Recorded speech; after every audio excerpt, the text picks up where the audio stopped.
The most important things that you want to do when preparing a pose routine is, number one, select music that fits your state of mind, music that becomes part of you.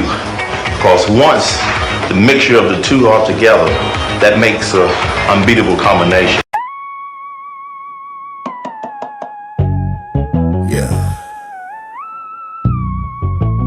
I've been running from my demons, but I run to the gym too. Conscious mind, heavy soul, weight on my chest, iron in my palms. Push through the pain, I can't break down. Sweat dripping heavy, but my faith loud. Body getting stronger while my scars show. Conscious of my spirit, yeah, I still grow. Push through the pain, I can't tap out. Fighting with my past, but I max out. Every rep, every breath, gotta stand tall. Fitness of the flesh, but my mind raw. Iron on the bar, like the iron in my chest. Life tried to crush me, I was buried in the stress. Bench press, trauma, deadlift, rage. Running on the treadmill, mind breaking the cage. Calories burned, but my thoughts still heavy. Looking in the mirror, say, boy, be ready. Conscious of the lies that the world gon' feed. So I train my soul, same way I train my speed. Wake up sore, but I thank God still. Muscle in my spirit that no pill can build. Young soul hurt, but my grind don't stop. Sweat hit the mat like tears when they drop. Push-ups for the pain, sit-ups for the shame, pull-ups for the nights when I lost my name. NBA young boy feel, but I fight to stay sane. Fitness in my body, conscious in my brain. It's a war inside me, but I lace up my shoes and fight it daily. I don't just train my body, I'm training my soul not to fold. Push through the pain, I can't break down. Sweat dripping heavy, but my faith loud. Body getting stronger while my scars show. Conscious of my spirit, yeah, I still grow. Push through the pain, I can't tap out. Fighting with my past, but I max out. Every rep, every breath, gotta stand tall. Fitness of the flesh, but my mind raw.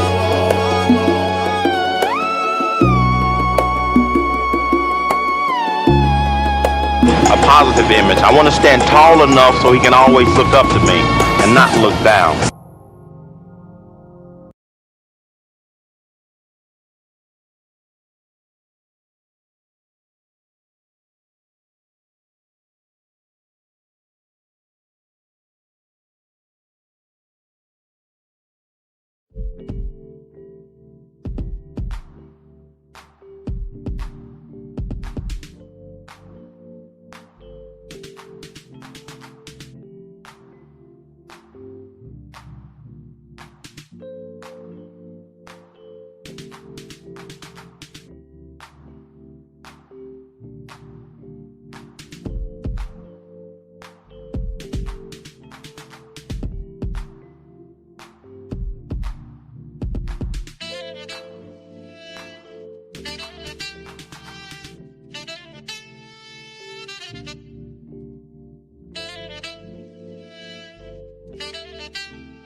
Yo, what's going on, everybody?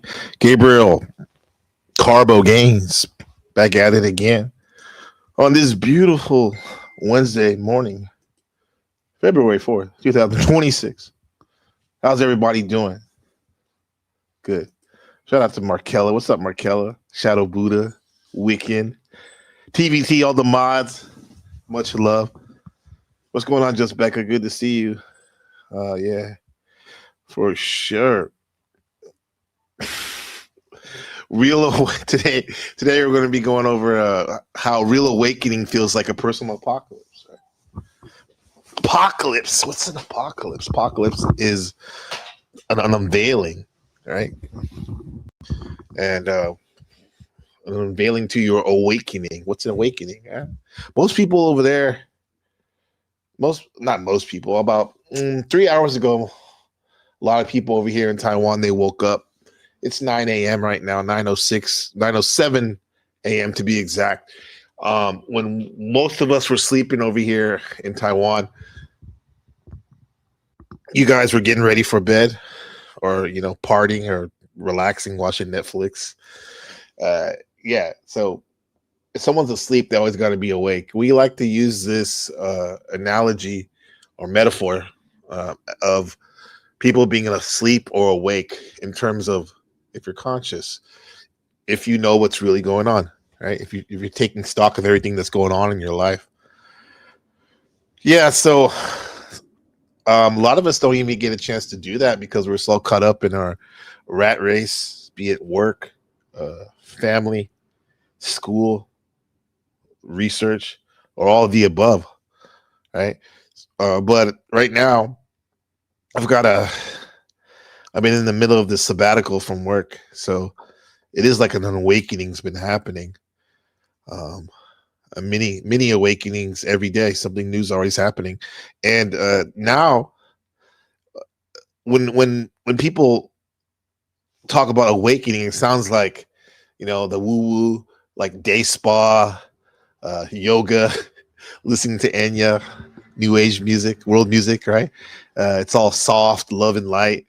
But really, let's be real. For most of us that are going through an awakening, it's literally a personal apocalypse, a personal death and rebirth, if you're lucky. And it's not just a shift. It seems at times like the floor is literally falling from under you because you realize that the floor was actually made of cardboard and not linoleum. What's up, Shift? What's up, Shift? Good to see you, bro. A lot of people are waking up to the fact that this it's not what it seems in the global events. I mean, we already knew that, a lot of us, especially my friends and family. But yeah, Shift has been letting us know in the hyperspace Discord about keeping us up to date with these Epstein files, especially the interview that's pretty popular right now, that's going around, or should be going around about now. Shift was already on top of it, about Epstein laying out all the dirt of what's going on, and that has been a catalyst and almost a proof that there is some type of mass awakening going on. I mean, even though that Epstein stuff doesn't necessarily, it's not in my circle of influence in the sense that I'm not losing sleep over it. However, it is showing you how the veil is dropping, even with the so-called elites and whatnot, right? So when you take time to look at things, I noticed that there's really a lot of time and effort that gets spent on rehashing and looping, right? And I guess that's a good thing in terms of a habit, because if we're doing things we don't necessarily enjoy doing, like going to your 9 to 5, if it's like some monotonous, it is good to be in a almost like a robotic sense of getting up and going, right? Because if you really thought about it, you'd be like questioning, why am I even doing this, even though you need the money to do it. When you stop and think, have a time to stop, you get to see how I mean, if you have a career, how your career and your habits, I mean, even the way you talk to people, and at times feel like it's almost like fake, man. You may not even like the people that you're around, but you keep, because you're in that loop with them, and you don't know how to put down the boundary of ending a relationship, for example. You keep that up, right? And some of y'all have been acting like this in this so-called play, right? Everyone's on stage, the world is a stage, for like over 20 years, and now, just now, you're realizing you don't like the script that's been running, and that's the apocalypse feeling, right? It's what some of you call your ego screaming as it starts to lose a grip on who you thought you were. And here's what I'm seeing. I'm seeing that the personal apocalypse actually looks like, on a small picture, us as human beings, individually and collectively, we're combing through the truth, right? Sifting through the truth. Everything in the small picture, which is your life, everything you built your life on, the shoulds and the social conditioning, it could start to feel like a lie if you really never checked yourself. And when you start doing this, you start having like social isolation. You might lose friends, or your family doesn't get you anymore because you're no longer functioning on the same frequency of all that small talk and, that status. And they might say, like, that's not the Gabriel I know. You're acting differently. Some folks lose motivation altogether. And it's not because they're lazy, but because the old things, the old desires that used to drive them to achieve their goals, like getting ahead or looking cool, they don't really make sense anymore. And this is when the one thing that a lot of the people that are so-called waking up to the truth, whatever that is, they may feel like they're going crazy phase. And it's really common to feel disconnected or disoriented, even physically shaky, as your nervous system tries to process all this new levels of awareness and whatnot. Hey, what's up, Lindsay? I wonder how your awakening must have been. Or were you always pretty plugged into what's really going on, seeing behind the facade or personas and whatnot? All of you guys, how was it? Part of it was social media gets us to, depending on how you, like, what you look at, gets to shape your personality and what you're awakening to. I've been on this Twitter kick, this X kick, recently. And so let me see. You can tell a lot about a person by looking at either their Facebook feed, their Twitter feed, or Instagram, whatever they tend to use. Right now I'm using Instagram. What's up? I mean, using X to figure out, like, kind of like give a pulse of what's going on, and then seeing how it relates to me, right? And how I relate to it. So let me see this real quick. This Twitter. This is my Twitter. It's @teststream 88. So if you wanna, what's up, Blizzy Blind? You're gonna like this one right here. What up, Liz? Yeah. So if you want to hit me up on Twitter, at this time, 2026, you only need 2 apps if you're trying to, share and network and publish your story, your narrative of what's really going on. You only need YouTube app and a Twitter app.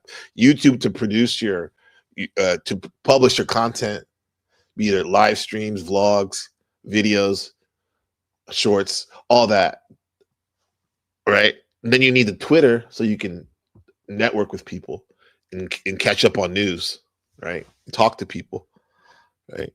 So let's see what's going on in Gabriel Carbo Gaines' world as is Twitter. Hopefully you can see that. Okay. I don't think you need to see me. So I'll put that right there. Make it bigger. Bam, super big. All right, so what we got here? This is from 10 hours ago, huh? So I've been on this kick listening to this one channel, America, where they've been talking about digital sorcery and the occult history of psychology through this phase of it, which is digital sorcery, using memes as the new sigils. Sigils are what occultists have been using for hundreds of years to set an intention of what they want to achieve in the world, using words to draw that attention, and then like scrambling it up, and then basically forgetting about it, so it goes in their subconscious and see if it manifests, believing it to manifest. And now people aren't really doing sigils, they're doing memes, and that's what that video was about. Joe Desperancy, how to reprogram your mind. Your personality is what is driving you to do what you do. That literally is what seems to be going on. That's why I like astrology, because it seems to be your personality on default, your natal chart. Let me see. We got some stuff for holistic stuff. Ancient Chinese exercises that treats 100 ailments. This powerful ancient Chinese practice, still used in traditional Chinese medicine, is known to stimulate lymph node flow, that's the endocrine system, cleanse toxins, and heal the body naturally in just a few minutes. I used to use Bikram yoga to do this. I see people doing this all the time at the park here in Taiwan every morning. This ancient Chinese exercise, known to treat 100 ailments, is still used effectively in traditional Chinese medicine. Its secret lies in quickly stimulating lymph flow and cleansing the body of toxins in just minutes. It reduces swelling, normalizes blood pressure, and boosts metabolism. Just 3 minutes of this simple routine equals 30 minutes of running. Little known fact, this ancient practice can quickly relieve pain throughout the entire body. It's funny because you take all that, it looks like they're straight dancing. Some people be flushing their toxins out just by dancing. I used to use Bikram yoga. Tai Chi, that's awesome. Yeah, you like Tai Chi? Yeah. If you speed that Tai Chi up, looks like they're fighting, right? Using the energy. Taoism, that's something that we've been getting into too. Our discussions with Shadow Buddha in the fam. Taoism and Zen Buddhism, right? And how they are alike, and where they're similar, and also where there may be a little bit different differences in there, right? She moves like Gumby. You think so? Yeah. So Lindsay Smith says cognitions dictate behavior. Cognitions can become your personality. Yes. And then the manifestation of your personality is the emotion that you give off, right? What are cognitions, right? Cognitions, that how you do things, your technique. Cognitions.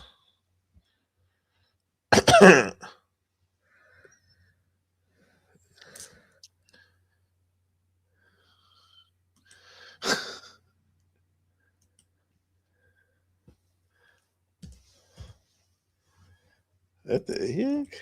Oh, that's what we're doing right there. All right.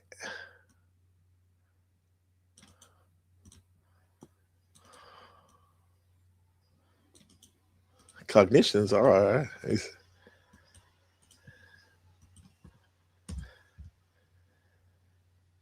The mental cognitions refer to the mental process involved in acquiring, processing, and storing, using knowledge, including thinking, memory, possession, language, and decision making. Okay, so all those things make up your personality. Attention, focus, memory, language, they make up your personality.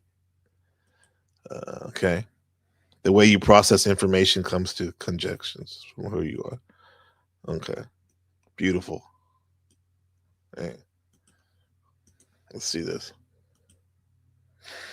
Oh yeah, you guys, I'll drop the link too if you want to watch this with me up here and we can make some comics together. You're more than welcome to come up. I actually encourage you to come up. Let's build, right? There's the link pinned. Blada. There you go. All right, let's see what's going on. What's really going on? All right, so that's the Tai Chi in order to cleanse toxins, because you can have all the knowledge in the world. However, if you're in wisdom, or if your body's shitty and not up to function, I mean, what the hell? You're not going to be able to unlock that, right? Right. Thoughts, Gabe. What did you say? You said, I'm curious, Lindsay, how our cognition is not your personality. Not your personality. Does it mean your personality? I think. She said, the way we process information come to. Okay. I think because maybe you can, whatchamacallit, as we say, transcend your personality. What's behind your personality, how you do things. That would be like in the unseen, right? All right, so what's this? Okay, some more cleansing the body, getting the body ready, right? We got, when I started practicing traditional Chinese exercises, no pills, no gym, no pain, just an hour of gentle Tai Chi practice. There you go, Wicked.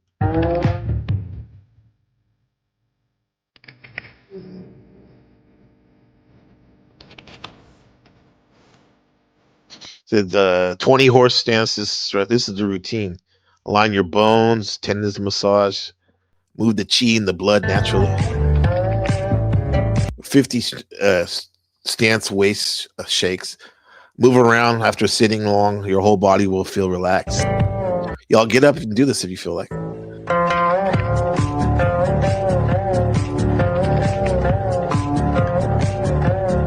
Stretch your body lines. Your body lines look better. 20 dragon spine twist.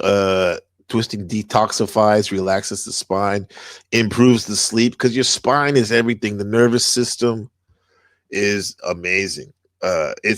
You are a walking nervous system, right? Right. If your nervous system's out of line, you cannot function correctly. Right? You're not really living. Shift says, Analytics says, X is a fun platform, and they have their own free version of discourse with spaces where anyone can join and discuss things. Just no camera.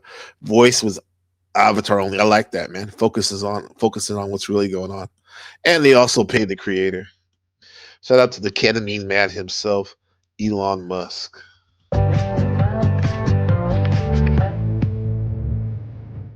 Dude.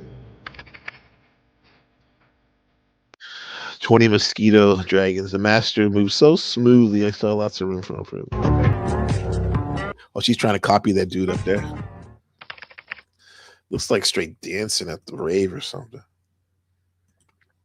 All right. Are we warmed up now? Are we warmed up, Ray? Okay, Tibetan Buddhism. All right, Tibetan Buddhism. Buddhism is Hinduism stripped down. Right, stripped down and ready for export. I would say Hinduism is a way of life. It's a culture, right? It's a culture, kind of like being Jewish. You don't necessarily have to be a practicing Jew, but if you're a Jewish, it's in your culture, right? The things you do, the food you eat, the way you speak, your cognitions are kind of like, it's everything, right? It permeates your whole life. So that's Hinduism. And when Hinduism evolved to Buddhism, it kind of stripped it down to make it exportable to anyone in the world, no matter what your culture is, because it focuses on the mind, right? Kind of like a lot of folks say that Buddha is the first famous psychologist, right? Ending suffering is a great goal to have. Right. So what's really going on? So it says in Tibetan, what's up, Imperius? In Tibetan Buddhism, practices that focuses on generating heat within the body. This heat is a form of dormant energy that's visualized, so they can see the heat. This is achieved by sitting cross legs while visualizing a flame at the base of the spine and controlling the breath. Sounds like Kundalini yoga. This shit right here, bro. This shit right here, man. When I think of like the this Kundalini yoga and like how it starts from your base, I'm thinking like the root chakra. If there are chakras, these are your primal instincts, man. People who are oversexed and on by default are like to rage out or enjoy violence.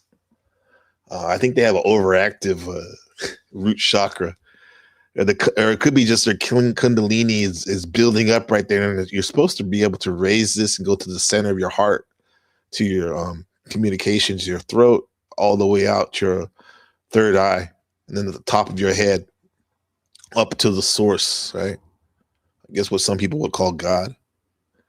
But the overactive root chakra right there, maybe this is why there's like a lot of people have prostate problems and whatnot, right? The shit's inflamed, all that overactivity. As you said, Lizzie Wine said, do you guys think personality or even maybe identity precedes cognition? Yeah. Well, if your personality is just your thoughts and feelings and memories and the way you do things, does that proceed? Well, identity is what you give yourself. So I would think the personality might be come before that, right? But there's probably something that cognition probably comes before personality, right? What do you guys think? Come on, bro. What do you think? What does Lindsay think? Because she said, Blizzy, want to talk about it on panel? Yeah. Well, there's the link. Let's talk about it. Let's raise up for you coming from the panel, the chat, your root, building all the way up to the throat chakra. Right? What we got two friends of ours.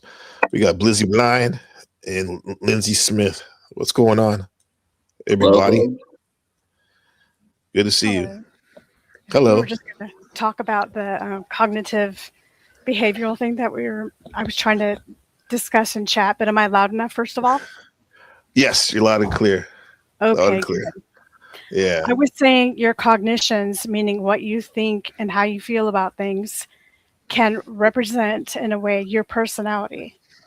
Because it's a culmination of beliefs, how you think about them, whether it's religions, creeds, the way people treat each other, every little nuance and nook and cranny dictates who you are, and and that's who you are is your personality, right? Right. Combine that. Just to make a small distinction, personality is a little bit superficial compared to the identity, right? We'll get to that real quick, but are you finishing up with that? With your definition again of personality, Lindsay? I'll try to finish up with it. So all I was saying is that really your cognitions dictate your behaviors. How you think about yourself, how you think about the world around you, how you think about politics, different religions, practices, traditional history. Traditional means by which people do things, or more liberal means, and how you feel about LGBTQ or STU, everything altogether dictates not just who you are as a person, but how you do things. Whether, even to the finest point, it dictates how you treat people, it dictates how you are going to react to kind of situations. But you said you are not held back by your personality and who you are. I agree with that, because when you challenge yourself, you get the coolest, most poignant experiences of your life. Nothing ventured, nothing gained kind of thing. But It's a life of overall, adventure. yeah, just being very, very general, I would say that your cognitions and even down to how you treat yourself and the things that you say to yourself definitely dictate what you're going to do, whether you're likely to exercise, whether you're likely to eat well, whether you're likely to have some kind of holistic health, body and mind, et cetera, et cetera. Right. It's your technique, your style of doing things is how people identify you and how you identify yourself too. And Blizzy, did you want to add on? No, I just thought that was a very provocative thought that Lindsay made in the first place, because I thought it's is there like an identity or personality that exists before the cognitions? I wonder, like if somebody is not ever able to, like, say, speak or like communicate, I wonder if, like, you have this like identity that is your soul, like if your soul is already destined to be what it's destined to be. That's an interesting question. Yeah, but she's not defining cognition correctly. Cognition. How do you define it? Cognition is the mental process of acquiring, storing, referencing, and applying information. It's nothing more. So no, it's not a thought. No, cognition is the process the brain uses to acquire its place in the universe and what it is in relation to the world around it. Cognition pre-exists the personality. Your personality is developed through cognition, how you relate to your environment, the people around you, how they affect you, the natural world. I would say they're intricately interwound. No, they're not. Cognition. I know you've got to put your thumb over other people because I'm not. Terms are very important. No, hold on. Well, what you don't have the information on. What is this information based on? It's based off the brain's function.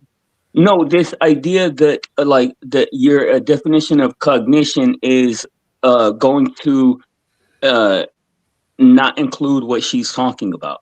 Because as she tried to explain, a personality, okay, how you express yourself can only exist if you have cognitive awareness. Mm-hmm. If your brain doesn't work, if your eyes, ears, senses, all that doesn't work, you don't have you wouldn't know. You'd be existing as a vegetative state. Well, that's why I said it was a provocative statement, because you don't actually know that to be 100% true. Yes, I do. How so? Because go ahead. Sorry. Go ahead, Gabriel. I was going to say, like, it sounds like you all are saying the same thing, except that we're putting in order right now. I think Imperius, what you think predates the personality and identity to cognition, because even someone that's like has severe brain damage, or it sucks with like those children that are like you said, basically a vegetable, they still have a personality, but it's so rudimentary. Well, it's might as well not. No, but that personality was only existed and was formed through their environmental reactions. When they were one. That's why. Let me finish. Hold on. Okay. You, Imperius. You excuse me, Blind. Go ahead, Imperius. See what you say? Yeah. Well, who did you want to go? You. I didn't know you were. I think you were still talking. I was just saying that your personality is developed from the moment when you're born through 4 or 5 years old. That is developed through the interaction and your cognitive awareness and the cognitive process of the brain absorbing information around it. Without the brain absorbing information, you can't create a personality. How do you know what makes people laugh or a joke? Because the brain absorbed information looking how people react to things. Psychology, most things are communicated through body language. What is autism? The brain is not cognitively functioning correct. So autistic people don't know and can't conceive of social situations correctly. So that's why they don't have a personality like that. Like, this is what I'm sorry. Maybe I'm just. I would say they do have a personality. It's just not. It's very abnormal compared to because the brain is abnormally functioning. Yeah. Well, that's why I made the distinction between identity and personality initially, because identity exists before and outside of your personality, don't you say? Yeah, I would say it would go your cognitive ability, then your identity, and then your personality. Well, that would be my pure hierarchical structure, because you have to have a cognitive ability to identify where you relate to the world around you and how the world affects you, to create opinions on things, to create parameters in your brain that creates a personality. I don't know why we're making this complex when it's really very complex. Idea. No, it's very complex. I'm simplifying it to the fact that who you are dictates how you do things and what you do. Mm-hmm. And generally speaking, by the time you're 5 years old, your personality is your general personality is formed, like whether you're going to be an extrovert or an introvert, maybe if you're funny or maybe more stoic and austere. And part of that is personality, and part of it is identity. So to me, they are intertwined. But I was only trying to make the point. Somebody's breathing heavy. Are you okay? Well, I'm okay. Yeah. No. What we're saying about listen, what you're saying about making things simple. That's a good thing. All right. I'm simplifying a very complicated thing, and there are many, many variables that can affect identity and personality. Yeah. For sure. Absolutely. Yeah.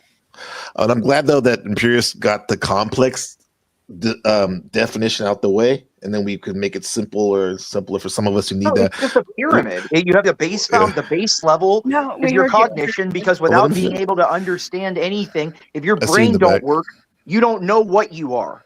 Well, do you believe in the soul, Imperius? I'm curious. Before you answer that, we got a couple people here. We got Cage, Reality, and Frank Monday. How's it going? Oh yeah. We got fucking Tuesday, Wednesday. Happy fucking Tuesday over here. Come on. Taco Tuesday. It's fucking 8:38. 8:38. Yeah. It's a palindrome. Yeah.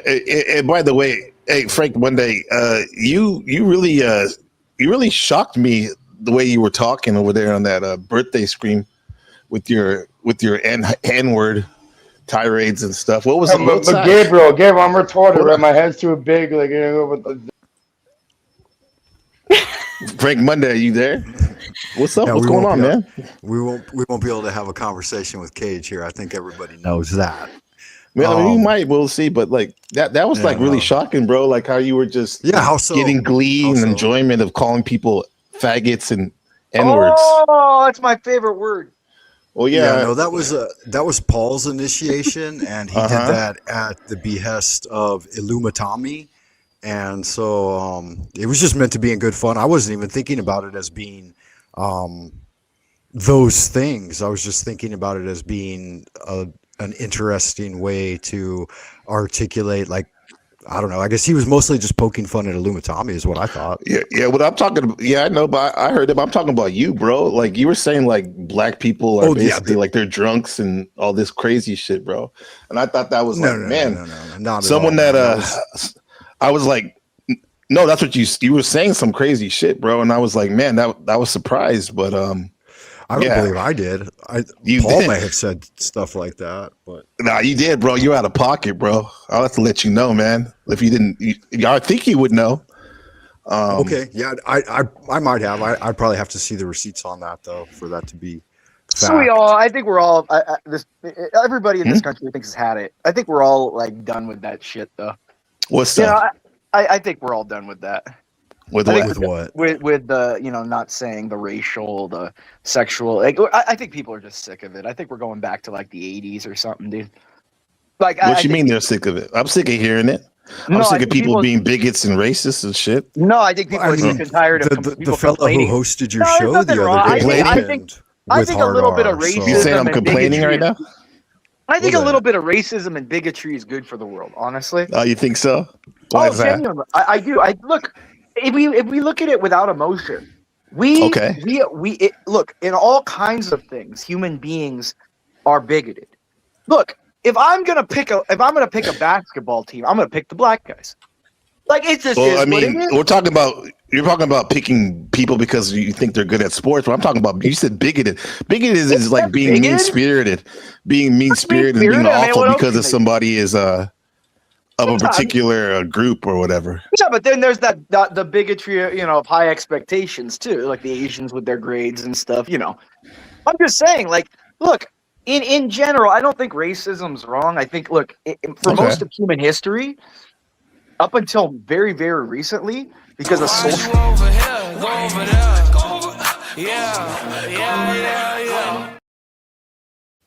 right, bye. What happened? Yeah, there? but Frank, bro, like. Oh, okay. Well, yeah, like I'd like to address it if you'd give me a minute. Go ahead. It was meant as well, from my perspective anyways, it was just meant as a bit of satire and from the perspective of entertainment. And I didn't initiate any of that line of inquiry or banter. I was just responding to it. And my role there was I could see that they were making fun of Truther Cop for having passed out. That was the preeminent foundation of the thing. And then it was Paul mostly poking fun at Illumitami for his use of that phrase in a derogatory fashion. Joe? And then the follow up to that was, as far as I know, Paul's black. I mean, I always thought he was a black. He's not black. We talked about that last week, and I told you he wasn't black, bro. But you're saying okay. Well, no, I had to ask him. I asked you. You saw me ask if you were listening. All right, stay on topic, bro. Okay, go ahead. Yeah, I did. No, not you. I mean everybody. Cage, what's up, man? But what is that noise? Is that you, Joe? Okay. Could be me. My bad. Yeah, all right, man. Get that together, please, bro. Like, no, but you're saying that you wait. Hold on, you weren't in. Excuse me, Joe. Shut up and listen, cause I wasn't listening. I was on the panel. No, I was saying because I heard Frank. Get your problems. Joe, I heard Frank Monday on a show a couple days ago. I was surprised because Lindsay, you can't hear me, bro. Joe, cool. Can you hear? Can you hear us? All right. Yeah, I think I can't hear everyone. We'll leave it. All right, come back in. Come back in, Joe. Hello, can you hear us, Joe? I got my friends in fucking Chicago. It's the windy fucking city, right? Joe, come back. I'll kick you. Come back. No, but you said that you didn't initiate this stuff. But like it's pretty. Sound like you were, bro. This shit's crazy, bro. You get the clip. It's like you're never gonna get the clip. Mommy has the clip somewhere, but he's too high on methamphetamine for you to get through to him to get it. He's got it there somewhere. I'll go get him right now. Wait, OTW, you got to give him. Share my screen. Welcome back. I need to do something. Thank you, man. Welcome back. Oh, you want to go and show people that you're gonna strike this? I'm not gonna let you do. Oh wait, that. that's some other shit. Man, there's a lot of egregious shit going on this week. Hey Gabriel, you know your little event and that I boosted the numbers and shit. I don't want to be like, and it doesn't hurt people's shit. You know what I mean? Like my bad. I don't want to. I don't need your help, bro, with like numbers or shit like that. But yeah, thanks for apologizing. Where's this shit? Anyway, that was some wild shit, Frank Monday. I was shocked, bro. And yeah, man, if you're gonna be acting like that, bro, there's no reason for you to come around here, bro, talking like that shit. Yeah. Yeah, I would. Okay, that's fine. I feel like I just missed something. Yeah, I would. Again, I would have to see some receipts to think that it was anything like off the wall for me. Having grown up on the border of Compton and Long Beach and spent more years in the hood than probably anybody out there. Oh wait, so you grew up in the hood? You grew up in the hood and you're talking like that? I don't think. Wait, hold on. I don't think you grew up around black people, bro, or Mexican, because you talk like that. Wait, so you grew up around black people and you talk like this. Stop. Check this out, bro. That's how I learned to talk, bro, from them. Nah, the black people, we're not using hard R on each other, bro. Check this shit out. This is you. Yeah, so Paul, let's see the opening to NPC awards. How about that? Okay, Hold on. so first up, Tom, Dr. D head, nigger or faggot? definite faggot. All right. He's paneled on. He's just like the freak. You can tell he's fat. He's got a bunch of sock accounts he goes to. Definitely a faggot. I get it. I was gonna go nigger, but see, that's the thing about this game. You just when you're gonna go nigger, someone goes faggot. It could be any two words at this point. It could be asshole or idiot. Hold on. Doesn't matter. It's irrelevant. Paul, what's your take? Dr. D. You're like, what's your take on it? Yeah, really. Faggot. What was that? Paul, what's your take? Dr. D head, nigger or faggot? That's you, right, Frank? Because he's That's you, right, Frank? Yeah, that's me. That's some fucked up shit, bro. I'm gonna stick with nigger because he's very violent at times. As we know, niggers are violent. That's at least the stereotype. He said true that. He said niggas are. He said, and then Frank Mondays. Didn't you just say true that? You co-signed that shit, bro. But you grew up in the hood, right? The terms, right? Like, what is the term used as in that sense? What does it grow up in the hood? Fucking yes, I did grow up in the hood. Listen, it's not used. I got called nigger just as much as anybody else. Hey, bro, chill out with that shit, bro. Listen, all right. I appreciate you can tell you heard the hard R and shit, bro. No one in the hood thinks it means ignorant. Listen to my argument. Listen to my argument. Hold on. The award Hold on. Listen to my argument. That was hard. Listen to my argument, bro. People in the hood, no one thinks the definition of that word means an ignorant person. That's white people shit. If you grew up in the hood, you know that. That is my claim. All right. So you're claiming I didn't grow up in the hood. Whatever you did, wherever you grew up, bro, like you're a fucking weirdo for that shit. The way you're talking, disrespectful. Savage. They're straight out the jungle. He gets very angry. You said straight out the jungle, huh? Really? That's where you think? That's where you think we come from? No, that's not what I think, man. It's You just a said play that. on the stereotypes. It was meant as satire and entertainment. It wasn't a very good job. Again, I didn't initiate it. I was just responding to it. You didn't initiate it. You think that's okay to do that? Talk like that? Either the word can or cannot be used. If Joe Cool can use the word, anybody can use the word. I don't it use cannot that be limited word. by race. We don't use that word, never bro. Use that word again. You ain't grew up in no neighborhood.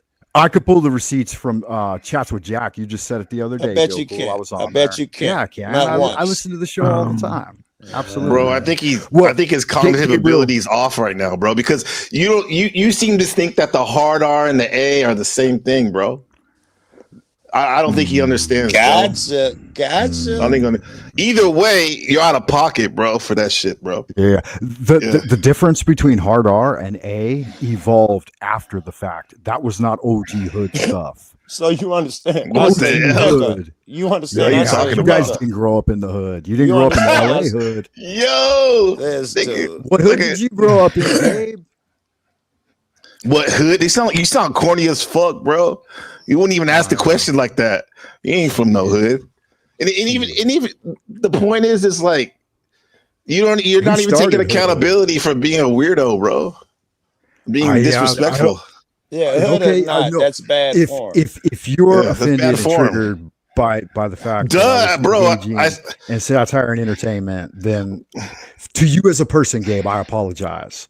But for the thing itself, the thing stands as it is, man. It is what it is. I'm not triggered, and I'm saying it speaks volumes. And Gabe's he's being dramatic right now, but he's doing you a favor. In fact, sometimes that's needed for you to remember how necessary it was, because you don't hear a nigga like me just talking plain. There you go. But both of us are trying to. Uh-huh. Oh, I love it. You're not even listening, bro. No, I listened clearly. You replayed that shit. That was clear as day. Listen, like Shadow Blue has a comment. I know. Clear as motherfucking day. Bro, listen to this. Like Shadow Buddha says, Frank, take responsibility for your own action and participating in the derogatory statements about people you don't even know anything about. They didn't do anything to you. Yeah, man. Totally.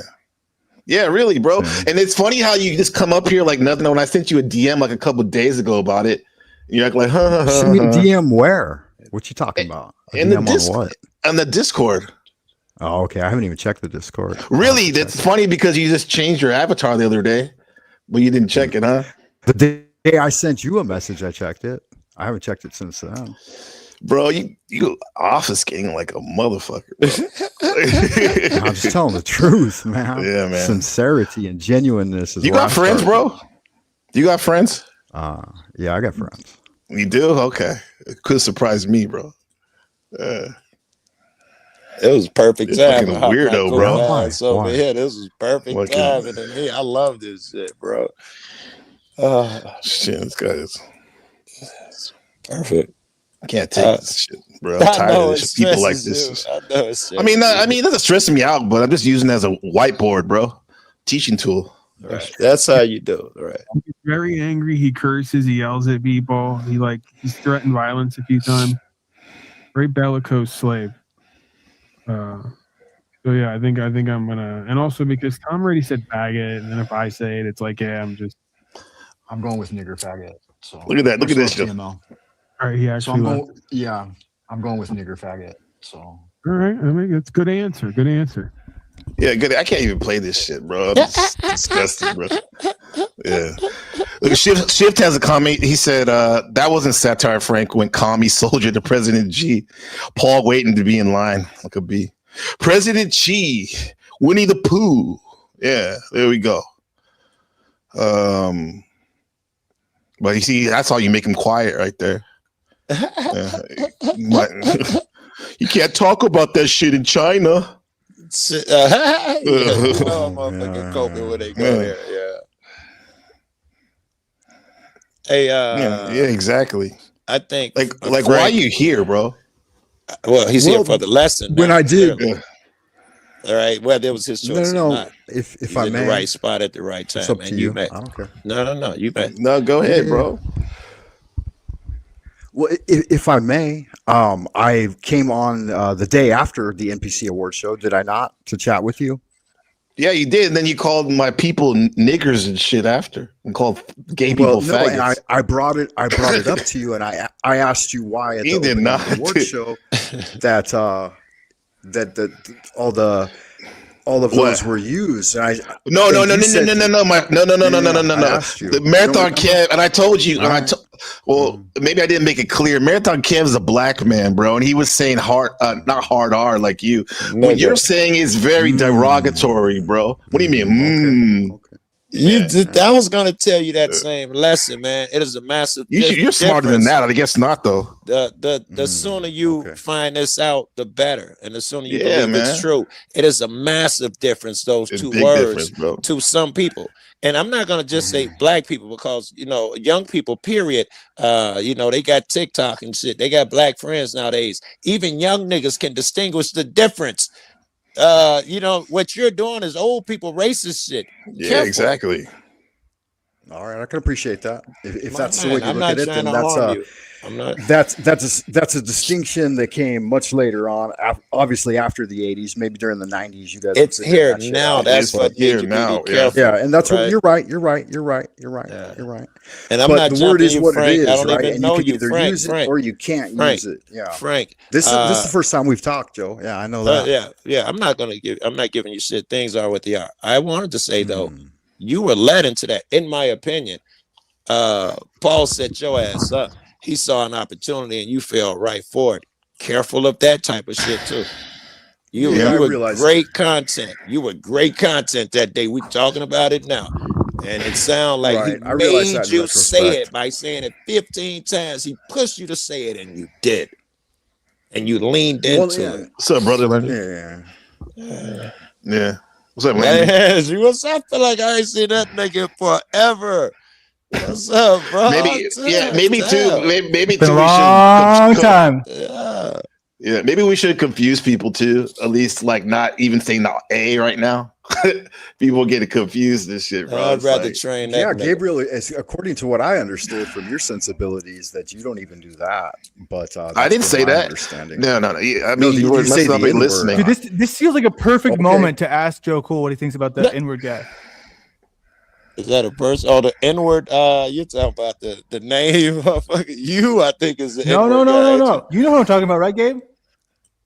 What was that? N-word? What? The guy. I mean, when you put N-word? Yeah, remember when I called you? I was freaking out. Oh, that guy. Yeah. He was out of pocket. He's out of pocket. That guy. Yeah, man. He was like this guy that Landry did some in real life streaming with. He was just off the bat, please just tell me it was hard the R. trans guy, Landry. Please tell me it was the guy with the boobs. When he got the boobs, that would have made my day. No, it wasn't him. Yeah. Well, let me bring this up though, real quick, Landry, before we go right there. New guy. Like, hey, Frank Monday. Like, I think I've said this many times before, and I may have said it to you last week, but if I didn't, here I go again. Like, I've used the N-word, but the A, right? And this is what black people do amongst each other sometimes, right? As a form of camaraderie, right? Yeah. And that's what maybe you're mistaking, which I'm really being open-minded, because I think you should know by now, being 50 years old or whatever you are. Like, you should know that. Yeah, I guess you don't know.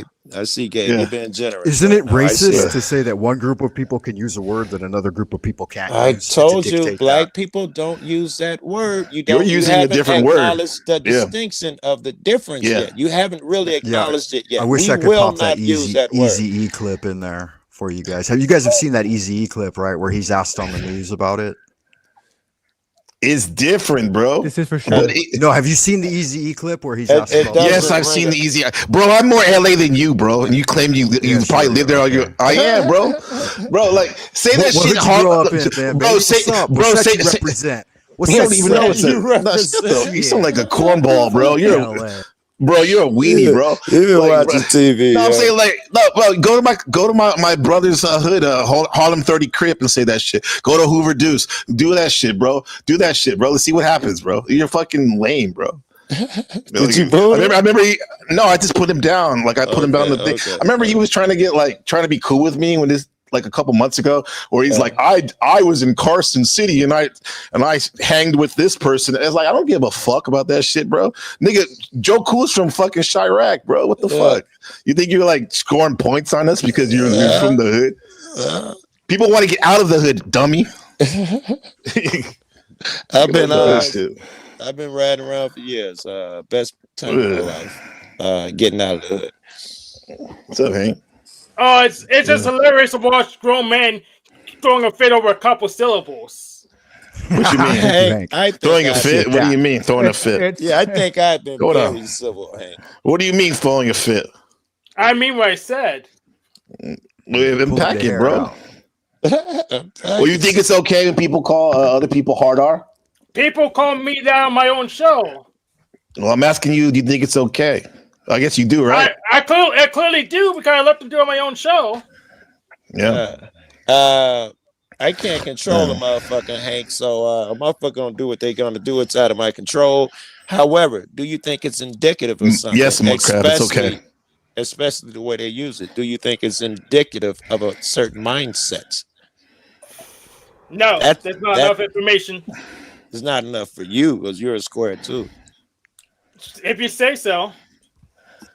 Well, you do understand the distinction between nigga and the hard R, yeah? If you say so. That was a question. I wasn't saying anything. I'll disagree with you, whatever. What do you mean? We're asking your opinion, bro. My opinion is that I don't get tweaked over a couple syllables. Well, that's bro. You said that we'd moved on. Yeah. You're like stuck in something going on. You broke because we're talking about racism here. Suddenly, the wisest cat in the room, his cat got his tongue. What is that about? Yeah. What is that about? You mean what's that about? After that, it's whatever you say it is. I don't care. Clearly, you don't care. You're disengaging, and it's not like you, man. I'm just saying that's indicative of a thing. This just makes me think about external people. I don't know what that is. Why did you feel so compelled to come in here, Hank? Yeah, exactly. Very good. Because And be he hushed represents now. a sector That that is needs to be interesting. represented. You know, he's a dude that has gone above bro. Yes, I do. I'm literally, ideation on simple linguistic terms. yeah, I'm literally on the guy on camera too. So there you go. Well, why did you come up here? Yes, Landry, that's a good question. Hey, why you did you get come up fucked, here, man? Hank, looking good, baby. Appreciate that hat. Hank, why did you come up here? When there's chaos, this is when you come up. You make that a Sometimes- habit of you. Sometimes it comes when there's order too. Yeah, but why'd you come up here today? What do you have to add to contribute? Well, I just destroyed a narrative that was kind of dumb. I'm not Why sure is it you dumb? said like 2 words. destroy it, yeah. Did he say 2 words? You think?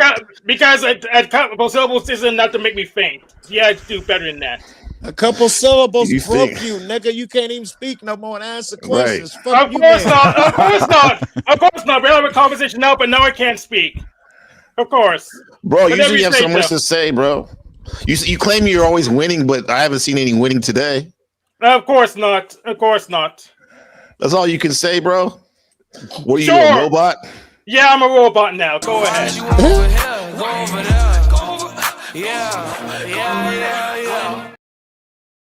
I'm All right. hooked on that shit. Yeah. Who's next? Oh, that. Yeah, You know, hooked. it's just Kevin I should can't. I never know. showed Call me that Brown's shit. boy. Go ahead. But I always I Brown's have a little boy? moment when I see that sort of the disengaging there, right, where he's just totally not even having an argument. I just think, is there any dollar bills in this guy's pocket for coming over here to make this argument?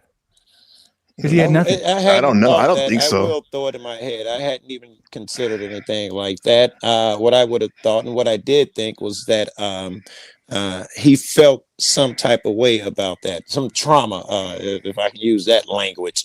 And he thought he'd get it out and just blurt it out like a kid. Y'all getting triggered over 2 words.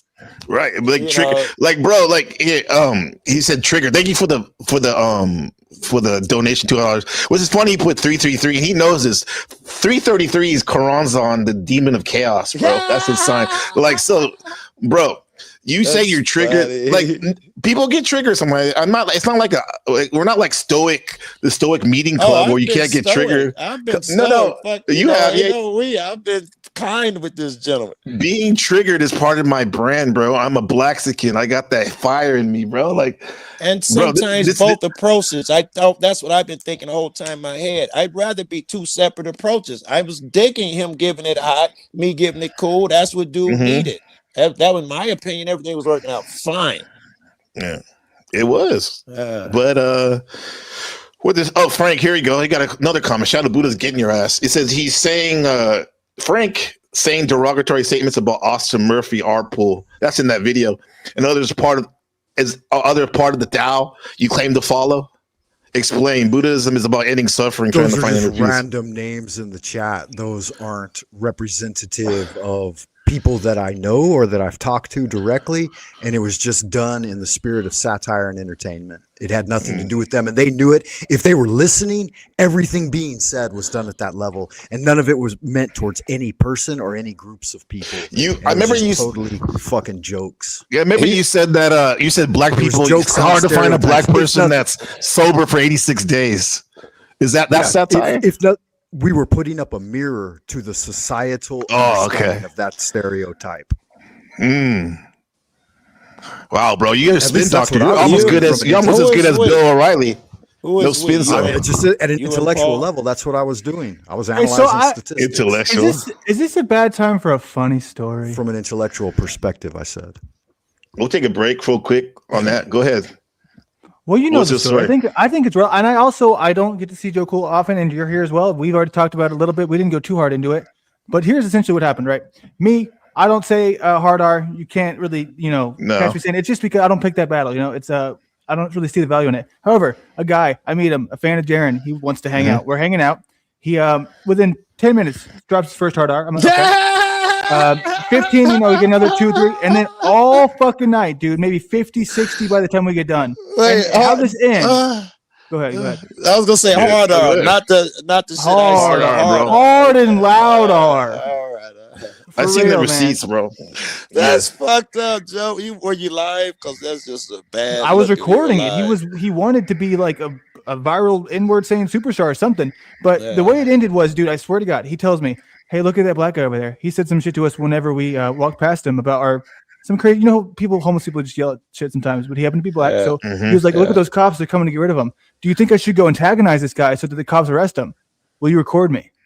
So and then he fucking goes over there and he does it, dude. And I got some of the craziest shit that he ever said. And it's not even TOS violations. So Gabe, I think that you need, a little bit of a breather. So maybe Frank Monday needs to be taught a lesson, but I don't know. What do you think? I ain't got an issue if you're saying what I think you're saying. It's Gabe's show, but no, my thing is like, no, that was a good. It's actually a segue into what we're talking about. It resonates with it. In real time, you saw it with your eyes. It's ugly, bro, and that's what you were. I just wanted to let you know, Frank, that was very ugly what you did. Well, the way I see it, man. And a lot of people appreciate that. The same thing. Thank you for pointing that out, Gabe. I can appreciate that. Hey, Frank, and I wasn't even going to bring this up because I'm not sure it's necessary, but Gabe is right. I live on the west side of Chicago. I grew up and lived here all my fucking life, man. And this is not no soft part of Chicago. This is folk on the hustler gang territory in Central. That's right. I am. And this is my opinion of what you did. So now it became relevant. So I'm telling you, them niggas in the hood, they're probably gonna see the shit I'm seeing. What about the ones in Paris? And I ran my mouth when I was a kid in the hood, and I got jumped by ICG, Grape Street Crips, Blood Kingdom, West Coast, West Side Wilmington. I got jumped by the Hawaiians. I got jumped by the Cambodians. I've been jumped by every gang in the hood. So don't fucking discount the fact that I did grow up a hoodie. That I grew up. in fucking South it's Central. It's just weird, LA. bro. That's where it's just weird though. I never heard. Respect on that. Where you're from? I've been shot on by the fucking Bloods and the Crips. Both. Well, you don't think that hasn't happened to us before too? I mean, you've been shot at. How many times you been shot at? A couple times. Too many. Once too many, bro. Okay, good. Is that something to be? It's not something to be proud of, though. Absolutely, surviving that and growing up in that, it's a thing. Of course, but like to brag about it, to be like to fit in, like I did this shit, bro. That's how I saw Gabe to fit in. That's it's like a try hard. Yeah, I mean, we don't need to know that. We grew up in a very sensitive time in the 80s and 90s in LA, and when crack rock was being distributed by the CIA, and fucking there were pimps on every corner, and they institutionally set up at every fucking what do they call intersection? I mean, they had a pawn shop, a liquor store, and drug dealers. And right, you're talking about the 80s, right? Disenfranchise everybody in the hood is what they were trying to do. Yeah, I went to Long Beach State, bro, in the 90s, late 90s, and I am from Northern California, but I went there and I lived there for a year, and like my girlfriend at the time from San Diego, like her sister was going to school there too, and she ended up getting murdered at a Grape Street party. And I don't think that's something to be proud of, though, bro. You're acting kind of. I don't get it, bro. I'm not saying that I'm proud of it. I'm just saying it's a fact. No, I wish I didn't. That's a tragedy. That's a tragedy, bro. I wish I would have grown up in North LA. Fucking North Hollywood. I mean, or the but with that Forest said, though, it's very odd to me. Things aren't adding up that you talk the way you do. And then, like you say, you grew up there, which is I'm just shocked and surprised. I heard him say he got beat up by every set there, which means that he's not saying the set that he hung with, but he did tell a story about all the sets that beat him up. So I can see, and the way he talks, that he absolutely grew up close enough where he saw and picked up some things. If he's saying that, because he also said there were drug dealers there, and he said enough where he's outed. If he'd said different things, I'd have believed that part. But he clearly is indicating that, I grew up around there, but I wasn't part of the culture. Yeah, I see that. Absolutely part of the culture, man. Mm-hmm. I was selling. You were the punching dummy. I was pimping. I was selling dope back then. Until I got with a good set. Till I was running with 18th Street Latinos. Bro, stop it! Yeah, whatever. Stop it, my ass, man. Yeah, stop it, your ass, bro. Fucking dick. What? Are you serious? You gonna retract that? Nigga, fuck you and your ancestors, bitch. You don't fucking talk to me like that shit. You forgot to go over there. Fucking dummy ass, bro. You don't even deserve that, bro.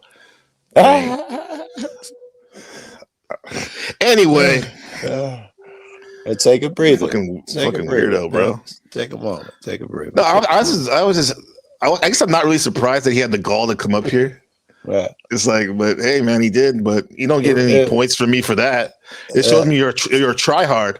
You don't have any real friends probably, and this is like the closest you got. And this is what you do. You spin on the hand that's actually kind to you, and don't forget that shit, bro. I mean, I'll move on. I can forgive, but fuck you, bro. Fuck you in your China. See, whatever the fuck you live. In the spirit of since we're doing the racism shit, can we Les Landry still up here? Can he show what's up, Landry? Vid and can you show the vid, Landry? It's too spicy, bro. He says none of this TOS or anything. That's what he said anyway. Are you still there, Landry? Yeah. Shout out to Shiv. Shiv says Frank is fake Tao Maxon, just like Talcott. He be sucking Jack off though, for sure. He comes on here last week and he goes, "Why didn't you give Jack an award?" It's like, bro, shut the fuck up, dog. Yeah. Thank you, Shift. So, my nigga. He don't understand. Frank, you don't even understand what just popped up on that screen, do you? Lindsay, the coast is clear. You can come back up. You think that he was calling somebody ignorant so-and-so when he said my nigga?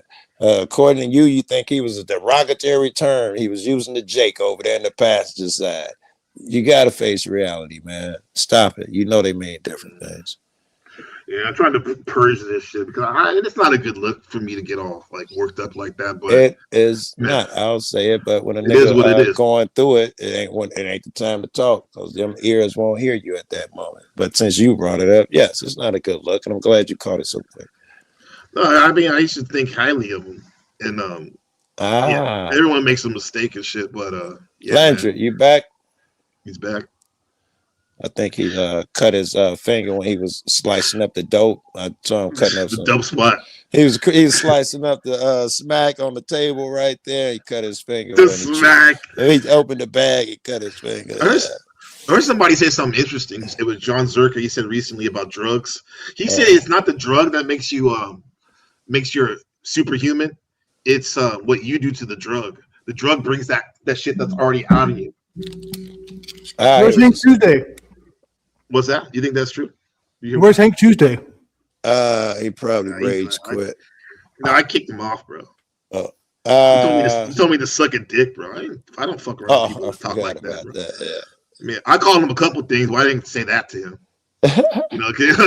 We was wanting to see your video, man. Since we've been up here doing the racism shit.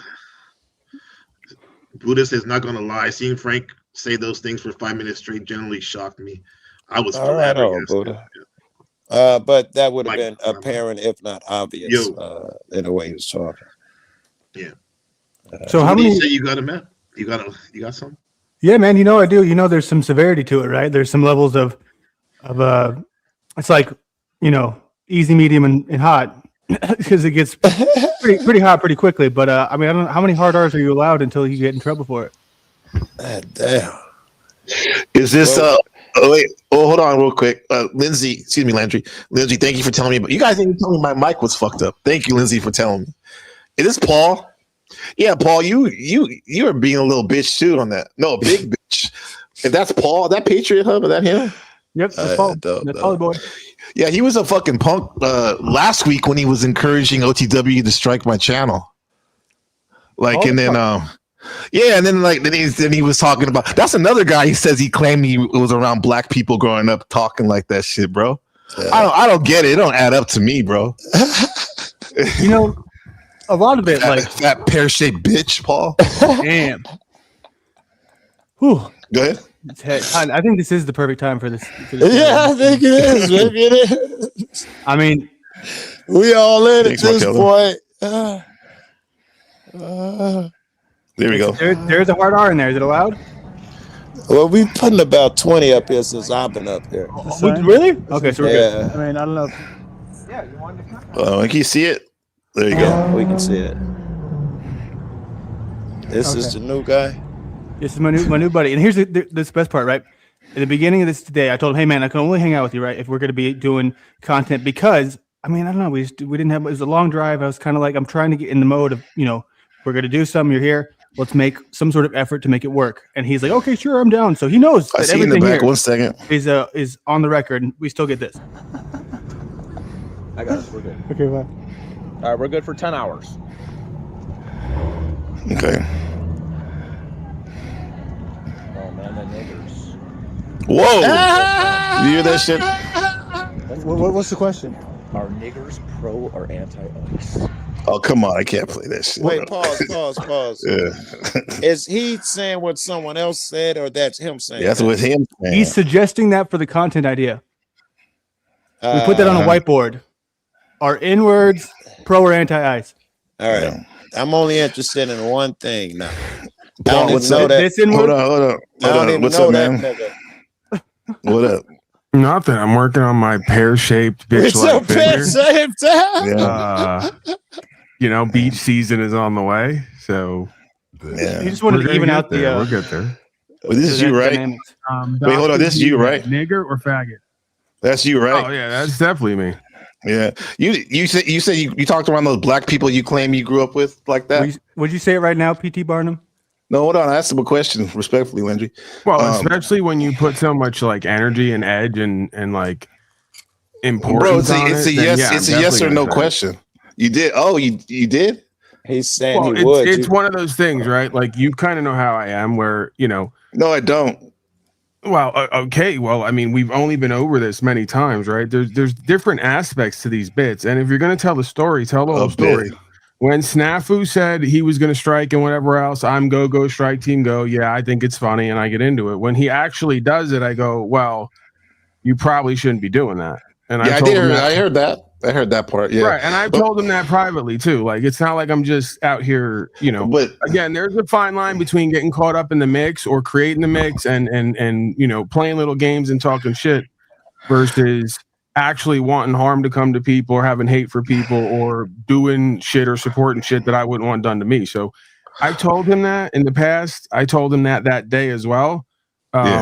Because again, he's kind of the same way where he goes, I'm striking the fuck out of everybody. I don't know if he's really doing it or not. I just presume he's not doing it, at least part of the time. When at least most of the time. He cannot do it every time he says. I would agree with that. He'd say it all the time. Can't be doing it all the time. You think that I'm out here wanting Joe Cool or Gabriel or whoever to get struck if I don't want that for me? No, I don't do that. I haven't even done that to people who I don't like, who tried to destroy me in certain ways. I don't. You did, but the point is like, bro, these guys suck your nuts, bro. Like OTW and Snafu.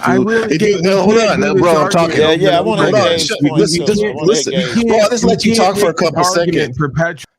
Hold on, bro. Like, I let the fat pair talk. You want to shut the fuck up, bro? I heard yours, Paul. I want Gabe's take. Yeah, bro. Like these guys right now, bro. When did you become so out of the box, calling people names and acting a certain way? When you start calling people N-words and F slurs, so you didn't get the bit. You don't deserve respect. Okay, you want to call it a bit, just like Frank. You're acting like the quote unquote N-word right now. Oh, I'm acting like that. See these people, bro. This is why. This is the thing, bro. These guys. OTW, you guys know OTW, especially Snafu, but especially he sucks this guy's cock and does whatever he says, basically, right?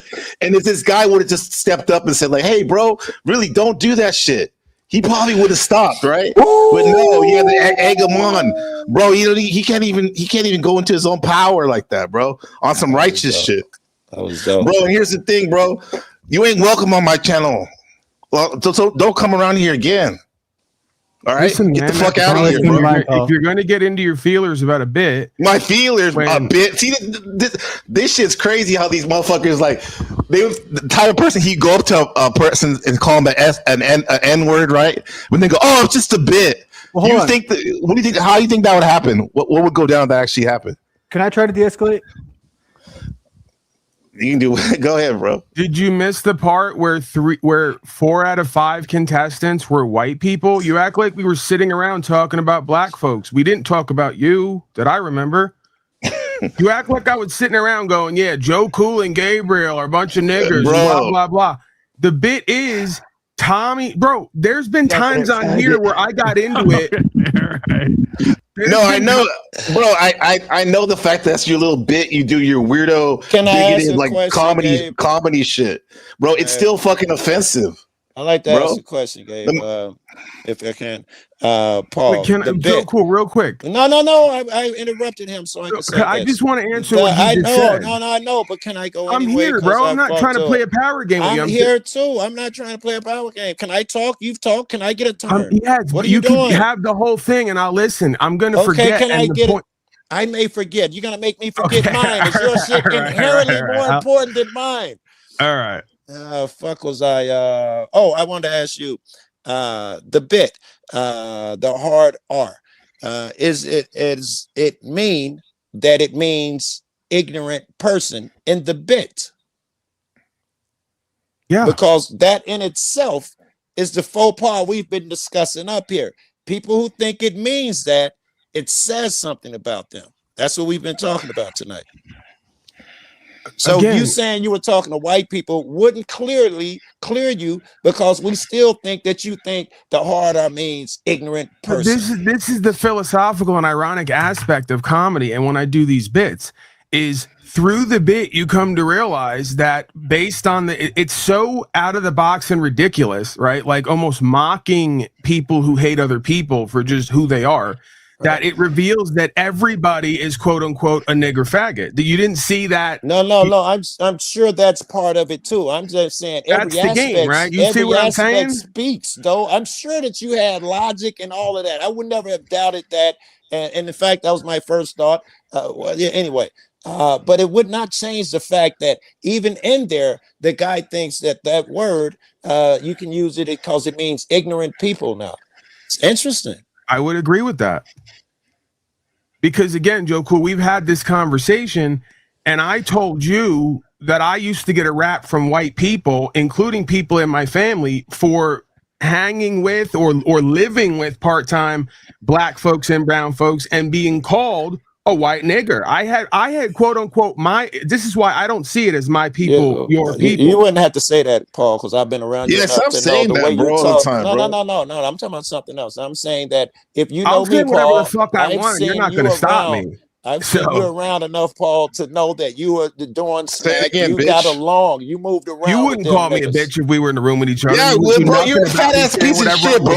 You're a fat ass bitch. I'll knock you on the second. Then I'll choke you too, bro. First of all, you would not. First of all, follow through with it.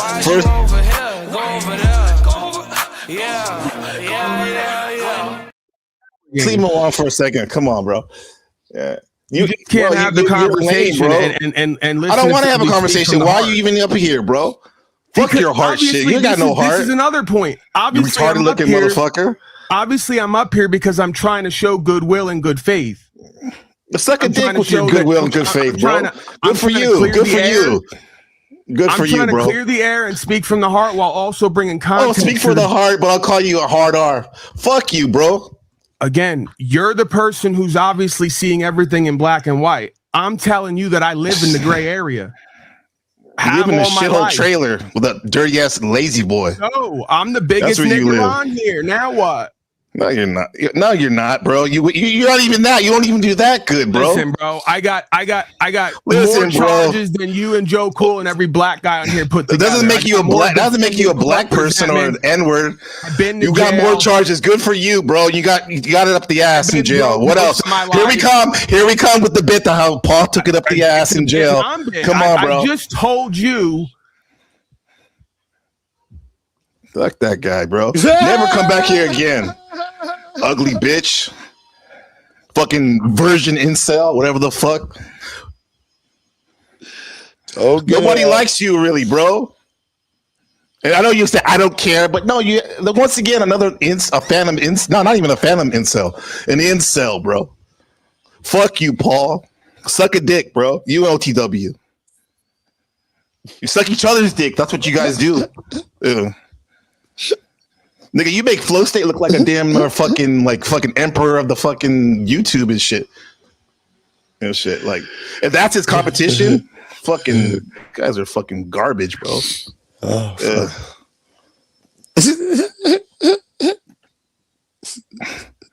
I'm laughing His because goodwill. you ain't Fuck that, him, bro. Nigga. I told you ain't that. Yeah. That's why I'm laughing, nigga. You ain't Bunch of that. retards, bro.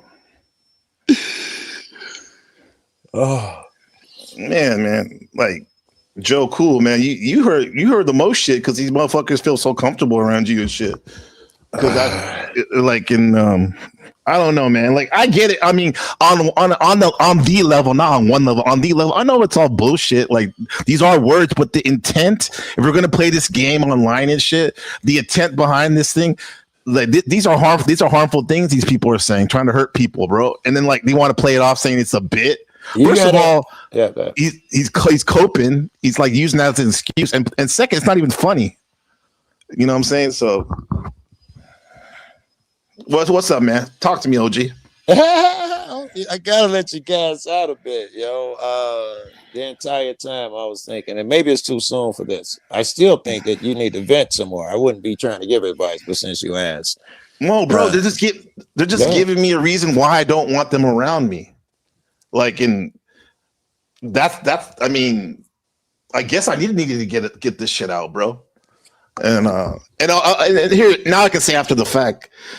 The Mayans would say, count your enemies as your angels, and they're teaching me, bro. Yes, you will appreciate them niggas in the end, right? And not only that, if they're good guys and they make it, and let's assume I don't know that other nigga, but Paul's gone, he's Zen. When you go over there, you niggas gonna hug it out, man. You're gonna love that nigga. All of this shit would have been learning lessons for both of you. You will love each other that much fucking more, I think. Right. Probably not. I love Flow State actually, bro, and all the shit that, I mean, not that we've been through all the shit, bro. It was a compliment, Flow State. I know it probably kind of sounded weird in the way I put it. No, I'm saying like, bro, like of all the crazy shit, whatever, you definitely have not like gone there and shit. And that's kind of sad that like that's the benchmark of being a decent person, a good person. I'm about to say you didn't use a hard R, right? It's as hard as this all shit's that. fucking I hope crazy, he ain't bro. sitting around trying not to say it, right? I don't get that out of him. It speaks I don't to get his it either. heart. He's And had plenty of opportunities where he could have, you know. But addicted these people, they think like growing up around black people gives you the right or the obligation to say shit like that and be cool. It gives you the obligation to learn shit. That's what it does. Take your time while you're there, man, and learn some shit. We're gonna be harder on a nigga like you if you say you've been around motherfuckers. You can't come in here and say you don't know the difference between a hard R and nigga. You know, exactly. You can't do that. You can't think that it's okay about a bunch of white motherfuckers to just throw that word in there next to the F word like it's fucking cool. You can't think that shit. You know, oh, faux pas. Shit, what are you training these monkeys to do, bruh? What the fuck? Well, yeah, bro, I just said you're not welcome here. Why are you here? I'm just interested you got to have an ear the problem? conversation. I don't understand why you can't have the conversation to a point where there's some type of resolution. I don't want to take your fat hand in resolution, bro. You know, sometimes. So you can't even just say like whether you don't respect me or not or don't like me or not. I But don't respect you. But you can't. That's right. fine, and that's fine. But you can't get to the point where you can't see that it's because of a word and that the word has no meaning to me when it comes to you. But I mean, even just the fact it's not me or somebody else or a group in general, it's like fucked up, bro. So you think I walk around and live like that? You think that's how I think and how I see and how I feel and how I live? really don't think about it. I think like that guy. I'm like that guy in the parking lot, right? Where I turn to Landry and go, "Oh man, the nigga." You know what? That's me, right? Because that's how I live, right? As we continue, don't say that hard R anymore, bro. If you're gonna be up here, I mean, don't tell me how I think. I'm not telling you how you think. My thing is, you asked me, you want, but cut the. You asked me a question. I said, like, to be honest, like in the past, I probably would have been surprised if you said that. I wouldn't think you would, but now I'm just not so far off, maybe. Yeah, again, bro, when it comes to comedy and this type of medium and whatever else, that's part of why you do it. to get out of the box and say and do anything and shake shit up and be crazy and weird, like you said. Paul, if I can say, Gabriel, Paul, there are a group of people that use that same argument when they're throwing up the Heil Hitler sign when they're singing Kanye's song. And most of them are white. And they think, and this is their argument, it's edgy, it's trying to teach you a lesson. Do you think any black motherfucker is thinking, thank you for that lesson? I mean, who the fuck? Nigga, ain't you got better ways to teach these niggas? I'm not presuming that anybody else has to see it how I see it. I'm just saying that that's what it is. So when you frame it as something different than what it is, yes, I'm going to have an interest in correcting that record to just say, hey, this is what it is and how I feel about it. So don't make my feeling and intention and perspective anything other than what it is. Now, you don't have to like it. You don't have to respect it. Again, it's hacky shit too, right? Like when you really get down to it from the comedy level, it's the hackiest thing that you could do. It didn't work for Kramer. What's his name? Michael. What's his name? The guy to play Kramer. That didn't work too good, or anyone else that's a professional comic. It's not. It's not. But this is the thing, and this is my point. You and I'm not trying to get under your skin by saying you're triggered, but you're triggered by the word. When Michael Richards started yelling at a group of black people in the audience and calling them that. He's got an argument, Gabe. If you look on that's true. That's true. But if anything, I'm triggered by you, Paul. I'm triggered by your actions and just bro. But Gabe, I was going down the list. And again, this is even like funny and ridiculous that other than you just being a man and a person I've dealt with is the reason I'm talking with you about this, because of the record, the truth, and my interactions with you, because it's like beyond that, I don't owe you or anybody an explanation about what I'm saying or words I'm using. I'm not asking for you to come up here.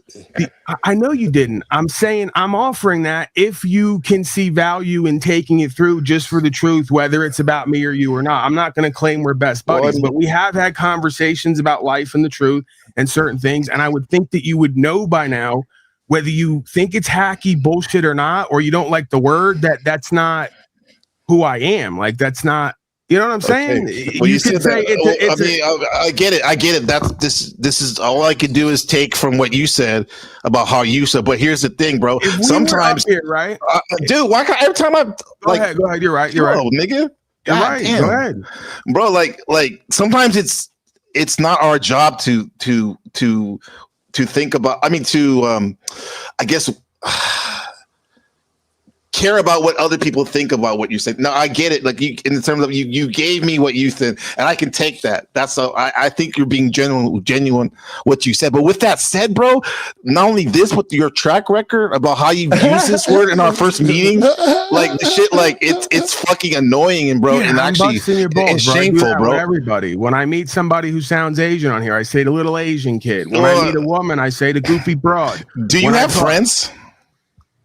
Gabe, you know that I don't know, bro. I just see you in a dirty chair all the time. I heard you ask it to a few people, so that must be like tonight's social experiment. No, I asked that to a lot of people down here because it seems like most people here are like incels, phantom or overt incels, bro. He did ask a couple of motherfuckers. It's way darker than that, Gabe. I'm at this point technically a volcel. I'm just because I have issues with relationships with myself and with others. Is apparently what I've learned. So all I want to know is what Landry said after that nigga used that word. Landry had the power. Did he say, "Oh, nigga"? I know black folks. Or did he fucking fold and let him say it 27 more times without saying something? That's all right. Look, that's what like Flo say. He says he knows I'm offended by it. He's choosing to continue using it. That's intentional disrespect. Well, I mean, that was the case. I already told him not to use it, and he hasn't used it the third time I said don't use it. Yeah. You could argue, but this is what the crux of this argument is, too. If you get to the philosophical side of things, the fact that I now have to be policed in my language, which doesn't begin or end with some black people who don't like that word. It then becomes I have to call a man a woman and a woman a man. Well, yeah. I'm not going to police you personally, but I am going to explain. I'm going to police you in this channel, and recognize, even if I never say a word, I'm gonna recognize certain things and see certain things. I ain't gotta I'm not yelling at you. And that's fine. But the other thing that goes on with this whole thing is this idea that one black person can speak for all black people. That's you not a can't and you thing. don't. Obviously, that nigga right there is hot as fuck. Yeah, I'm speaking for the black delegation today. Right. Whether you accept it or not, that's on you. Yeah, but that's not a thing, because if it is, then you're doing racism, right? So like it'd be one thing if we were all in the room together vibing and I just out of nowhere got angry because we were in an argument and I called you that or called Joe Cool that. Then it would be like a whoa kind of thing. Like to you, if you're in a come group on, of bro. white motherfuckers and you do it, it's still whoa. Any black person I know, they would be like, wait, whoa. People, I do the same thing with all people. I know you do it. I've seen you do it. So I would right. It's kind of an East Coast sort of thing where we all grew up together and we would all bust each other's balls based on what our ethnicity is, because at our core, you call each other hard R. Come on, bro.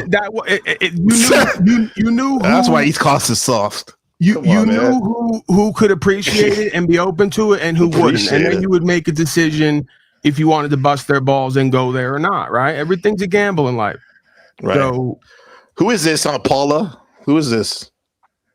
What does that mean? Who is this? Somebody's called Paula. All right, see you, weirdo. Not you, Paul. There's somebody. Yeah, I don't know what that's about. So anyway, go ahead. Yeah, man. You know, again, it's like we grew up essentially in the 2000s. Everybody was in the same sort of, you know, interactions in my world. I can't tell about anyone else's world. In my world, it was like a melting pot. So, you know, really? You still talk like that and do jokes like that? Apparently, because we're here talking about it. Because I come from the ultimate melting pot, the Bay Area, bro, and like people don't do that shit really in general. Maybe there's some weirdos, but like for the most part, I mean, I'm sure it's subjective, but I think that it's a thing, right? Like on the East Coast, growing up on New York, certain areas, everybody would at times, or at least in my groups and people that I knew, maybe it was an Irish Italian thing, whatever. But you know, black folks are doing it. Mexican folks have done it. I've seen it. You know, it's one of those things, man. I'm trying to picture that hood in my head. I cannot picture. I know, I can picture every scenario that I've pictured it in. Even the white folks at the tables are shocked because they know that. I've heard a nigga say it once. Let's see this. Right. And get a bigger reaction. The motherfucker. Check this out. You know, this is in real time. This is from the other day. I've never right here. identified with any of that crap. I've sat with Mexicans and talked about white people. I've sat with, you know, white people and talked about the idea of blackness. The hard R joke. I was just talking about. Check this out, bro. What's the color of my skin? Huh? What's the color of my skin? Black, right? Don't never say no fuck. What the fuck is that? Yo? They call him an N-word. I'm telling you, like shit, people. That sounds like East Coast to me, buddy. This shit's weird, bro. Did I say that everybody has the same perspective on it and reacts of course the same way? Look at this guy, bro. Hey, don't ever come back here again, gay area, bro. You're the gayest person that's been on this panel, and I bet 10th Man was watching, so that says a lot, Frank Monday. Come on, bro. Like the gay area, okay, whatever. Yeah, but anyway, I respect to you for coming up and explaining yourself. I'll say that, man. But I still, bro, like it's kind of sad because I did have a high respect for you, and it just keeps on getting eat away every time you open your mouth. I hear it, bro. Yeah, well, I think that's part of I think that's part of the whole thing, right? Is that I have a fascination with what it means to be alive and be a human being. And one of the things I do with my comedy is explore different aspects of myself or even reveal less than savory aspects of myself in order to do that, right? I've watched a lot of comedians, right? A lot of them. And that's not a thing, what you're talking about when you do comedy. It is not a bit where you get up in front of white people. A white person gets up in front of white people and does that bit. That's not a thing. Right. It's a Klan meeting. I don't know what that means. It comes off as a clan meeting. That's what it does, bro. A bunch of people who have no idea about the I can't jokes that answer they're for how everyone else does a bit. I know the bit started with Tommy always yelling those two words. Yes, I've heard him say that, and I get it. And on that level, it is can funny. I ask I'll why give you you're that. But hyper-focused on the quote-unquote, and this is so ridiculous too, that we're now in a word where we're all supposed to be afraid that black people are going to act like N-words to us and be violent if we use a word. This is beyond ironic. Clearly, I'm not acting that way, so you can take your chance. If we're talking as grown people, and I don't have hate for you, and I'm not a racist, can we not all just I don't have to ask you for permission? And this idea that you're offended by a word and that I'm disrespecting you for just talking and using maybe the language you're talking to Gabe, is because ridiculous. that is not my contention It's at all. childish and it's ridiculous. You're arguing no one's contention, certainly not mine.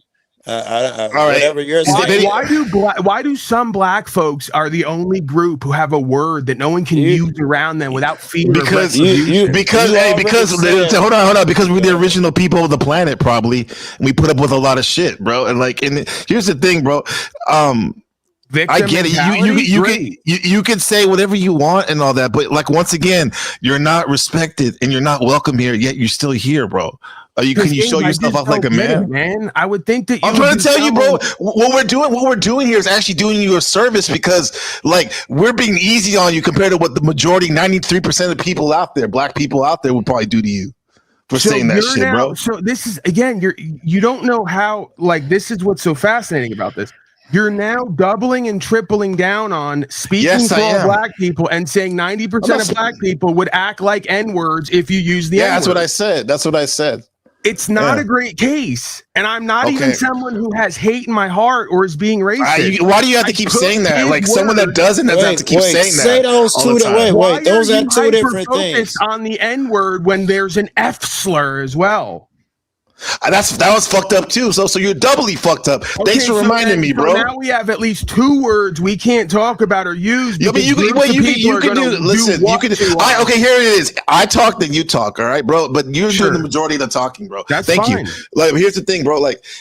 You said, you can hold on. You can do anything you want. It's just this is my broadcast, and I'm saying I didn't like it. I didn't like it when you were encouraging OTW to strike my channel, whatever you want to call it, and I didn't like hearing you say that shit. And this is my opinion. All right. Okay, so to be clear, OTW hosted a place where Snafu showed up doing his loop that he does. Yeah, he's a bitch too. And you all bitches hang together. Again.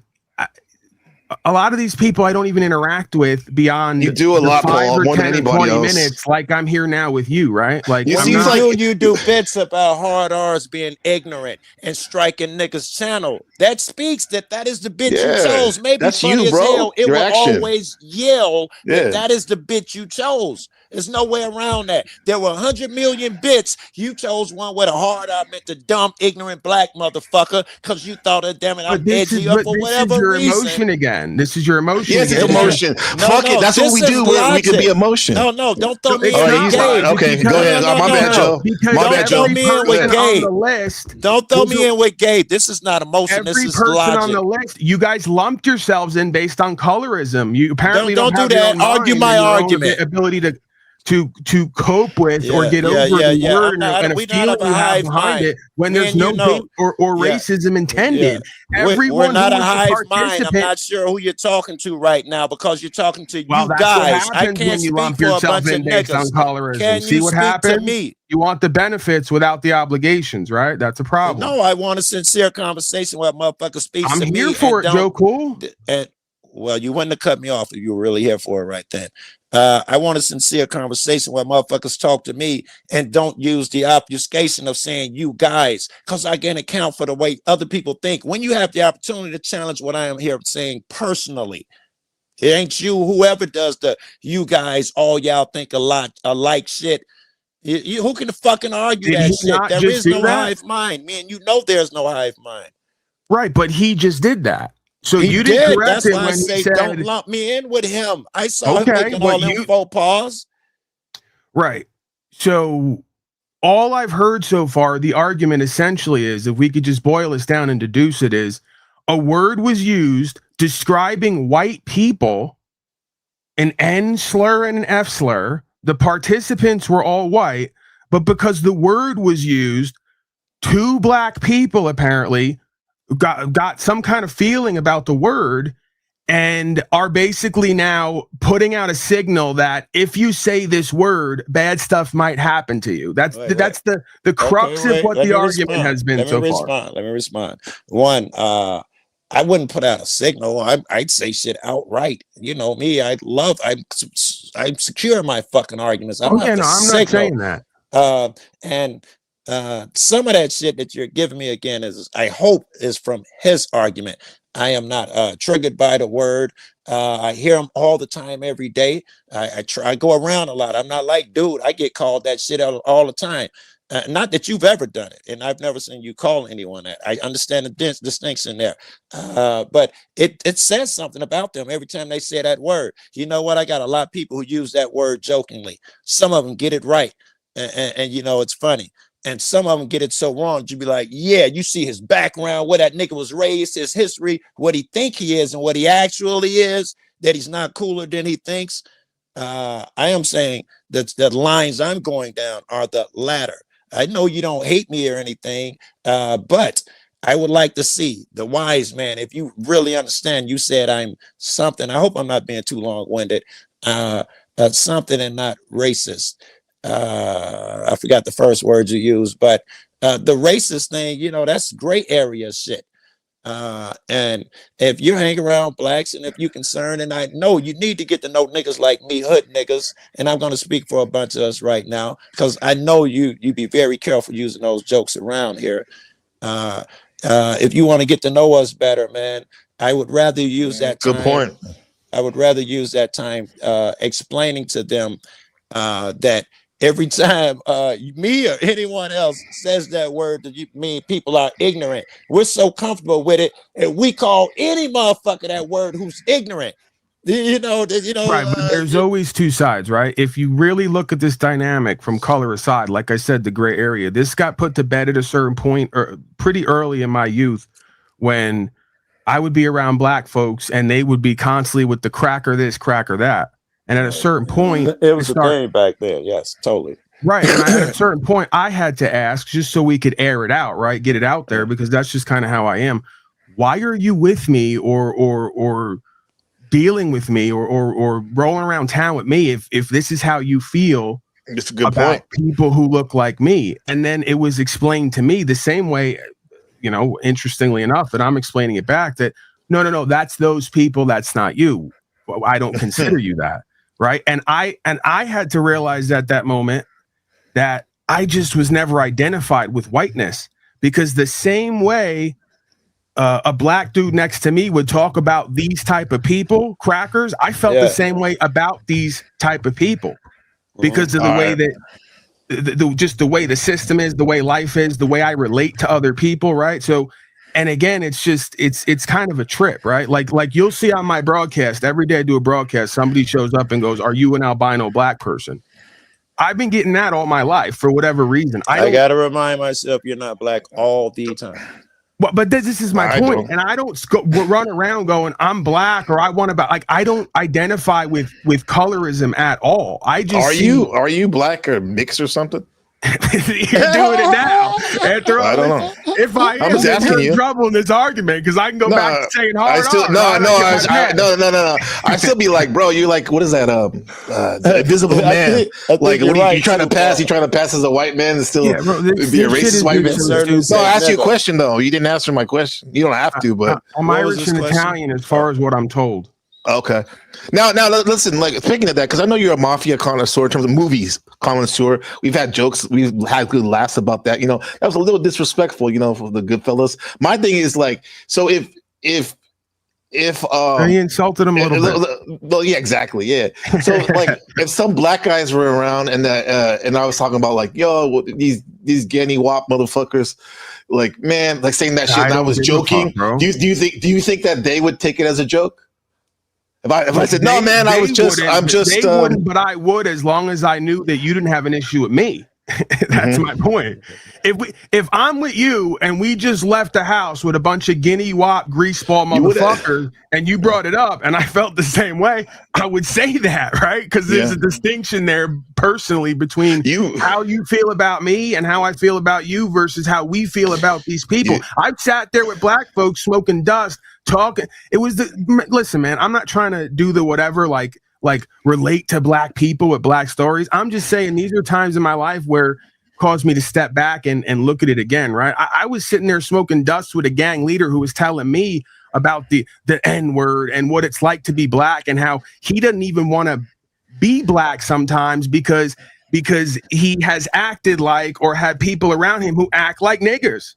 So if I'm sitting there talking to a black guy who's a gang leader and he's got different aspects to him, right? And we're having this philosophical conversation.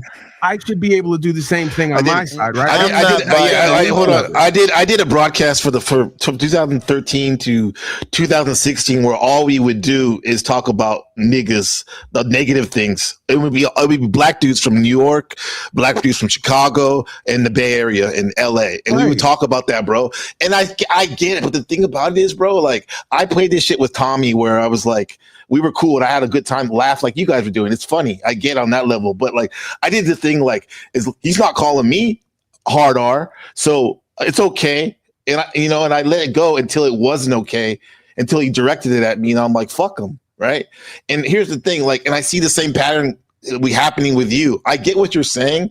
On legal speak wise, you're covering your ass on this shit. But me personally, bro, I don't respect you as much as I used to. And at this moment, bro, like there's no reason for me to like interact with you really because I don't. Like even if you are, as long as you know it's what I mean? on the table, I've seen you do it a million times, and I thought a certain way. I guess lose respect would qualify every time I've heard you say it as well. Again, it's hypocritical because I haven't heard Gabe say it, I don't think, but I'm pretty sure I've heard Joe Cool talk about white folks and crackers this and whatever the case may be. And I don't use that word. I'm not sure I've used that word in the past when it was. If I wanted to get you, I'll call you a devil or something like that, maybe. And again, the energy was from a place of frustration, discontent, and could be argued hate. It wasn't even him doing a bit. And still, I don't identify with the characteristics or the lifestyle or the colorism, so it doesn't bother me, right? Because I'm drawing that line of distinction that I don't think that Joe Cool sees me as an uppity, stuck up, legalist white folk cracker who's out here. I'm just one of the guys, right? Just like everyone else here. I mean, but if you keep talking like that, I don't think he's going to be hanging around with you. Like, no, I ain't going nowhere. And I'm just pointing out. I'm just not pointing over out no shit like that. Obviously, I told you I seen him do it a bunch of times. So I'm still here. I'm not going to stop fucking with dude over that shit. I will always have a bond with Joe Cool because he does the legal lawful thing. He pretty much can do no wrong beyond that. He got a lot of that bond, right? Too, right. Yeah. Which is good. Which I don't get that shit. Like I'm glad that you guys enjoy that and all of that. And I think it's for me personally, it doesn't. I'm not moved by it. But that's great that you guys do it. It's proof that colorism is bullshit because I will forever. I don't agree with Joe Cool a lot of the time. There's a lot of things that rub me the wrong way about him. But at my core, I will always have love for him or a bond with him. Because I see us as Americans and I see us as both men under God attempting to do a certain thing that we're meant to do, right? I don't know why he's laughing at that, but whatever. Hey, what's up, man? What's up, Avian Buddha? You've been back there for a minute, man. Yeah. How are you doing? Got to say? I'm good. Good. Well, what is the stream about? Is it just talking about random stuff or? What did you say? What is the stream about? Are you seriously? You've been out there for a half hour, bro. Oh no, not the legend, kid. You've been back there for a long come on, time. bro. You're like, hey, what are you guys discussing up here? You can't read this. It says Real Awakening. Do I have to drop the banner, the ticker, bro? I mean, it's kind of vague. It says Real Awakening feels like a personal apocalypse. And I have to say, this has been a teaching moment for me. Because obviously I still have, I won't say issues. Oh, fucking issues or learning lessons that come from, hold on, bro. Respectfully, OG. I still, there's a reason why I keep I keep coming up with this N-word shit with me because there's obviously things I have to work through. And like I said, even though on the surface level, I looked at Paul and them as demon, they're actually my angels. They're teaching me, right? Yeah. How to react and not react, and how to Paul's maneuver being over this type of gentle shit. in that respect. He's one of the more gentle angels. I'd say niggas like Paul and Stephen, I think those guys are the ones who test you as angels. Yeah. And Stephen was back there. Hey, Stephen, my bad. I saw you back there. I didn't think it was a good time for you to come up, bro. I mean, we've been having good discussions, me and Stephen. But you're right. Paul is more thoughtful than the so-called what do we call them? I won't say pariahs, but crackers. But yeah, I don't say that, bro. I'm saying no. That this is the thing. I have a weird identity thing going on. I would say devil, like anymore, Elijah Muhammad would say, like a devil, like of the original, second to the original. I wouldn't say cracker or whatever they call that. What's another one they say? They say cracker and what's the other one? I hear white people say honky. I've never honky. Yeah, no, that shit don't even hit hard though. Yeah, that's because it's all about the intent. The intent, which we're all talking about in our own way. The intent behind it. Paul saying, not to speak for you, you're here, Paul, but you're saying the intent when you say that is not to harm, right? That's what you're saying. I'm just being real about it. That there's an equation that's done on a subconscious level of, does this person really have issues and hate toward me and what he sees as my kind, or is he? You know what I'm saying? Because again, I've dealt with it both ways. I do, but I do think you do have. Maybe you do have a little bit towards me. Maybe or no. Maybe you do. Well. Maybe you do, but the point is opposite, where I have an identity crisis issue where I've almost grown up on Black culture and around Black people so regularly that I almost have a fondness in my heart more for Black folks and overlook more of what they do than I do white people. Right. I've talked more on my broadcast about stuck up, uppity white people who've made a system of slavery and genocide for all of us than I have at all about Black folks. And when I do, it's me doing hacky jokes about a Black guy stealing my bike in 5th grade, right? I've heard that discussion, and I have friends the same thing, bro. They grew up on Black culture, BET, and all that, but they're the opposite. They're not saying shit like this. Admiration for Black people, right? Paul does. Of course, everyone on the planet that has some swag does, and he has some swag. Right. Listen to what Paul Mooney says. Hold on. I kind of look at it. Hold on, bro. I want to ask a question. Why do you have all these people with these deep accents? Why you act like you learn anything from 9/11? I want to see his passport. Never mind. This is the wrong clip. He was saying that everybody, he was trying to, the one where he says everybody want to be a nigga, want to be like a nigga till they are a nigga. Meaning like everybody wants the cool shit that goes with it, but no, the bullshit. Listen, here, that's a great one, Paul. Yeah. If you have that idea, everyone wants to be a nigga till you whatever have to be, blah blah blah. Then that guy who understands that that he's in the power. I try to talk my white friends into this all the time, and you're hip and cool, and they love you, so you're at an extreme advantage to do this shit. In my absence, you speak, for me, and if not. It's more of us. If you can't do all of them, speak for me, man, and explain the things that the white folk won't listen to me about. And I'm sorry. Go ahead. No, I'm sorry. I'm saying what's up to people. And I have had those conversations, especially in private, if the time calls for it. I need them in public. You're Paul enslaved still. I need them in public. Yeah, right? Joe Cool, you know how I am. When it comes to certain truths and certain ideas, I will purposely take a position against what I'm supposed to, just because I like the high of it, the gamble and the thrill. So if nothing else, before the truth and the gamble and the thrill, I will push back and get us right. That's the point, right? That's why that's why the example when it comes to me doesn't make any sense to me. And I'm not saying anyone's not entitled to feel how they want to feel, obviously. Okay, thank you for that.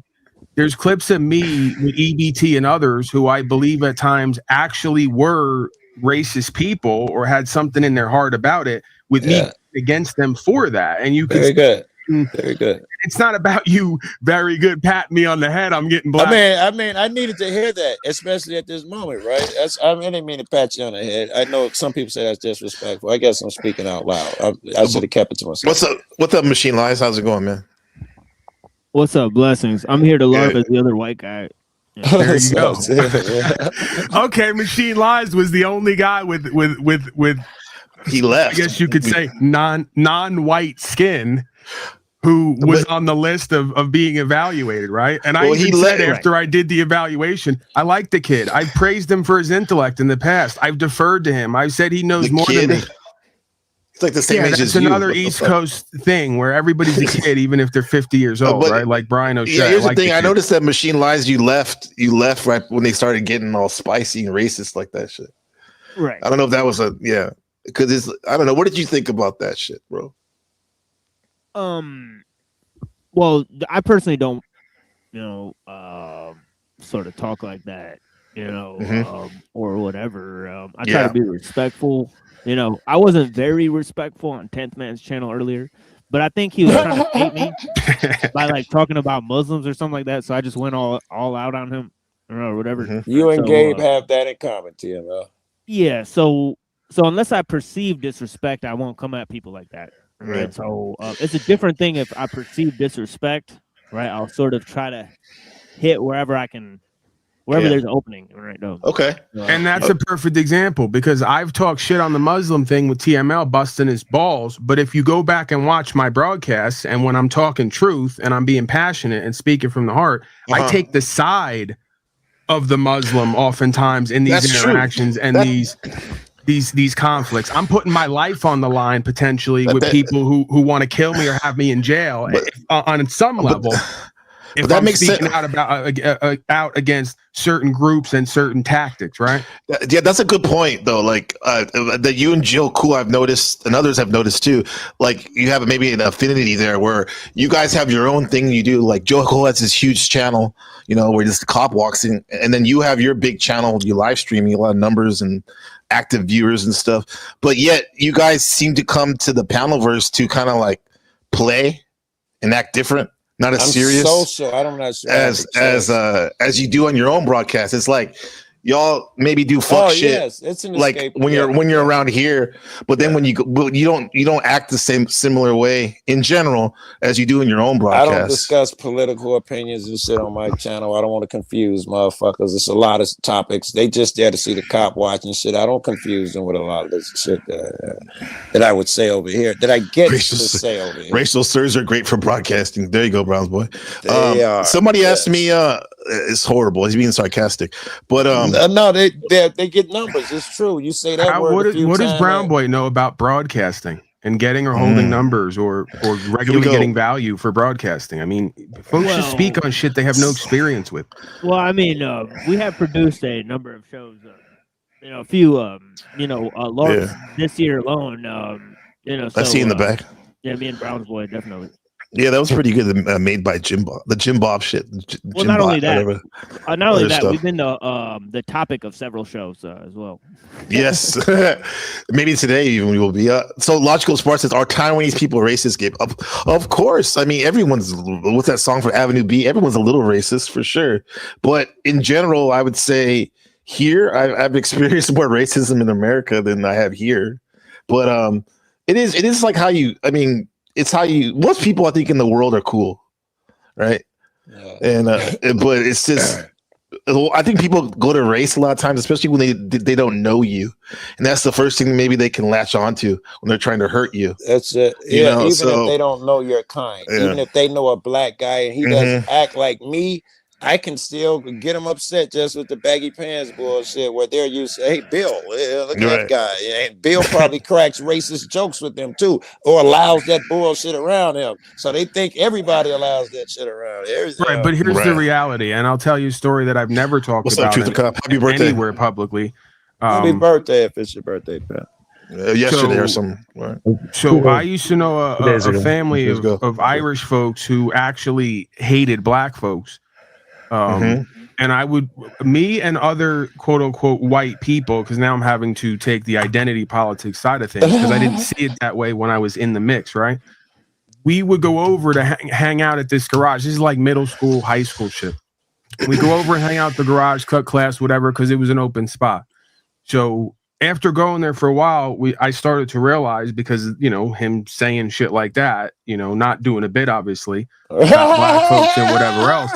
So it was so funny because over time, with me bringing music around there and just kind of exposing him to a different culture, a different perspective, I was like the black guy in the room again, just based on the truth, right? And my own experiences. It's not about black or whiteness. So it went from him sitting around making his identity about hating black folks and brown folks to listening to the music and changing his perspective and opening up a bit more, right? So that's the reality of the situation. Off over shit like this. This is why you never cut a motherfucker off over shit What are you talking like about? this. This is, I mean, just like I said earlier that I'm learning lessons. This is for you guys too, because hopefully you're learning something, because I'm devoting a lot of time to this shit. I for you, noticed, like, and I'm a little glad that you're hot. You know, I like different approaches. I'm glad that as long as two of us up here, you know, I ain't got to say this crazy shit. I'm glad somebody doing it though. That's the truth. Nah, because I'm sick of that type of behavior. This is why I don't go on people's channel that much. I mean, I'll go on Landry or what's his name, Marathon Kev or Resto. That's it, because honestly, not this is the internet. You're not going to get hurt, but like honestly, I feel quote unquote safe that I don't have to deal with that bullshit. But it seems like every other channel, shit like this comes up, and I'm tired of it. Like, and this was on Truth or Cop. Truth or Cop.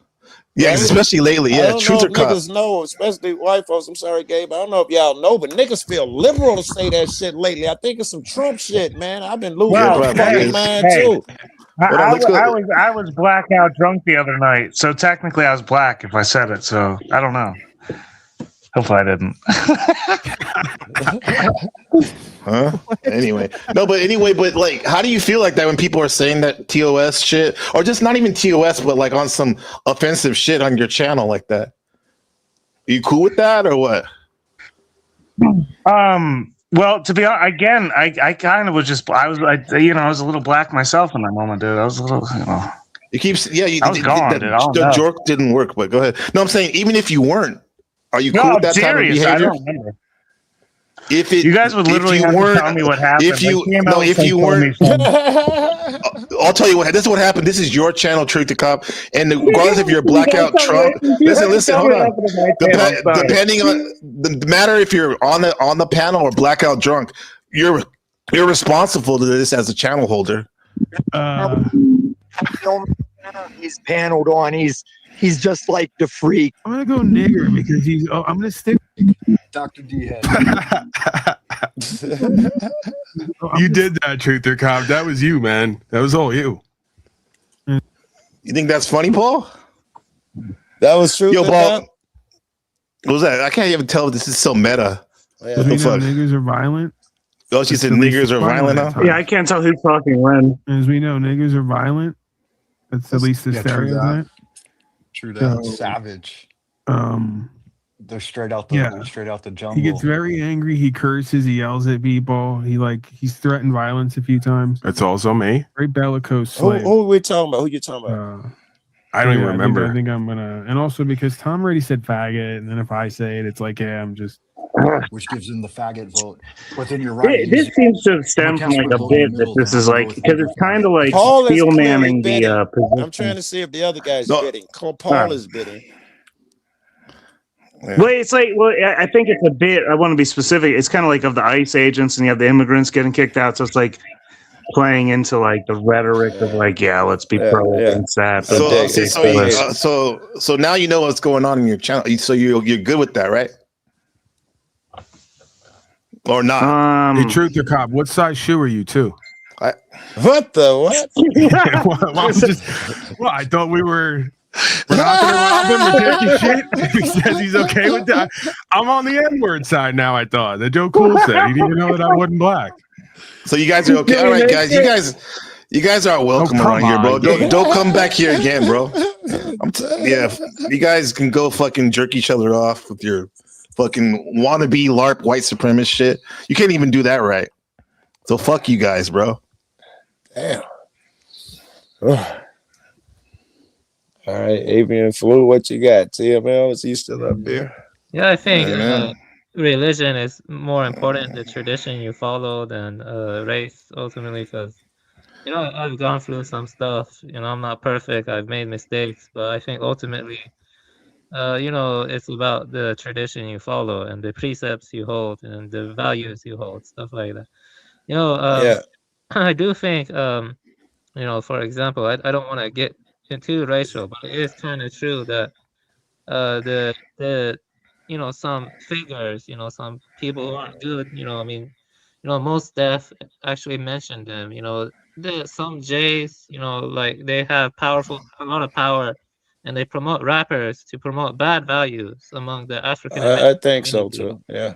Yeah, so Yeah, I think Leor Cohen is an example. yeah, of Leor this. Cohen, that guy, yeah, exactly. I was thinking about him. Sorry about he's a bad guy, yeah, that guy. Right. It seemed Yeah. like but you were mentioning earlier in the Platform Sutra, right? Huineng kind of in the Buddhist teachings, he sort of overturns ethnic prejudice. But Yeah. what's really interesting about that is that Huineng was sort of considered a barbarian by some of the other Buddhists, right? Because he was not from the same region. So when he came through, right, he was sort of discriminated against. Even though he went on to become the patriarch, right, of Yeah, Zen exactly. Buddhism. He had dark skin, in China, even to modern times, like back then they persecuted those from the south who had darker skin. Right. Yeah, so he actually overturned that because Buddha nature is not defined by such contingent and impermanent factors like skin tone.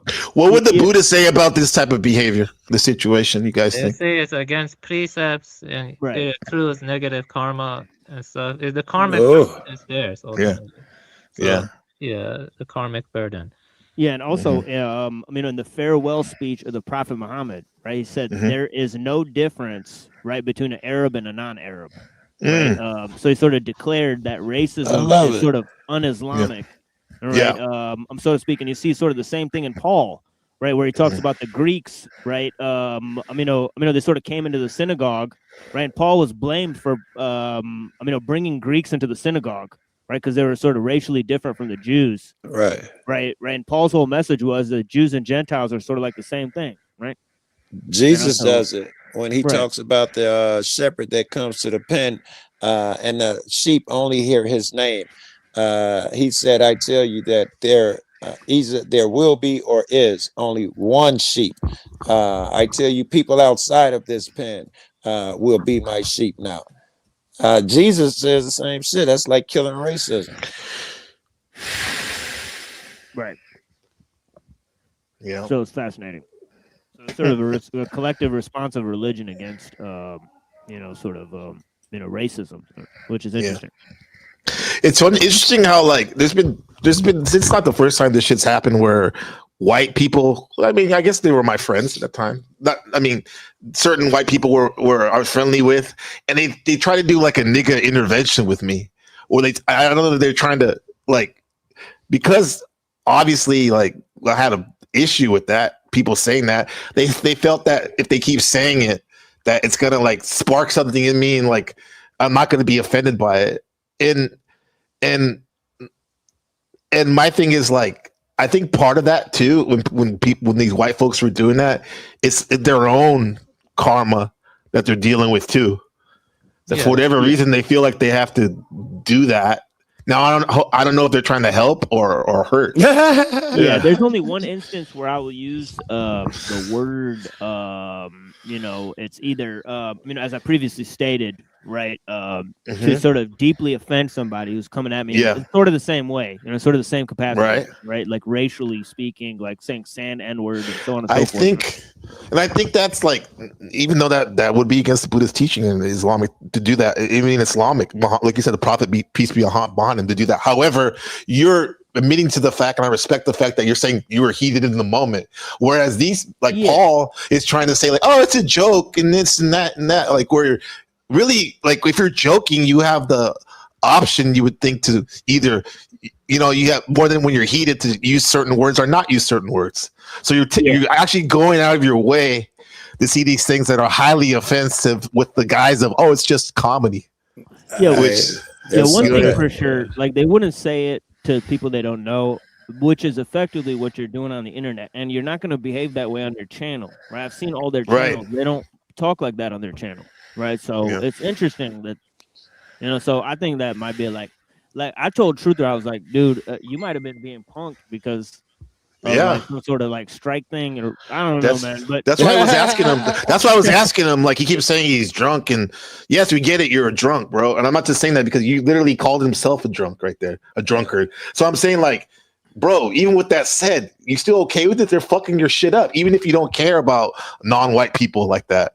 Like they're fucking up your baby, your channel. This is our baby, right? Our channels. Yeah, the you know thing what I mean? is that I noticed, like, if you say like, you know, N-word, you talk about like, you know, trans people, or you talk about, small hats, or, or even if you talk about the big hat Catholics, right, or you know, whatever, you know what I mean?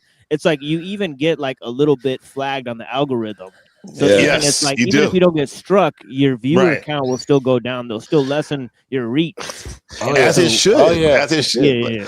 I get it. People go, oh, you don't like free speech. Well, like Shadow Buddha tells us all the time, YouTube is it's not free speech. And it just like there's certain things you can't say, just like on my channel, personally, the way I run my channel, you can't say certain shit on my channel. In my house, I don't. In my house, yeah, exactly. Mom, right, Yeah. so you won't be cursing around my mom. Yeah, my house. Yeah, it's just kind of weird, It's bro. just not good to provoke people, you know, especially, you know, I don't see the point of bringing up the N-word. You know, like if they have an idea, they can just talk about that idea without saying the N-word. You see what I mean? So I it's understand, I guess not, man. And here, let me go back to this. Let's reset the topic. I appreciate you guys' input. One more everybody in the thing chat. on it. Go ahead, man. On it. I think Kanye is guilty of the same thing. He uses the same excuse. Hey, it's just a word. I'm just trying to show people they trigger over a word, and all the damage he's done is irreparable. Exactly. Yeah. I mean, yeah. And by the way, for the record, just to make it clear, Paul and Slave, you're not welcome here. My channel, OTW, you're not welcome here. Truth or Cop, you're not welcome here. OTW too? Yeah, fuck him, bro. He's trying to strike my channel. It's the red. Yeah. You sent me that. Yeah, that's the red wedding over here tonight, bro. Yeah. We ain't doing this shit. Let me show the viewers they don't know about this shit. This happened like a week ago.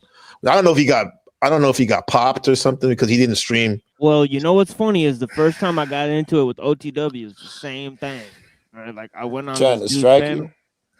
Yeah, like it was him putting like you know, like I was going at Snafu, and then like you know, like the same shit happened. You know, like this is almost like this. Vu. Yeah. Like this. Look at this. This is what happened. Like the review, and mind you, we're doing the biggest event all year. People are waiting for this. Hey, what's up, Lindsay? Thank you for being patient. Thanks. Hi. Hey, thank you for coming back. You abandoned. Thank you for coming back. When he caught with a string. Spotted out, then I came back. Good time, yeah. It's all cleaned up for you. Yeah, how you doing, madam? Hi. Yeah. So this is what happened last week. We're doing the NPC awards. Everyone loved it. Not a lot of people liked it, right? Thank you. Obviously, these guys didn't like it. OTW was sour about not getting an award. So he thinks it's okay to strike my channel while it's live. This is live. Wait. Is this the one? It's like you're never gonna get the clip. Oh yeah. Yeah. This is Tommy has the clip somewhere, but he's too high on methamphetamine for you to get through to him to get it. He's got it there somewhere. I'll go get him right now. Wait, OTW, you got to give him Share a my chance. screen real quick, OTW. I need to do something. Oh, you want to go and show people that you're going to strike this? I'm not going to let you do that. Very good. Why are you not going to let him do that? You know what? So he says, like, I'm not going to do that, right? Which is the right thing to say. Paul? And then Paul says, why aren't you going to do it? He fucking like lied like right to us earlier, right? Come on, man. One sentence so far. Okay, let's go. All right, fair enough. I'm not going to let you do that.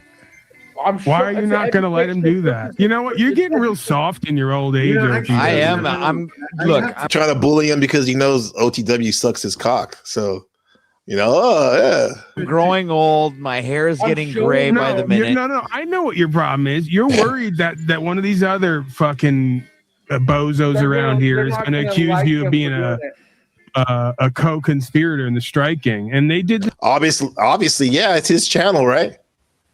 Right. When you say concerned, yeah. The same thing with me, and I go, listen, he strikes me, so I'll cover it. Real carbo motherfucker. He's intelligent.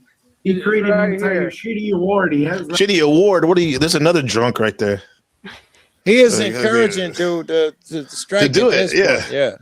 Isn't it? Like 300. Listen, I agree with you. I've been on a low carbo diet lately anyway, so I don't know. Yeah, you got to get a big no carbo diet. You ain't, like I said, you ain't welcome here. Yeah, What are you even doing here? He has 300. Oh, he has Which one should I 300 people do? watching. Look at, ladies and gentlemen, live. These motherfuckers are so shameless that they're striking the channel live. Oh, when they look, that's what they're doing.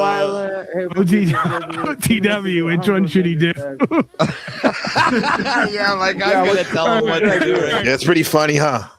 This is how like, you know, I get supplement income so I can pay for my son's school so we can, you know, get gas for our car. Yeah. Now, I have a career, but this helps, bro. They think this shit's funny.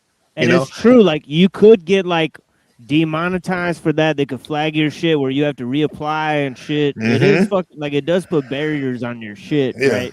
Like, and I seen Joe Cool go at him for that too a bunch of times, you know, for the strike team thing. But I think it's more, I don't think he has to figure out what strike team. You're trying to incite me That's to a for sure. crime there, man. Report him. Listen, I'm not in favor of striking, but if there's a bubble on there for excessive boringness and lack of comprehension, if I was gonna strike, All strike claim. would pick that, but I'm not supporting that. Do not do this. Violation. Being boring. It's kind of funny if you strike it and write, this is so boring, I feel that something needs to be done. Is he going through with a strike? That's what I'm looking at. Yeah, that's what he's doing right now, live. Listen, OTW is going to help him. He's going to say, put this, spell it like this. I feel that something needs to be done. Hey, miss is spelled with 2 S's, dummy. So he's telling them what to put on there. That's violation of misinformation. This is insane, And that fucked up retarded laugh of his. You got nothing on Joe Cool's laugh, retard, OTW. Imagine how many of these tickets they get a day of just misspelled. Okay, he probably has fetal alcohol syndrome because his parents were alcoholics. Like quarter paragraphs of snafu. Look at this shit. That's how you get it done. Crazy. You actually struck him? Why are you snafu? What? Like, Yeah, what's the point of that? throwing He has misinformation out. 330 I people should be the watching winner of of all his this fake shit. little award show. Wait. like- Hey, pause, man. You see that shit? Wait. Just Paul. He sat there and joked and watched him go through the entire process and wait till him push the button and say, "Whoa, you really struck him?" Is that what I just saw? Yeah. Okay. Yeah. He likes to moonwalk. That's like how he came up here. He couldn't just be like a man and be like, fuck it. Gabriel don't like me. But now he had to come up here like with his, I don't know what the fuck he was doing, bro. It's a bad look, bro. I forget, but whatever, bro. Like, in the end, this is all. That's another line that Yeah, whatever. this is a real line. Some people, you just don't fuck with niggas' channels. What the fuck? Yeah, no. Well, yeah. I'm not like, this is to let you guys know what was going on. You know what I mean? So that's why I don't fuck with certain people, man. But yeah, man. Enough said. Who's that feedback, bro? I heard a lot of feedback. You guys hear that? I don't think it's me though, because I'm on my corded mic. Anyway, so Lindsay, where we first started, cognitive personality and all that shit. God, hey, we brought up Islam, awakening. It's like a spiritual awakening, and we've got racism, and we have all these different topics. So There's a lot of topics. That one? Is that what you want to do? Yeah. Well, let's start with this. Let me see. Or the current You found the real Paul Mooney? Oh no. There's so much to talk about. Yeah, there is a lot to talk about. We could do a little, comparison to talk Lord of the Flies. We talk about the dynamics of this place, social dynamics. You want to do that? Let's do that. I see it kind of like a reverse Lord of the Flies. In Lord of the Flies, I don't know if you've seen the movie or the book, but in Lord of the Flies, the cool kids are the bullies, and they pick on the fat kid. There's much more to the story, but basically it's about how, group mentality and inclusion, exclusion, and how superficial it can be to exclude a certain group based on race, creed, whatever. In this instance, this fat kid is excluded simply because he's fat, and he's kind of seen as pushing the group who's isolated behind because he's not as fast as the other kids. Doesn't matter about his intelligence or anything else. So long story short, I think this is like a reverse Lord of the Flies where the fat kid gets revenge. The fat kid being Paul. Now he gets to be on top of the mountain. Now Piggy, right? Right. Now he gets to be the bully. Now he gets to be in charge. And, not just Paul, but there's some other people like that The who whole bully never, mentality. I get it. yeah, they never had the feeling of control and what it is like and why it is given usually to people who are more respectable in some way. And more responsible. Yeah. Right. So I kind of see this happening right here where Don't forget that, Lindsay, at the end of the Lord of the Flies, they were ready to kill each other. yeah. And we see that here where motherfuckers casually strike channels and we saw the people get shot on kind of Vegas. entropy. And the thing is that it's cruel and it's funny here, but in real life it's probably not. Yeah, it does spill over a little bit to real life because, contrary to what some haters, one hater might say, this channel is a documentation for my son and his his peers, and when he gets older he can look at it if he chooses to, and by the way, I would also make money from it, which is good. So it's like that would have been a double whammy if some shit happened to it on some bullshit like that. So and we've all been there, right? Where you lost your channel for temporarily, or you about to. Oh, you see the anxiety and all of that shit. That's motherfuckers' worst nightmare. What the Especially fuck? when you're doing it the right way. Like I've gotten this channel deleted for some copyright shit. That's on me. Right. But when you're just doing something, people are making false claims and shit. It's some weirdo shit, bro. But the power dynamic though, of kind of like I've seen the cops do that. Where they were bullied. Because I used to work at a store right next to the Academy, San Mateo, California. And they used to come in there for the lunch to my store. And you see a lot of those cops are really cool. And however, you can tell some of them, these guys have they have a chip on their shoulder. And a lot of times it was the little guy that most likely he got picked on or something. And now is his time to get retribution. Yeah. And YouTube is one thing, but this is why Joe Cool. I do respect what you do, especially when dealing with people like that, because I'm sure you've seen it too, Joe, out there. I was thinking on a panel verse. I don't know. You got to refresh, man. I'm talking about cop watching, where you can maybe assume that some of the cops that are kind of hard asses probably are trying to on a power trip, right? Because maybe they never had that power. The power trip part of and they're wielding it in a way that's not very righteous. Yeah, definitely. Okay, I'm gonna kind of ignore that shit on the streets with people out here. I see that a lot out here in real life with regular people. You can tell the guys with the good energy, natural leaders. I love them. The same way I visit every panel, I visit every dope spot just to be around them niggas. And you can tell the guy who shouldn't be there. And by the way, he's the guy who's going to get shot soon. At some point, he is not going to make it. That energy, even though he'll have a group of niggas supporting it and all of that shit, he'll be the one that someone gets to something. But now I was listening to what you're saying, but now I'm going to do a Lindsay question. I'm curious, Joe, why did you feel like you weren't going to touch what I said? Because I already had something going through my head. I thought it would be more reasonable to go with what I was already thinking about. I see. But the cops, the disrespectful way, I can address that shit. The bully cops are, I was about to say the worst, but that's not true. These nice people are the worst I've seen. But the bully me cop mentality are dangerous. We all tell each other about it. I wish there was another cop watch up here to co-sign that shit. Some guys who had that inadequacy throughout life. You have some that are, you can tell that they just talking that shit. And those bullies, it takes a bully to bully them down. Yeah. Then you got the guy who was really broken and is so abusive You know, that nigga, he's the worst when it comes to cops. He's the worst, man. He's the guy who's going to plant drugs on you. He's the guy who's going to make up shit. He's got to go and encourage everybody else to make the fake report.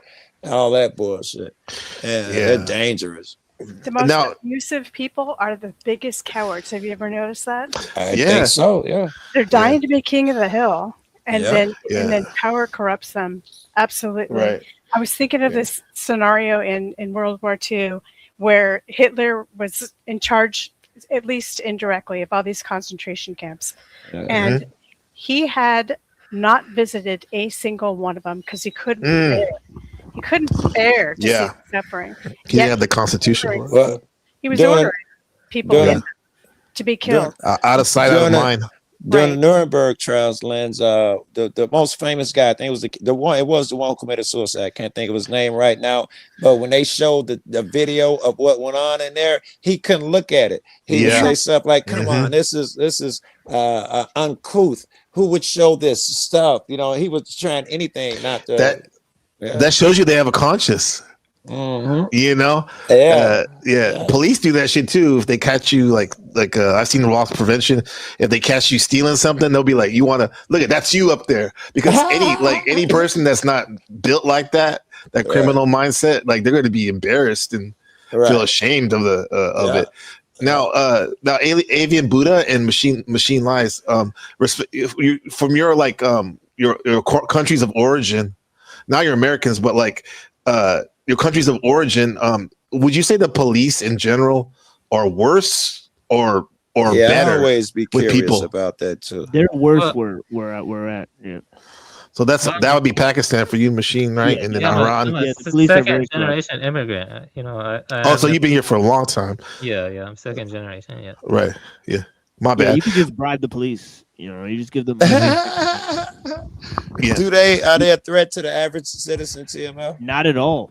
You say not at all. Not at all. Yeah. Wow. Yeah, they're Avian Buddha. I'm sorry. That's so the people treat them like dirt. Yeah, they treat them like servants. They pay them and they just get the fuck out of my face. It's kind of like here, Taiwan. They don't treat them like dirt, but they don't respect them as much as in America, because here they're not overbearing. Like they don't treat you like a shark. I mean, they're not like sharks out here in Taiwan. Over here, the police is ridiculous. I've dealt with the police here. In Michigan, yeah, in Detroit, it's terrible. It's terrible. I bet. Yeah, they are crazy. Yeah. Like the amount of times I've been searched, and this is before like pot was legal. Right? Like, god damn. Right? Like I used to run into so many cops. I used to be in like fear for my life just driving around. But I used to drink a lot of 40s and smoke a lot of pot, and I used to do that while I was driving. So safe, but, that's why I didn't like cops back in the day when I allegedly do shit like that. But now I'm like, I don't do that shit, so I'm cool now. Yeah, I'll go to the lake and just drink and smoke. I've had days where I might get searched 2-3 times in one day. Damn. Yeah, because I be outside so much, and then the same person ever? No.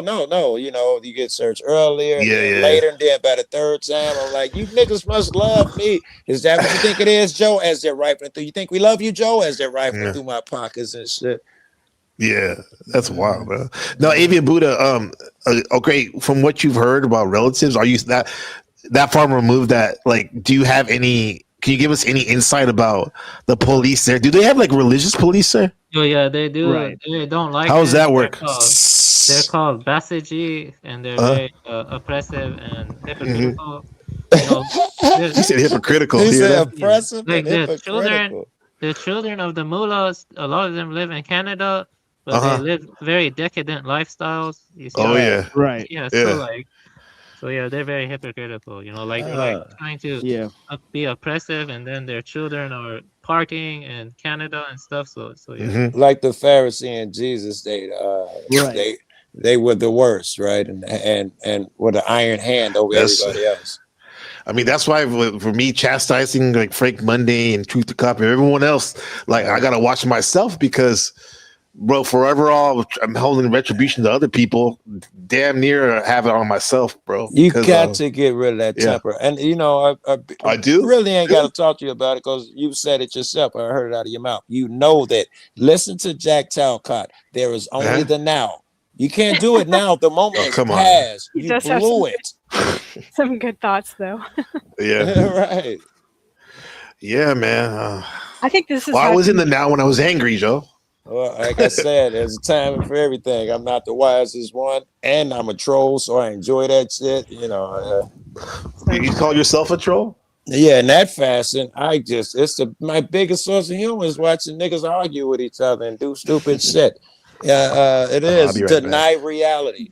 That's latest that talking about ICE. How motherfucker be like, no, what happened? He reached for the gun, so they had to watch niggas deny reality. That is not irritating to me. That is like I need that.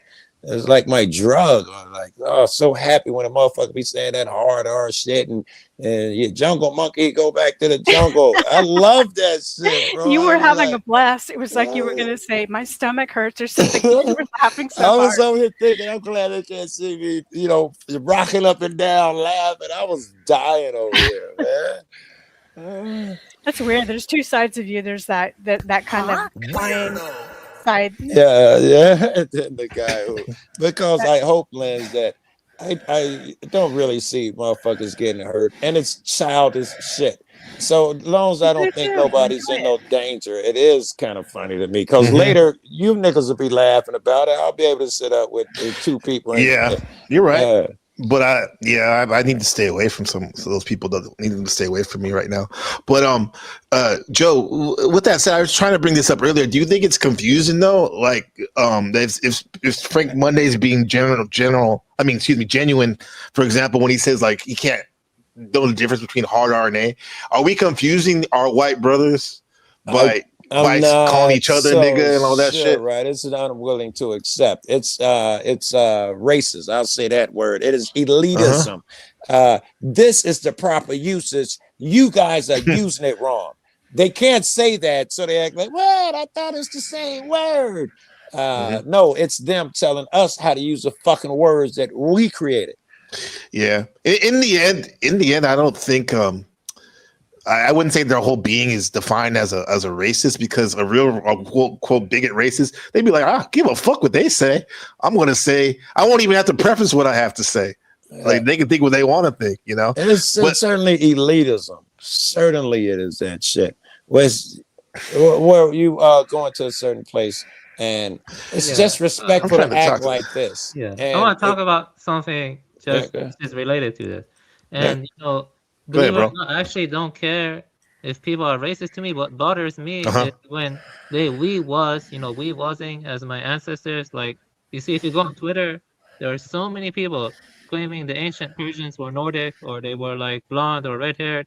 The Aryans, right? Yeah, and they claim that for Egyptians. They claim it for Mesopotamia. They claim it. Yeah, I don't like that stuff. That stuff bothered me. It's like we wasn't LARPing. It's LARPing. Yeah. What did you look like in general? Well, I can show. I gotta turn on the light. I have light skin, but I have you got feathers. You got a beak. Wow. Like Stevens or Raven, King Stevens Raven. Like a raven, man. Yeah, that's pretty cool. Yeah. But that'd be what they call cultural appropriation. Yeah, type shit. Yeah. Yeah, if you do it right.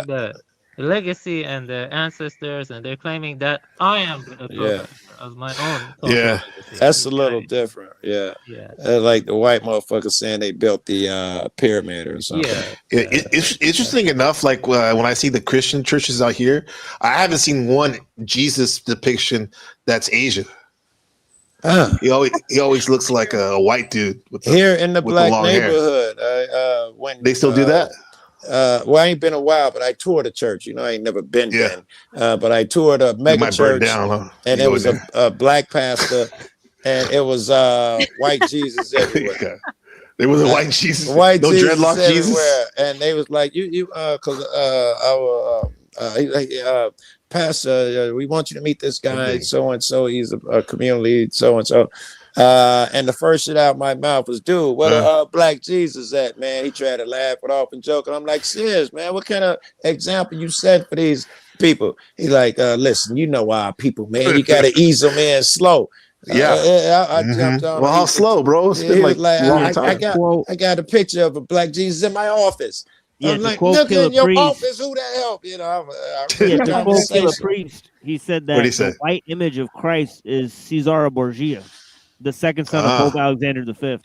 And if you look Wow. it up, there's actually striking similarities. Yeah. Alexander the between Fifth, you Caesar- say? Yeah, Pope Alexander V's son, Caesar Borgia. Oh Right? my He God, kind of I'll looks like never remember all that. the white Jesus for sure. Yeah, I'll look yeah, it up. Right now. it's in the song Bible by Jizza. You know, it's like at the end of Jizza. the album, Liquid Okay. Sword. Taking forever. Okay. Yeah, I have to say, like growing up, I was imprinted with the Jesus more resembling Jack Telcott, but now as I evolve, mine looks a lot more like Machine Lies. My Jesus. Yeah. I was picturing Machine Lies with, beside Cheech and Chong with his 40s. And his You have to wear a headband. Can you imagine his long hair with a headband parted in the middle? Right, Jesus. Yeah. Do you see the problem with social constructs and how they can become blown out of proportion and how they can use to control people and create social hierarchies? And basically, sometimes the constructs are created simply to classify things like race. There are three general races, and they're supposed to be separated by physiological differences and bone structure. But when they make such differences, people take off with that and create even worse. Yeah.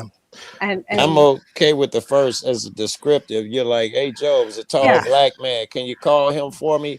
As a descriptor, fine. Right. If someone has baggage, I'd be like, it's a tall black man. Oh, why he gotta be black? How come you can't Because be he is. sensitive enough to understand? And you bring me your baggage. This Joe, I think this comment's addressed to you.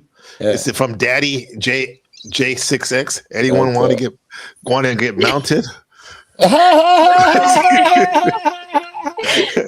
Maybe it's somebody else. I don't know. Maybe one of those guys that left earlier. Okay, that nigga look I think the trolls are coming in. Maybe Look at that. You look familiar, Lindsay? Anybody? Dude, look, the guy, the picture looks familiar. There was a guy who people used to troll with and put as their icon. It was a nigga look that's him. like It's that a meme. It's with a a meme, big yeah. ass cock. Yeah, Maybe that's. Oh, look at speaking of Jack. There's Jack. Greetings, brothers and sisters. good, No, that's Jack? not him, is it? Yeah, Did he go by that's Jack Telkoff, life coach? Yeah, that's not him. Yeah, that's not him, bro. Whoever this is, they got like 4 different fucking. Let's look at this, guys. Go back to my Twitter feed. This is my personality at the moment. Look at this one. I'm sure Machine Lies is familiar with this channel. America, right? Right, Machine? You know this channel? I think you kind of like broke out there. you At did. least for me. Yeah. You gotta Hello, can you hear me? Yeah, hear me I now? can hear you now. Yeah. I think Machine, you're familiar with this channel, right? Hidden America. Oh yeah. Yeah. So this is what you guys' thoughts on this? He says on the microcosmic orbit is one of the most fundamental practices in Taoism. Internal alchemy and energy cultivation. It helps the circular flow of life force energy qi through the 2 main mediums of the human body and the governing vessel, the Duma and the conception vessel. I don't know. What do you guys think about that? You guys are probably. I don't even know what the fuck it means. Well, he's saying it's correspondence, right? Yeah, I do reject a lot of the Taoist alchemical practices, right? Because some of them were based on creating like an elixir of life, and a lot of people like that's the last thing they drank, if you know what I mean, right? It's like mercury or something, for example, right? So some of the alchemy stuff isn't very safe, and some of it's like sex magic in a way, right? I've did so I seen kind of like this before. Yeah, I've seen get this. up in that stuff, and also he's comparing it to the Kabbalah, so he's combining Western and Eastern schools of thought. Yeah, he's putting everything together. So Mismatch. That is some stuff that I'm kind of against, but I do use the philosophical ideas of Taoism. Right, for a sort of a sort of metaphysical outlook, right? So I think a lot of his ideas about cosmology and his ideas about metaphysics, right, especially when you read like the Lao Tzu and the Shang Tzu. So we have discussed those things on the show in great detail. But the spiritual or alchemical practice of Taoism, not only am I not familiar or well versed in it, but also I know it's not similar to the Western school of thought as they're comparing it here, right? But also, I think that some of it could be like dangerous in a certain way. The chemicals, yeah, definitely. Would you say the philosophical overlaps of Taoism and Buddhism is the fact that like both they center on the fundamental way of living, the way, right? A way of living. Yeah. And doing, not doing. Right. Way woo way. Right? Way woo, right? That's Taoism. But like Taoism is interested in nature, the natural flow of the universe, right? Whereas Buddhism can be seen as the cosmic law and teachings of the universe.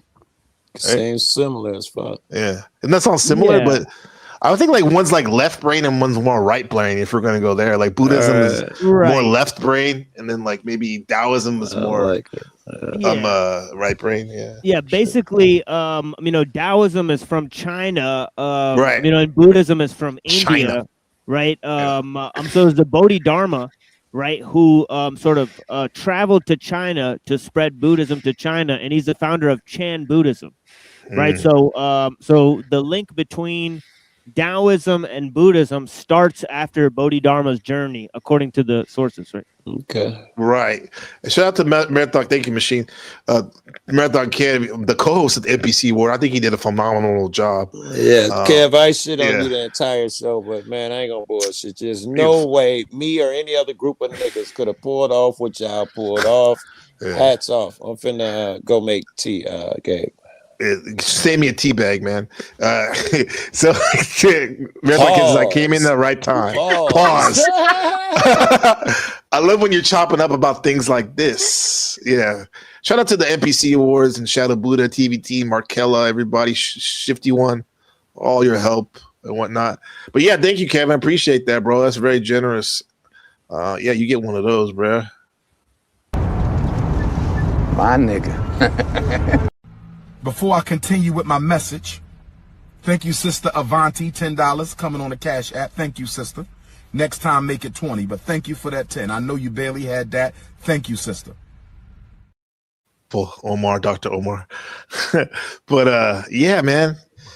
Let's see what else we got on this. While Joe makes his tea. His tea. What's wrong with coffee? Yeah. Nothing. In the What's school up, I Adrian? practiced, Soto Zen, we do Zazen or Shikantaza. Zazen? Yeah, Zazen. Yeah, that's yeah, I get Buddha. What would you say what makes Zen Buddhism different than regular Buddhism? Yeah, not regular Buddhism. Yeah, he's an expert on the subject. For yeah, well, basically, as TML was talking about, there was Bodhidharma from India or Central Asia.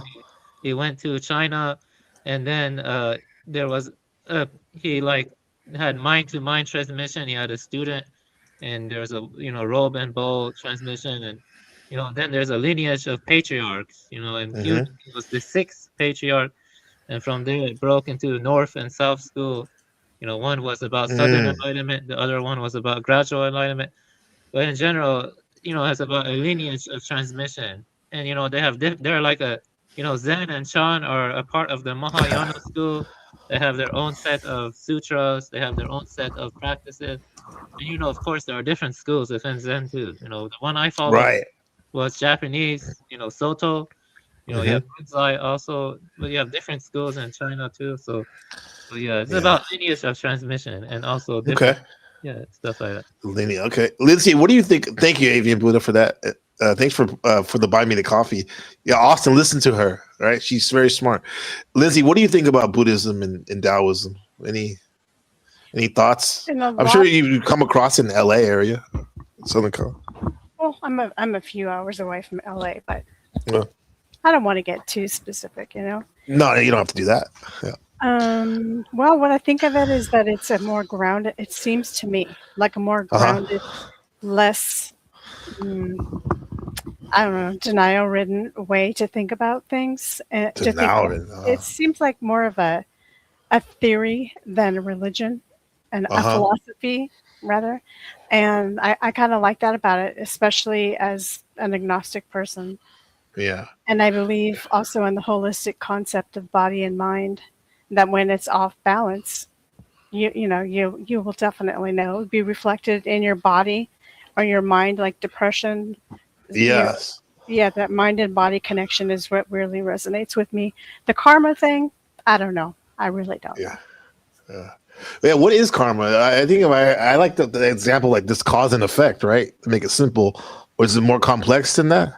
Yeah, some sutras describe it differently. The Lankavatara Sutra says there's a repository consciousness that has like, based on your grasping and your clinging, has residues of your habit energy. And the habit energy can influence your, the karmic unfolding of events. And when you die, it influences the volitional dispositions that sprout in your next life or something. So it has to do with, clinging, grasping, and the residues of that, and how it affects your mind and the way you have attachments and stuff like that, and how it ties into a rebirth. Rebirth is actually occurring right now because there are people with like 20-30 second memory. His name is Clive Wearing. His memory reset every 20-30 seconds, so it's like he's stuck. What? You mean he's long-term memory too? Yeah, he just has 20-30 second memory. It keeps looping back. You know what I mean? Because he got some kind of cognitive dysfunction. You can look him up later. I mean, they made a joke about it in that movie 50 First Dates. Remember that? The guy's all, "Hi, I'm Tim," or something. They kept saying, "Hi, I'm Tim." Yeah, we know that. You just said that like 30 seconds ago.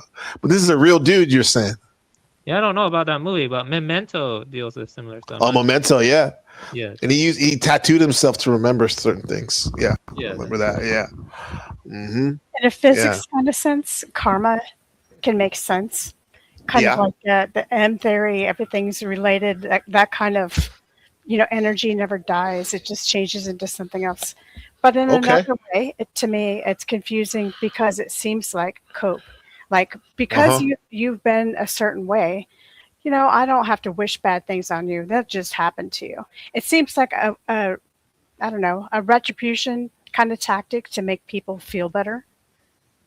You shouldn't wish bad things on somebody. I didn't even hear none of the conversation. Say that again, Lizzie. Because I want to hear Joe's take on this in the panels and the chat. Concept of karma, at least the Western concept. I think there's a difference between the Western and Eastern, but I read there is, but I haven't refreshed. I get you the Western, okay. Yeah, what goes Western around comes concept around. is poetic justice. Is known as poetic justice. Yeah. Eye for an eye kind of thing, but Right. only it's going to happen to you, and it's going to make me, feel some kind of justification or something like that because you've done me wrong. And the Eastern concept is much different, though. Machine Lights, can you define exactly the difference between the Eastern and Western concepts? Yeah, that's because the Western concept, it might be easier if you bring in this notion of sin, versus karma, right? Yeah. Like no Christian would explain sin the way that Buddha explained this karma principle, right? So it's sort of depersonalized, right? Whereas sin is dealing with sort of free will. So there you have the poetic justice because people deserved it, right? Because they're the ones who put themselves in the position, right? So there's how's that Buddha idea- saying though? Machine. How's Buddha saying it then? Yeah, there's Sorry, the idea Joe. of personal responsibility, right? Which is sort of removed from the sort of Buddhist idea, right? Because there's the idea of non-self, right? Non-self, yeah. I thought I was Western. No, I believe not, because I think it's just rules that happen. I'm not hoping nothing bad happen to you. It's just certain rules. You do certain shit come back to you. I'm not invested. It's just a thing. And I'm growing up when I'm getting old enough now where I don't want motherfuckers to catch karmic retribution, even though I have no say, because it's gonna happen. I'm detached, but I don't want to see bad shit even happen to my enemies nowadays. Yeah, see, even like right now, bro, like this Paula, I think it was in the back. My karma's catching up with me, instant karma, under the Scorpio act, because that was Paula backstage. I thought it was someone trying to troll us and Paul, but it was actually Paula, not Nitz. So please come back. Paula Nitz. Yeah, I apologize if that was you back there. I let you on and I didn't hear you say nothing, but He was in the please mood, come back. Paula. Please come back. He kicked like 6 niggas in a row, Paul. You can't blame him, yo. Let's make it 7. He was on a roll.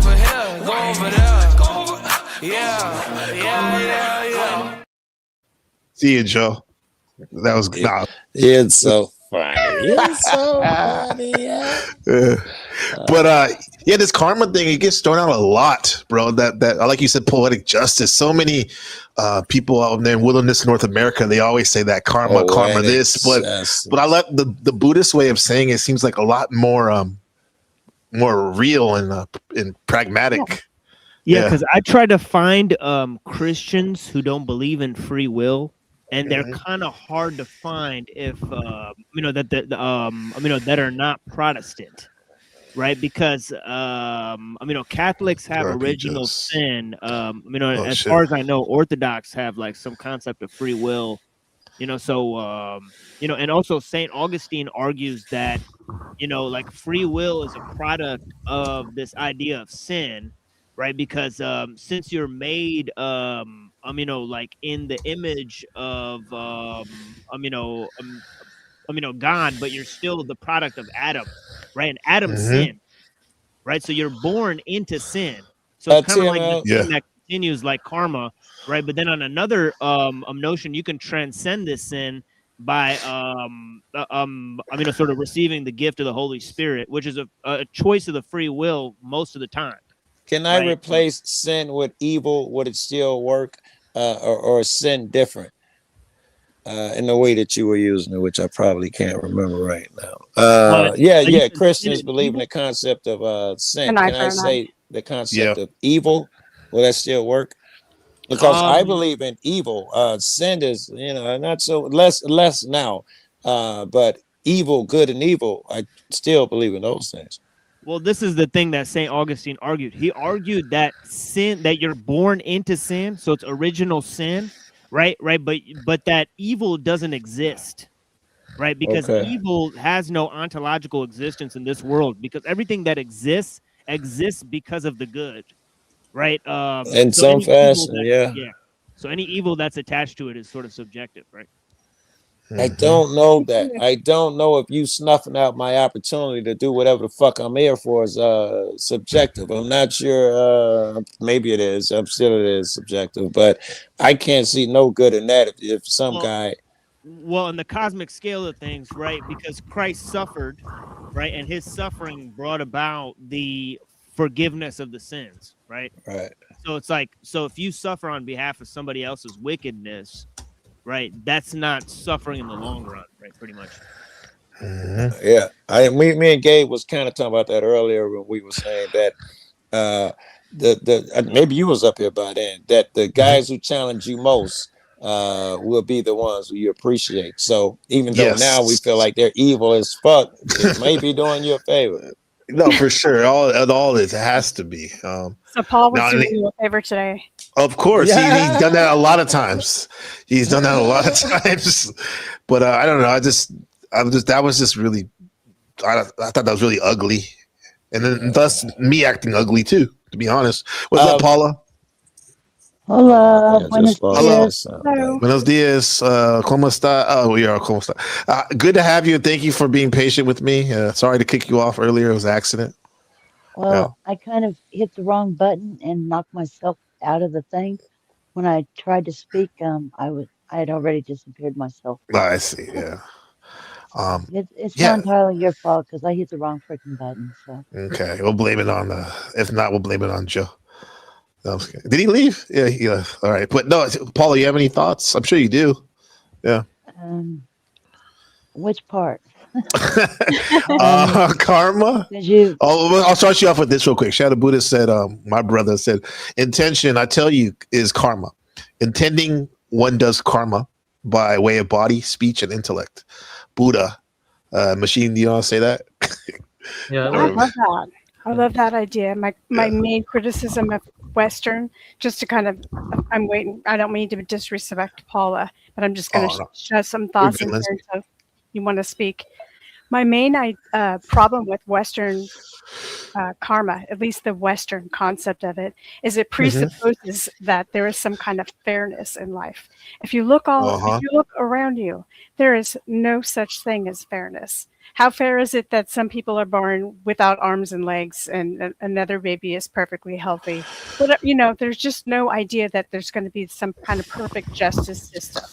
Either, what we have that exists here in the United States in any other country or in nature. It just doesn't exist. So saying something like, well, karma will get you because you did so and so wrong, completely illogical and completely asinine. A lot of people who do terrible things to people Uh-huh.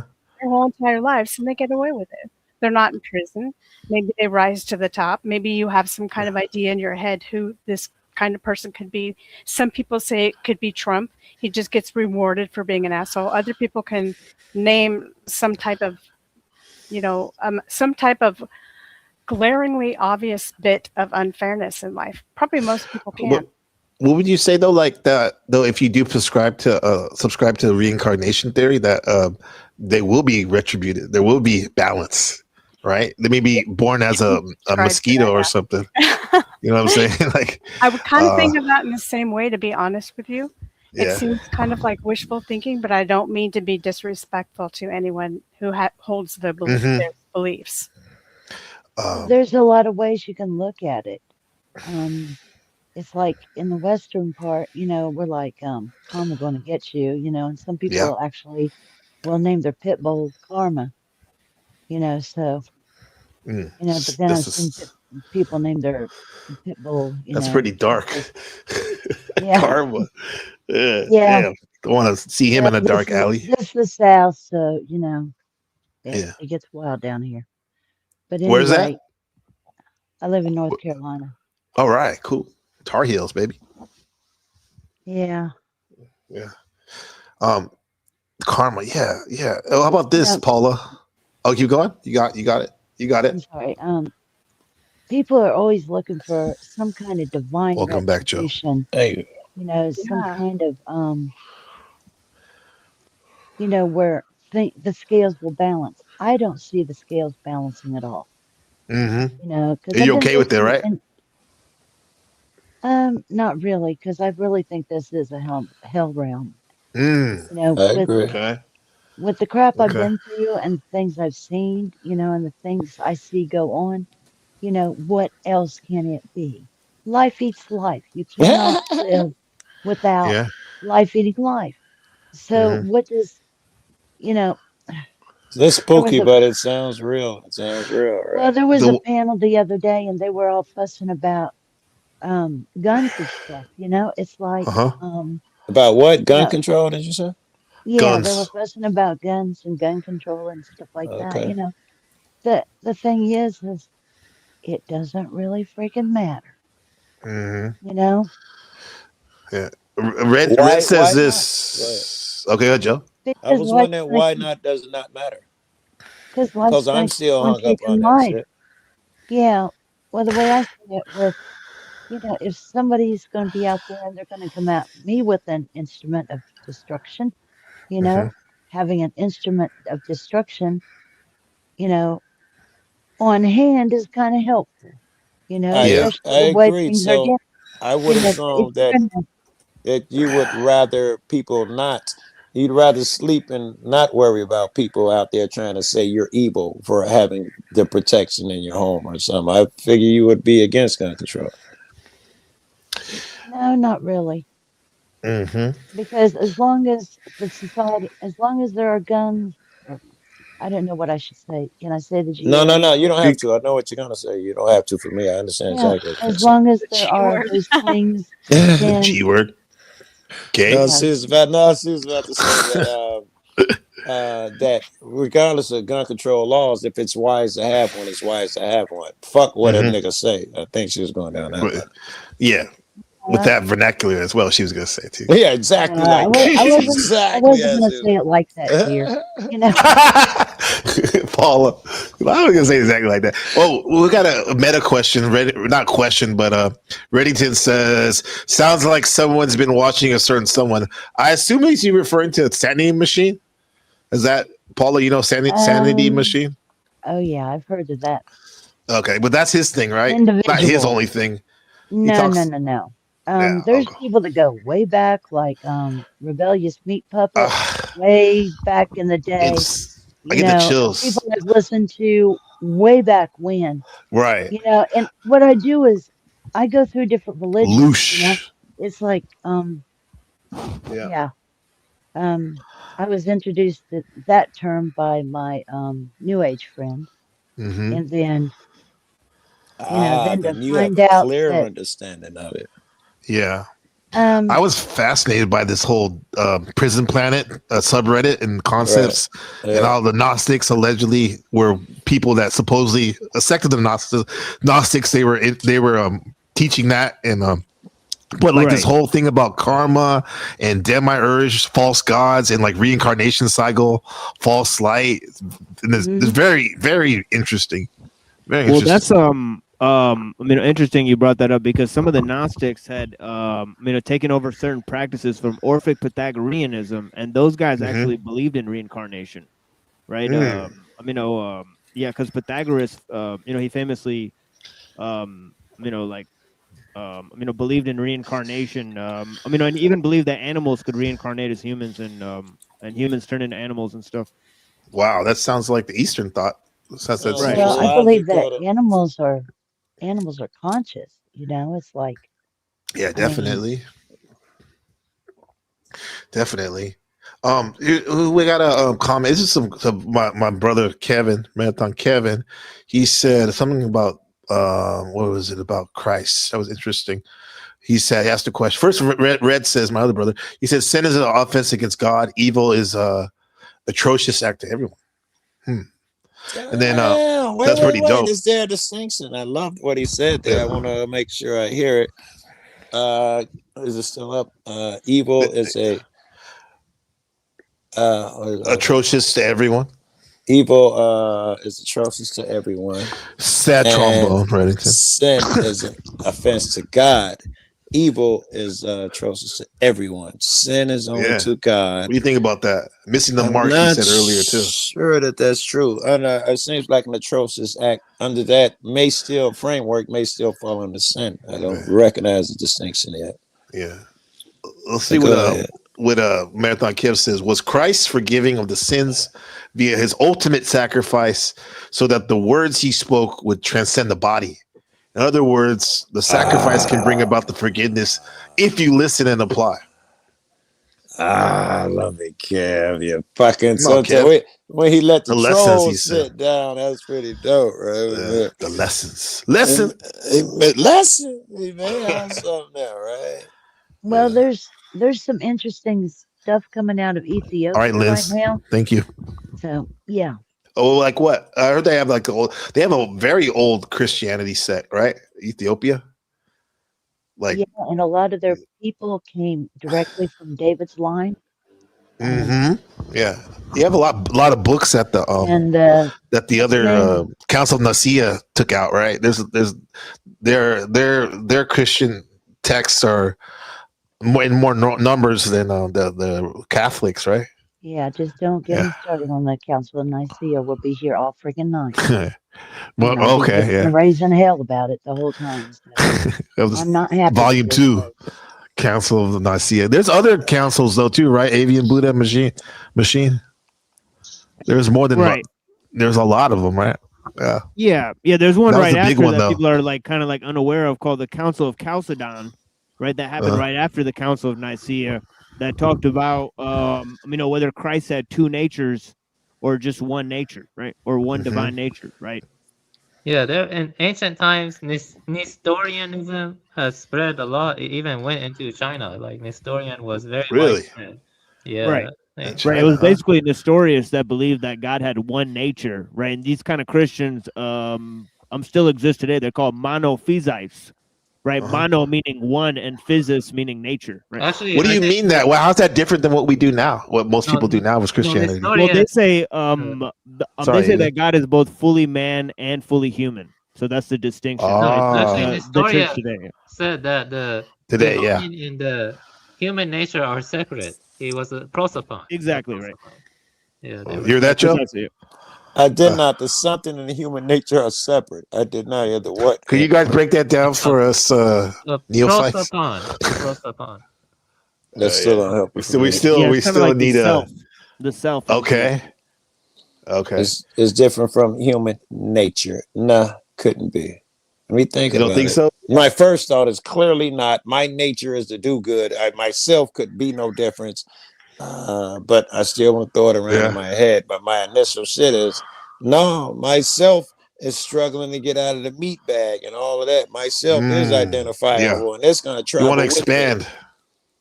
Yeah. Yeah, Want to get out? Yeah. But one of the main ways to explain it, right, is that the monophysites, right, they believe that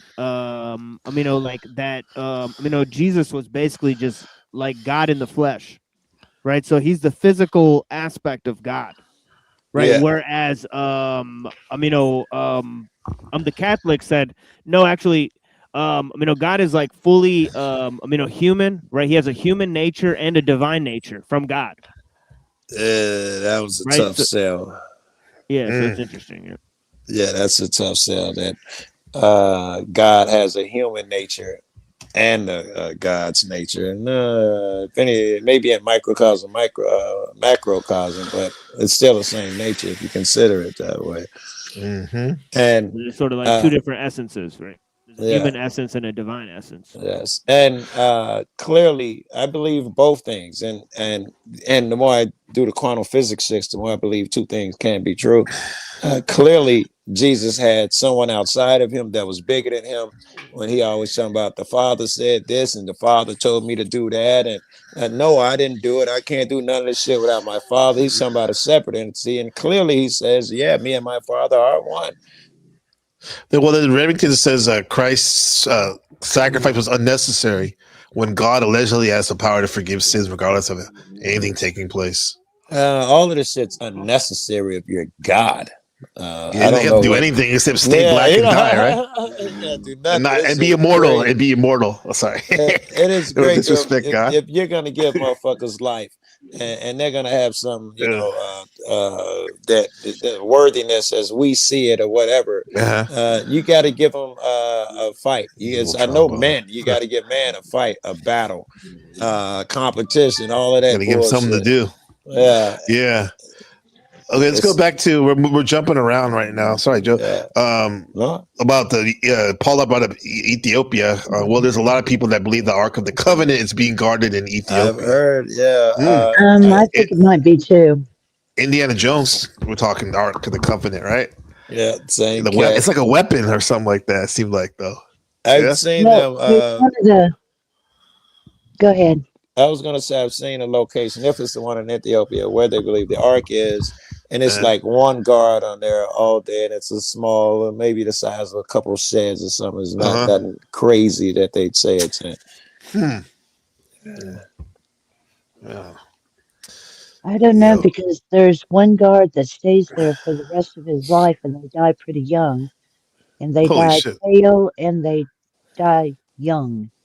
Because I was watching a documentary on that earlier today. How about, you've heard of this, Paula? Ron Wyatt has a fascinating story about his search of the Ark of the Covenant and having a vision at where he believes in Goethe crucifixion site and seeing an angel dressed in Ethiopian garb.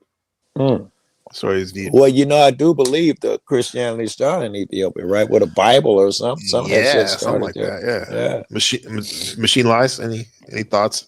Yeah, in the Coptic, museum in Cairo, they have a depiction of Jesus and his 12 disciples, and they're pretty much like all like shown as black people. All skinny black people. I saw that. Yeah, skinny. Starving Marvin. Starving Marvin. Well, Nipsey looks like Nipsey the Great. He was not Ethiopian, but he's from his family's from that country right next door. Kind of look Ethiopian. Trutria. What's it called? They ringing a bell. Help me out, Kev. Well, you all know. Yeah. Okay.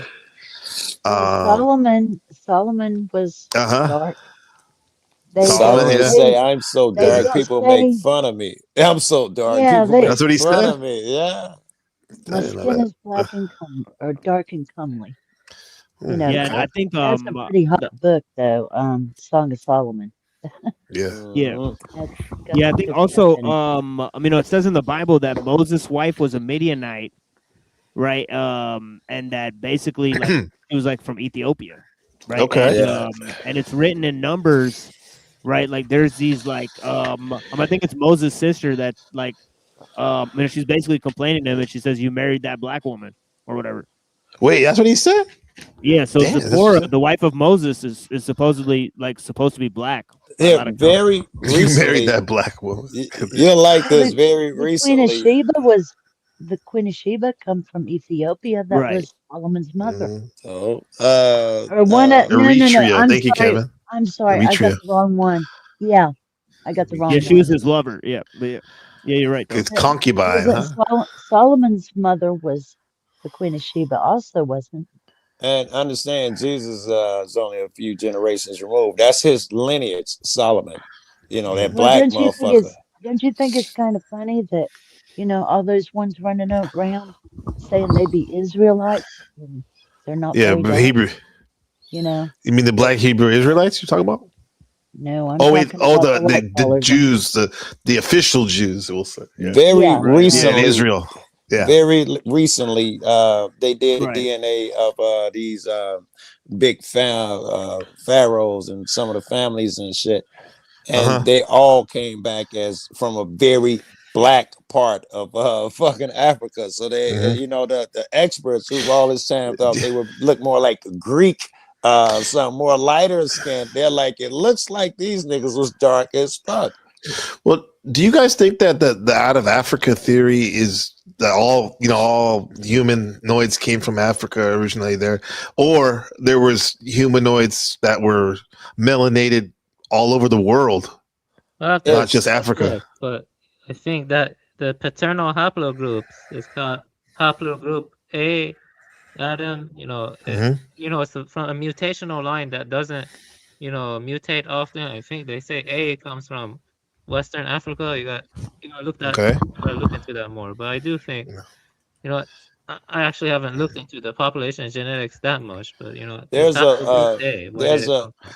there's a lot of argument where you have to believe that it happened, at least for the majority of what we're made up now is out of Africa works, but I don't think that kills the feasibility that there's some other genetic line that developed in a different path, and it's still in there. If you think about it, at the time when humans were a thing, as we know it, Homo sapiens, there were 5 other groups still around that were humanoid groups where we wouldn't call them Homo sapiens like we are. The hobbits, and I can't remember the other ones, but they would have all killed each other out or bred each other out. There were other humans. Yeah, there were Homo florensis. Those are the hobbits you were talking about. They were called Homo florensis. Wait a minute. Yeah. They were the Then last they're ones called- we killed because they were on an island. They were just smaller. They were on an island. It just took longer for us to find the island and go kill them. Yeah, they were hobbits that lived on that island, and they were called Homo florensis. And then you had Neanderthals, you had Denisovans. Yeah, so yeah. You had 5 humanoids existing on the planet at the same time. Okay, we got the ADD going on right now. So I say Reddington said, he said, let's explain why children remember lives of people in the past and had facets of them verified. What do you guys think about that? Well, I don't know about the kids remembering past lives. I've seen some remarkable stories that I can't explain that make me believe it. But I do believe the kids have also did this where near death type shit, where they say they picked their mom, their dad, and all of that type of shit. One kid was talking about having I like that with 2 families, and he picked this one. I picked you, mom and dad. So I do co-creation believe with the Lord, co-creating with God. The same way Jesus was there with God, in whatever form he was. It wouldn't be a fleshly one. We were there earlier too. I think that's why the Christians say we're sealed and all of that. We've been there. They know we're the kids. They know what decisions we're going to make. We're already sealed. We can't go against our nature as God's kid. They know what the fuck we're going to do. Do you think the only thing we can do is like the style of how we do it? If it's all written, like I know Nas said it. I don't know, Machine, is it in the Quran where it is written, right? Your life is already kind of played out or whatever, and if that's the case, absolutely. If that's the case, it's the only thing that we kind of seem to have a choice is the style of how we play it out. Or in some fashion, I'll give you that. And I know you asked machine lines, but oh in yeah, some, the whole panel, and also sleep is the cousin of death. That is a saying of the sleep Prophet is a Muhammad. cousin of death. Yes, I did not I know never sleep. that. Sleep is the Sleep is cousin of death. Yeah. Yeah, that's you know it's the not. Nas it is written. Yeah. Yeah. Mhm. Yeah, it says sleep and death are I relative. never sleep. The sleep was the cousin. Is it? It is, right? It's the small death, right? Yeah, that's what he Sleep. said. Yeah. Yeah, it says I sleep is wonder a if it small ain't death. the. It's just fascinating the dreams that happen, bro. Like how, like what the hell is that, man? What the hell's going on? Like, Freud yeah. said some good shit, and Freud said some wacko shit too. But He's when it good. came I to like him. dreams, he was the one that said, "Remember, you are everything that you create in your yes. dreams." You know, and Yeah. that's a good thing to remember when you're doing that. Is You that the created case this. under the Taoism Act and Buddhism Act? Is that the case too, in a sense of reality that we're experiencing? Or even the backdrop on the clouds, on everything? And I don't mean it like in an ego way, but you know what I mean? We're made of the same type of stuff. The ground of reality. What would the Eastern scholars tell us about that? That Yeah, depends on the school of Buddhism, but in my tradition, Mahayana, there is no ground of reality. There's no intrinsic nature to phenomena. It's between it's the middle way between annihilationism and internalism. It's not saying there is nothing. It's saying it's a sweet spot. Yeah, it's a sweet spot. Yeah. Yeah. But why does it seem so real that when I knock on this table or feel pain, like my neck hurts or something like that? Listen, I'm gonna tell you. What the hell is that? I'm gonna tell you. I'm sure I told you the story before, but I had I'm gonna call it near death. And over there, the same way you have a dream and you wake up and be like, that shit was black and white, generic bullshit. How did I believe it? That's how this looks. It feels real, just like the dream at the time. You mean now? Yes, this world over there, I was like, oh, how did I fall for that and think it was real? That's how this is. So it feels real, but it's not. Yeah, one thing that's even weirder is if Buddha hits y'all with the rubber hand experiment. If y'all know about this one. I do. It's pretty weird. Yeah, hammer, yeah. On the rubber hand. Rubber hand experiment. You know, if you take your hand and you cover it with a cloth, and then you take a rubber hand and you rub both of them at the same time, eventually you'll start feeling the rubber hand as if it's your own. You see what I mean? You can look that up on YouTube. Rubber hand experiment. Yeah. And they have done the same thing to the whole body, where they rub the whole body and they have a projected virtual avatar, and it's being rubbed also. Eventually you'll start feeling that virtual avatar like it's your own body. Sounds like a pain similar to that when the people get a limb amputated. I love that you said that, so but that would mean that there is an unseen connection somewhere. The energy body, maybe overlay, because even though the limb is gone. Yeah, what you talk about, it was called phantom limb. You know, where the amputees feel that area like it's still there. Yeah, it's called phantom limb. Yeah. Under the Buddhist Attachment Act, is that what's going on there? So attached to the body that you still feel. Yeah, I think the Buddhists would say it has to do with dependent origination and also attachment, you know, grasping. So, certainly attachment. Yeah, so yeah. A belief is making it real in some ways. Yeah. Marathon Cab says, no disaster strikes upon the earth or among yourselves, except that is the register before we bring it into being. The Quran, Surah 57, verse 22. Yeah, and there's also other verses Kevin. that describe the tablet of destiny, right, which is the preserved tablet, right, which exists with God, right, and actually, it contains the Quran and all of time as it unfolds, right. So even what we're doing right now, right? Yeah. Wow.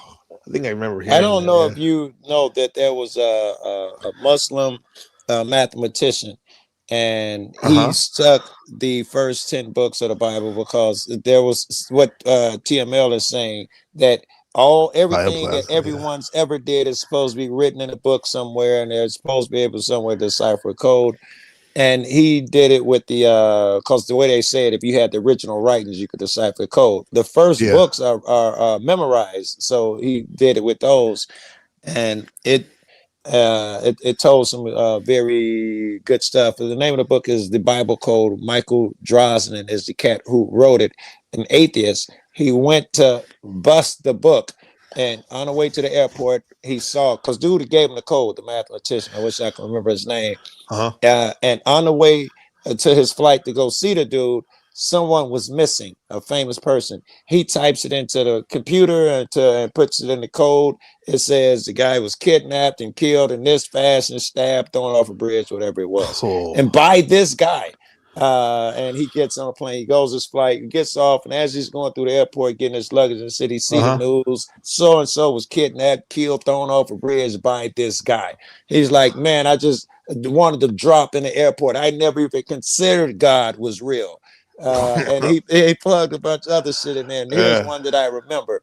He plugged in a future date, 2035. And what came up was desolation and some more shit like that. Oh shit. Yeah. Damn. It's like Death Note going on right there. Man. Some Death Note shit. Trump, you know about that. I do. I'm I know you do. Yeah. Stop it. They used to call me Carbo Light back in the day. My Chicago partners used to call me that off of that. Light, remember Light? I do. The main guy Light was called me Car. That's what my name in the Hood X organization that's where was. the Carbo light comes from. That light. That type of light. At first they were trying to. I thought they were trying to downgrade me. I'm like, Death Note. Okay, that type of light. Okay, right. Not like Bud Light. Right here too. Yeah. Look at this. You guys are. Last day, some of my Chicago friends would say. He said, "You guys snap, Joe." God damn, you guys are crazy today.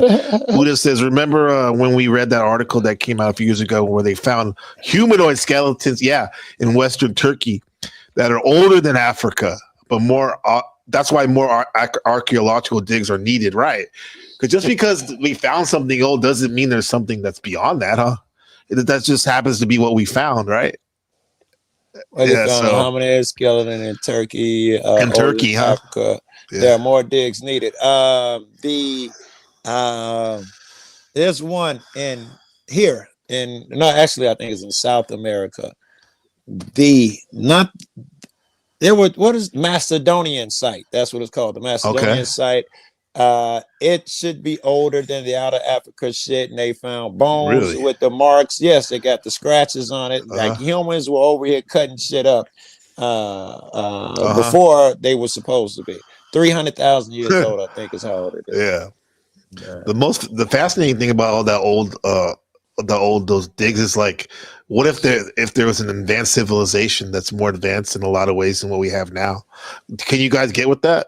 I don't know. Or is that just only way I can get with it if we're metaphysically more advanced and we use those ESP sense type shit like it's that type of shit, yeah. The us making flying cars and shit, I can't get on board with that because all we can find is a fucking bone.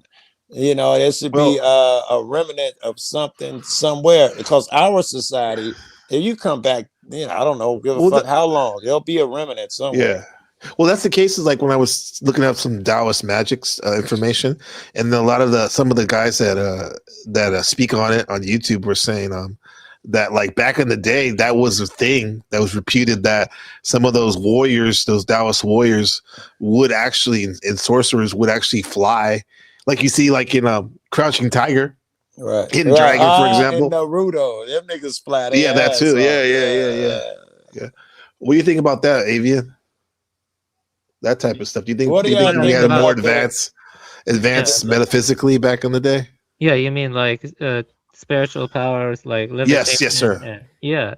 Well, I'm agnostic about that stuff because I've never seen it myself, though. Right. Well, there's a possibility, though, huh? Yeah, there's a possibility. Gabe, you too. With the Nephilim, if you know anything about them, were they giants? Yeah, the giants. Yeah. The giants that made it with the so and so, all of that shit. Were there real giants? According to the Bible, there was, right? Do you know they recently found? They say giants, but I don't think they made physical at all. They found a 20,000-mile tunnel underneath the Swiss Alps. Do you believe that? They claim to have found it. 20? How long? It's I think 20,000 kilometers or miles. Found a what? Found a tunnel. Yeah, that's high technology. Sounds like. No. How far? You don't think so? It's in the Swiss Alps, 20,000 miles. 20,000 miles beneath the planet. That's not a thing. No, beneath the mountains. The Swiss Alps. The Swiss Alps. That's still not a thing. 20,000 miles. You don't think so? Yeah, I can give it to you. If maybe it was 2000. Maybe it was 2000. Yeah, some if that. But Joe's saying he's not impressed by that. My memory isn't perfect. I am saying that when whatever you get down there, whatever devices we have to actually see something, what we see could be a fissure, a lava tube. We could be interpreting as a tunnel. So I'm not going to give it any credence just off of that. And the further it gets, the less reliable shit we have. We don't have nothing for thousands of feet down that can reliably give us something. We've been in error time and time again when we try that bullshit and go super far like the shit under the pyramids. Actually, my bad. It's 1,400 tunnels, 2,000 kilometers beneath the rock. That's still 1,600 miles. Yeah, the article. How the fuck do we know what's 1,600 miles? We never went down more than how many miles? 12 miles or something. I think less than 16. I think it's true. Hey Siri, article. I put it in the what is the deepest tunnel? Oh, you put it to share in the planet? Yeah, I put it in the chat, the private chat. Yeah. Oh, the private chat. Okay, let me see. What did she say? She's saying 942, but that's man-made. Hey Siri, what is the deepest man has ever drilled? Cardi B's box. Sorry. 7.5 miles. 7.5 miles. The tip got so hot that and the ground became like liquid. It wouldn't even work anymore. That was in Russia. So what do we know about 1,600 miles? Well, right? This is 7 miles. Here we go. Let's see. Yeah. That's not it. Echo News. Switzerland has excavated a second country beneath the Alps. More than 1,400 tunnels and 2,000 kilometers beneath the rocks. Oh, wait, 2,000 kilometers, which is how many miles is that? He's talking about the tunnels run 2,000 kilometers. Not that that's how long they are, not how deep.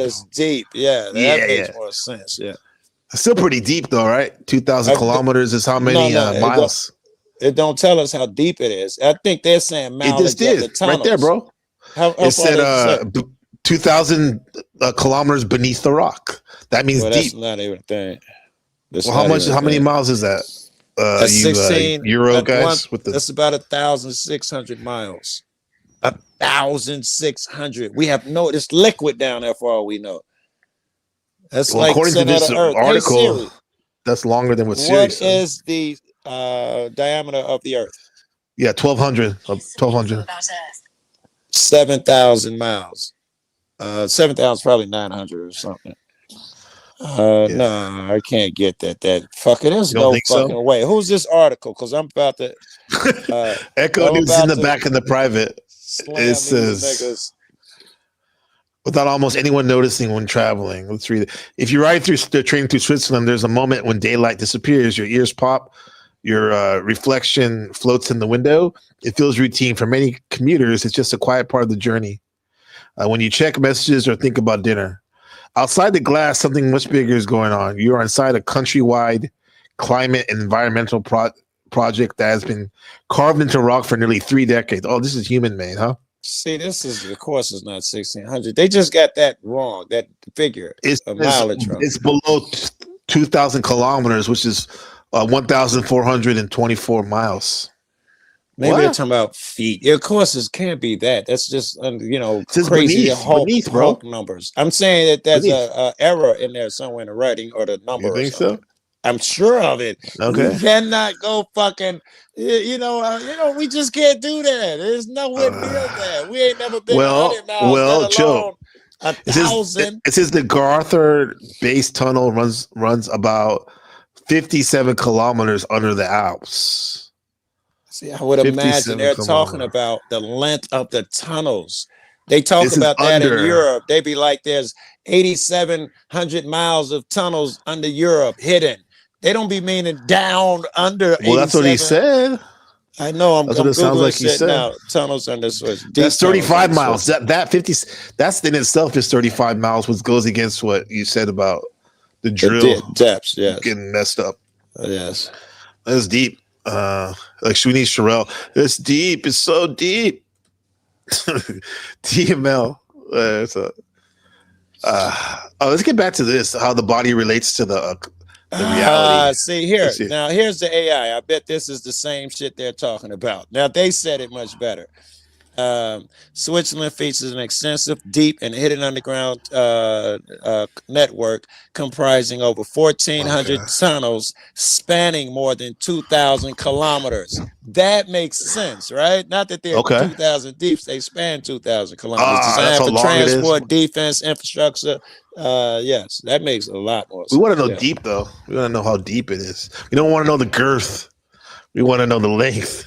Well, you can tell if they dug it. We know how far deep they would go with a tunnel, especially if it's the transport shit. It's not either way. It's pretty impressive. Yes, all of those miles we made over 10 years. That's fucking crazy. Yeah. Can you imagine the drill? How big it is?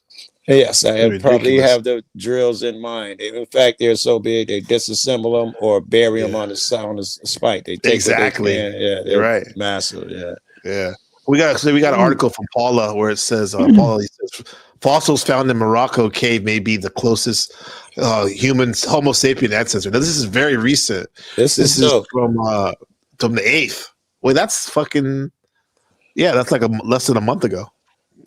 Can you read it out loud? So let's see. The archaic human bones and teeth fossils are 773,000 years old. That's pretty old. The oldest known of our species are 315 years old. Yeah. That's pretty damn old, bro. They found it quite some time back. That's, Morocco. I went searching for an article about it, because I didn't want to show up and say something and not have an article or something. We know that, if I'm not mistaken, humanoid, whether I don't even know what that would be called, goes back, I hate to say it, but I think 3 million years is the figure I heard of something that we might call that resembles man. So I'm not shocked that 700,000 years ago there was some man-looking creature. They're not claiming it's Homo sapien or no shit like that, but there would have been a man-looking thing down here. It probably looked like a monkey that we see at the beginning of 2001 or whatever. Right, but they would have been running around doing shit. Yeah, well, that's what I think about when Shadow and I were Buddha and I were talking about aliens and stuff. Do we believe they're there? And my thing is I want to say two interesting things. Go ahead, bro. Yeah, there's something called the Silurian hypothesis, which is about the limitations of detecting a past advanced non-human civilization. About aliens, though, I would also recommend the dark forest hypothesis. That one is about an answer to the Fermi's paradox, where that if there were intelligent aliens, they would be more consuming themselves. They wouldn't make themselves known and stuff. Yeah, that's different from an ancient civilization of us, though. That's My thing is, it's like these years, these epochs of time are so long that what we would think would be alien is actually just an advanced or a very old human. Yeah, that's one thing that Buddha is. Buddha's actually an expert in, in breaking down common descent and, the theory of evolution and all this type of stuff. So he actually knows quite a bit about it. He studied biology at the level. Thank you, Machine. Let's Buddha. Can you break it down in layman's terms real quick, the bridge form of what you think is going on in terms of evolution and the origins of humans? What about the one and... Oh shit! I thought you were talking about your friend Buddha, and he was going to type it in chat. That's the only reason I spoke. All right, go ahead, Avian Buddha. I got several STEM degrees, so I do think, evolution is true, but I don't accept modern synthesis. I lean towards the third way because I think that that will or conation or intentions are involved in the evolutionary process. So I don't think it's just a blind mutational process. I think there is some direction to it, though. At this point, you'd have a really good argument. I've heard people argue that where was your will when you were an amoeba and shit like that. The will to live. Under Schopenhauer. Yes, that was the argument that somebody was giving them. But at this point, we are trying to refine and be what we call moral men, upstanding. We are still trying to refine in a certain direction. Surely that's going to lead to our development. And the actions. That's what he said. Oh, I'm sorry, Joe. No, I was just going to say in the actions and things we strive for. Well, that's what what Avian Buddha said about directed the mutation. Probably you're saying that Directed by whom? Yeah, I mean that. I think that self-organization and canalization, like there is some, like Lamarck. You can look up Lamarck. I think Lamarck is more correct than Darwin. There's a kind of neo-Lamarckianism growing among the people like Dennis Noble, J. Scott Turner, and what did Lamarck mean? Jesper Why? Hoffmeier. What's his philosophy in general in terms of this? Yeah, you're gonna in have to layman's give us the terms. short In version. layman's terms. In layman's Please. terms, Yeah. that the system has the capacity to self-organize itself, like it can have some degree of channeling the direction to some extent, not like Okay. so it's Like not a fully blind, but self-organizing collective. Yeah, left on its own, it knows what to do. You're saying. yeah, there's a kind of natural intelligence to it, basically. Okay. Yeah. Yeah. And everything probably, right? Yeah, probably all of nature. Yeah. I think so. I don't really think machines are to that level though. So I have complex arguments about that, but I think all of nature, like mycelium networks, coral reef, I could talk about those endlessly. They're all intelligent. They have Why would they symbiosis. say this? And I looked up Lamarckian. It sounds totally credible to me, but the first sentence says is discredited. And it sounds absolutely logical to me. Lamarckian evolution or Lamarckism is a largely discredited 19th century theory proposed by John Baptiste Lamarck, suggesting that organisms pass physical characteristics acquired during their lifetime through the use or disuse to their offspring. For instance, a giraffe stretches their necks, and that trait is inherited in their offspring. Why wouldn't it be? The guy I think we see it. The guy who runs all the time or walks 3 miles to go get water, he's in better shape than some fat lazy American, and that shit's passed on to his kids. Yeah. Well, let me respond to that. Hold on, I just watched that. I'll show it in a second. That's just crazy. Yeah. Go ahead, guys. Yeah, basically, I would say that I'm saying a neo-Lamarckianism. Basically, if in place of inner feelings, we put the processes of self-organization at work in the species, the Lamarckian scheme does, in fact, approach the modern conceptions of nature. And this is one more quote. Chance mutations are not selected because they are beneficial. They are beneficial because they happen to appear in a relational system, which was already well prepared for them. That blind selection should be the sole cause of evolution is one of the mightiest fictions of our time. Selection is never blind. It is always guided by prior formations of developmental and semiotic integration. And I recommend the book Biosemiotics by Jesper Hoffmeier. So I don't accept the modern synthesis. So they saying that there's no such thing as a real mutation. It was directed and designed, I think is what they're saying there. I think it's more saying that it has to fit within a kind of direction. There's like a kind of flow. I mean, let's assume Those this rules is to the what I game. assume, that many mutations occur. And the ones that are more beneficial in the society at the way it is at a given time in a given location, those pass on. The mutations, like you get a third eye and it doesn't help you in a dark room, it doesn't last. It doesn't mean the mutations wasn't spontaneous. So I'm not sure which way they're going with that. Well, mutations are in a non-uniform distribution. So already I think Right. the distribution, the realm of possibilities can be constrained, like via niche construction, what I mean? So Yes. I think biasing of the mutations is more common than we're told. The bias. I think you're right. I agree. Joe, can you say the famous Resto Chestos chat when somebody's about to pull? We have a visitor. Marathon Kim in the building. Yeah, what up, brother? Yeah, dope What up, big dog? man. I wanted to pop up. How you doing, brother? Hell yeah. Good to see you. Good to see you, brother. Good to see see you, y'all. man. We're just chopping it up on some positive shit.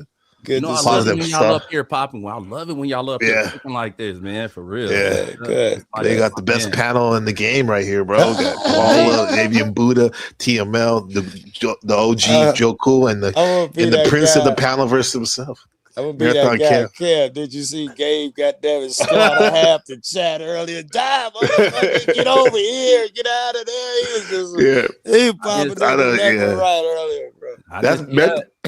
Oh, you didn't see? Oh, whoever graded this right now, I'm positive. Oh my god, we got the other end. The polars. It was wild, bro. Yeah, watch that on the rewind, bro. I keep using your Juice World shit. Appreciate you. Go over there. Why you over here? I was dying. You know that shit geeked me up, Kev. Pop another motherfucker. That's wild, bro. Kevin, since you're up here right now, bro, I want to show you this. This is from Paula's camera. I want you to get the first take on this. What the heck is this?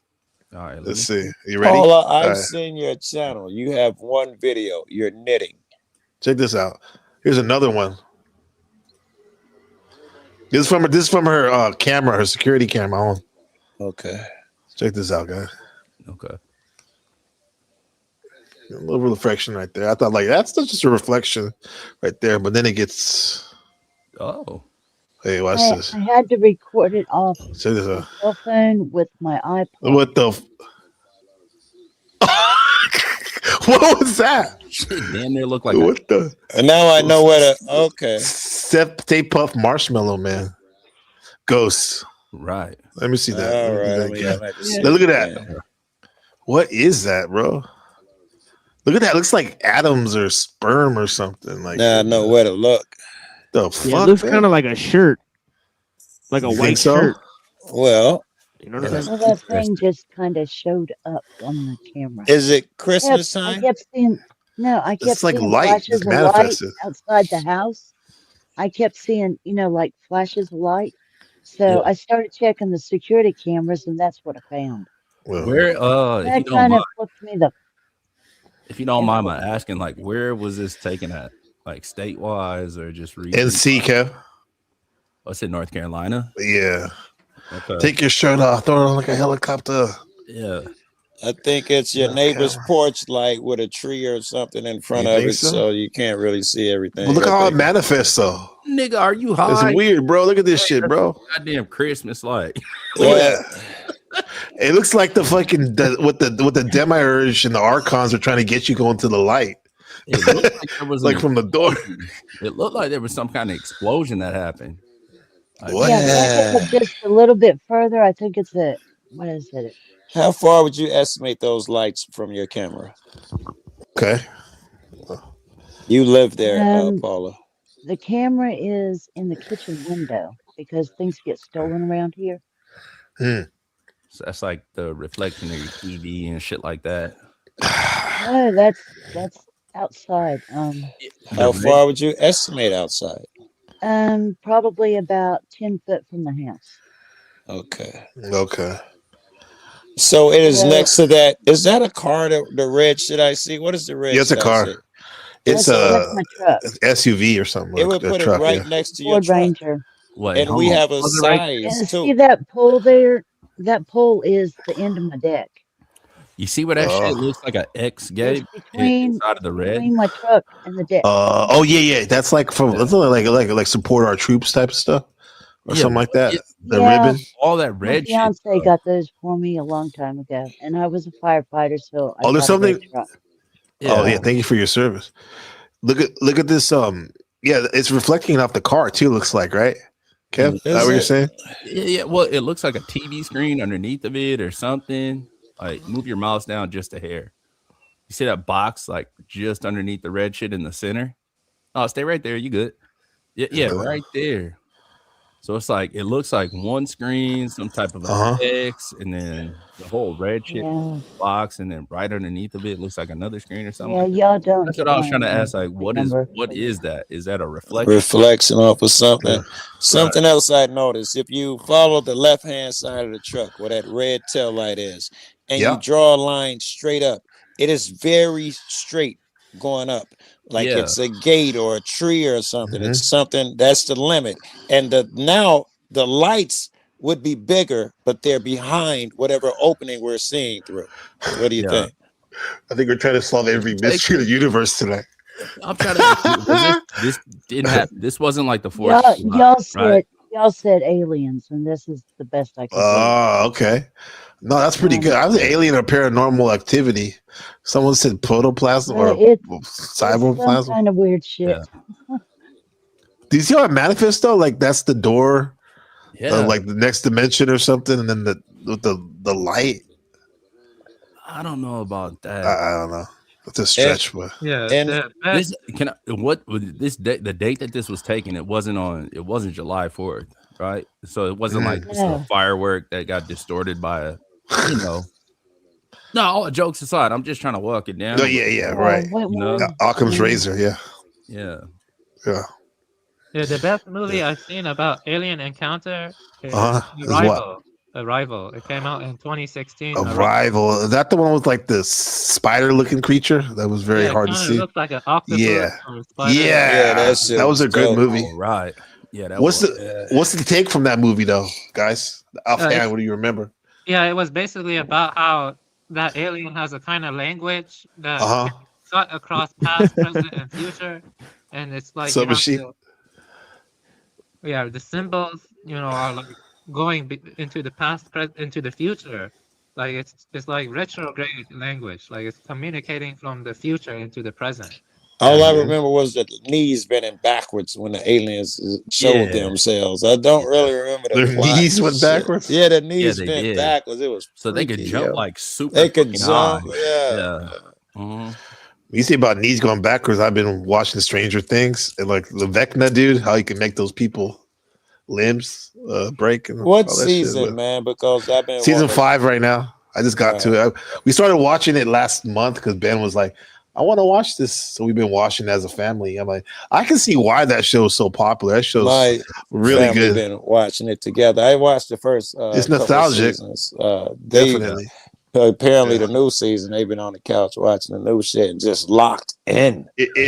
Bro, if I was like a Bible thumper, like fundamental Christian, I'd be like, those kids brought the devil into their town with their D&D and their heavy metal music, right? But in a way, they kind of manifested that stuff, right? I think that's what Avian their imagination was too strong. That we manifest shit. I think Avian was leaning in that direction earlier with some of the philosophies he was describing. We actually manifest this shit, and that's a belief of mine anyway. When motherfuckers ask why do babies die, I say because you cursed that nigga out yesterday over a stoplight. It's just one big pool of water out here. You can put out positivity or negativity. If we believe in that karma, motherfucker, you put out negative shit's happen, positive happen. Every time you was putting out that negative shit, you were contributing to the water supply, man, and babies died. I'm not mad at that theory, bro. I watched some shit on Gaia not that long ago. There was a brother that did I think it was like a Japanese scientist or botanist or something like that. But he had 2 plants set up, and then he had 2 vats of water also. So like one vat of water, he would scream at the shit and just say negative things to the water, like "fuck you, you ugly piece of shit," this, that, and the third. And then the other one, it was all positive affirmations. So he watered 2 separate plants with the same set of water that had been sitting out. And the one that received the positive affirmations, it flourished. But the one that he was talking crazy to, the shit, like it started to die slowly. Just look decrepit. Like it was getting torn down slowly but surely. Yeah, it's Dr. Emoto. But the only weird part about it is that he started selling like special water after that. Yeah, not a good sign. Oh, it was a play. Okay, it could have been a play. But I don't know though if it's a play. I wouldn't go that far. He could have taken it too far because there are other experiments that yelling good things, positives in a control plant, and the same things occur. And there are good studies that say water can hold memories in some fashions, and people are trying that theory, putting negative in the water, positive in the waters. The nigga water in the plant would have been a logical next step to me. I was interested until the nigga started selling holy water on the internet. Now suddenly he's a fraud. What about ancestral memory of the DNA strand? Well, let me ask y'all, do y'all feel different when you drink different types of water? Like if you drink alkaline water, spring water, what kind of healthy fuck you think I am, man? Motherfucker, I drink water. I can't remember drinking regular water, man. Yeah, I feel better when drinking spring water because it has good trace minerals in it. And it helps with the teeth and more, and the spring water. That's really that sounds psychological. I don't think so, man. I don't think so. I'm not like a woo-woo guy myself, I need results. And you drink enough, I'm assuming, and you keep an eye on what you're drinking, where you would have an idea, because I don't know what the fuck I'm grabbing out of a straw on a hot summer day. I don't know if the shit's alkaline. I don't know. Try it a little different, bro. Drink some of that. What's that? I don't know. Whatever that machine was that Bill Gates had. He like, watch this. I could turn your you know what I mean? I can turn your shit water into, you know. Yeah, let me tell you something interesting. Try to drink some of that and then go to spring water and see how you feel. You know. You first, Kevin. Yeah, yeah.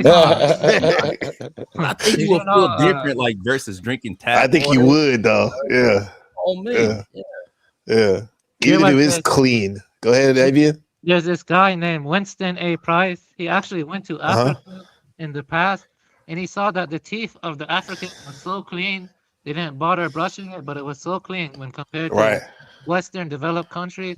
And he realized that the reason it was is because they did not eat processed foods. Okay. Oh, wow. Yeah, that makes sense. That makes sense. Yeah. Winston A. Price. There was a black dude in Africa. There was a water shortage somewhere. This dude bought the machine. Built a machine. It's about the smaller than the car, the first one. Yeah. And about the size of, I don't know, SUV or something. Maybe not. I don't know. Somewhere around there. And it would pour water out the sky during the day, and then they come back in the morning. There's enough water for everybody in the little village. Then he built a bigger one and more people. And I mean, overnight, this shit would suck water out the air. I'm like, a few of these would solve every water crisis every fucking where. Do you know they came and destroyed the machine? He built the shit on stilts. They came and destroyed it again. He built it with gates around it. They did not want him benefiting people, yo. Yeah. Who do you think that they is? Right. It's the evil people. Whoever benefits off of them being in scarcity. Yeah. That's bad, man. Because that's one of the shameful things about in our modern age is that people still can't get clean water. Right. I mean, and they're not even talking about fluoride and shit. That's a step up than the damn water, shit water, without bugs, bacteria, and shit in it. Malaria, malaria, and tsetse flies in it. Yeah. Yes. Let's take it to the next level, guys. Like, if we are 70+% water, is this why we're as human beings we're so affected? Our emotion, we can be emotional because that water, just like Kevin was saying about like how. What the water holds the memory shit. Damn it. Right. Us as humans. Good point. Yeah, I mean it is, bro. Just I mean, you can do the experiment in your own house. Just get a cup of water, put it in like a glass, and just yell at it a little bit. You know what I mean? You're gonna see like certain ripples, you know.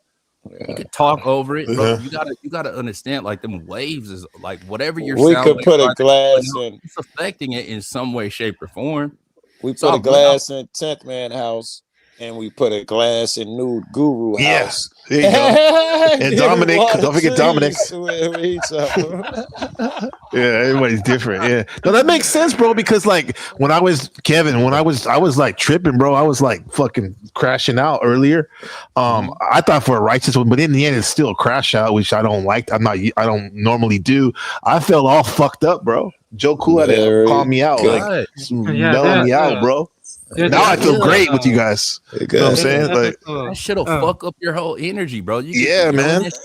It disturbs like all the cells within your body. Hey, it's just a thing since we're on this level. Anxiety, or you feel like a certain emotion behind that, like, oh, that wasn't me right there. Like, let me calm down. Any chance, Kev, that there is something out there, an intelligence that tries to take over people and gets in them when they're vulnerable? Any chance that that's a thing? Yeah, I got you on that. Say it again. Any spirit or something? A spirit, but it's something that's intelligent, and it would be in the spiritual realm, and it tries to take over man and get us to fall off our square. Is that a thing? I'm not mad at the concept. I can't prove it, but I'm not mad at the concept because you see, I don't know, man. You know, they say like mental illness, this, that, and the third, like schizophrenia. What is that? Is that a spirit? Like, we don't know. I like it. We don't know about. I like it. Yeah. So I'm not mad at the concept. I just can't prove it though. But I wouldn't dismiss it. I got you, machine. I wouldn't. Oh, well, what you were saying? Oh, go ahead, Avian. You got something? You know, the Great Lakes, they have a lot of fresh water.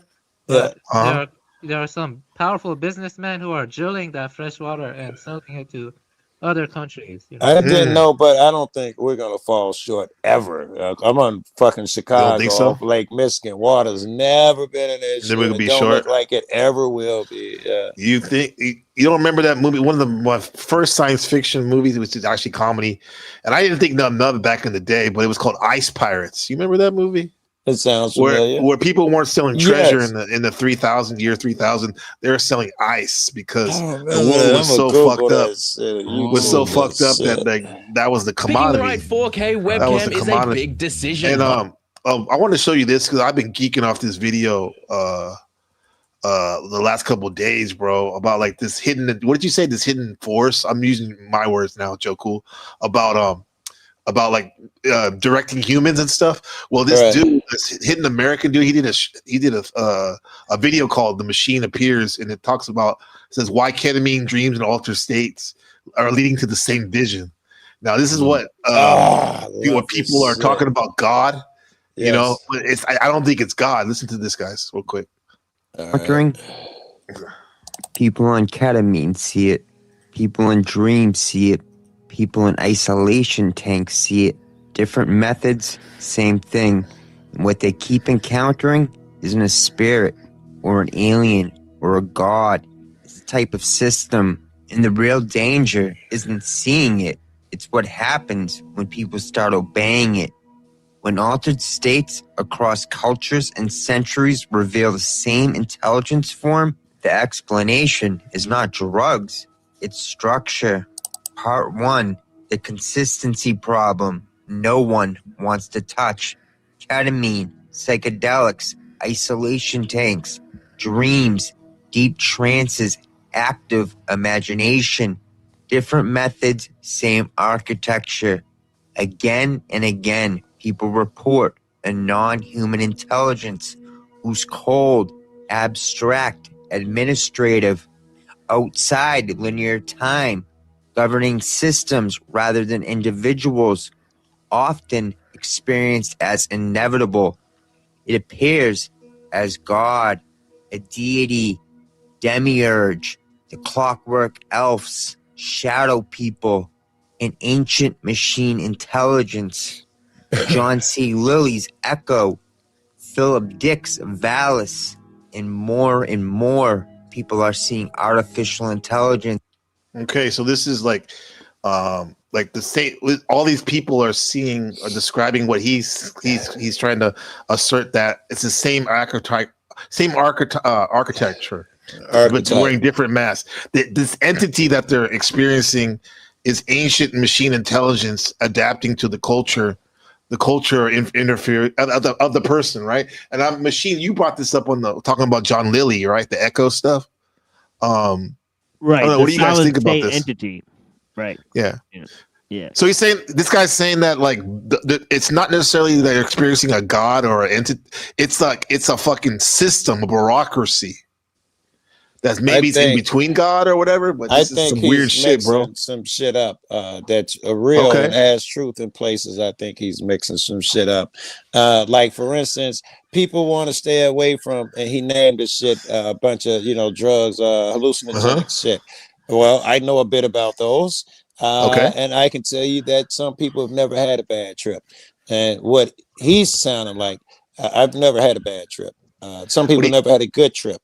What he seems to be explaining, because to me, it's good entities over there and bad. I've done this so many times. The bad people, I can pick them out before we even start the shit, and sure enough, those bad demons take them. And I'm sure that their experience is just like his. These things are gods, and they're evil, and all of that shit.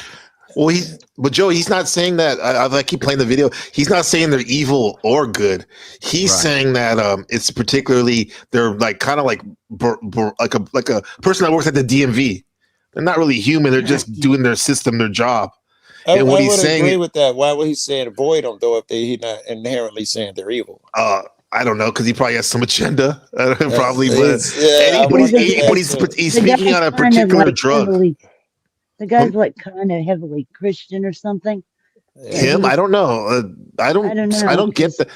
I don't get that. He's more. I think it's like a cultist, right? Machine, like don't futurist sound Christian. Well, he's talking about Gnosticism, right? Up there it says the Gnostic demiurge. So, so Gnosticism is sometimes influenced by some, some of the Christian teachings. Like, for example, Valentinian Gnosticism, right? That talks about like how like I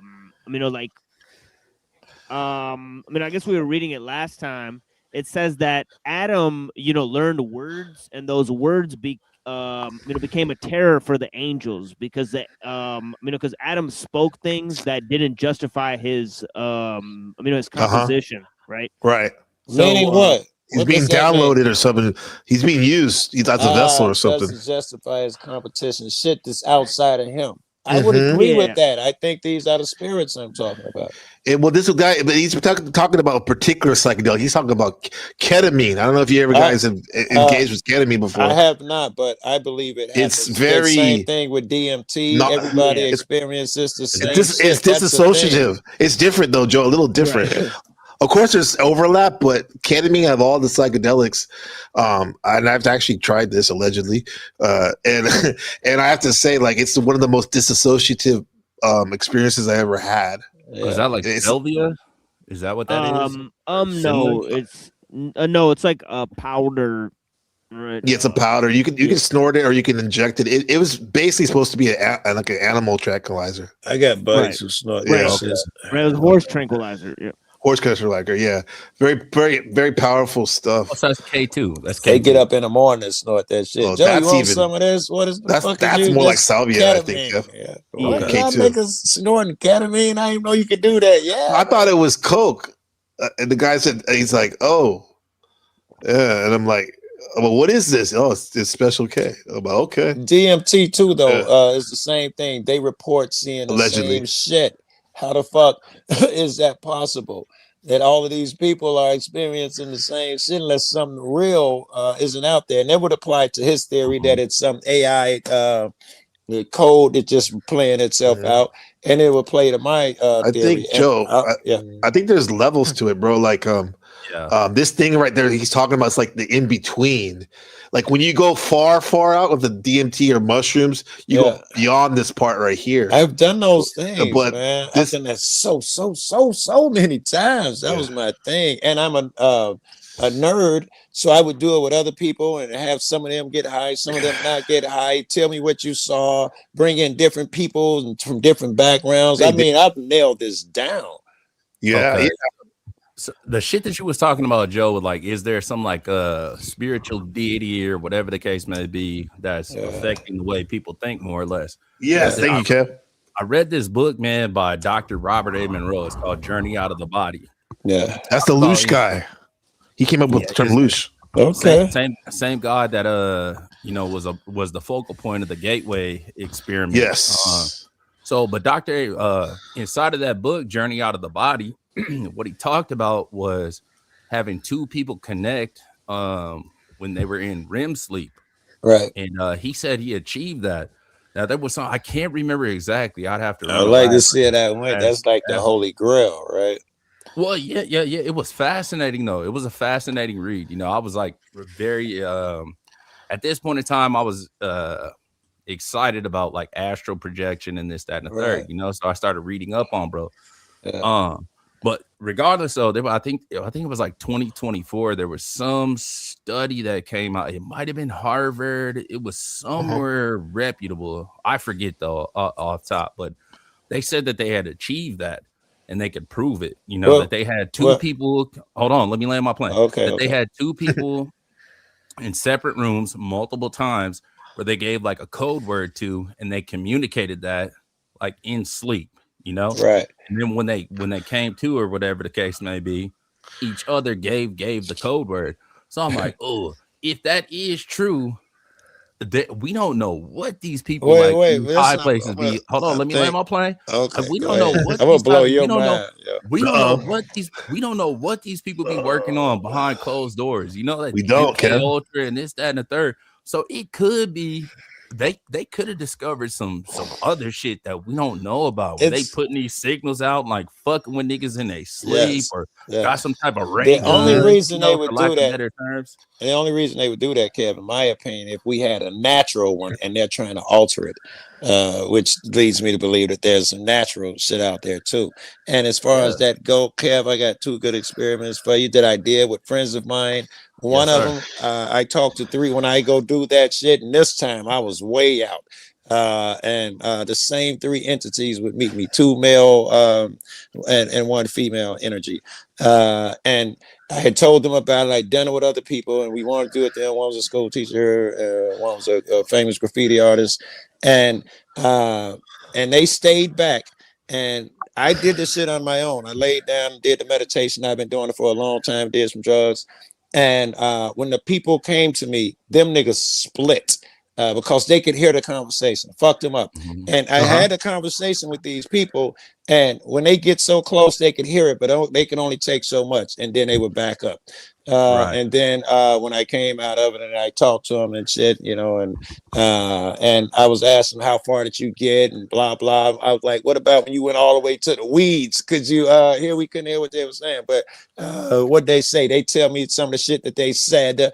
And once I was secure and knew that, okay, you niggas know, I said that you heard the last thing they said. They're like, yes, we were standing right by you. We heard the last thing they said. I'm not going to repeat what they said. But I say, what do you think they meant by that? And both of them got angry. They were like, you know what they meant? Which I'm glad they said that shit. And I touched both of them. I touched them on the head. And as soon as I touched the one, he started bawling, and the other, he started bawling. And the one, the graffiti artist, he's a bad guy, in my opinion. We love him to death, but he has that bad shit. And I told him, you know, when he wanted to come, I'm like, I wouldn't recommend it. I've seen demons jump into niggas like you. I hope I didn't plant the seed, but I've seen niggas just freak the fuck out and try to act weird when that bad guy comes. And I told him, if you have one bad thought, you're going somewhere else. You know, and you're gonna be something different. I say the people who've been there describe it to me as being possessed by demons. I don't even suggest you come. And he went, and his words when it was over, he was like, I was possessed by demons. And other people have said the same other words. And the other experiment was a guy I did with a guy where I would talk to him mentally, and he was talking to me physically with his mouth. And I was doing tests. Sit over there, stand over there, sit down, stand up. What is this? And it would say that, say this, to make sure that he was hearing me mentally. And we experimented with that, and that went bad. The demon possessed him. You know what made it? I told him, because I've been doing a lot, and I talk to these same 3 spirits all the time. And I told him, then this time, you know, because I've seen these guys, they're big. I dropped to my knees and cry like a baby and all of that shit. It's like, it's so scary. So I would have never. Did you have a visual? Do you have a visual of what that looked like? I do not, because first thing they tell me is close my eyes. I see nothing and none of that shit. Actually, there was one that they came in a dream. That's why it interests me too. That only happened once. They interrupted my dream and took me to hell. Fucked up shit. But this one, when I told dude, I was like, well, great. Who you are rolling with? Remember, I swear on everything holy, and I don't do that. That this is true. That this what I'm telling you is true. I say, who you rolling with? He said, I'm rolling with you. Remember, I'm not speaking through my mouth mentally. I say, well, I'm rolling with Jesus. He said, and I'm rolling with Jesus. And I patted the bed and told him, sit here and wait for Jesus. All of that shit was, he's like, fuck that, nigga, talk. He started grabbing and pulling at my lips, nigga, talk. And, you know, that bad guy had got in him. And the story just starts there. More weird, freaky shit happened. My girlfriend came home, and this is true as well. This is the chick that I live with, and this is my best friend who she loves. She ain't seen him. I brought him to my apartment, and she comes home from work. She ain't seen me. I've been running the street. She ain't seen me all day. I bring Boo Man home with me, and as you know, we're going through this shit. You know, some crazy shit happened, and it's devil versus good here. And I thought, here, because I've done this before. You have all power. You can do anything. I need Colleen to come in that door right now. As soon as I had the thought, her hand hit the doorknob. I had this thought. I hope she's not possessed by the bad guy. I put that out there. She comes in, she don't say, hey, babe, kiss me. Hey, boo, man, I'm so good to see you. Like every other time she's ever done. I had a Bible in my hand because this was a spiritual war going on. She comes straight to me and starts snatching the Bible out of my hand. No hi, no nothing. Walked straight across the room, tried to snatch the Bible. She joined in with him. And that's the first time I spoke. And I was like, what are you doing? And she's come out of like a trance, like she got no idea what the fuck she doing. That's the first time Boo Man heard me speak. I hadn't spoke that entire time. And I got a bunch of those. I did it a lot. So that was off like a psychedelic experience. That was off of psychedelic shit. The one in the hills. What was the psychedelic, if you don't mind me asking? Oh shit, I answered the wrong fucking phone. I just hung up on this chick. One of them was mushrooms and one of them was what we call wet PCP is what you call it, or embalming fluid. Give me a second. Naked. Yeah. Yeah, that's interesting right there. Yeah, I've only done shrooms once. And it was so intense. I don't know if I want to do it again. Yeah, I think when you start playing around with mushrooms, I think it's best to like microdose and just work your way up over time. Because otherwise the shit can be it can be too much. You know, you opening a door that's just you have no pre-existing like knowledge of what this is supposed to be like. So I think like the more you like ease into it or whatever the case may be, you can kind of control your mind still in the physical while you're somewhere mentally that you've never been before. You know, I think that's the best way, like training wheels for mushrooms for sure. For my first time, I took 3 to 3.5 grams. My first time. Can you imagine that? Yeah. That's not the way to go about it. In my personal experience, you gotta start small. You know, I think the last time I did mushrooms, I had a conversation with Gabriel. And we started talking about like having God doses and this, that, and the thing. Very good. And not heroic doses, God doses. God doses. I like it. So I went. I've been doing mushrooms for like 25. About 25 years now. So I'm like, all right, that was a dope conversation. It was a dope. I just sent Blue. That was Blue calling me. I just gave you a link. That's perfect. So you said for 25 years, Kev? Yeah, about 25 years. I think the first time I did them, I was like 13 or 14. You know, but I always took it easy. I was hanging around with older people that. You know, I could tell you took it easy. I could tell you took it light and all of that shit. Yeah. Bro, the last time I did them though, it was off a conversation that I had with Gabriel. And I did like 10 and a half, 11 grams, something like that. Damn. And I went somewhere else, bro. And you were saying something earlier, Joe, and I'm like, oh, right though. I agree with what you said. I'm like, it's some places I've been off mushrooms that felt way more real. In that it was a mental experience, of course. Kevin, then now, really? Yeah. Have you ever taken NNDMT? I've heard. I've taken that before. I had a big emotional response for that. You did? Yeah. Yeah. I'll be right back, bro. I'll be right back. Okay, bro. Yeah. That was I think because I was very scared too before I took it. I didn't know what to expect. Tell me about the trip you went on? You know, besides being emotional, what else? I think that one of the most interesting things about it. The most interesting is actually the mind blowing nature of it. How I'm here, like talking to you, but it's obviously another place. Right. And I've done I've done other things, but it never seemed like. It didn't seem like I was on a drug other than what I was seeing and feeling. Yeah. It's because other people have described it to me as they felt like they were one with everything. They were literally part of the chair, the floor. They were they were just part of one thing. All of them seem to describe anything. That's not what you want to. I didn't get there. Like what they call that not a breakthrough experience. That sounds like a breakthrough experience where you actually. I think I got to the right before that, where I literally witnessed like a mandala flower like breathing organically above me. Yeah, and I didn't get there. And before I went through it, I came back and I just hugged the girl that gave it to me. I was happy I didn't die. Now, what you see? And I couldn't even talk. I was like, that's funny. Yeah. because I had been obsessing over DMT like for like almost a year. I didn't know where to get it, and come to find out, I finally got it. It was my neighbor upstairs had it the whole time. Down below me, had it the whole time. There are two kinds of DMT though: 5-MeO and NN. No, they're different though. They're very different. No, I know. I tried NNN. Oh, you tried NN? Oh, well. Yeah. I don't know 5-MeO. That's a crazy one.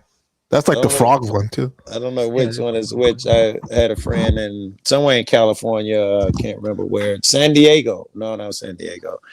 Somewhere in California, and I tried it. And I wanted to try it, and they also made their own moonshine, mushrooms, and all. I was like, then I got it, Joe. I was like, well, cool. I'm gonna come to California anyway. I stopped by it, and I did the shit, and I didn't go into the trip, and I didn't get high and all of that shit like everybody else did. I barely felt the shit. But I also, like, now I eat handful of mushrooms. I eat ice cubes, not ice cubes, sugar cubes full of the fucking liquid. What's the shit you put on there? I don't know, acid and shit. Nothing. I get sick before I get high. I get nothing off any of that shit now.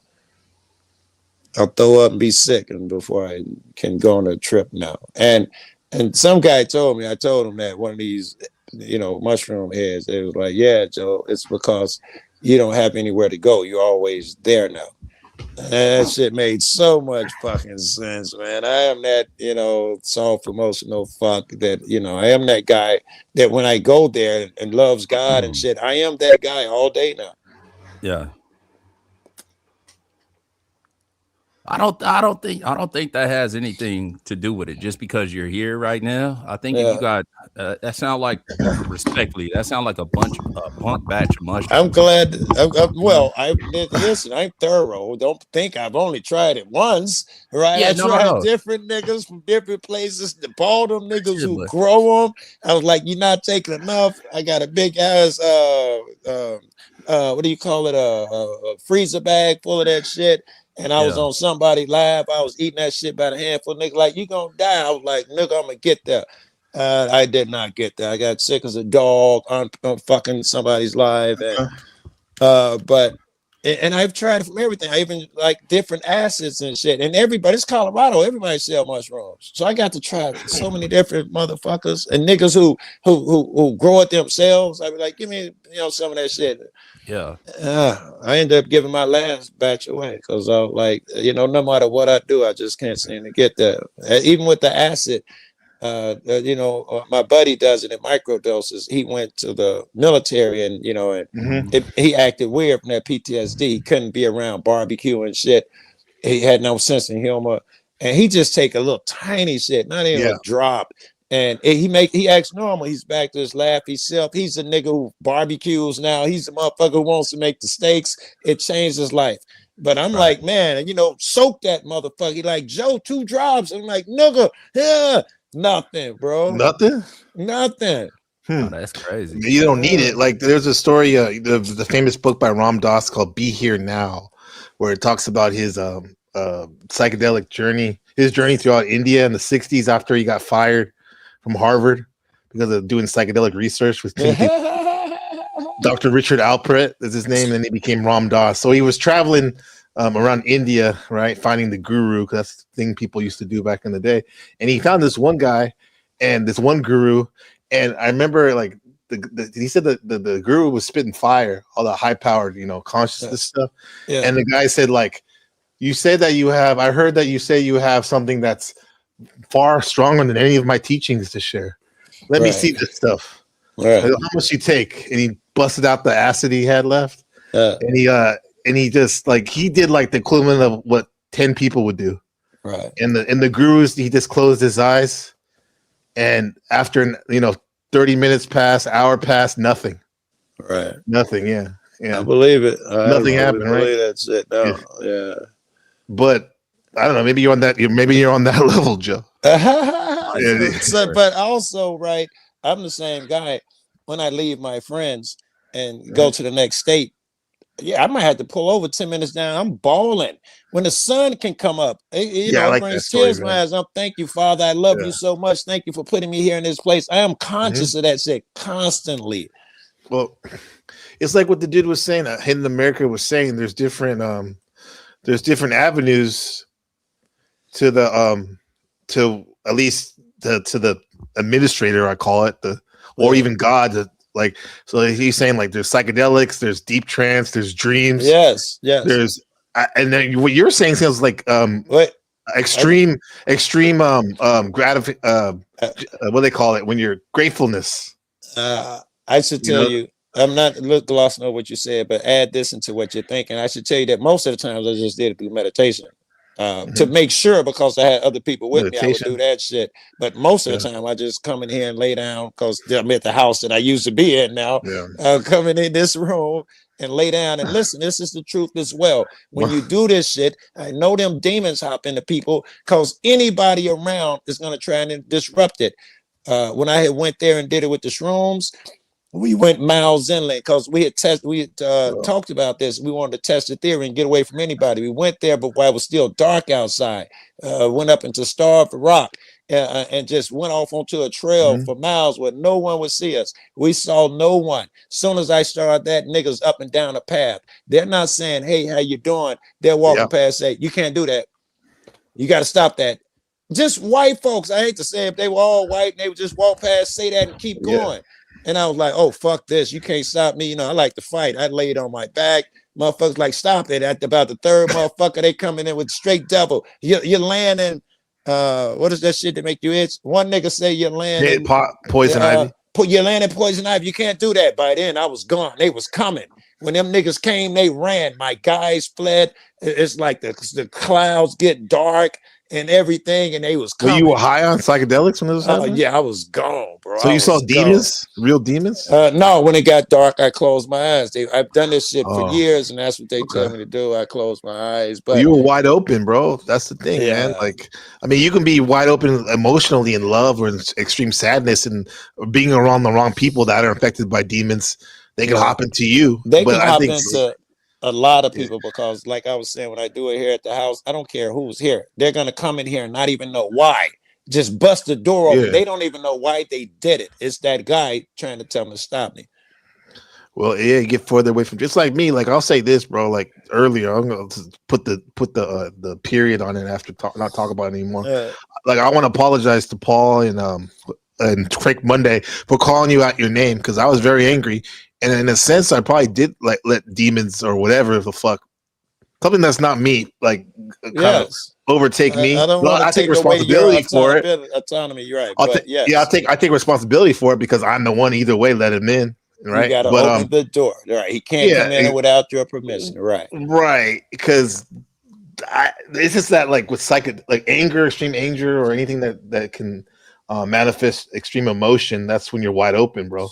The devil knows. He's been tricking niggas before you were born, and he's been with you the entire time. He knows where to go to pull you off your square. He knows what nigga allows him inside.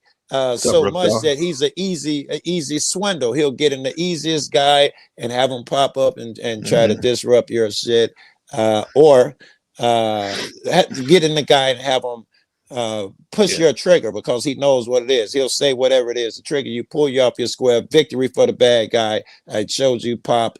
I showed you God. He's our Pop, maybe not his, that I can pull him off his square. He's not the guy he claims he is. I don't know, man. There's a lot of shit in the name sometimes, you know. Go ahead. Gabriel, to my understanding of things, is like an angel of strength and divine power and judgment. You know, I love it. I love it. Tell me, Kevin. Fire with fire, like don't own that shit, right, Kevin? Oh me, yeah, for sure. Like, all right, I'll finna give you a platform, but don't try me, nigga, because I got you off the bat. I don't think it's apologize. I don't think it's apologies that are necessary if somebody crossed that line. Because my thing is pretty you're diplomatic about things, you know what I mean? Yeah, so I don't think, like I said, that's why I say like it's something in the name. So I don't think that's outside of your character to do that. Because sometimes people need corrective courses, you know what I mean? They need some don't do that. Yeah.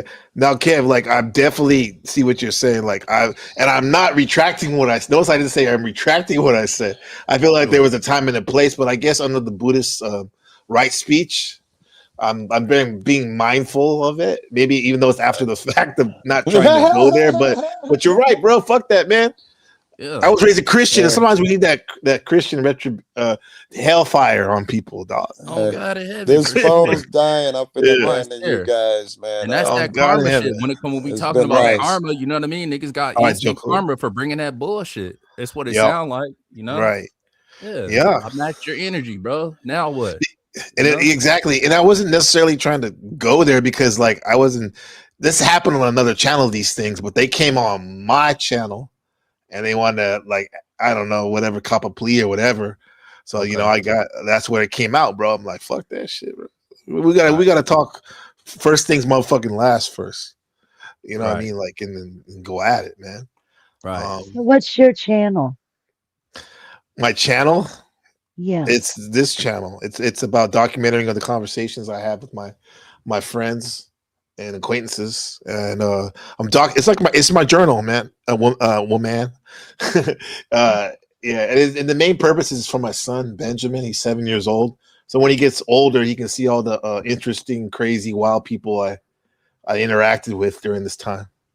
Yeah, so, you know, so like a digital diary. Digital, yeah, exactly, for sure. Yeah, I like to make videos and stuff too, like express myself through that, like for vlogging and whatnot, and streaming. Okay, so you're a Marathon Kev. No, I'm Gabriel, aka NPC. Oh, Yeah. well, I thought I was talking to the other guy. I'm sorry. Oh, my bad. Okay, yeah, so that's why she was asking you what the channel was. She's like, "Duh, this is your channel, Gabriel. You're on it. Go ahead, Marathon. Tell them about your channel." That's you. Bro, my shit is non-existent at this point. Just to be honest, y'all can really catch me over here, or catch me over at Restos, but right now I'm just I'm not too interested. I'm not inspired to create content at this point in time. You know, I'm working some other angles or whatever the case may be. But yeah, primarily you can catch me over at the niggas I fuck with, like Gabe or Resto, maybe Flo from time to time. But yeah, I'm not exactly sure what the direction is gonna go. It's definitely finna kick back up, but not right now. Dude, I like how Kevin just did himself right there. Yeah, no, it's Kevin's channel. Paula is like one of the most fun channels like I've been on. Right, like it's fun, bro. It's like home. It's like home in a lot of ways. Home away from home. Machine Lies is definitely a place, the TML, where I definitely get downloaded with like the wisdom. Facts. Like from the ethers and whatnot. I got something from our intro for you guys. You got that in the back machine? Did you send it me on DM? Want to play that? I mean, if that you song play you it, made? It's like a thing with E40 in it. You know, it's oh, E40 hell yeah. casual and E40 because you're from Oakland. I'm from the soil, baby. Let's go. Yeah, area. Let's go, Kev. Yeah, we're from the West Coast, Paula.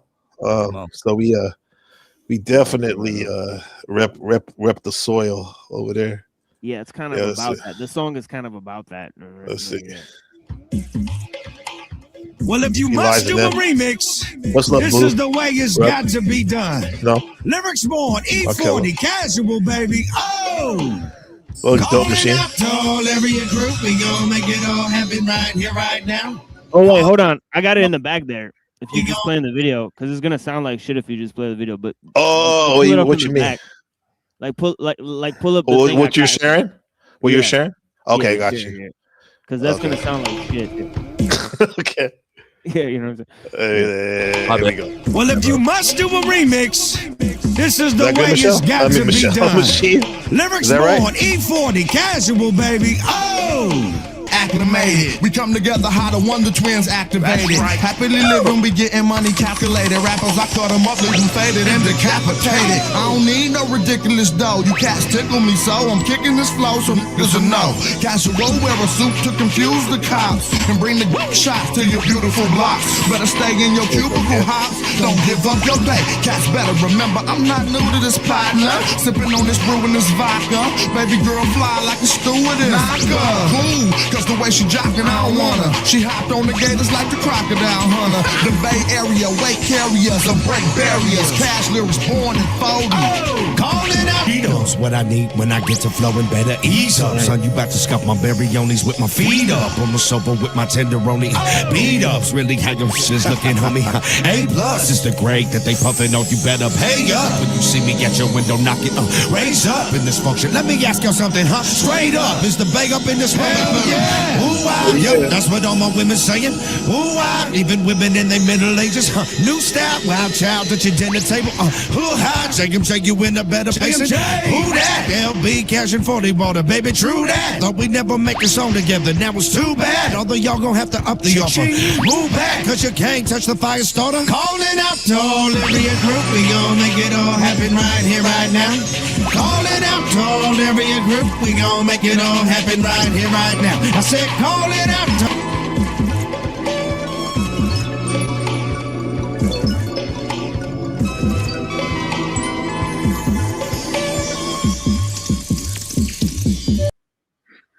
Bro, you're making me homesick, man. I want to go to the city right now, San Francisco, bro, and hit the Market Street, bro, and see what's up with all the fucking the Matrix beings and stuff. That was fucking dope, bro. You used to live in California. Did you ever see a giant sequoias? Oh yeah, over there on the other side of the Golden Gate Bridge, Muir Woods. That's what they call it, where the Bohemian Grove is. It's right there, and then also too, we're more close to where I live in, where I'm from, San Jose, the South Bay. There's Santa Cruz, California, where they from, Lost Boys. There's giant redwoods, bro, and Let me tell you sequoias. something interesting about redwoods. Their seed what's up, is man? smaller than average, and the roots do not actually penetrate deep in the ground, but they spread far across. So that's kind of like the Tao. Like they have very small seeds, so smaller than average seed. Wait, say that one more time so we have that document. Like put the stamp on it, Avian. Say that one more time. Yeah, the giant sequoia seed is smaller than average, and the roots do not penetrate deep into the ground, but they are spread far apart.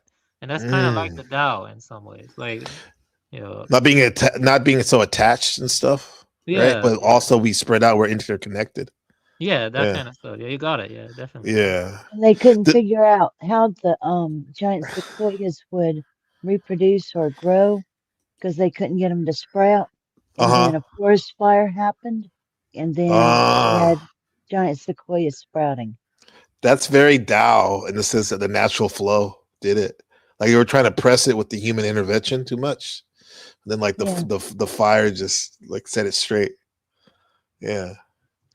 But there's a lot of places where they'll burn in the Midwest they used to burn the fields a lot. And if you look there's different maps you can pull up on the computer. Yeah. And you can see all the forest fires all across the states. Right. And you can see when they're burning off the fields in different places in the fall. You know, and then you can look up the fires like here in North Carolina. We get our share of fires here because we controlled burns, huh? No, these are not. Well, those are controlled burns. And sometimes they get What's out. up, Jody? Yeah. Here in the mountains, we get some pretty interesting fires. Yeah. Thank you for the clarification, Mangi. Those are coastal redwoods near Golden Gate Bridge, not sequoias. Okay, thank you. I guess the sequoias are more where the where Santa Cruz is over there. Yeah, like the redwoods. Yeah, yeah, exactly. Yeah. Well, you got those up there in Oregon and Washington? Not that up I've north.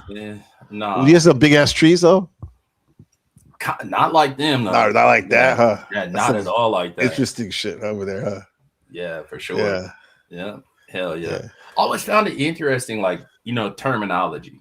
Like Los Your Angeles. mic's kind of off, Kev. But I don't know if you have the internal mic on. Just so you know. Shit. Give me 1 second. Yeah. Give me 1 second. Okay. Yeah, where he's from, in Washington area, I've always wanted to travel up there. And you have the it's kind of cool how they have like the it's almost like a rainforest by the beach some places, huh? Like a cold, not humid though. Yeah, it's not humid at all. Yeah. I've never been to the rainforest before. Mike better now? Much better. Okay, for sure. Yeah, I've never been to the rainforest, but I guess kind of in a way, because the PNW is all rain edition or whatever it might be. Mm-hmm. Yeah, for sure. But no, we ain't got the giant shit like y'all got down there. We don't got that. But I wanted to ask you a question, or I wanted to share a story since we was talking about like God level doses, Right. So I read this story recently. Hold on, give me 2 ticks. I'm gonna share this one up. because I found Shout out to Uncle Fatty for making the background too. Oh, salute to Fatty. Come on. Yeah. So there was this woman, man. She took this is from CNN Health. A woman took 550 times the usual dose of LSD with surprisingly positive consequences. Yeah. 555. 550. Yeah, 550. 5.5. All right. 5.5. Yeah. Yeah. As long as it's not 6.7. Yeah, exactly. Yeah. I still said it. Damn it. Yeah, you did. They got you. So drug overdoses can be life-threatening, but for two women who accidentally took massive hits of LSD, the experience was life-changing and in a good way. A 46-year-old woman snorted a staggering 550 times the normal recreational dose of LSD, and not only survived, but found that the foot pain she had suffered from since her 20s was dramatically reduced. Wait, hold on, Kev. Okay, Kev, wait. Dude, not only did she take 550 times the normal level, she snorted it. And as folks might know that, like, when you snort something, doesn't it hit the blood-brain barrier? I think so. Much faster. Through my experience, it does. Than just swallowing it. Yeah. Yeah, for sure. Damn. She might, that's a crazy one, but that's basically where the end of it ends for my little 500. Yeah, I'm like, damn, that is insane though. 550 times the natural dose, or not even natural dose. That's a crazy way to say that. Yeah. Nobody ever think about doing anything like No. that. You know what I mean? We're just talking about something that actually happened to somebody. But she had chronic pain, like as that article goes on. She had chronic pain for like 2 decades, and after she did that shit, it was gone. She broke the loop, the pain cycle. Or if it is mind over matter, right? Like, you need something to snap you out, right? That's like a damn paradigm shifter.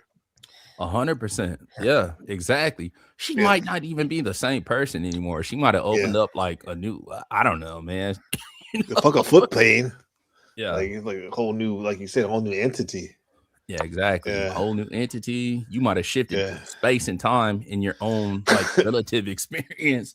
You a whole nother person now. I don't know. That's insanity to me. Yeah. I did a half a tab of acid when I was I think it was like 16 years old. You know? Yeah. And it was a dope experience. But I didn't like it compared to like the natural experience that I got from mushrooms. Yeah, exactly. I feel you on that. Yeah, for sure. So I'm like, oh, that's dark though.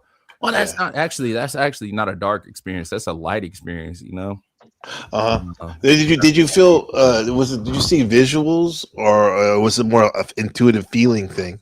Your experience. Light visuals, visuals. Like if you did like maybe like a gram and a half of mushrooms, you know. Yeah. Very, very light visuals. You're still very conscious about like the surroundings around you. But there was also like it was a different it altered like the way that I thought about things though, you know. My thing, it was the trip for that was it was more about my frame of mind and my process of like negotiation with the real world. You know what I mean? Well put. Negotiation with the real world. Because in a sense, I've heard like one of my old teachers, he said that consensus reality is just a hallucination that the majority of people have agreed upon. So with that said, that your relationship with reality could be said, certain parts of reality is something that you agreed upon. So much so that you negate certain things and also add things, maybe not you personally, just using you as an example, your story, but absolutely, yeah. I remember taking my I just had this ruminating thought to, you know, grab my little colored pencils or whatever, my notebook, and just keep scribbling. Okay. And the more I scribbled and looked at colors, like it was a weird place. I just kept challenging my own thoughts. This is when I was 16 though. Didn't really know too much about the world. That would be a whole different experience now. You know? Yeah. At that time, I'm like, ooh, I don't like I was challenged right there. I didn't like that. Yeah. You know? Yeah. You were still forming your identity. And a lot could say. Did you remember drawing anything particular? Any shapes or any? No, it was all like thing from bottom? so like from the base of the notepad up to the top, you know.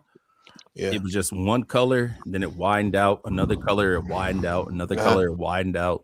You know, that's it. That's it. That was like 4 hours of just scratching. But like the more I was scratching, like I just kept thinking more, you know. It was nothing profound that I drew. It was just, I don't know, it was something about here's your thought here, and like here's how I'm finna expand your thought at the top. Like, yeah, it was real weird. I just I wasn't fucking with it at the time. I'm like, nah, I don't like this. I don't like this. I don't like this.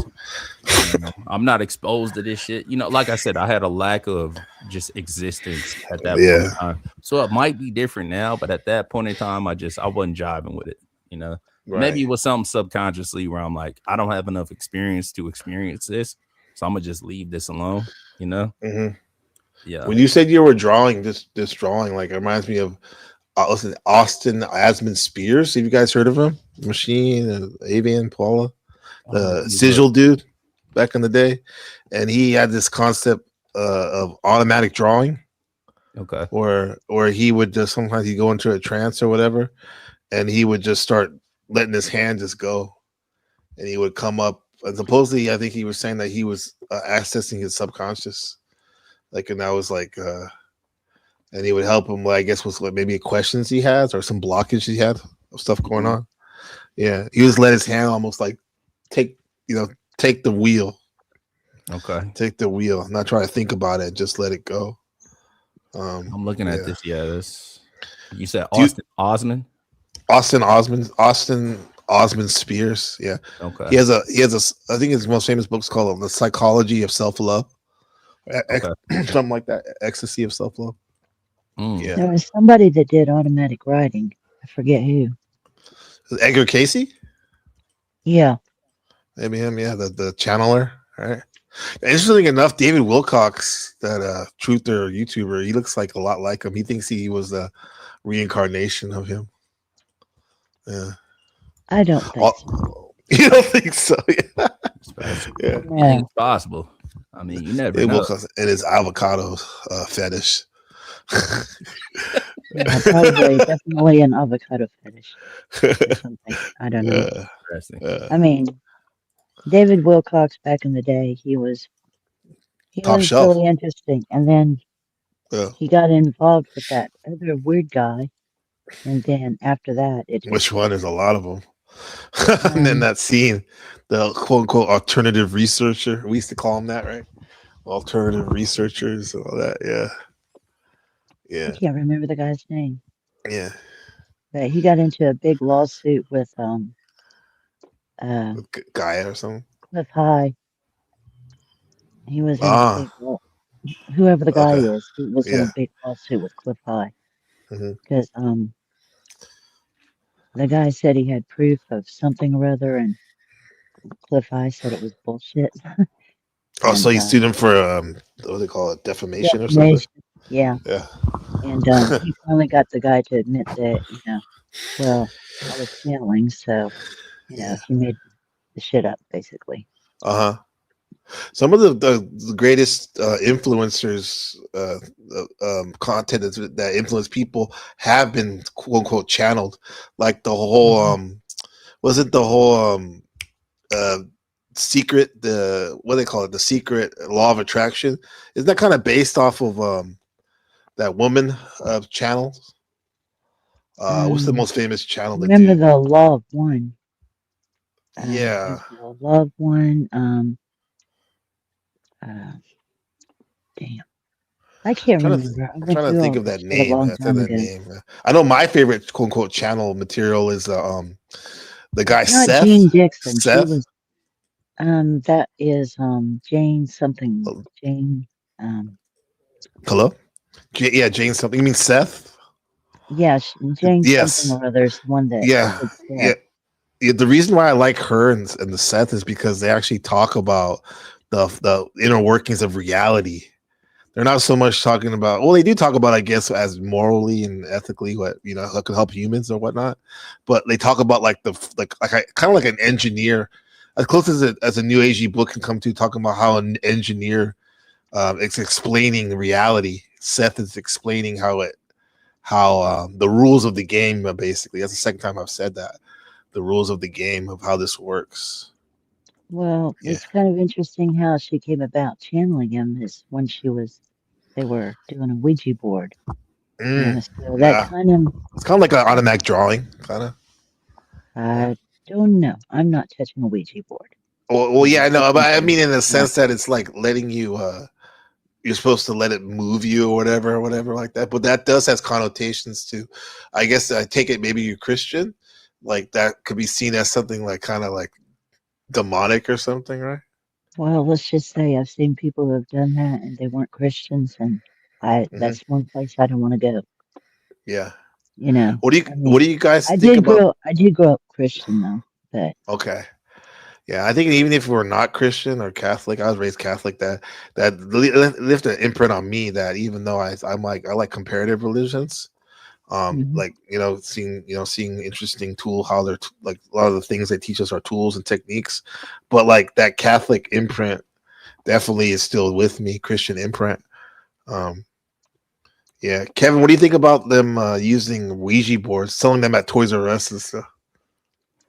That's kind of interesting. There's a Jesus Ouija board they got now. It's like, oh god, they got a crack Ouija board. That's crazy. Yeah, that's. I don't know. I always thought that shit was bullshit, but I had a weird experience with that when I was a child. Okay. Yeah. Were you prepped with other stuff going on? Like, say again. Were you like prepped on any substances when you used it, or you natty? Yeah, it was a sober. Well, we were smoking herb for sure. We were smoking herb. Me and the homegirls. I think I was like 15 at the time. I was at my homegirl Lena's house. Her mom used to let us smoke weed over there, this and the third. One of those houses. Yeah, everyone has that. Lena and I forget the other homegirl's name that was there at the time. It's been fucking 25 years. Yeah. But, they wanted to do the Ouija board. And I'm like, I ain't doing that. Yeah, like, come on, Kev.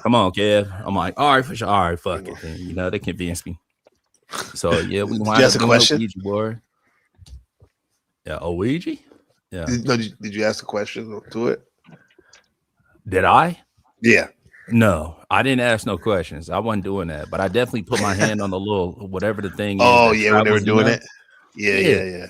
Nothing happened though. When the shit was like supposed to travel or this, that, and the third. Yeah, nothing fucking happened at all. I gotta call. Say something about that. You said you had your hand on it though.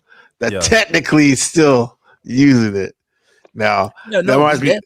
I definitely use the shit. Yeah, I definitely use it, because they convince you. They're like, Kev, come on, do the shit. I'm like, it's not like you wanted to do it though, really. You weren't like, Not all right, just to be honest, not really, but I was trying to crack Lena. So I'm like, all right, so I know that is. Me. Yeah, exactly. So, but we tried the shit, nothing happened. We did the candles and this, that, and the third. And I remember her mom was sharing. She was like, nah, y'all ain't doing that over here. Lena was able to convince her too. I went home because nothing happened, Right. So Lena calls me the next morning. She's like, bro, I got to tell you some weird shit that happened. I'm like, all right, what happened? She said, man, after you left, like we went to bed or whatever, her and the other homegirl, she said, I felt like something opened my bedroom door. She lived in it was like a duplex. They had the basement level, Yeah. And then the other people had the top level or first floor. She's like, I felt like I heard the door open, so I thought it was you. And then my bedroom door opened, and but I was a little tripped out because I didn't hear nothing. So I felt like let me just be quiet because it's a little weird. She said she opened her eyes though, and there was like a shadow figure, more or less, best way I can describe. Yeah. That kind of stood over her, and she got petrified in the moment. She couldn't really say nothing or do nothing, and then the bed started shaking. And I'm telling her, I'm like, get the fuck out of here, Elena. Stop playing on my phone, nigga. Bye. You know. Her homegirl called me up too. Maybe like 45 minutes later, told me the same exact story. And they wasn't the type of girls that would just, you know, pulling pranks like that. Let's fucking convince Kev that something actually happened. Mm-hmm. It wasn't like that. They was both like bothered, you know, on the phone. Yeah, they were bothered by it. They was bothered. So that's my experience with the Ouija board. You know, I believe them because I knew them. I'm like, maybe y'all need to talk about it. You know, but they both said they experienced like some dark entity and then the bed shaking and this, that, and the third. And the petrified feeling and this, that. Almost like what do they call that shit? Exorcism type shit? No. You know, when people have them dreams and they feel like they get stuck and they can't move. Yeah, paralysis, sleep paralysis. Yeah, sleep paralysis. Yes. Yeah. I've had that before. That didn't really mean too much to me, bro, until I read that book, Journey Out of the Body, because that's what Robert A. Monroe said that he described, like some of the times where he was able to achieve astral projection. He said sometimes there would be like this dark entity around or a shadow figure or whatever, and sometimes it felt like it was sitting on his chest. Pause. Yeah, you know. But yeah, that was bro's explanation of shit. So when I look back on that story, I'm like, damn, maybe they might have experienced some shit like that, some like joint consciousness from playing with that. I don't know, maybe some kind of I don't know. You know what I mean? That shit is I'm not exactly sure, but I think that's what it was.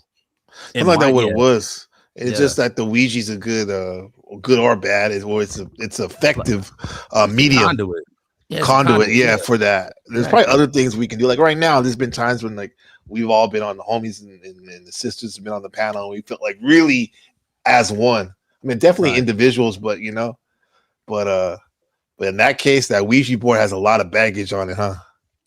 It definitely does, for sure. A lot of negative connotations. So I think if you going into something like that, and whatever conduit or channel that you're using already has a negative connotation, like somewhere in your subconscious, like you're already attaching that.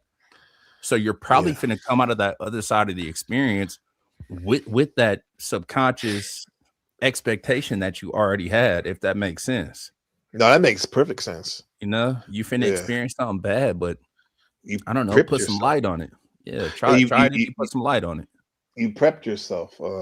Lizzie says Ouija was born in 1886 in Charleston, Maryland, kind of almost by North Carolina, and named in 1890 in Baltimore, where it was first manufactured. Since Ouija's inception, newspaper reported on its uses as a way to communicate with the dead, predict catastrophes, solve mysteries, even commit crimes. I'm surprised it was able to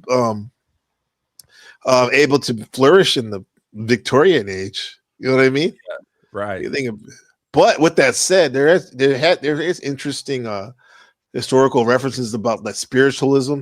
They used to call it in the early 1900s, where like, you know, people used to like channel and clairvoyance and all that machine. Right. And Navy. Are you familiar with that?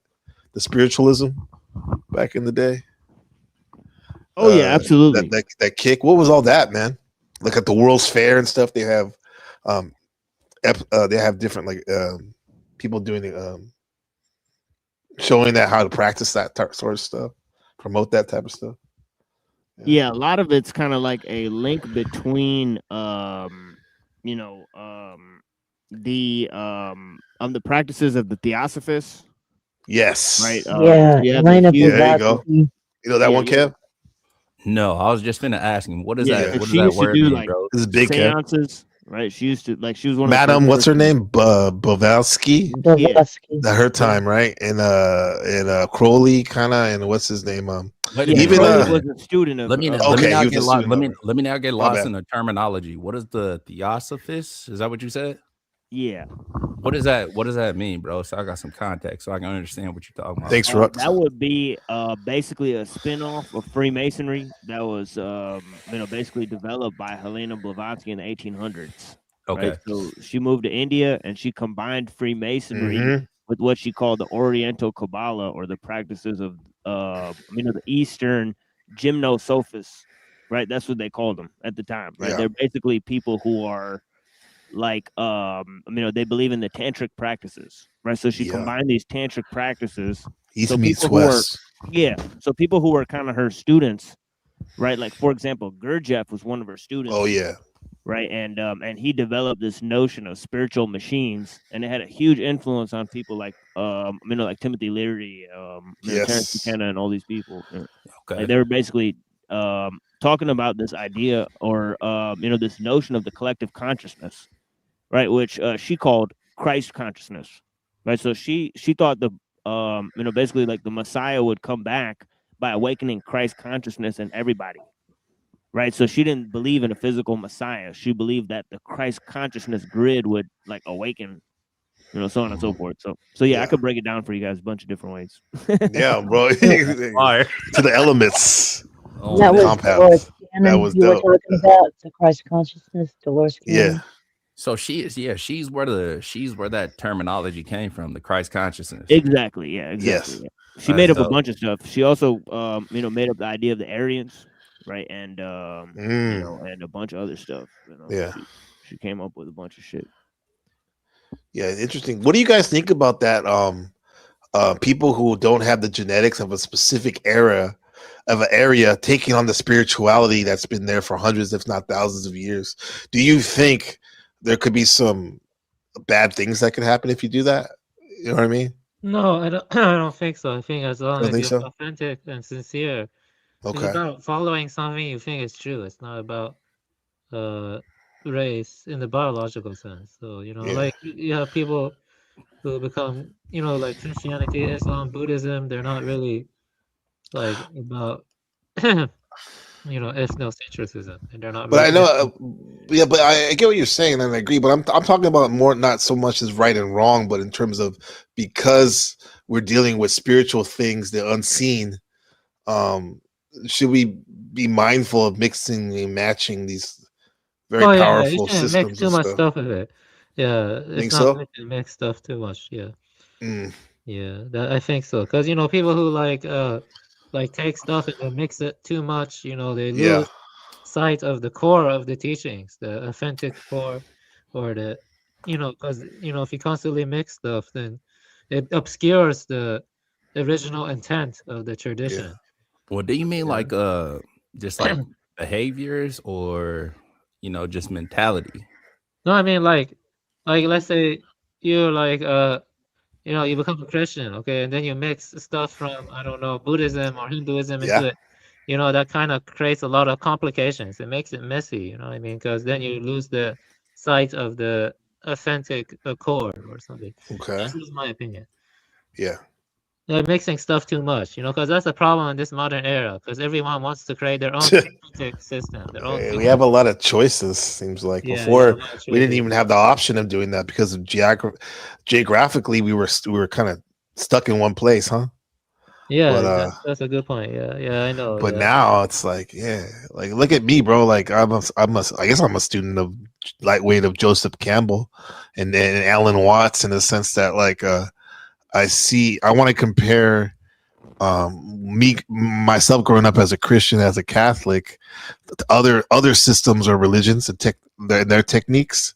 So in order to do that, I'm not necessarily going to become a Buddhist or a Muslim or whatever, but I want to learn like the core of that. Yeah, so I can put it up against it and see what I come up with. Yeah, there's nothing wrong with that. But I think what I think could be messy is making your own syncretic system, though. Like that's that can become messy. But being influenced or inspired by other traditions it makes sense. Like I can be inspired by some Sufi poets or by some. I like the Franciscan Catholics.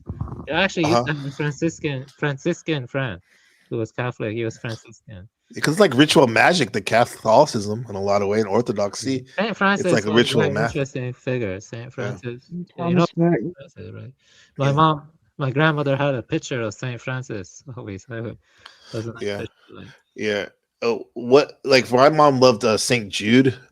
the saint of impossible causes, which is kind of like corresponds with Krishna, right? Saying he's about some of the same thing. I'm not Krishna. What's his name? Ganesh, right? Impossible causes. And I think I know the reason why my mom liked St. Judas because she was diagnosed with cancer and like she was fighting that, and I think she gravitated to that. Do you guys think that all these different faiths and stuff like that are actually talking about the same thing? Yeah, that's called perennialism. That's called perennialism. And I don't think so. No, I do not. You don't think so? Okay. No. What's going on, Wolfie? Good to see you, brother. What's up, brother? How you doing? I'm chilling, man. Yeah. Hey, Wolfie, how you doing, dude? Good to see you, man. All right. Great conversation, man. I wanted to let you guys keep rocking. I'll listen. I'll butt in if I can. All right. Cool, man. If that's cool. Yeah, super Wolfie? cool. That's kind of what I'm doing, Wolfie. Yeah. They're getting, Kevin they're getting a lot of different subjects really, really quick. Yeah. It's like a grab bag, man. I was geeking last night off of like looking at all the different things. So I actually have some time to stop and think. But with that said, and to add on to what Avian Buddha is saying, it's like, yes, I have all this time and I think like, wow, this is cool over here with the Buddhism and the Taoism and the Christianity. It's like, but it's like, bro, there's something to be said about people who just lock into one thing. I think I kind of envy that sometimes too. Right. You And know that's what I mean? what I want. I'm sorry. No, go ahead, bro. Perfect. No, but this, that, and this, and that, and this, and that. Yeah. But yeah.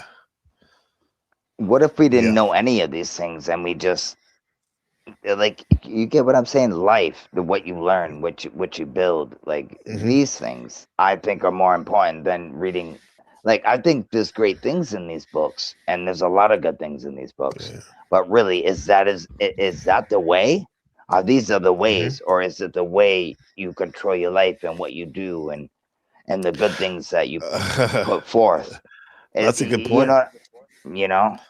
Yeah, I like what I got from my look at this book I have right now. It's called it's Taoist Magick in Theory and Practice. And I haven't even read this whole book, but I love the fact how it's caught up, it's sectioned into two sections. One of theory, magic and kind of using your will to manipulate your environment or whatever.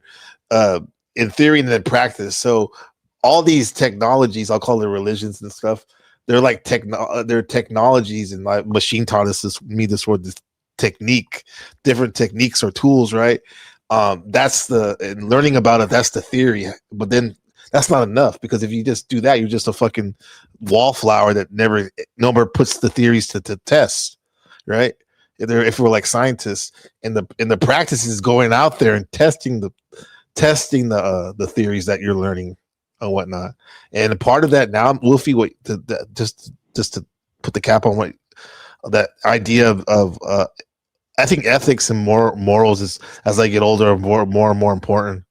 And like, it doesn't matter how much knowledge, to me anyway, I value more like not so much all the knowledge and stuff the person knows and stuff, but more how they treat the other people and whatnot. That's important to me right now. You know, that's when I'm like in awe of people like that, who are like really like light bringers like that.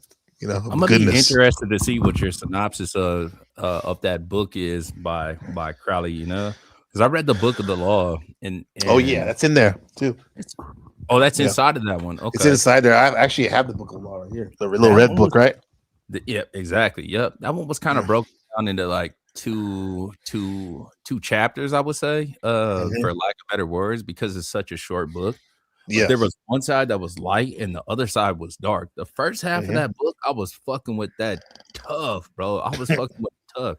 I forget which artist it was from TDE. It was Absol. Yeah, it was Absol. Yep. Yeah. I heard Absol talking about it. Will. Man, I respect him like so much. You know, I respect his music, everything. He's like, man, I learned a lot of shit from this. So I'm like, all right, let me go ahead on and read this book. So I was definitely like identifying with a lot of like his thought process, Aleister Crowley, until it got to the second half of the book. That's when it got dark. It got real dark. And talk about like sacrifice and like virgin kid, like it got y'all just the worst of the worst, huh? the worst of the worst, bro. It was Yeah. sick. I'm like, I Yeah. can't get jiggy with this shit, you know. But the first half, I was like, yep, I can What- definitely apply these lessons. This makes Kev, sense. what stood out in the first part? What comes to mind now? Oh, bro, That you found basically- useful. It was like it basically was like Christ's parables. You Uh-huh. know, he was like Yeah. mirroring everything that Christ left us, or supposedly Yeah. left us. Just about living right, doing right by people, being a decent human being. Just everything that you read about Christ and like being Christ-like, it was right in alignment with that. But then, like I said, man, the second chapter of that book, I'm like, oh, I don't know about this. I don't know about this right here. Yeah. Some dark shit in that. Yeah. Any thoughts, panel? Oster Crowley or those books we I mentioned don't in general? personally like Crowley and stuff like that. It's not my Okay. cup of tea because he went around. At least people claim molesting children and stuff like that. Like, yeah, like. But that was some of the shit. That was some of the shit that was in that book, and it was like I think TML mentioned like sex magic a little bit earlier. Okay, yeah. There was some mentions of some sex magic, but it involved, the youth. Well, I'm like, I think I'm not going for that. I think some of the justification I heard that I always bring this guy up, Professor Chang on YouTube, the teacher from Beijing, talking about like history and all like the cult and all this shit. Like he was talking about the reason why some of these so-called elites and secret societies do that, like the most worst of the worst things, is to strengthen their will and go beyond that. Like they're willing to achieve what they want so bad. They want to achieve it so bad that they want to prove to themselves that they're willing to do anything to get what they're done. And an example is doing those heinous acts. Like if they can do that, that means that there's nothing that can stop them from which is, I guess that's one way to look at things, but it's awful, bro. As a human, I would think, like, do those deplorable like Epstein things that we're reading right now in the files and all that.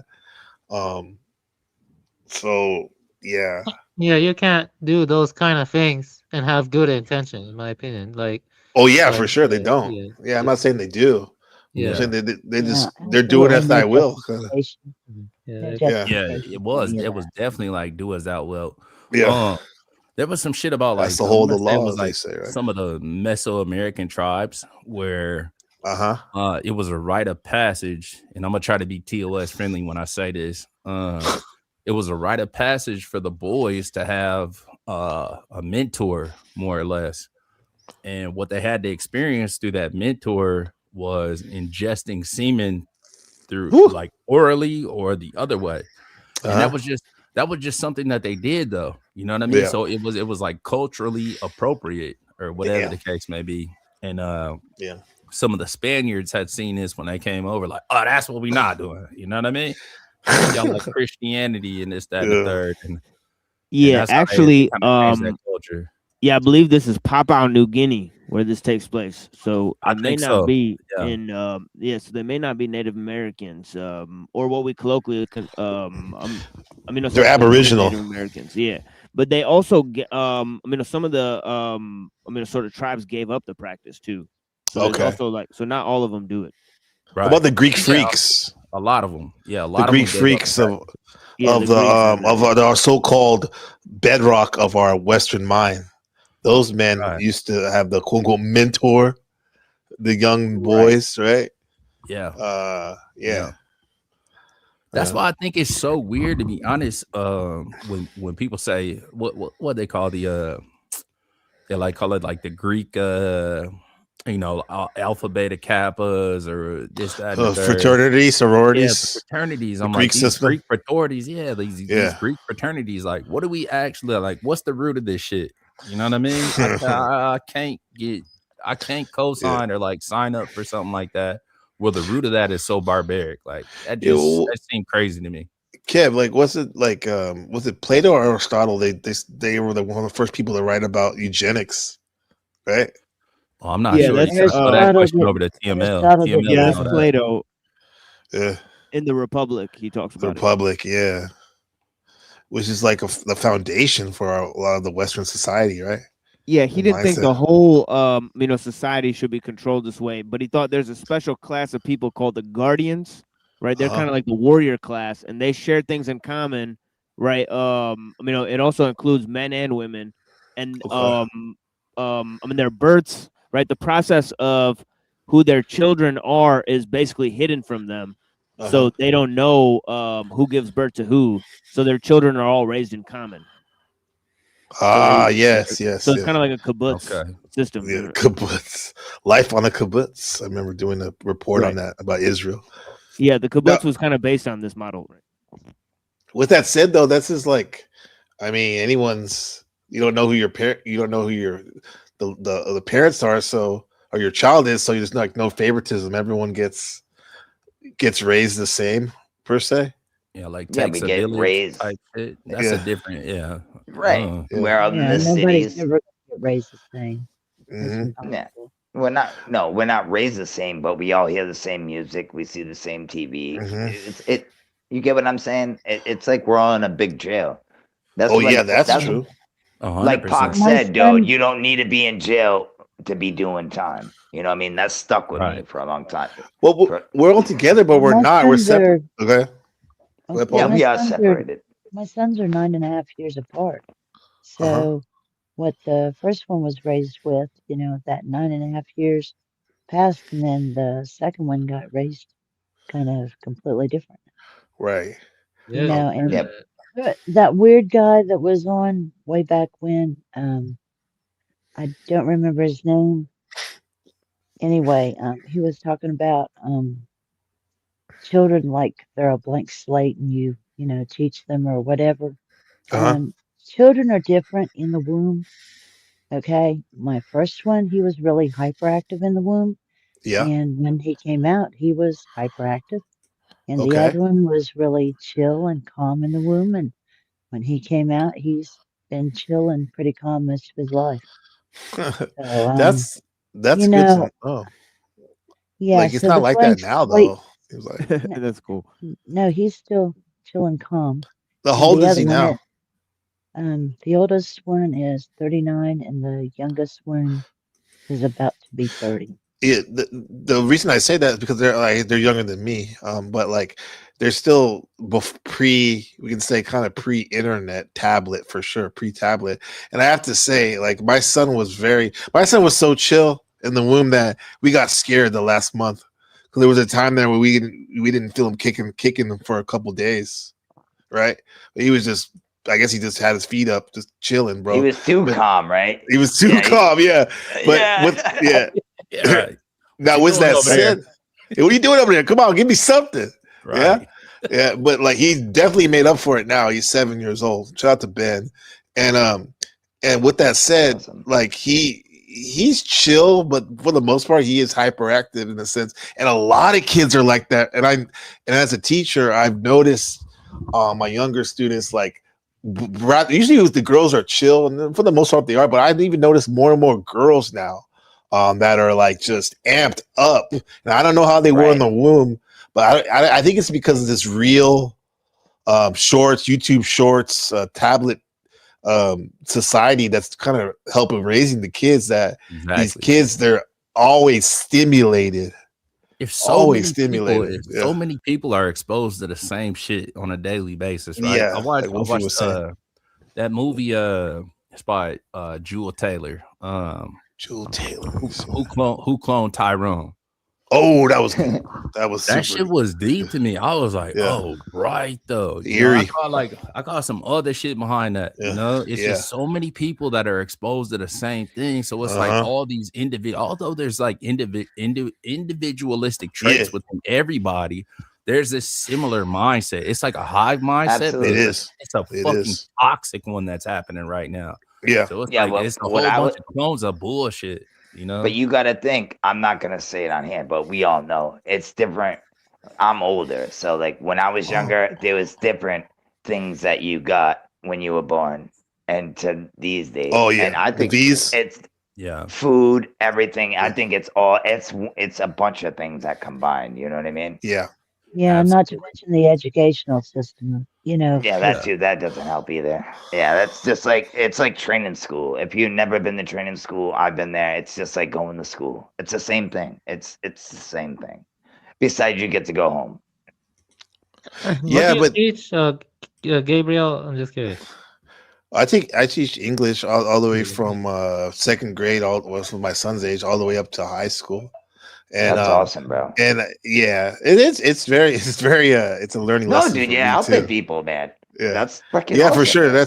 That's pretty righteous. But I definitely get a chances to work on my patience, for sure. And interesting enough, I like our academy so cool because we use all different subjects to teach English: science, math,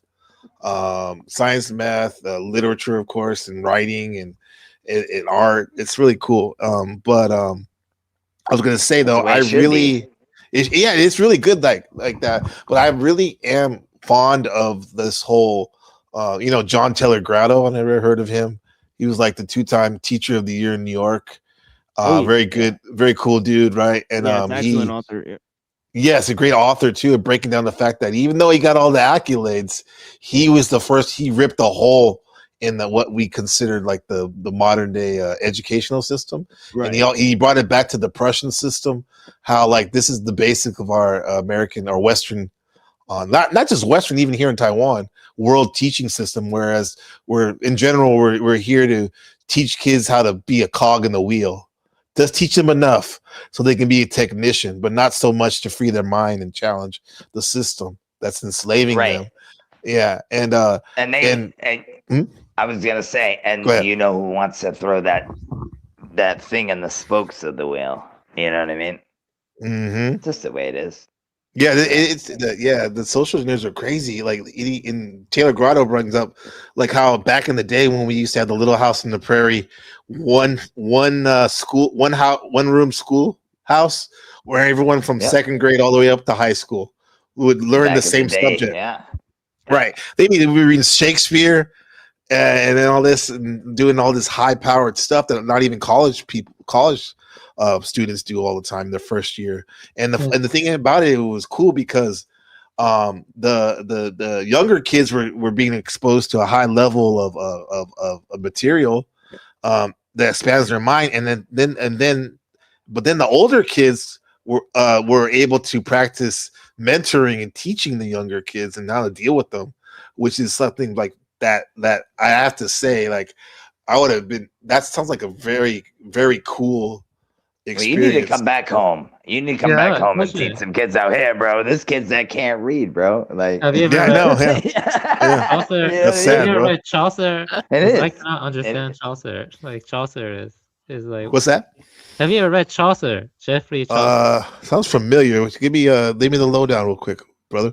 It's just like he's older than Shakespeare, and his poetry is so difficult to understand. It's like an older, I think it's Middle English or something. Chaucer.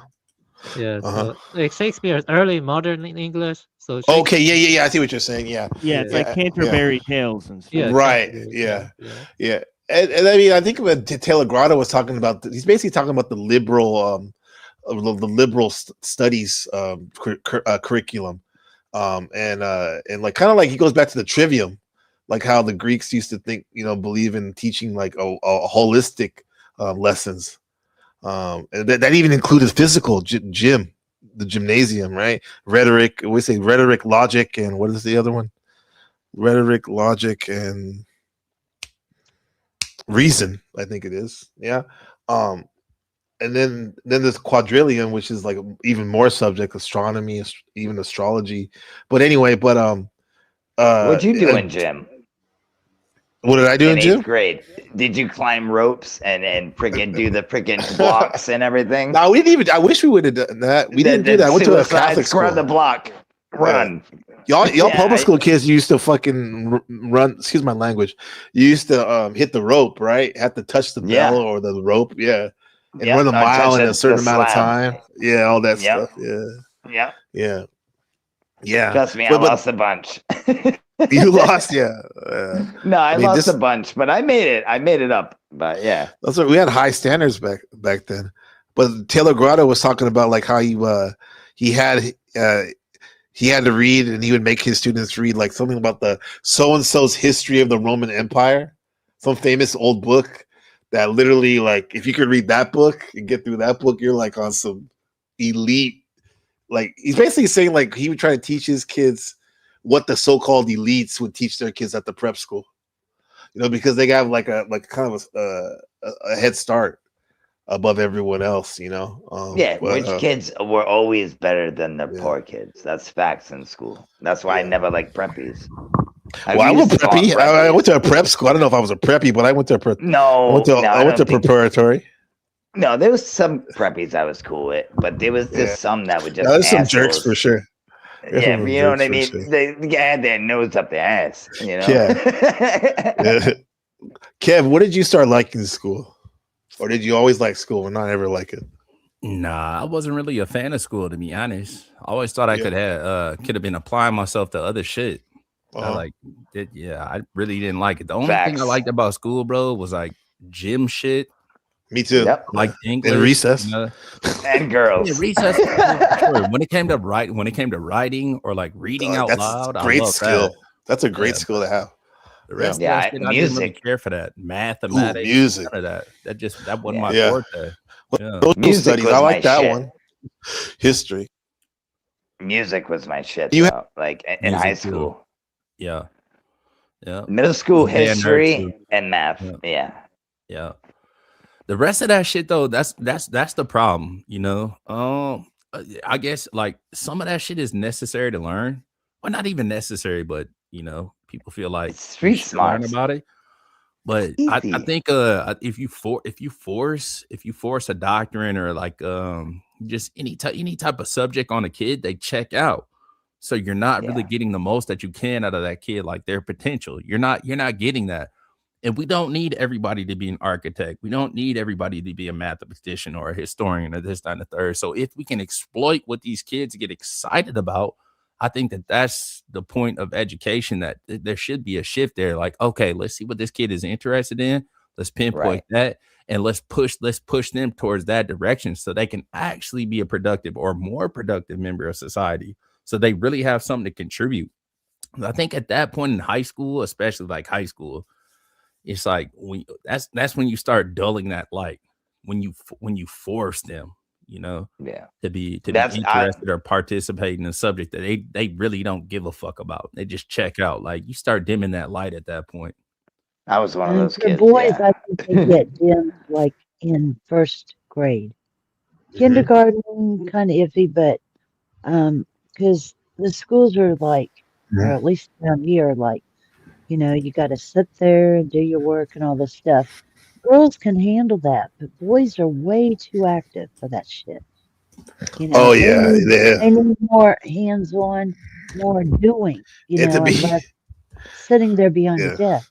And to be honest, the kids I've noticed in my second graders, and also a little older, the kids that are well behaved, which means be quiet, listen, and do their work, are the ones that are kind of feminine. I noticed they're more feminine, whereas the husky, brusky boys are like all rowdy and can never sit still. And but I don't blame them. I was one of those kids. This is my penance, being a teacher, for all the headaches I caused my teacher. Now I get to see that's my karma, in a sense. But mine were never the sit down and be quiet type. Even the calm one was never the sit down and be quiet type. That's what I until we think got a computer. Nowadays, what's most stable is going into trades like HVAC. And there you go. Plumbing. That's the trades. I'm about to bring that up. Electrician, all that. Yeah. Yeah. You guys in the trades, Kevin or Wolfie? Boat captain. He's a what captain? Boat captain? Tugboat captain in Florida. Oh wow. That's some status right there, bro. That's cool. Yeah, he rode out Hurricane Milton on a tugboat. That's cool, man. Tampa Bay. How did he get into that? Were you guys navigating boats from an early age and stuff? Going on boats and stuff? Had that boat life? Well, kind of.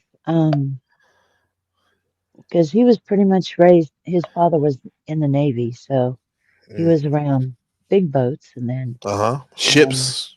Yeah. Yeah. Well, we just call them big boats. Okay. You know, yeah, they're ships. But Yeah. anyway, we spent a lot of time on the water on the Chowan River, and we spent a lot of time at Oregon Inlet. So my oldest one was around the water a lot, a whole lot. So he kind of gravitated toward the water. But he went to college in Florida, and he was going for crime scene tech. Well, he couldn't graduate because he couldn't. Like pass how he does the- that. Yeah. He couldn't pass the math class. I love you, Gabriel. I love you too, bro. Look at Gabe, dude. He didn't get his Yeah. he didn't get his degree because he failed. Stop. He didn't. respectfully, Wolfie. Paula's I trying to love do you, it. man. It's like, yeah. Yeah. I'm listening. That's my active Well, listening. he failed. He failed at the class because he couldn't pass the math class. And he had tutors and Whoa. everything, which I think he was more interested in the girls that were tutoring him than, studying algebra. But anyway, he failed at that. So, he was working, like at Publix and this job and that job, and he got fired. And one of his buddies said, "Well, why don't you um, take this class over in Louisiana and become a deck mate or a deckhand?" So he drove his car all the way from Florida over to New Orleans, it's Port Fourchon over there in Louisiana. And he took the class. He got on a ship that services the oil rigs. He started out as a deckhand, and slowly over time built up his sea time, and then advanced through the ranks, because I don't know all the ranks, but anyway, he finally wound up to where he had enough sea time that he could take the classes to become a captain.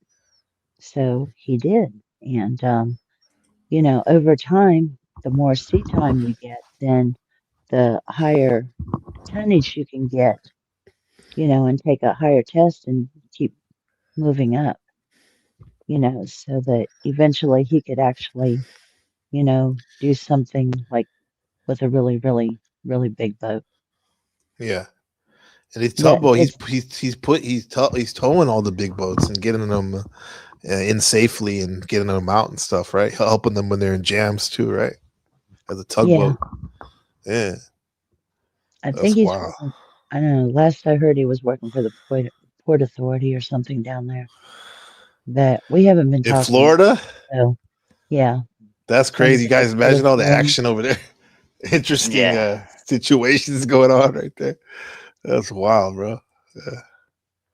Well, because you have to get the boats or the ships, through the channel and make sure they go where they're supposed to go, and big ships, their rudder isn't really all that big, it's not quite Titanic small, but, they don't maneuver very well. And to get a boat up to a dock, you've got to push it, around to, get it into little boat slips. Yeah. So. Well, tugboats are not that big. No, I'm talking. They push the big boats. Yeah. Titanic. Yeah. It's like Mighty Mouse pushing the damn Incredible Hulk. Exactly. Yeah. But he's worked on tugboats that have gone up and down the Mississippi. He's worked on tugboats that pull barges back and forth between, because Florida doesn't get their fuel from pipelines like we get in the more northern areas. They get all their stuff off of barges across the Gulf. Oh, that's how they fill up? Damn. Yeah. Okay. So, it's like we have a pipeline that comes up to the Carolina. I think it's Cardinal Pipeline because it got shut down or whatever a while back, and that was a horrible mess. Yeah. I think it's fascinating how, like, speaking of this maritime stuff, maritime law, how that governs not only America but the world, right? The Yeah, Black Squirrel. terminologies. Yeah, like the Yeah, currency Black and Squirrel. the current and you know Yeah, like all those what do they call it etymologies and yeah. similarities Like between Know Your the Straw law. Man. Because I Yeah, bought both my kids or my sons those books. Know Your Straw Man, and I forget what the other one was. But yeah, we also have a Black's Law dictionary, and you know, that's important to have. Yeah. Hey, Yeah. speaking of black law, isn't black have a different meaning legally than the quote unquote skin color or race? Like a black, it used to be like a free person or I remember I think watching a you're video on to about that. something there. Right? I'm not 100%, but I think you're on to something there. Yeah. I can't say what it And is, this, but I think you're on to yeah, something. Yeah. this is when like nationality was more of a priority, identifying by your nationality than a race. Right. Right? Right. Yeah, Right. it was just like really well, cool. the whole race thing got started by some idiot back in the 1800s who decided that, Asians were whatever, A and, mongoloid, they and say, which is like yeah, really and black derogatory, people were, retarded. this, and, Yeah, certain white people were this, and other certain white people were this, you know, yeah, and we took all that serious, and right. That's the now they use paradigm it now. against us. Yeah, They, divide I and mean, conquer, my friend. I think it's yeah, bullshit, dude. Yeah, We're all human beings, dude. yeah. We bleed. That's it. That's why. You know what I mean? Yeah, that's The why it's fuck? like retarded. Like the first half. If you guys listen to the first hour, first 2 hours or whatever, it was off that shit where people were saying really disrespectful guests that came on our broadcast today were saying really disrespectful things on previous broadcasts. And it's not like the panel versus like everything. You can't hide anything. We're all sharing the No. same. We're all sharing the same. Basically like one stream in a sense. A lot of times, same audience or whatnot. So like I was addressing something like people come up here and it had to do with race and being someone that's always been a theme of my life, coming from different, very mixed background. Like I felt like I had to address it, and I did. And but with that said, there is a part of me that knows that it's not even that's bullshit. Like part of me that I let it We all go. been brainwashed. Right. Exactly. Right. Yeah. That's it. That's that. At the end of the day, we all been brainwashed. I'm a fucking mutt, bro. Like, Right. dude. At the end of the day, we I'll bleed see you in the red back. and we bleed blue. You know what I'm saying? Exactly. And this guy bleeds golden. What up, Simon? What's up, man? How's it going, bro? You bleed Welcome gold, to NPC Gabriel Let's Games. cut him. No, what up, man? What's up, bro? What's up? Good to see you, Simon. Yeah, I mean, I didn't get the opportunity to turn around to you and say happy 2026. You get what I'm saying, bro? Yeah, bro. I appreciate that, man. Yeah. We're having some good Simon bills lately, huh, Kev? Yeah, for sure. What up, Yeah. Simon? What's happening, boy? Yeah, How you doing, it's good. man? It's good. You can't. Shout out to Marathon Kev side, bro. Everybody, yeah, come up to the panel, bro. Like, Salute, bro. Yeah. Definitely been in the chat for sure. Yeah, definitely. Y'all pull up, No, I'm good. I'm good. I'm happy. I appreciate audio. You know what I'm saying? Like, I have such a fucked up life. Like, yo, bro. When I hear you, when I hear you guys talking, I'm like, yo, this is revolutionary. That's what I know. Well, it's good that you're here, Simon, because you're definitely familiar with the law and stuff. We were talking about like this, like maritime law and black law dictionary and all that stuff. Law. You think everyone should know the law, even if you don't get tickets or get really caught up in having to go to court? You think everyone should at least know the basics, or it doesn't matter? I don't know. I don't know if it's for everybody. I only got interested in it because my daughter got abducted. So like what? Whoa! I didn't know that. Damn, Simon.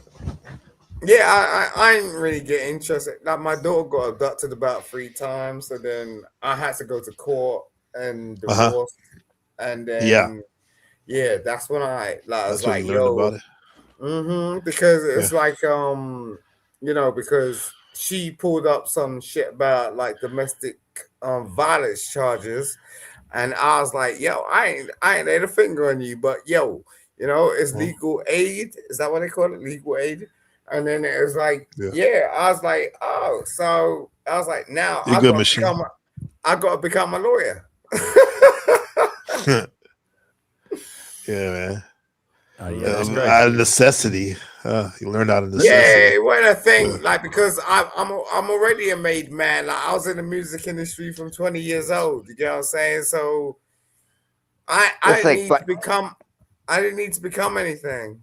Mm-hmm. It's like fighting over a kid, man. You got to fight over your animals, and it's unbelievable. Yeah, that's what happens though when you bring law into your marriage. Or, well, he didn't get married. My bad. He didn't say he got married. Well, he said he was divorced. He was divorced. I was married for 10. I was married for 10 years. I did get married. I was married for 10 years. Okay. Hey, by the way, Simon, my mods, excuse me real quick. Wolfie, sorry. My mods said, do you have a link that wants to be shared to your channel? They're willing to post it, Simon. Do you have a mod? I'm not a CC. No. Okay. You good? Okay. Let's ask him. They wanted to know. Right, Thanks, Markel. I appreciate you, sir. But no problem, brother. Nah. Mm-hmm. Go ahead, Wolfie. Question. No, I did have. Oh, my bad. Go ahead, Wolfie. Hold that, Cap. I just want to say, like, if you can't manage things on your own, and you have to have the government get involved, then that's crazy. I wouldn't even marry anybody. What's wrong with me loving you? You know what I'm saying? And you love me. I don't need. You know what I'm saying? I got married. I got married 13. I got married 13 years ago, and I have to admit, bro, if it wasn't for the marriage, the document, who knows how we'd still be married. So with that said, I understand that though. You're a good dude. It was a big ass hassle. Wait, can I ask Wolfie a question? Thanks, Wolfie. Can I ask Wolfie a question? Like, yeah, thank you, brother. No, respectfully. Anyway, look, hit the like button and join us, subscribe. Let me ask Wolfie a question. Where you get that voice from? Bro, I love it. Yo, don't come up here and spit this. Simon, I need you to chill, bro. Don't come up here and spit this, bro. My nigga. But that kid, we got Dusty in the building on cue. Was little Joe. I love it. What's up, Dusty? Yeah, nada. Who's calling me a Dusty Ninja? I do have a question though, y'all. Hold on. 1 second, respectfully. I do have a question, and I think this one is for TML with the maritime law shit. Because I've heard shit about like the sovereign citizens. They utilize that to like try to wiggle up out of court cases. There's supposed to be like some flag inside of American courts or whatever. They're like, if you don't cross over this barrier, you don't enter into like maritime law. So some of the laws don't apply to you. Do you know about that shit? Try it. I'm not saying. Hold on, Simon. Hold on. I'm not saying try it. I'm not. That's what I'm not saying. I'm talking about the technicalities. Technicalities, if you really walk that shit down when it comes to law, that's why I'm asking that question. I didn't ask you, Simon. God damn. What's that, Simon? About you. I wasn't talking about you. Who you asking? No, I was intrigued by that noise. What is that? Is that your phone? Is that your phone? Whose phone is that? That's mine, my bad. That's your girl. Hit me up. That was high power, man. That noise. No, that noise was crazy. we have now reached the realm of fuck. At least it wasn't a fire alarm where they put the battery in it. Right. Beep. Beep. No, who's your question for again? Yeah, I haven't really looked that much into the sovereign, citizen or that whole side of things. Yeah, actually, that's something I'm, whole area I'm unfamiliar with. I know there's like some stuff like with Jordan Maxwell, where he talks about like the Leviathan and the Behemoth, like how there's these two beasts that sit like beside the throne of God, and one represents the landed state and the other represents sort of like international trade. So it's like these two sides of like global power that operate, simultaneously. Right? But yeah. Dusty, any takes, Dusty? What's up, man? What's up with you? Yeah, I mean, I wish I went down those rabbit holes. I own a couple Black Swan dictionaries. I wish that it was true. But at the end of the day, most of that stuff is just boils down to people not understanding the law. No, Yeah. please do not. Oh, I don't want to be on a panel with this dude. It's fine. I'm not man, coming we're for chilling. you. We're chilling, bro. I'm not coming Oh, for you, what? Simon. We're chilling. Hey, Come on, bro. Dusty's We're cool. copacetic. Yeah. Calm down. You put that shit that way. You gotta behave yourself because Yep. don't. I'm not coming for you. I told you that. Wait a minute, Simon. What did you say? You'd rather not be what? No, You'd rather not be what? He's weird. Like he's really weird. Wait a minute, Simon. You say you'd rather No, not what'd be you what? say? Let's not start. No. Kim, don't worry. It doesn't matter what he said. Okay. Respectfully, like this Austin, is help him keep out. it moving. Help him out, Weird guys. as hell. Yeah. I want to. I'll chill with Okay. you, but I'm just saying, like, I don't want to be Wait, caught up in anything. Simon, We get let me ask it. you a You're way question. over there, Simon. He's way over there. There's two Simon. people in between you guys. I don't Can want I to be ask you caught up what? in anything. Simon, can I ask you a question?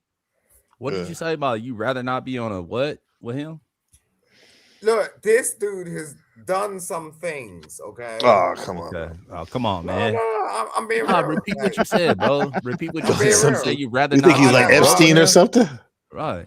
Flo Nah, Epstein. he done some weird shit. Like this dude over here, right? Hey, here's Simon. This dude over here, okay? That's a new hoodie. Pasta Dusty, or what the hell the hell you would call his name? Came around my channel, right? And tried to play me. And I was like, yo, bro, I don't do that shit. You know what I'm saying? I'm clean. You play cricket? No, because he been in prison. Ask him. So Tell we're not ask gonna him. go there. Yeah. Bro, why does we he all gotta come been up in with that? prison. If he wants to talk about that, he'll bring it up, Simon. It's not. I know we're talking about the law and stuff, but like we've been there, done Yeah, that. but I've never been in prison, so Well, you're lucky. Neither have I. Like, there's a difference, right? Jail and prison, right? I have never been. Yeah, me neither. I've never been in different, prison yeah. either. Me neither. It is a big Me either. difference. No one's here been in prison unless Paula has. She hasn't said anything. If you want to know the difference between prison and jail. No. In jail, you're locked down all the time. In prison, you get to walk around and do a job. Can we clear this up? Okay, Pasta Dusty, okay. How long did you spend in the cell? 3.5 months. You good? Okay. Next question. Next question. Oh, let's talk about this. Let's bring it back to the law, like what we were talking about. Like, I thought there was a commonality flow state that. You said you were into the solver system at one time. What changed your mind? To be true, everybody would love to find the magic semantic loophole to being accountable to the law. It just doesn't exist. Yeah. You see, I like that. I like that part about flow state. When flow state gets in his game, he knows how to speak. And like we can gain everything from that. You know what I'm saying? Well, Simon, I learned a lot because my daughter got abducted by her mom. There you go, Simon. You have a commonality right there. You got. Yeah, I know because me and Flo rock. You know. But in all reality, if you get pulled over by a cop, you need to know how to talk to him or her. You need to not talk is. to him. Yeah. No, but sometimes you can talk to him. It depends what you're doing. You know what I mean? It depends on how good you are at spitting game. Really, that's what it boils down to. Right. Exactly. But dude, since most people are bad everything at it, you say though, Powder, everything you say can't be held against you because you're not under arrest. There's nothing they can't use that against you, bro, until they read you your rights. And if they don't read your rights, and anything you say can't be used against you if they don't read your rights. You've never actually That's tried real to deal challenge shit. stuff in court. No, I'm not challenging it. I'm just speaking from what I went through. But I'm not saying. But I mean, in reality, know-it-all. they're gonna say you what I said mean? whatever the fuck they want to. They're not. It doesn't matter if you said it or not. They're gonna just put words in your Well, mouth. they can. They can. Oh, of course, I don't dude. think Just so. like I we don't can think lie. so. I don't think so. Respectfully, I don't think so. Because if that was the case, then a lot of them body cam footages would not be allowed in the court of law. You know, you get to talking, you get to popping it as soon as the police show up, and you get to saying this, that, and the third. They finna utilize. It that doesn't as matter, evidence, dude, until whether they or not- read you Hold your on. rights. If you're not Let me under let- arrest I'm just and you're trying to not land my convicted of a plane. crime, they cannot use that. Hold on, Wolfie. He's trying to land his plane. That's I'm facts. trying to land my plane. Yeah, and I know that sounds great. I know that sounds great and everything. No, that's why but the it's body cam supposed to be. evidence- But you're right. Yeah, they can fucking use it against you. Is what you're Yeah, saying. so it sounds I understand it that. sounds great. Yeah, it's the same as communism. The shit looks on paper. It looks paper great. looks sweet. But it doesn't work. Right. It doesn't work because they will bring up It that can body work, cam though. footage ASAP before they read you your rights. Yeah, It depends where you're at, I guess. They only It depends where have you're to. They only have to Mirandize you before they do a custodial interrogation, which means like they're interrogating you while you're under arrest. They can arrest but you. what do you? They never have to read those to you. What is your crimes? Are you like robbing a house, stealing shit, or is it traffic? Doesn't matter. Because if it's traffic, it's different. You know what I'm No, saying? if you the only time they have to read you your rights is when they're about to interrogate you and you're already under arrest. Yeah, well, just like they say, you got to stay here. You're being detained. Before body cam, before body cams, was it legal for them to, if they didn't read your Miranda, to use anything you said against you? It still is. It still is. Yeah. Okay. Yeah, again, the only time when you're in a custodial interrogation, so that's like, you know, we've all seen the interrogation footage cams of a woman who killed her boyfriend or whatever, right? Like that is that is when they have to read you your rights. It's not under arrest. You know, it's not before arrest. All that stuff. I've never been read my rights, my Miranda rights, ever. But you're an idiot. I've never been You got interrogated. charged for anything. I'm just saying. If you got Bro, charged, you're just Wolfie. With all due respect, you're just making shit up on the fly. I'm not making shit up, dude. I've been You in are- jail, dude. I've been out of jail for fucking half of my life, dude. Dude, get the fuck out of here, bro. Do a Google search. I just read my rights. But I didn't know the shit that I know today. That would be the difference. Right. So I'll give you that. You know what I mean? I mean, but he's Flo's telling his account of what happened to him, bro. So I mean, it's not even my account. It's It's just a Google search. Just Google it. You're saying that. No, I know they can take you and they're going to do whatever they want. Yeah. And they can turn off their body cam if that's what you said. Yeah, that's very easily to do. You know what I mean? But here we go. Let's. All right. Just I'm gentlemen, sorry. I have a different. Gentlemen, I have a question. Okay. Go ahead. I misunderstood him. That's all I'm saying. Fair enough, Wolf. Calm down. Is the Powder Dusty and the Flow State guy the same guy? Yes. Depends on what day. Flow State is my old channel. The Powder Dusty is my new channel because Flow State got demonetized. Oh, okay. Yeah, that handsome guy. Well, He's a nice to handsome meet guy. you, Mr. Flow State. Same Because I get a lot about you. You can still call me Flow State. It doesn't bother me at all. It has to be Okay. Mr. though. Yeah, I like that. Yeah. Or then it would just be Mr. I'm being State. polite. Mr. I'm being State. respectful. No, you're Miss great, Paula. Paula. Appreciate you being up here, Paula. I kicked Paula earlier. I thought it was like a Paul troll earlier. Hey, Flo State, How did that You had end some up? good. You had some good takes in the chat earlier. How did that go? Well, I don't know. He tried to I don't know if it was called copying a plea or whatever, but he wanted to leave. I guess he wanted to leave in good standing with me or something. But I'm like, okay, I already gave you enough time, bro, and I don't want you around. You know, and I think he's nasty person the way he's behaving. Yeah, I probably shouldn't. You know, Paul and I have gotten along, as well as could be hoped for the last few times I've interacted with him. So I For probably sure, should just keep my mouth shut because it's not my deal. It's not you. anyways. It's not your deal. Yeah, for sure. But you're just asking a question because you were earlier. And like I said, I was like, even like I was pretty revved up and angry but with that said, I'm glad I said what I said, bro, because I mean, I don't want people like that around me anymore, bro. I already bit my tongue enough this last 2 years almost. If you choose to do something that you know is offensive to somebody else, you're intentionally offending them, right? Yes. Yeah. Whether or not it should be offensive, it is, right? And so I don't know. Yeah. That's kind of the way I felt about it because I got tired of listening to the stupid little white boys playing their little screwed up game. You racist son of a bitch. Anyway, if I'm going to be around a black person, I'm not going to say the N-word. Do it. I'm not even going to say the N-word with an A, let alone an R. Smart. Yeah. You know, Hey, I said It's a Indian. little different, that is only polite. That is good manners. Especially if somebody says something about it. And the easy, You know what's and funny? And then There's no- even continually think of that. using it, that was just totally rude and uncalled for. Some of the stories were common wild. sense. Yeah, the thing about it is trying to gang leader smoking angel dust and like what? Yeah, and then Frick Monday trying to like rip down like list the sets of LA shit. Like I never even lived down there before, but like, but anyway, the point is like they know don't you? it's about respect. It's about respect, bro. I don't do that around them, and you know what I mean. And I forgot what I was gonna say, but whatever it is, it's just bullshit. And there's a reason why those guys don't have much motion. Really, I think. What's that, Resto?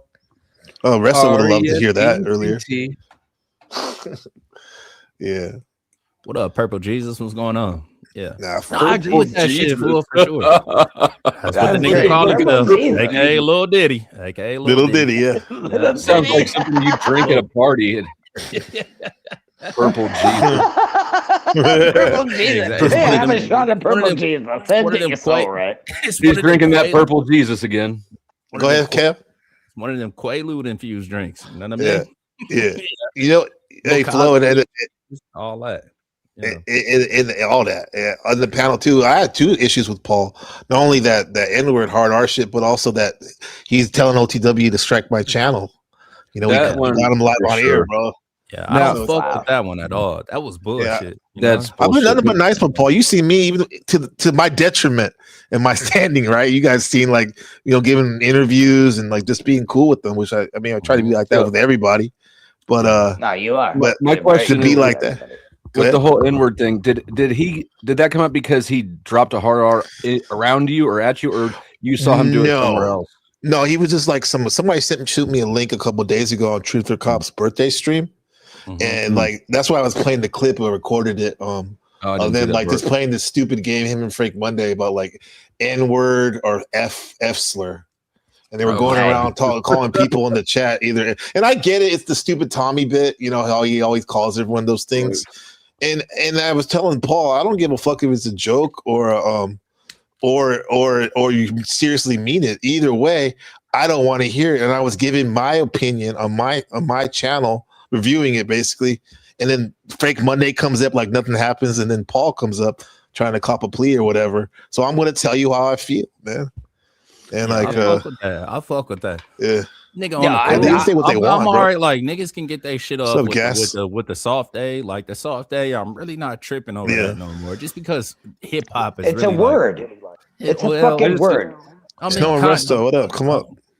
I mean, what I was saying. It definitely is a word for sure. And definitely, I'm gonna let you land your plane once I land my plane. Wolfie. I'm gonna let you land your plane. Yeah, Kevin's gonna have to box you, Wolfie.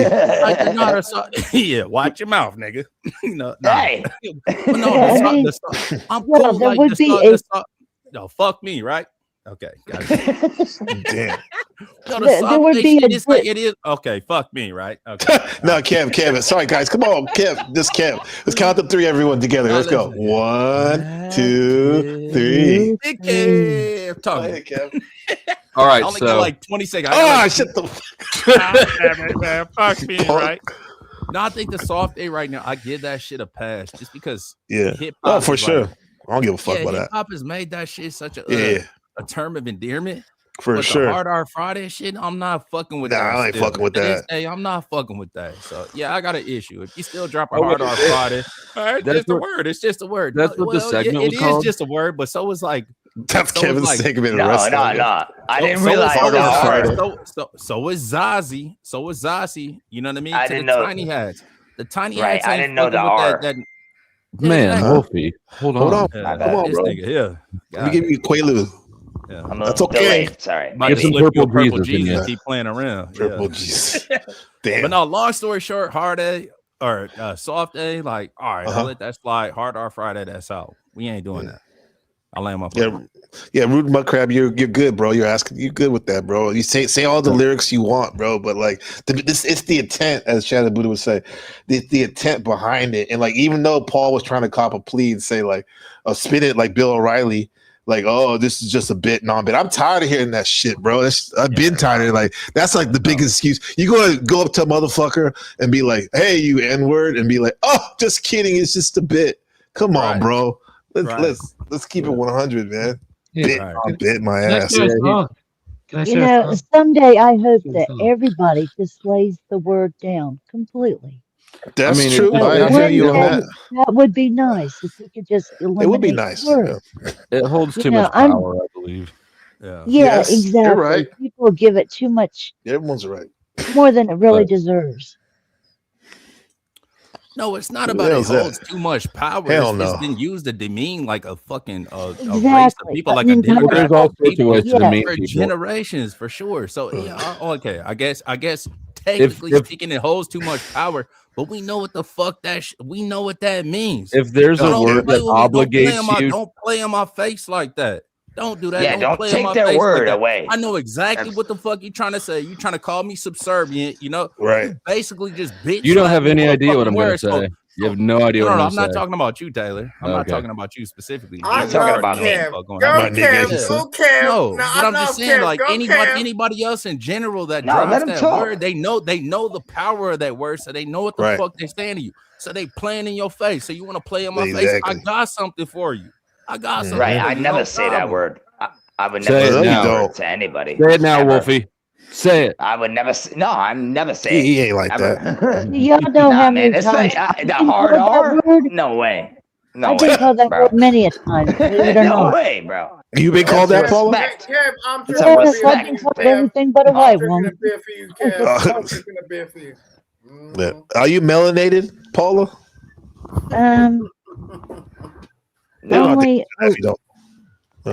I don't look melanated, but there is a little bit She's of a white Cherokee girl. in the blood.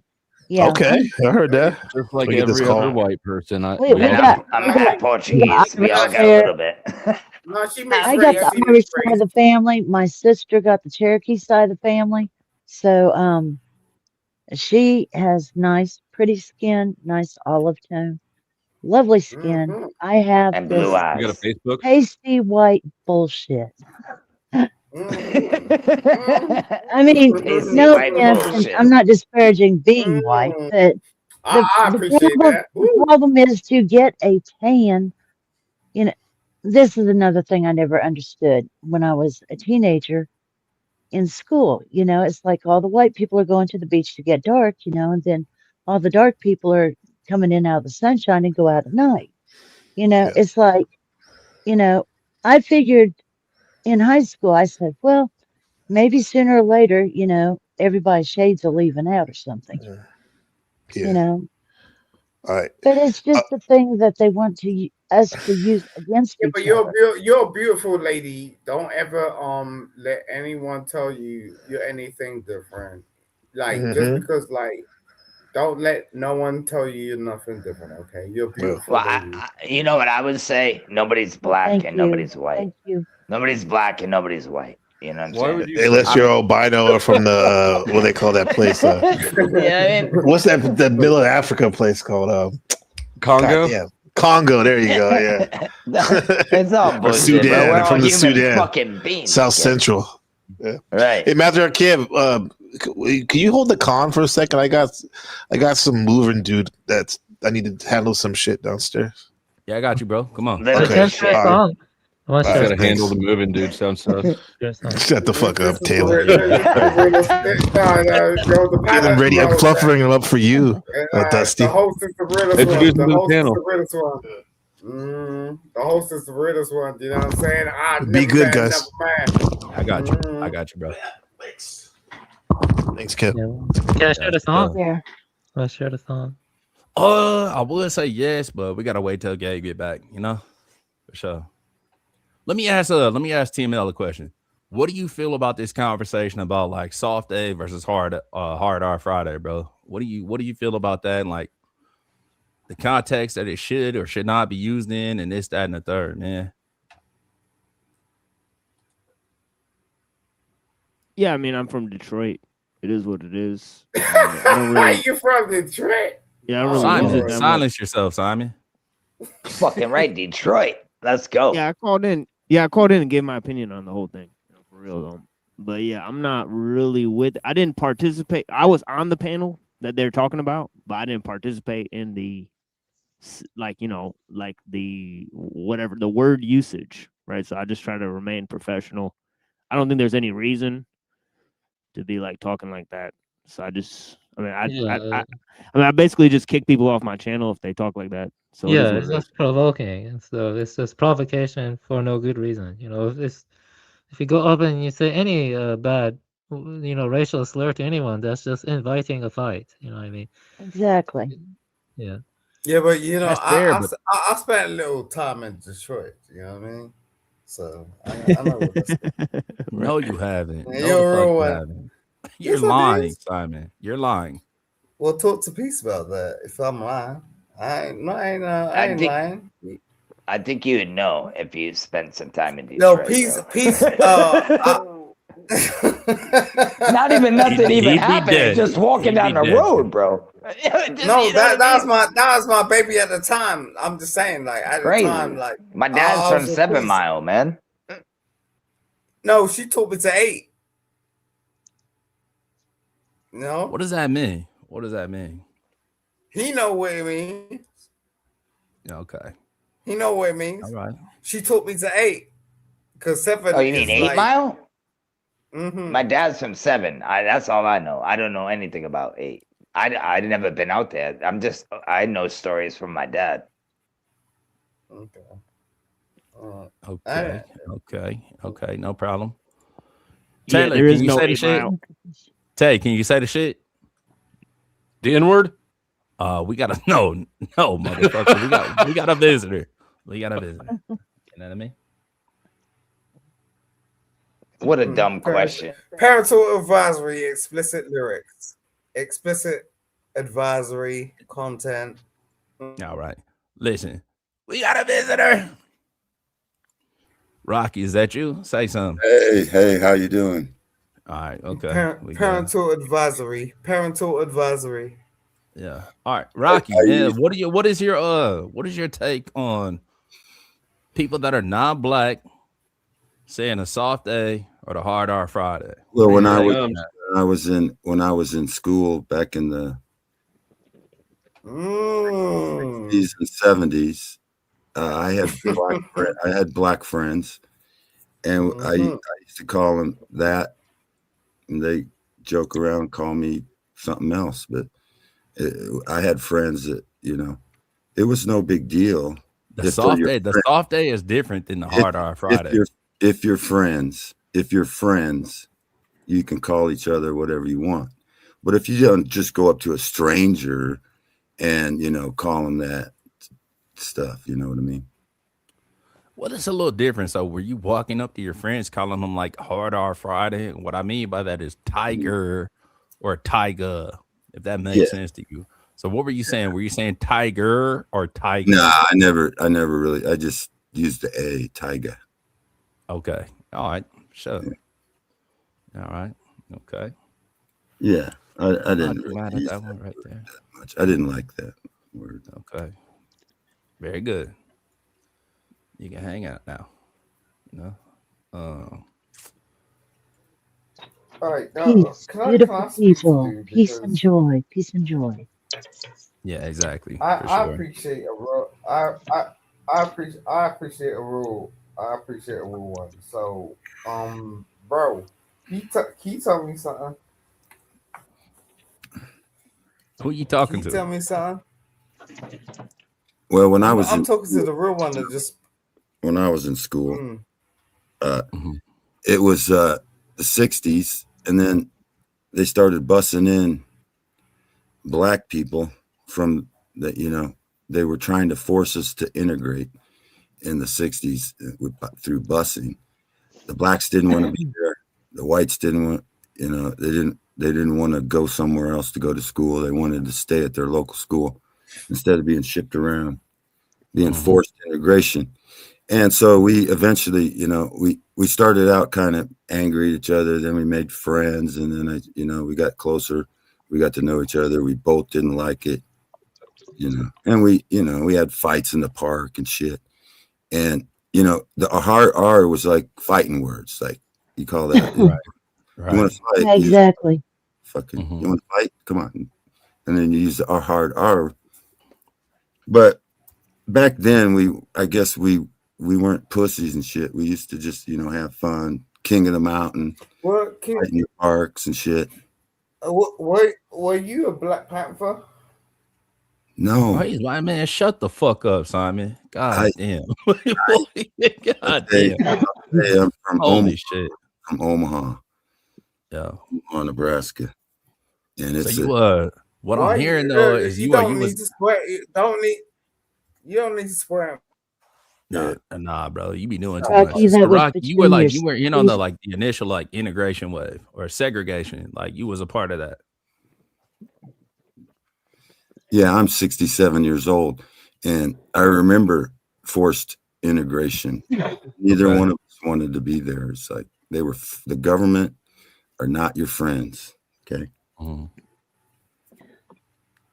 They didn't do that shit because they like. I really think They didn't do that for people to make friends and When I influence grew up, people.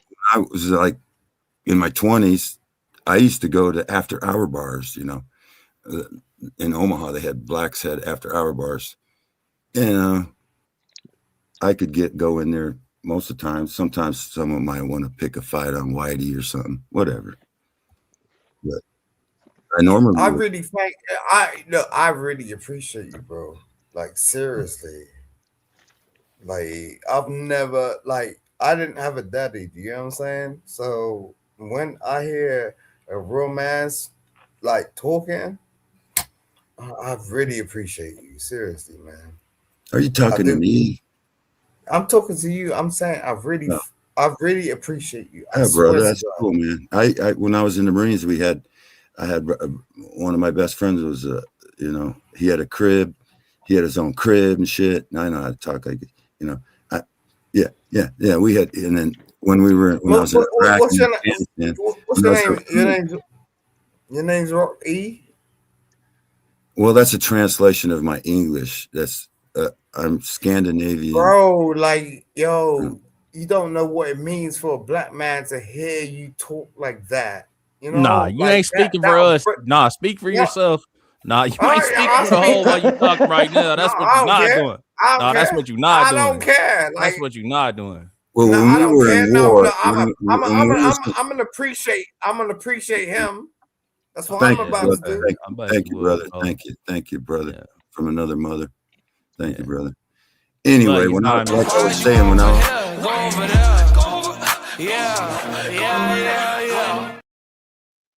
I'm a visitor though. I was in a war zone, and I got hold on, pictures. Rocky, hold on, man. Okay, sorry. Disrespectful. What up, Naomi? What's going on? Hey, what's up? Not too much. What's happening with you? Nothing. I thought I'd jump up and say hello. Okay. What's up, baby? Hello. What's up? Got anything? Hello, lady. Baby? How you How feeling are you? about this dialogue that's happening right now? Buenos dias. I actually just jumped in here, so I have no clue what's going on. Well, just sit back and listen. Yes, you do. Batten down the hatches and you buckle know your exactly seatbelt. what's going on. It's getting a little toxic. Yeah. Nah, she know exactly what's going on. What's going on, baby? Go on, speak your piece. Oh, Lord have mercy. Okay. Oh, yeah, this guy is feeling himself. Who's that Exactly. talking right now? That was Simon. Well, when I was in, we were talking about, It had to be Simon. Of course. Yeah, we were talking about white people getting along with black people. I was just appreciating Rocky because he's a soldier. You know what I'm saying? Simon, I just appreciate the fact that you did some AI shit that made you look like a bitch with a fucking skirt on. That's all I appreciate. That's I right. love it. Yeah, tell Let's him get it. I don't know what you're talking about. Okay, No, man. I'm just saying I appreciate it. I love it. Yo, what did I do? What are you talking about? You got a skirt. Let's get it.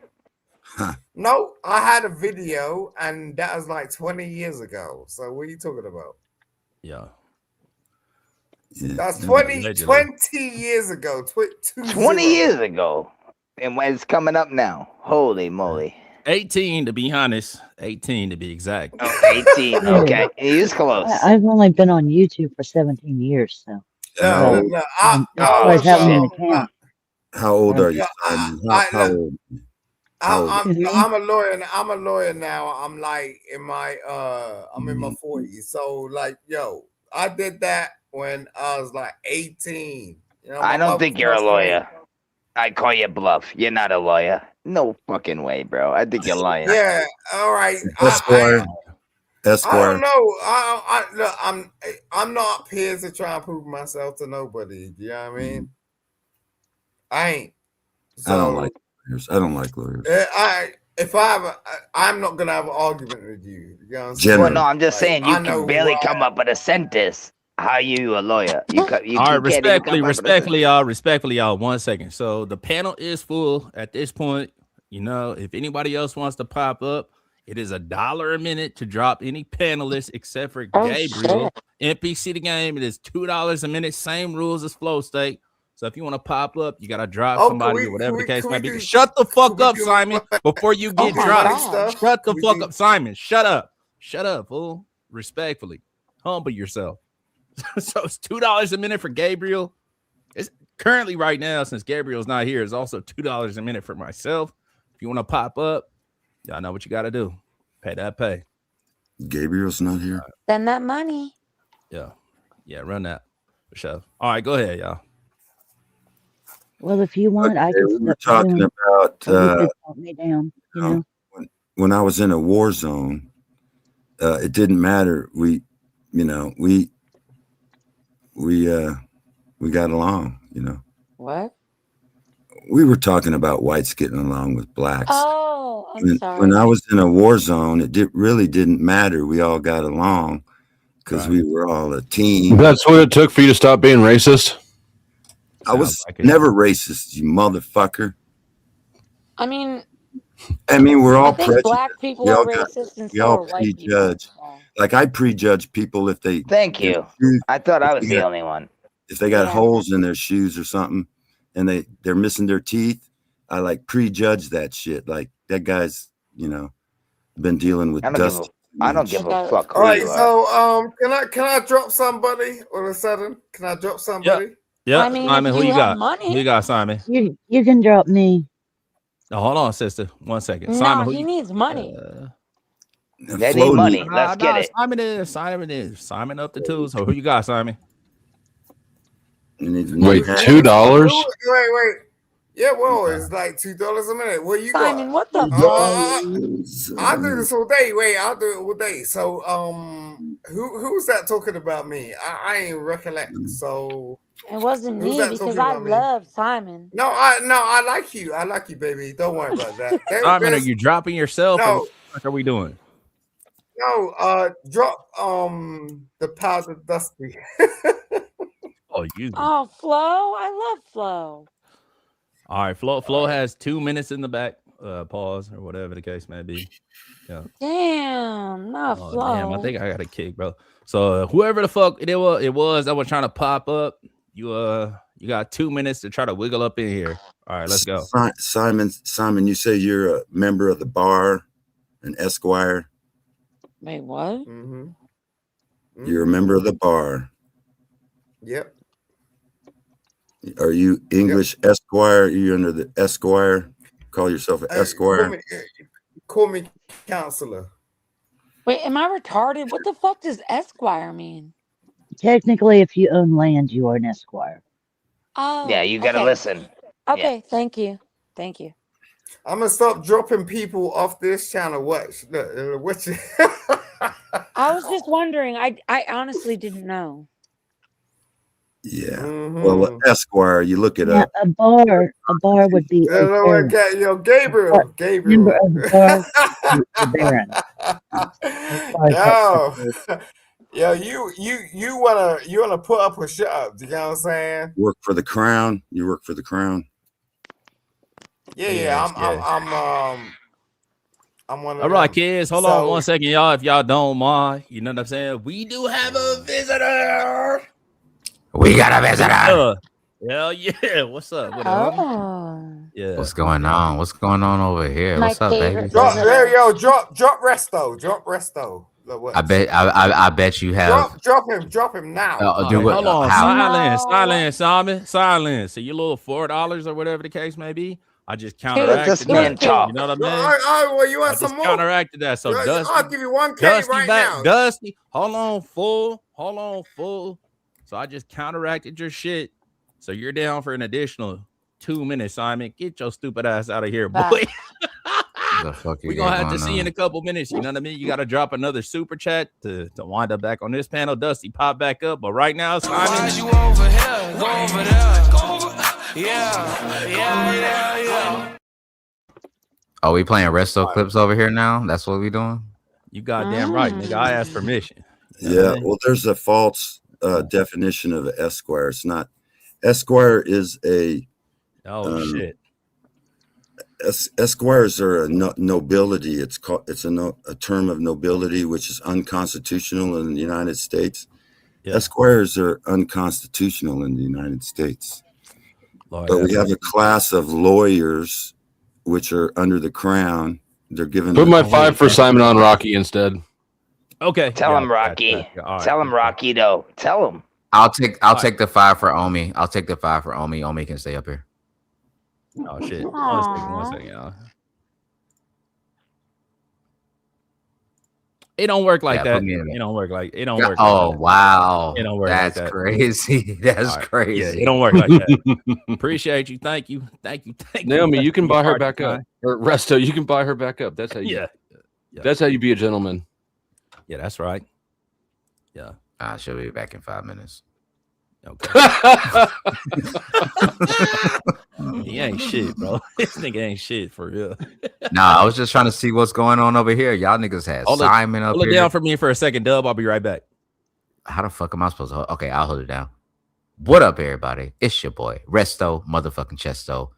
I'm just trying to see how y'all doing. If y'all was to ask me how I was doing, y'all know how my answer. I'm feeling fan-fucking-tastic. Thank y'all for coming to the show. Make sure y'all hit that like button. Make sure y'all share it out to y'all friends. Share it out to a random page, as fucking Flow State would say. Also, we got some hard, heavy hitters up here. We got NPC the motherfucking game. We got the Powder Dusty. But if you're from season 1, not from season 3, like these motherfuckers is, y'all will call him Flow State. We got Kev up in this motherfucker. The beautiful Paula. The Machine Lies. The man, the myth, the legend himself, TML. And we got COVID Buddha. I'm guessing that's Shadow Buddha, but I'm not sure.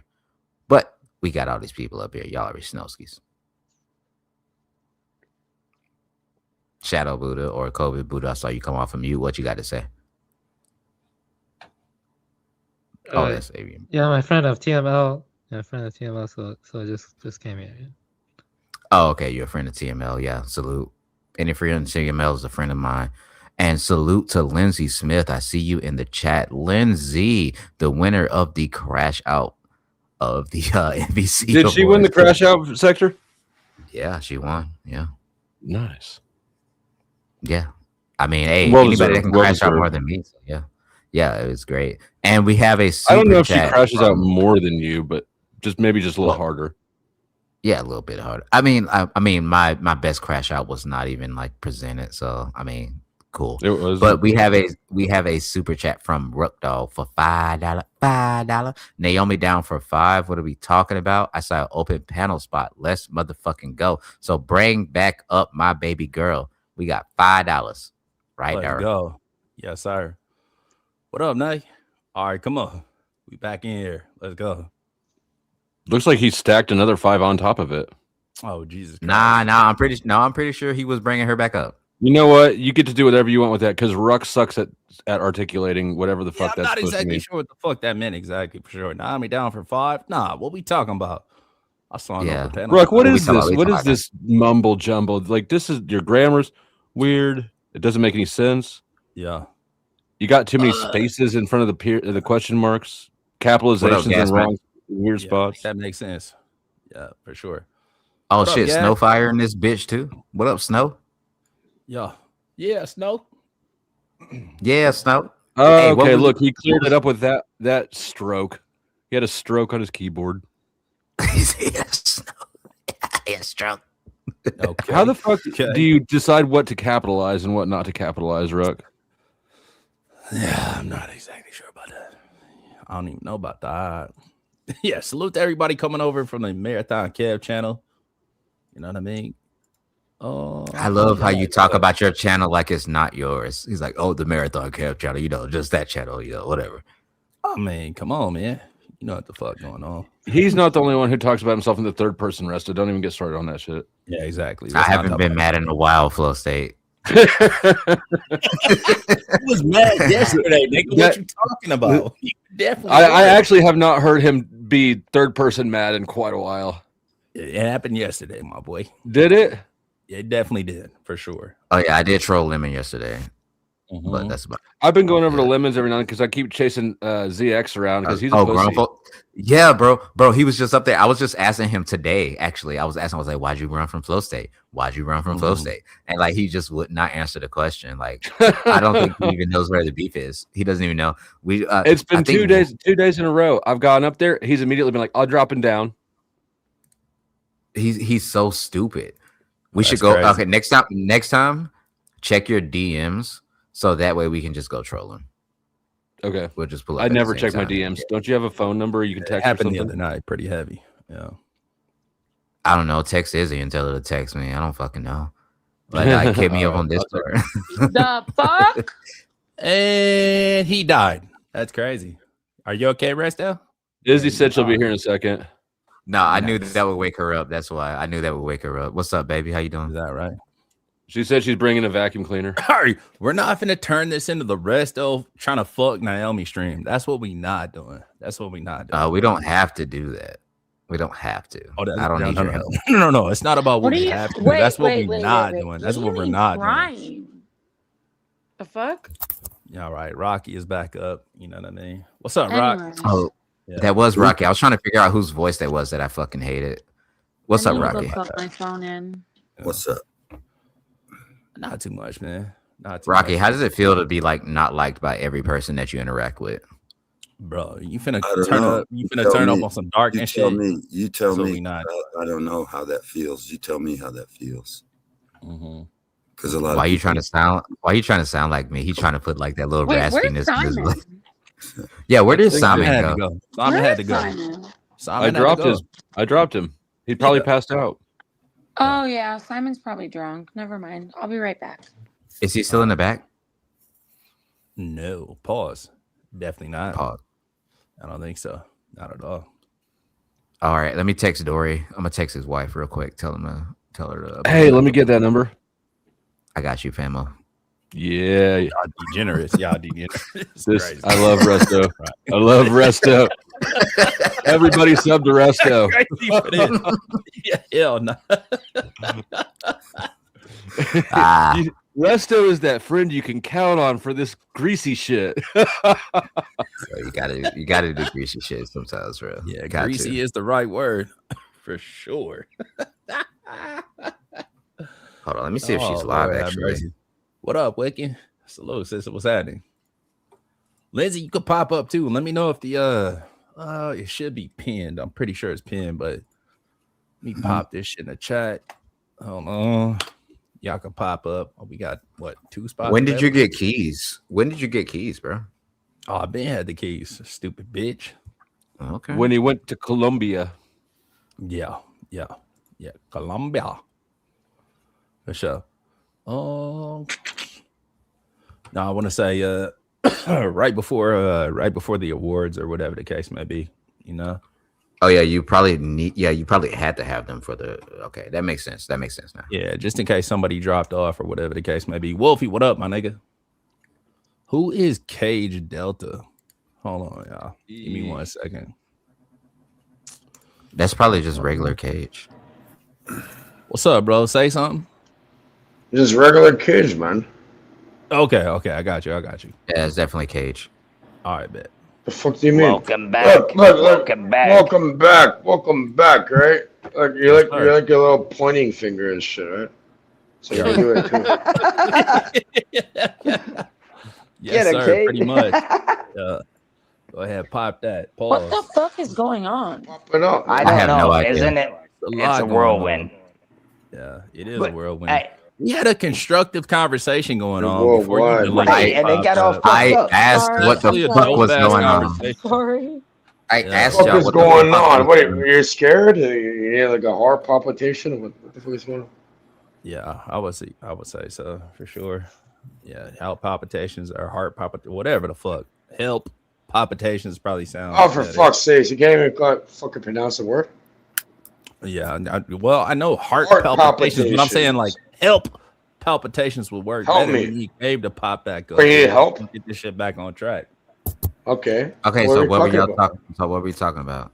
All kind of shit, bro. We was talking about like maritime law. We Like, was talking about hey, physics. Kev, We was Kev. talking about Hey, Kev. You Yeah. need a Talking about fucking. religion You need an electrical and shit, man. dimensions. Wait, hold on, my brother. Your mic is loud as fuck. All right, say it again. Cage, speak. Yeah, you there? Speak, boy. Speak. Speak, Cage. Hey, rest in peace, Cage. He was so young. He died so young. Hey, God bless you. God bless It's you, my amazing. brother. It's just sad that like they just take him away from us. We never know when it's gonna happen. Hey, by the way, the guy that was talking that you didn't like the voice was me, bro. I'm right here. It's Wolfie. Yeah. So just to let you know, I ain't trying to No. sound like you. No, Get the fuck it outta wasn't. here. No, it wasn't you, you dumb bitch. I was talking about Rocky. Okay, bitch. Watch how the fuck you talking to people up here, you dumb bitch. I'd say This whatever ain't your the fuck I fucking panel, want to. nigga. What you No. gonna do? Hold on, bro. Wait, hold on, bro. He called me a Respectfully, bitch. Hold on. Yeah, I know. But respectfully, this ain't your panel. This ain't my panel. I know, bro. I know. You gonna respect everybody up here, bro. Respectfully, bitch. Yeah, I get it. Not you, respectfully, him. yeah. Right. I know. You ain't gonna do that, Dub. Don't Fuck you, do it. Powder. Respectfully, humbly, respectfully. Yeah. Humbly, respectfully. Yeah. You don't believe in respectfully, but that's all right, man. That means I shake your hand respectfully and tell you how I feel. And How do you feel? Fucking hand. I didn't say You know what I anything mean? about your voice. Your voice says enough about you. That wasn't me. No, That you was did. you. Okay. I was talking about Rocky. I was talking about rewind the Rocky, track, sir. bro. Okay. My bad, guys. Cage, He's why's talking your about AC so loud? Rocky. Rocky knows I don't like him. I wasn't talking about you, Wolfie. I never met you a day. What in my is life. that noise? Yeah. Cage. All right, my bad, then. Mute Cage. Yeah. What up? His AC. He Can you sounds hear like me? he's on a tarmac. Spray some fucking WD-40 into your AC unit or something. That's crazy. Yeah. That was bad. Yeah. That man lives in a PS5. Now, Wolfie, how defensive and sensitive are you about your voice? No, I thought he was talking to me because I'm the one with the darker No, voice. that's my friend from fucking Rhode Island. What are you talking about? First of all, I know you don't have any friends, so shut the fuck up, Cage. I'm his friend. All right. Yeah. See, No, the I'm- lady- lie to me. I got my friend in fucking Rhode Island, Wolfie. What are you talking about, David? Yeah, I'm cool with Cage. That's my boy. But I'm just saying, like, I thought you were talking to me, and I mixed it up. So that's my bad, bro. No. Are you from New shut Jersey? the fuck up. Shut up. Yeah, it's Nah, open not- panel, guys. Yeah, for sure. I'm yeah, from my Rhode gas Island. the fuck out of you, Tyler. That's the same thing. My bad. Taylor Briggs. It's not the Shut same fuck thing, up, bro. Pussy. Rhode Chase, Island what and up with it, my Delaware nigga? are the two smallest You know I have your states in address, America. right? Taylor, you know I have your address, right? Cage, come on down here, you little Canadian bitch. All right, Who hold doesn't on, You bro. have want his to see? address? You want to That's see what what we I'm not doing? doing. And first of all, I'm from Toronto. God bless you, Cage. All right. What we're not gonna do is keep playing my clip on this channel. Yeah, that's what we gonna do. God bless you, my brother. You know what I mean? But when it That comes was like rest, though. apparently right now, I'm sorry, Peanut Gallery. 1 second. Well, I have the keys over here. I don't know what the fuck Gabe be allowing over here, this, that, and the third, but like suggestion of docs or anything like TOS friendly or non-friendly, you finna get your ass up out of here, respectfully. All right, Humbly, go respectfully. ahead. Hey, do you want to do you want to see the short that made him so mad? That's why he wants to dox me. Kind of. All right, let me get it real quick for you. All right, let's go. He did all sorts of things. He tried to community guideline strike it, didn't work it. He did a privacy violation strike. I won the appeal. This pussy can't do shit about it. All right, let's go. Yeah. All right, let me There. find it. Oh, wow. There's no doxing. Really, Markel? Okay, you know what? Let me shut the You're talking That's about what I would say. You might want to be careful. let me shut the fuck up. Yo, I'm just saying, don't fuck with Cage, man. He'll find where you live in a second, bro. That's No I don't problem. care. I've been- I know where Flow State lives too, but it's only because I just want Right. to live there too. It's I'm just saying, That's bro. probably Don't not sleep on him. That's all. I'm I saying, have man. zero concern about Cage. I've dealt with Cage before. He goes from I like Cage, threatening man. to That's my boy. negotiating to threatening to negotiating. Yeah. He's a pussy. Hey. Over online, anybody can be pussy until it's face to face. Yeah. Where is Do you think Cage is more intimidating in person? I don't know. No, I said. Listen. Hold on. 1 second. The question is, who'd ever want to go to Kansas City? Missouri, Cage. Kansas City. I'm gonna have to block you from the studio if you keep trying to pop back up, bro. Pop back up once NPC is here. You know what I mean? God bless you. For the meantime, in between time, that's what we not running doing. it. Respectfully, No. bro. It's not my channel, so I can't allow you to do that shit, man. Yeah, Sorry exactly. about it. Wiccan, don't tell me to hush. I'm being humble and respectful right now. Kind of half-ass you are. You have to though, bro. I could be worse. I could be a lot worse. Gabriel told him to take over the shit, and he has to take over the shit. Let him be. You know what I mean? All right, now hold on, guys. We got to watch this masterpiece. You're not coming up on panel. You're hidden from the chat. Your bond has been increased to $40. Congratulations. You're such an F slur. Nobody wants you anywhere. But you can wild out back there. Do something or shut the fuck up. You've never done nothing. You're not part of nothing. You don't know nothing. You got a stupid ring, weird glasses, and your head too small. Your mom drank or she was old. Anyways, have fun doing whatever it is you think you're gonna do. I'm kicking you from the back. Bye. And yeah, he just went in on You killed him. You killed him, Flo. You're not coming. No, he didn't. Dude, that's what Cage does. He just stares at the camera and shows your rings. What did you kill, bro? He does that all the time. There's nothing new. If you knew this guy, he does it all the time. I didn't realize I killed him until he spent months trying to strike that short down with no success at all. No, I don't know about that. But that's Cage, though. Just stare in the camera and show you a ring. That now you know. I'm telling you. He does that to me. He does that to me all the time. Why is he your boy then? Yeah. And we're just cool, bro. I talk to him online. He gives me tips about growing and shit. Floor of your house, he's good at growing weed, bro. If I take a piss on the floor of your house, would that be cool with you? Hey, you take it how you want to, man. That's why. All I'm saying is, if somebody pisses on the floor of my house, we're not cool. Salute to the homie Lawrence, the brother Lawrence. Hold on 1 second, y'all. 1 minute, y'all. Salute to the homie Lawrence. He said, which person on this panel do you think you can make lose their temper? TML. Wolfie. I highly doubt that. I highly doubt that too. We ain't doing trigger TML shit either. That's dumb. No. Yeah, that's what we not doing. The smartest brother on here. Great question, great response, or whatever the case may be. Hold on, y'all. Hold on 1 second. XR1, I think that's you, bro. But since I'm not sure, since it's 1 second, since it's the homies channel, I gotta do the thing. You motherfuckers with these porn blockers. Anyway, who invited the Timu Gilbert Gottfried is holding Cage's nuts? Oh, this is crazy. Yeah, what's in your mouth? Porn blocker. I would like to know as well. Pause. Not a motherfucking thing. I think there's something. My nigga. Nah, I think you're thinking about another guy's mouth, which is also kind of homo. No, I was thinking about eggplant, actually, but yeah. Really? Yeah. It's definitely a little homoerotic, that's for sure. Let me ask you a question. Dusty, let me ask you a question, because you had some bullshit going on your channel. When I popped up this morning, I was like, the homie is online right now. Like, what the fuck going on?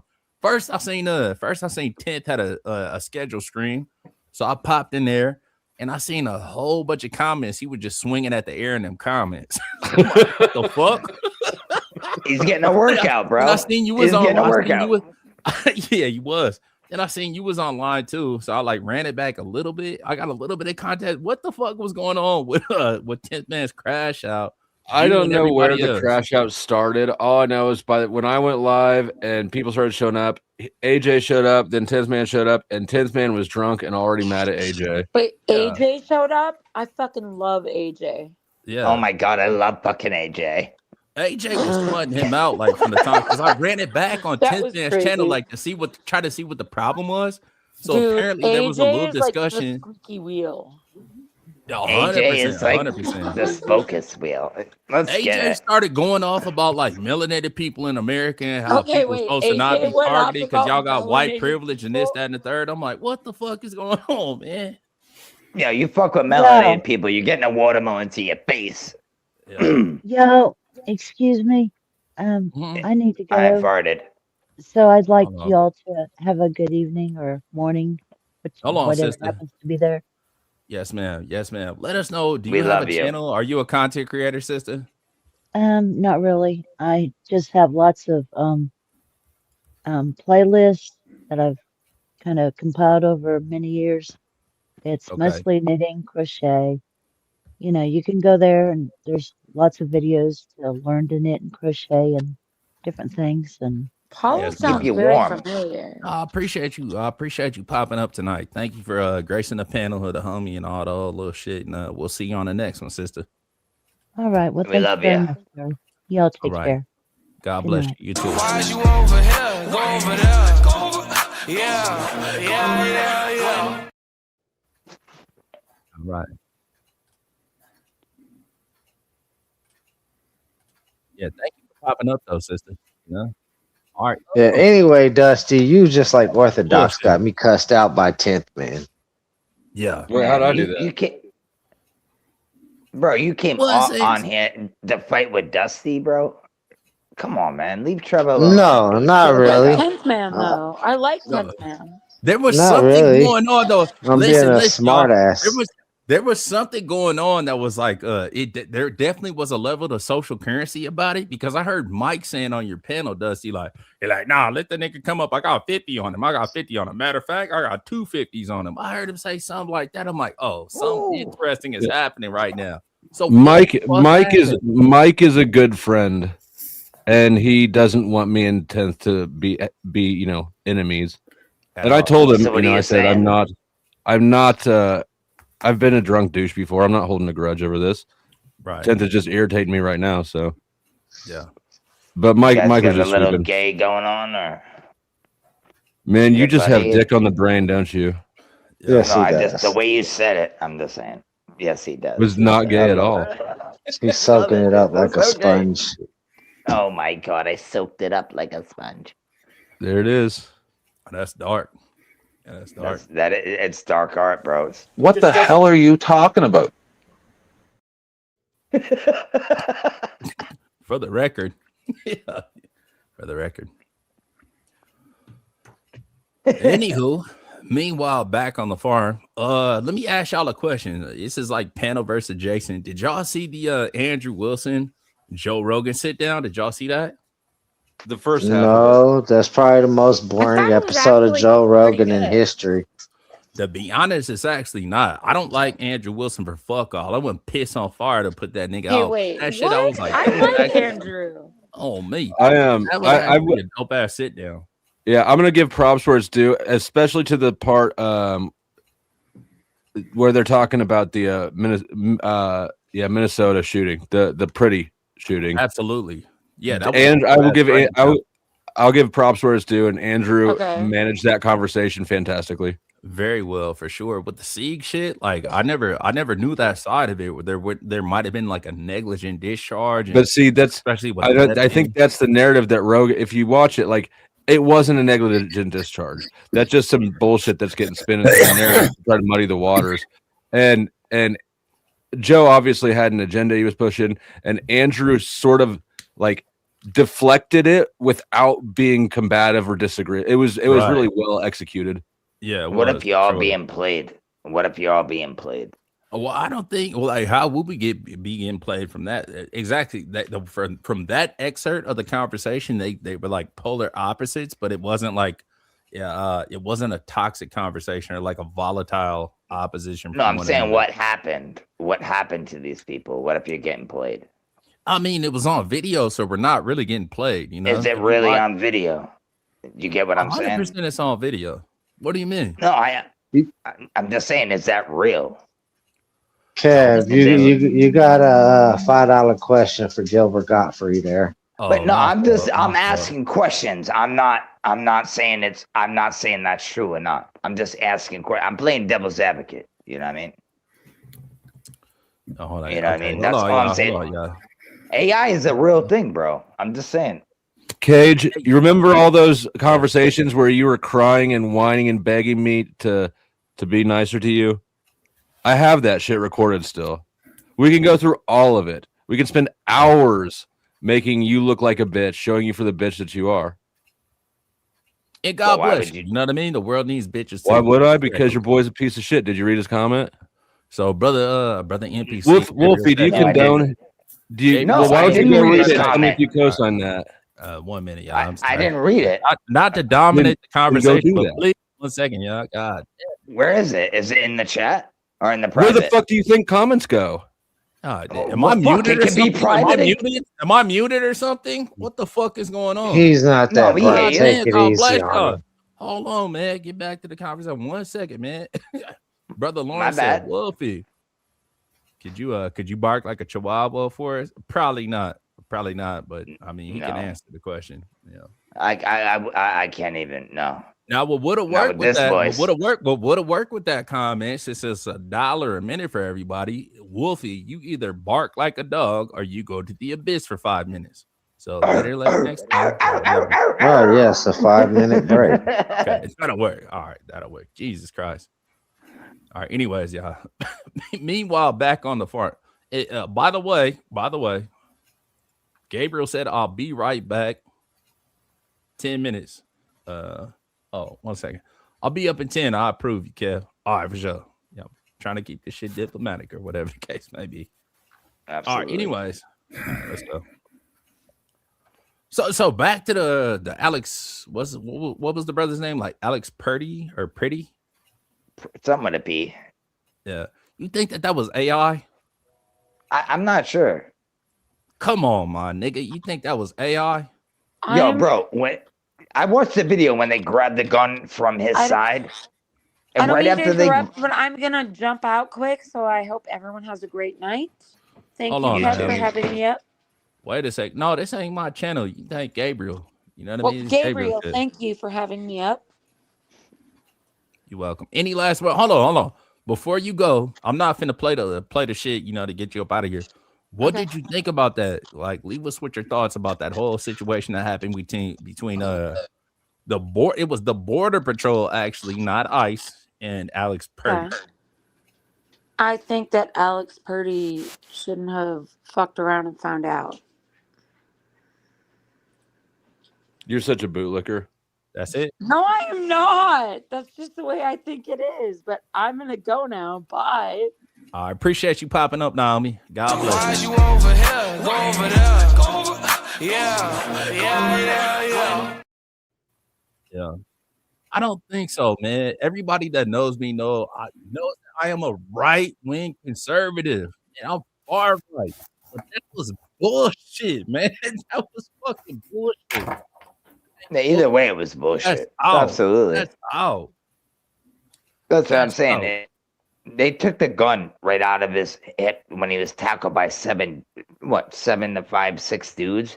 And then as soon as that gun was pulled out of his waist, they shot him in the back and then shot 10 more. Like, I don't know if that's real or not. Like, I don't know because I wasn't there. I'm only because I've seen got shot like 9 times or something, like 50 Cent. Like, come on, man. Yeah. Get the fuck out of here. That ain't cool. They did 10 shots supposedly, right? And I guess I don't know how many hit, but I'm just saying he definitely got hit, right? I don't know if it's Some all say 10. 9. Some say 9 shots. Some say 11. Yeah, I guess we'll wait to see what the coroner's report says. I think it's a hoax. I think it's a divide and conquer. They're right. It's to get you pissed off, to get in the streets and fucking wild the fuck out. They want civil war. It's the left-right paradigm they're using on everybody. The left hates the right hates the left. Come to my house, dude. You're gonna get the same thing. That's what I would say. You know what I mean? I heard let me ask Taylor something. Not like that though. Not like that. Taylor, let me ask if you we're a question. fighting. I'm sorry. Definitely. So they said something like in that podcast when Andrew Wilson and Joe Rogan were talking, Joe brought up like some philosophy or some to the effect of like if you just if you inject a lot of people into a volatile situation, eventually something bad is gonna happen. And I think a lot of people are looking at that like a conspiracy theory or this, that, and the third. Like, oh shit, they tried to make this happen. This was orchestrated. It is possible. Absolutely. Absolutely. At the end of the day, though, Taylor, what do you? Let me ask Taylor this question. What do you think about the possibility of like some Illuminati or overlord controlling this situation, just being a fucking a backfire of like bad governing? No, I think that it's high probability. It's got too much attention. All this shit's getting way too much attention. It's too much attention. It's too noisy. It's too in your face. It's too egregious. It escalates just right. It's just got all the markers of a look over here situation. Yeah. Okay, I'm not mad at that. And speaking of which, we have a visitor. I agree with that. Mr. Welcome back. Say something. It's Cage. Welcome back. And yeah. Who's Cameron? Taylor. Who's Cameron, buddy? I have your address right here. I'm gonna put it in the back for you. Oh my God, okay, shut the fuck up. Out of here, bro. Yeah, you gotta go. Oh, this dude. You know put it back there. Yeah. God bless you. No, wait. Did you let him put it back there? Nah, he out of here, Jack. That's out. That's what we're not doing. You know? I never understood that type of shit. This is why everybody in my community knows each other by first and last name. Here's the thing. Cage is grifting. He's a drunk grifting Mason. He's pretending drunk. Cage, if you pop back up, one more time. Hold on, y'all. Come on down. Cage, if you pop back up here one more time before Gabriel gets back up, I'm just finna bang you from the studio for trying to do stupid shit. All right. He's tried to drop this shit before. Here's the thing. That's not me. All right. You out of here, Jack. Gabriel, sorry about it. You're gonna have to unban that nigga, but you know what I mean? Doxing somebody in a back chat or publicly, that's out. Yeah, that's not cool. Yeah. But Cage is a good dude, man. I did you read that super chat, or are you just carrying water for shit you're ignorant of? I didn't read it. Why don't you go read it, you dumb fuck? Hey, fuck you, man. You're the one telling me to read it. Hey, fuck you, man. Fuck you, man. Yeah, this is crazy, though. What do you think about that? Wolf, read that to us. Read it to us, Wolf. Don't laugh at me. Read it to us, bitch. I can't. What are you talking about in the back? Let me read it to you. I can't go all the way back. I'm on my phone, bro. I got you, my nigga. You are lucky you have kids, Flow Steak. They're easy to remove. Like, what do you think, Wolfie? The hell? He's a good guy. That don't sound right. He's a good guy. Easy to I think everybody has their flaws. You know what I mean? Yeah. Oh my God, you will not spit his nuts out. You do too, dude. Don't act like you're better than everybody else. I'm better than you. I'm better than Cage. I'm definitely better than you two. No, fuck you. You know what makes you better is going through bad shit to make you better. Everything makes me better than you. It's real shit. Okay, that's fine. Whatever you want to say, but I know damn well you're not better than me. Really? What do you sound like you're squatting in a New Jersey apartment. I guarantee I'm better than you. I wasn't better than anyone else. So obviously you feel like you're inferior. No, I'm just saying. I didn't bring it up. The insecurity voice coming out. No, I think it's people jumping in. Now that you mention it. No, I'm just saying. I thought it was you that said you were better than everybody else. Maybe it wasn't you. Maybe it was the other guy. Well, once you mention it, I did confirm that I am better than you and I'm better than Cage. Yes. Okay, well, that's fine with you, dude. And if you can prove that, that's great. But I'm better than all of you guys, and I'm back. What's going on? Let's go. It doesn't. In all reality, dude, if you're better than me, then great. Fucking This is a kindergarten child. Better than me. You just got more. You're not better than my baseball coach. Okay.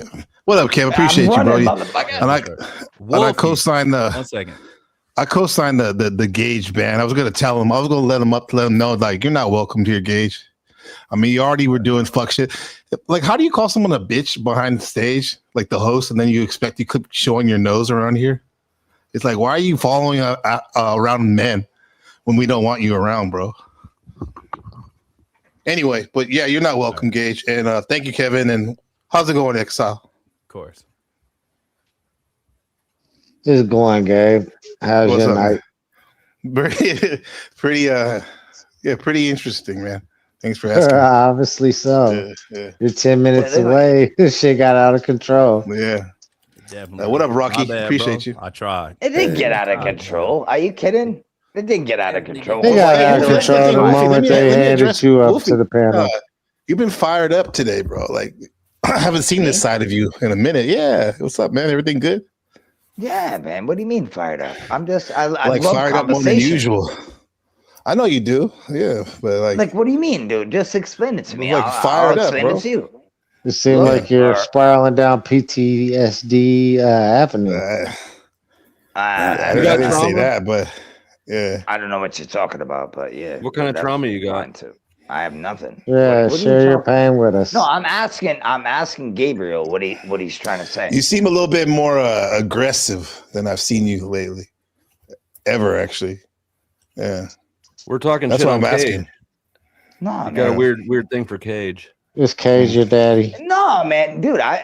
Cage He is likes my Cage. boy. We get it. Like, yeah, that's his boy. Yeah. We go way back, man. Like, I'm not saying what would you do, bro? I'm just saying. I said likes him. Cage. What would I do if he's threatening your kids? Me, I would. Oh, yeah, that sounds like hold on. I certainly wouldn't sit here and go, you know what? He's a great fucking guy.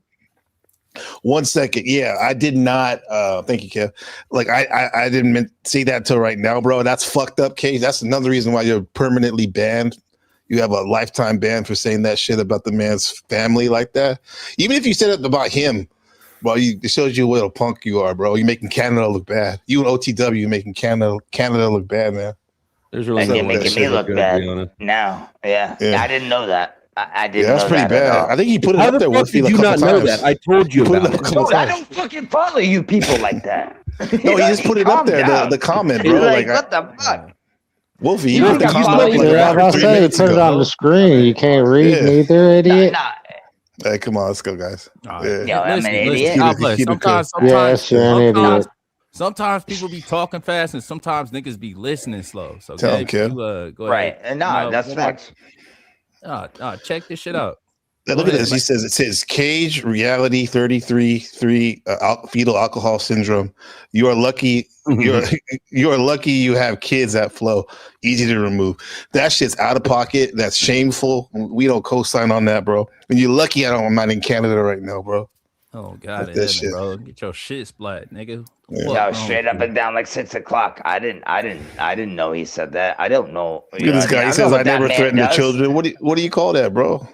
You a brain full of rocks, dude? So Wolfie, now that you've had it read to you the third time, what do you think about it? What do you think about Cage? What do you guys say? I don't think it's a good thing that he's doing. You know what I mean? I really don't.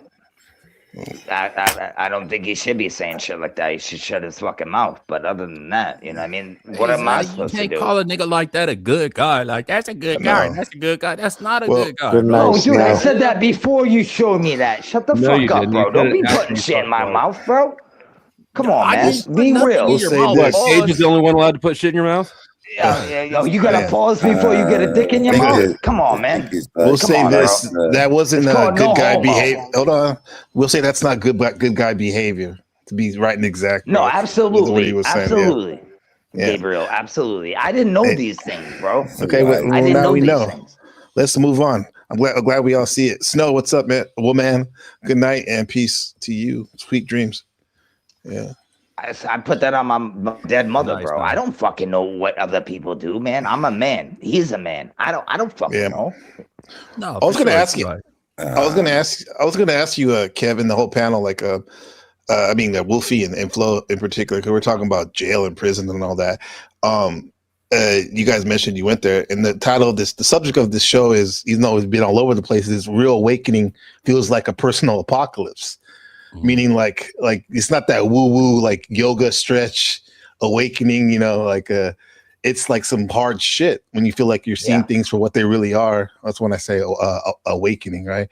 And what would you guys say, you two in particular, that going to, you know, doing that time was a almost like a personal apocalypse type shit, like woke you up to, like an awakening. Yeah, absolutely. That you use to motivate, or we'll go ahead, Wolfie, first. It's like a revelation. Yeah, it really is. For me, like, I never did like years or anything, but I've done in 2 different states just dumb shit, you know, unpaid fines. You get caught for a stupid fucking in Maine, you get caught for fucking supply.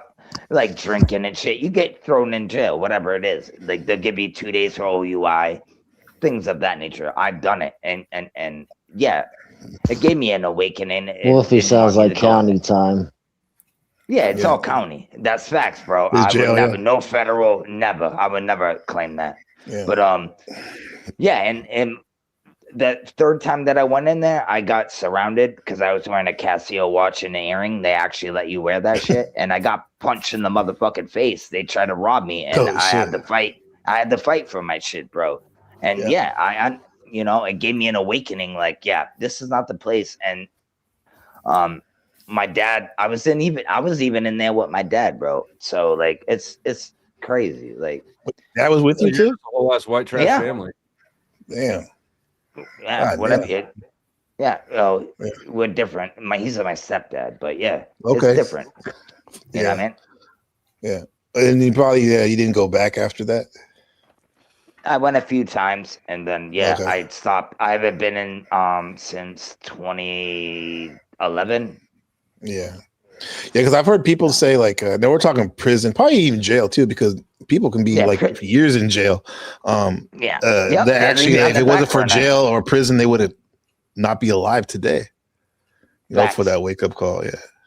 I don't know. What about you, Flo? What's up with you? I'm a little dude, dude. I gotta say this though. I'm a little dude. I'm only like 5'5", fucking 125 pounds, dude, and I'm in that. You know what I mean? Okay. And I even went to the ECI in Rhode Island. Right, in Rhode Island, bro. You don't come out like in Maine. You're out in a pod. You're just out there all the time, and then you're good. Your chow comes in. And out here in Rhode Island, bro, you're locked down. You only come out 3 times a day, bro. That's shower, chow, and breakfast. That's it, bro. And then, I forgot. It's 4. My bad. But it switches every night. You get late night rec. You're out for an hour, and then in the morning you're out, and it switches every day. So, like, I know how that is, bro. And I've been through the shits, bro. Okay. What about Flo, brother Flo? Let's see. So I did 3.5 months in county. Where I was at, it was 24/7 lockdown, so you never left the cell unless your lawyer was there to see you. 24/7 lockdown, no windows, no TV, no commissary, 1 book per inmate, 2 decks of cards per 8-man tank. And I was looking at 15 years, so yeah, it really does restructure. It helped me sort out my priorities. Yeah. And when you said that 1 book too, it's like I remember on your interview you said like I think it was your mom gave you some interesting book or something that stuck with you. Yeah. So the last 2017, I got arrested 3 times I think that year. The last time I got arrested, you know, the third time you call your mom and say I'm in jail for meth again, it's not a great thing. But my mom had been trying to, I'm doing air quotes, like save my soul or whatever. And she'd sent me books the first 2 times I was in there that I hadn't read them. They were kind of, she's like Christian-y, new agey, sort of somewhere in the woo there. And I hadn't read them because they were of no interest to me. But the third time, the only consolation I had to offer for being in jail again was send me whatever books you want, because my bond was revoked. I wasn't going anywhere for a while. I said, send me whatever you want and I'll read it. And yeah, she sent me a lot of books, more than I had time to read even, actually. And that's awesome. They were, it was. And it did shape my worldview more than I expected it to. Can you name one that stood out? Power versus Force by Richard Hawkins, I believe. Let me see that. Sounds familiar. See, and Gabriel sounds like a cakewalk to me. No, it is. It's kind of like a cakewalk, but it's really not. For me, I was 18, so it was a little scary. But I'm just saying, like. But listen, hold on. Well, hold on. You'll be next. One sec. Go ahead. You can't get books. You can't get a phone pin for 2 weeks. You can't get a hold of anybody. So you got to use other people's pins. That's what I had to do. But in Maine, you can 8100 collect, call somebody. You'd be good, right? I never got any. I never asked for any money, bro. I just did my time and get the fuck out of there. You know what I mean? Okay. You did 3 months. I did a few months. I understand what you're talking about, but every jail is different. But go ahead, E, my bad. Oh wait, let me hold on, Rocky. You said to respond to what Flo said. You said sounds like a cakewalk. What you mean by that? Oh well, I spent 3 months in correctional custody in the Marine Corps, and you know, we didn't get to sit around and do nothing all day and play cards and shit. We had to run all fucking day. Did you see the sun? It was raining because it was on Okinawa. For 3 months, it was raining. It was like raining almost every fucking day. It doesn't matter. Summertime. Fucking run, and you wash your. It's during the summertime. It rains in Okinawa. Go ahead. Yeah. They have sinks outside where it's like a row of sinks, and everybody had to wash their underwear in the sink, and then we had to dry them. We had Sounds you pretty had bad. You had a foot locker where you stored your, shine your boots and letters. So you could either write a letter or you could go outside and have one smoke a day. Oh, my bad, Kev. Oh, well, that sounds way better than what I had. Yeah, right. We had no smoke. Never saw that. I went over a month without seeing the sun. Oh yeah, or the sky. There's no windows. You're in a cinder block room with no windows and 24/7 fluorescent lighting. That's that. Yeah. Well, I mean, it is low grade torture. I didn't learn that until afterward. That's one of the things they use at Gitmo. Okay, you want me down? I'm not gonna lie. We had a window that was the size of your shoe. That was about it. Just a slit in the fucking wall, and you just see the highway. That's all you'd see, just cars I passing. spent I'm time like, in a county jail before, and I spent time in a Japanese jail before. How'd you get in the Japanese jail, Rocky? What the fuck? What'd you do? Oh shit. I can't remember. That bad, huh? How do you not remember? I was in the hole for 3 days, and that was plenty for me. That was right, dude. You know when you're fucking in something like that, you don't forget that shit, bro. How do you forget that? I know you're older. When you're in a Japanese prison, you fish heads and rice is the meal that you get. Did they shove bamboo shards under your fingernails? No, I was only there for like a day or something. It wasn't that. When I was in Korea, the Korean Rock Marines, they called them, Republic of Korea Rock Marines, they took no prisoners, man. They'd throw you in a cage, and then they wear barbarians around their boots, and they'd kick you in the face and shit. If you were like a drunk out in town, they'd throw you in a cage and kick the shit out of you with their. My bad, Kev. I'll be right back. Jeez, when it rains, it pours, bro. Hold on. Take care of it. But yeah, no, I get it, bro. Like, guards are crazy in jails. They'll fuck with you, bust your balls, push you. I've got that, but yeah. I didn't want to go back after that. I was like, yeah. After freaking doing that for so long, I was like, yeah, I'm done. And I just stopped everything. Like, everything. I was like, yeah, this is not cool. Too many fines, you gotta pay. You know, it's fucking stupid. But yeah, that's just me. So I haven't been locked up in a long time, and I'm not scared to get locked up. But I mean, I will if I have to, but I won't. You know what I mean? If you get my drift. Oh yeah, no. That's not revenue. It's mostly for revenue. They make money off the prisons nowadays. Yeah, prisons and jail are different, though. That's what people don't understand. I hate that. Jail is just making revenue off you too. Jail is until you pay the fucking ticket. They'll let you out. You just pay the fucking ransom. Yeah, but it depends what you're in for. They might leave you on the back burner for 2 years, maybe even 3, and then you won't even get shipped out to prison. People I know, like my buddy DJ, he's done time. Like, it's like time after time. And he's always stuck in fucking jail. He should be in prison for 5 years, but they keep him on the back burner, bro. And he's stuck in there, and I'm writing him letters and sending him money and shit, trying to help him. You remember that 3-strike deal? They had 3 strikes and you're out. That's what he had. Yeah. I knew a guy who had 3 strikes in Houston. He was a drunk, and he got 3 strikes for times anybody is a getting drunk. and he went to federal prison.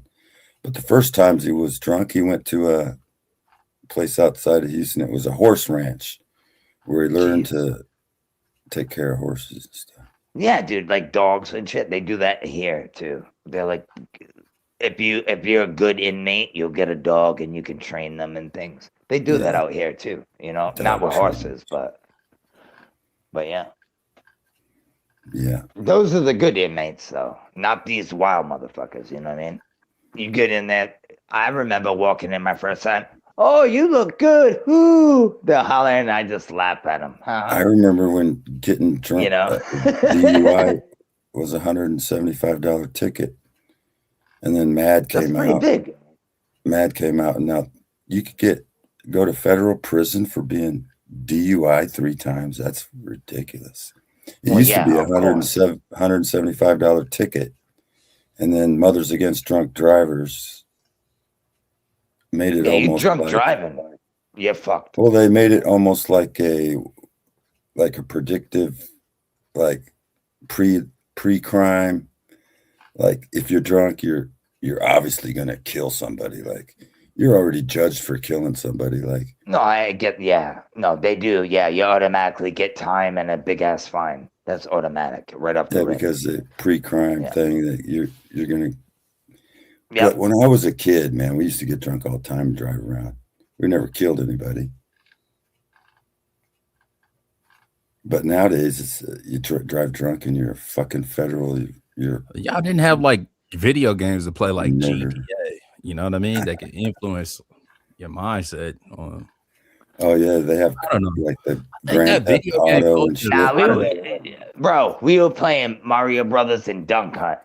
Exactly. You know what I mean? A dumbass with a turtle shell. I'm not finna run you. Yeah, that's right.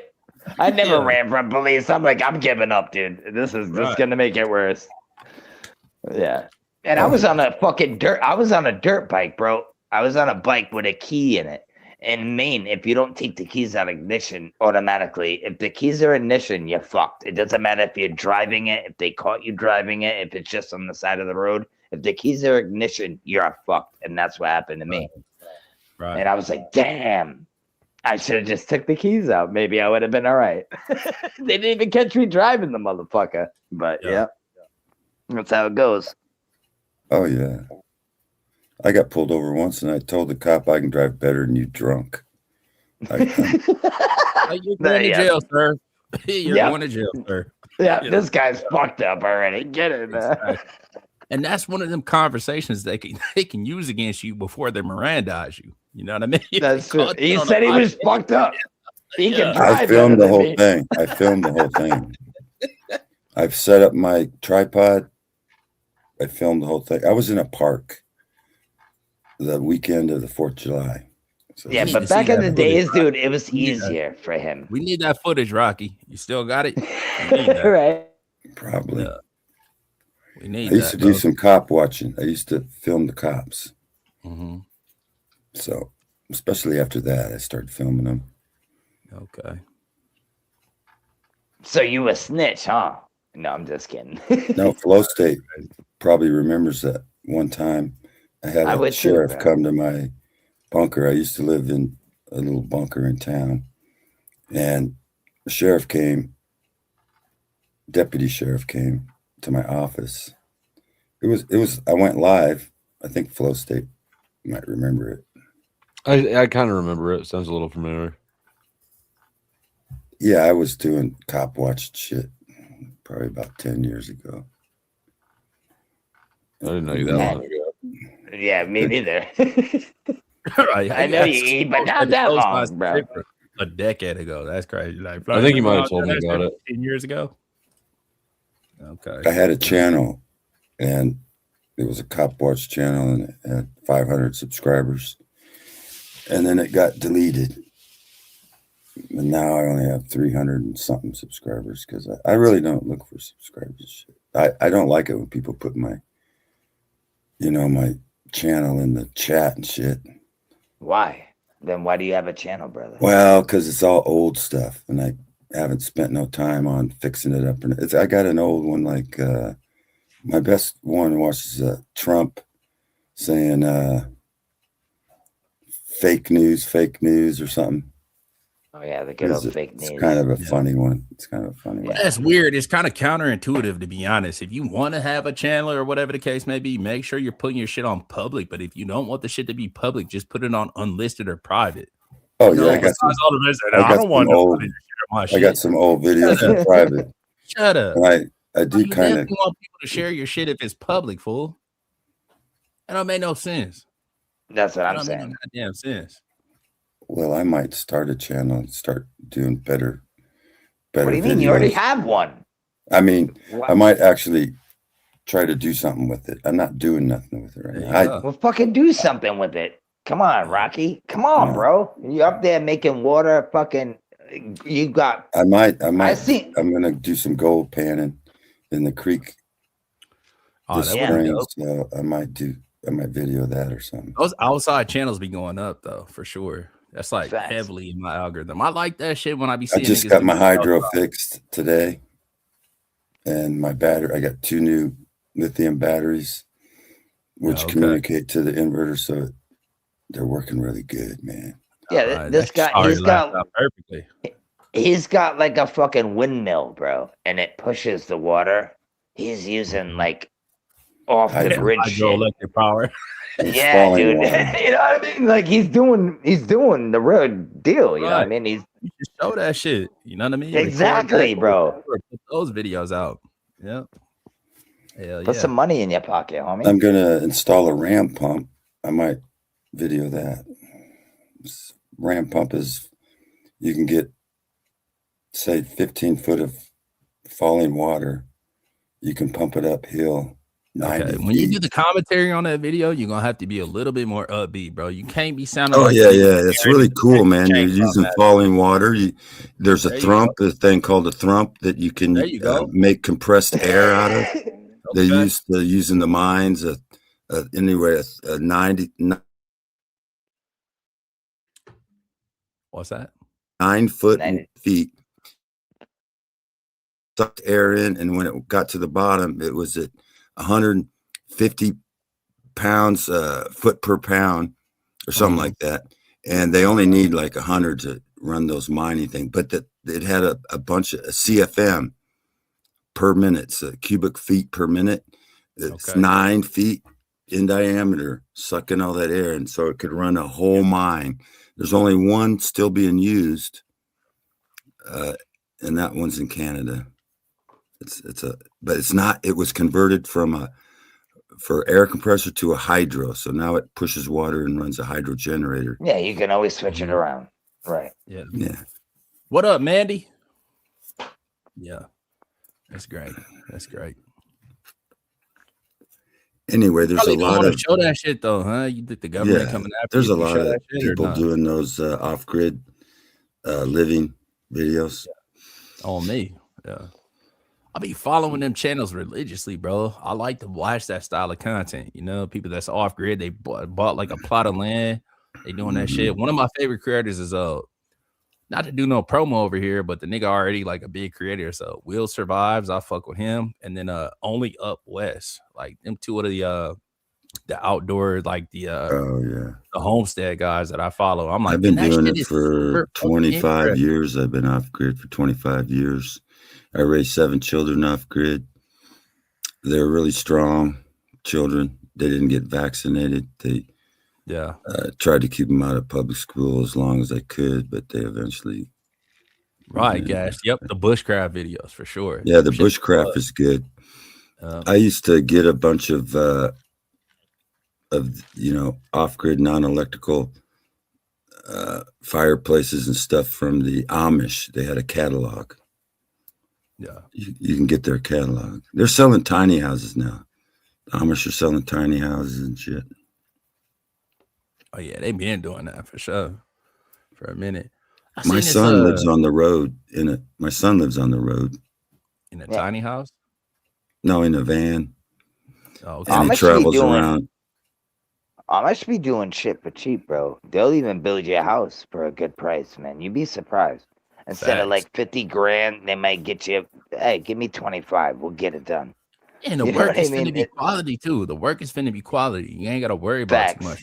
They gonna get the job if you done. just got the frame, if you just had them frame it, and then you'd have a timber frame. So a timber frame you can haul around because its joints are specifically made. That's why they can pick them up and move them. It's because it's a timber frame. If you could just get them to build the timber, the frame, and then you put all the extra work, that'd be great. Shit, I'd buy one from them. Them niggas can do all that shit though. They can do the framework, they can do the electrical, all kind of shit. I'll be following a couple of them Amish and like Mennonite channels as well. They can do all that shit. I have a bandsaw that I can cut all my own. I got 40 acres of trees, so I can harvest my own and make my own timber frames. It requires some special tools, some 2-inch chisels and stuff. You gotta dry that shit out though. That's a process. Yeah, and then you can dry it in a 40-foot container, and all you have to do is let it have air circulating with the sun hitting it, and it removes all the moisture. And you can dry it faster, or you have to stack it, and it has to dry a year per inch. So if it's 9 by 9, you have to dry it. It takes 9 years. But there's a way of using timber wet. You can build wet. You just have to use less nails. You put a nail in each plank, 1 instead of 2. So when it dries, it don't split. So you put 1 in the middle instead of 2 on each side of the plank. That's how you dry with wet wood. I mean, that's how you build with wet wood. Yeah, I don't know. I never done that. I never built with like wet wood before. Yeah, I've been thinking about having a class. Like I'll build these huge, like when we was in the Marines, they had these ropes and you'd have to climb up them. Confidence course outside in the off-grid living, camping, horses, hunting. Yeah, we had one of them in the Army too. Well, basic training. I went through one of them. Yeah, confidence course. Well, the wet wood burns shitty. You got to let it sit out for like a year. Yeah, firewood. We get firewood. standing dead. You get standing dead fire that's dry already. It's been standing dead for 10 years. You cut it down, it's all dry. Right. What up, Lance? Well, hello. Does anybody want to discuss Iran? Apparently you do. Well, yeah, I kind of do. Okay. How you doing, sister? Everything how you want? You remember that song by the Beach Boys? Yeah, let's talk about Iran. Iran. Iran. So I was thinking. Ooh. There I go. Okay. We got a chorus going on here. Okay, let's say they're all working together. Iran and the United States. I'm talking about logistics here. They want to attack the United States, which they do, but say they're going to. So going straight down, closest route to the United States would be east, correct? Attack us with what? A missile? Well, they have ICBMs and nukes. Okay, here's the first problem. We all know now that nukes are fake. We're going to get pedantic? Okay, go ahead. Nukes are fake. Both sides, boy. Both sides are pretending. I mean, Iran hasn't had no nuke bombs because they don't even exist. They just found some. They being United States. No. They don't exist. That's the whole scam. Okay. So that's how we know they're working together. Iran let's pretend together on a big psyop. Okay. Okay, who's next? Who has another take on it? Rocky says it's not even a issue because it's not real. Flow State and Wolfie? Flow State?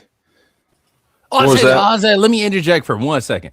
I'm going to say, just to discount the shit like nukes aren't real.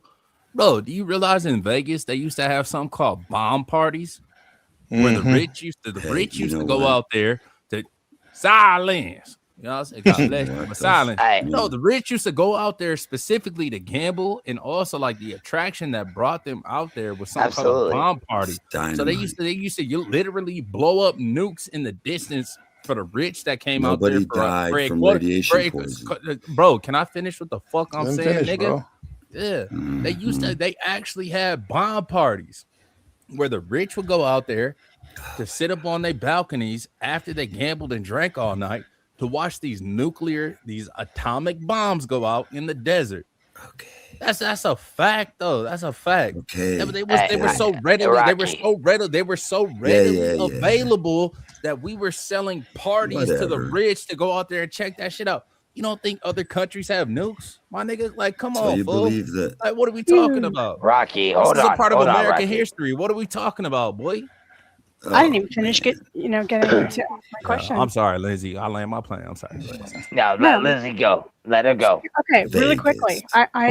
Casinos advertised the best spots to see the flash and mushroom cloud from bomb tests 65 miles away. They even had atomic cocktails and dawn bomb parties. Imagine sipping a drink while waiting for the sky to light up. Crazy, right?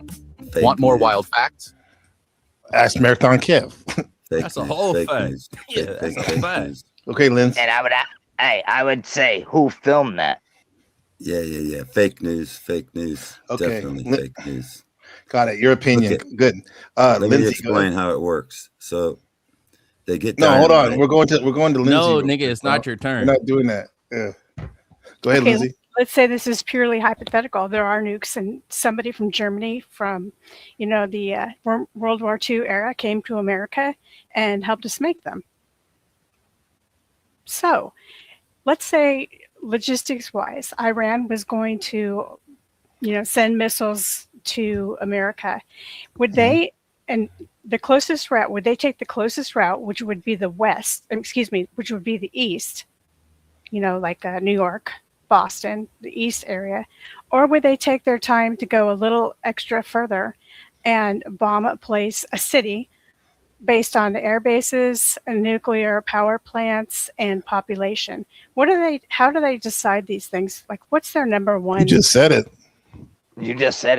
So where you want to know the priority, though, right? So New York would be probably your best stab, right? The China bought a lot of farms out here in America. It's everywhere.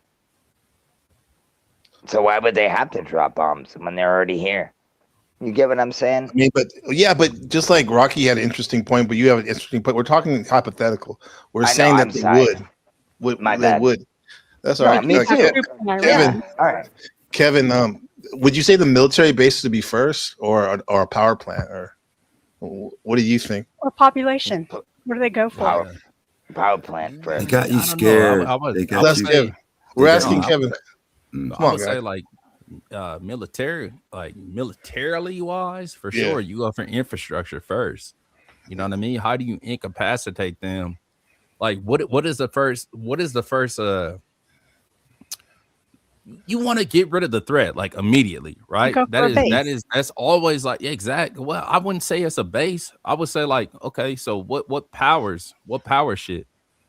You take away the infrastructure. You know what I mean? Picture that. Picture like you hit like some power plants or whatever the case may be. Even like have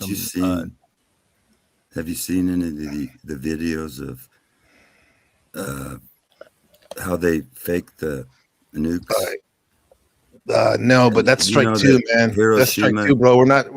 We can maybe go around, circle back around like that, but like we're doing this hypothetical. Let's keep our ADHD mind or whatever. All of us like focus on one thing. Are you calling me an ADHD?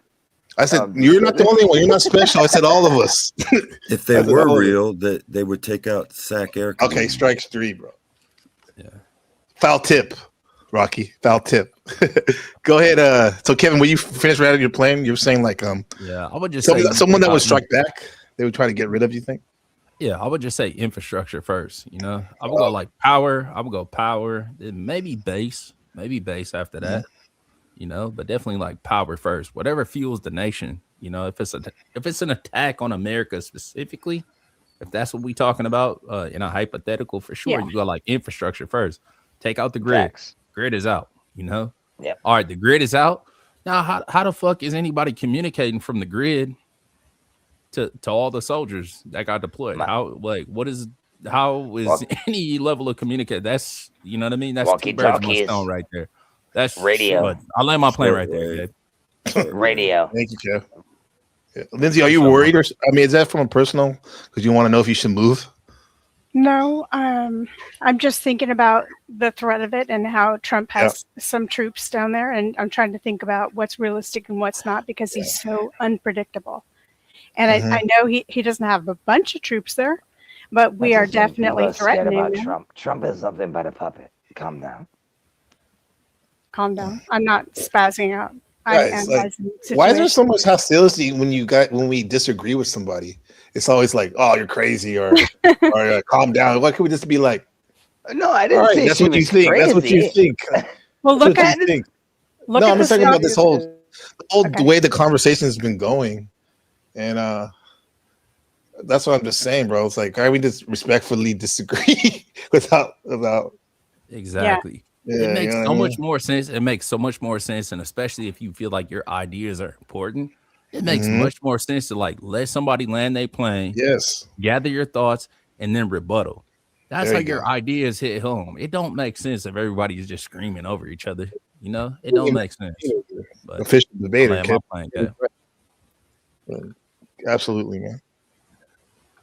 What's different now, I think, what has me worried, but not panicked, not freaked out, not spastic, not changing my ways of life, is the fact that we have such an unstable president right now. He just seems, in my opinion, he seems to make choices willy-nilly. Yes, he's known for the whole taco thing. He talks about it and then he pulls back, but he started shit with, excuse my French, whatever. I don't know what I'm allowed to say on here. You're good. You're good. You're good. With Greenland, with Russia, not with Russia, but where Ukraine and Russia are involved together. Mhm.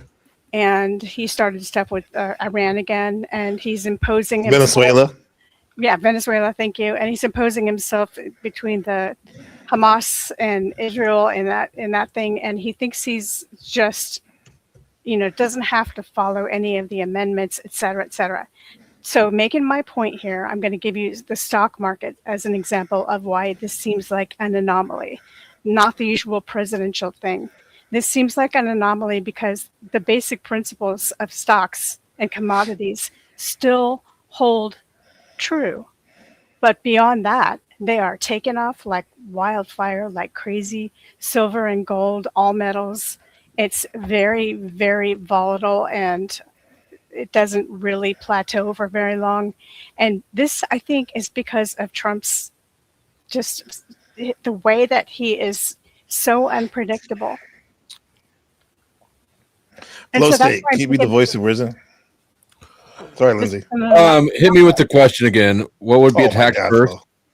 No, wait. Hold on. Wait, there's two things. Okay, go ahead, Wolfie. I would just shut up after this. I can I got that. rephrase it, but go ahead.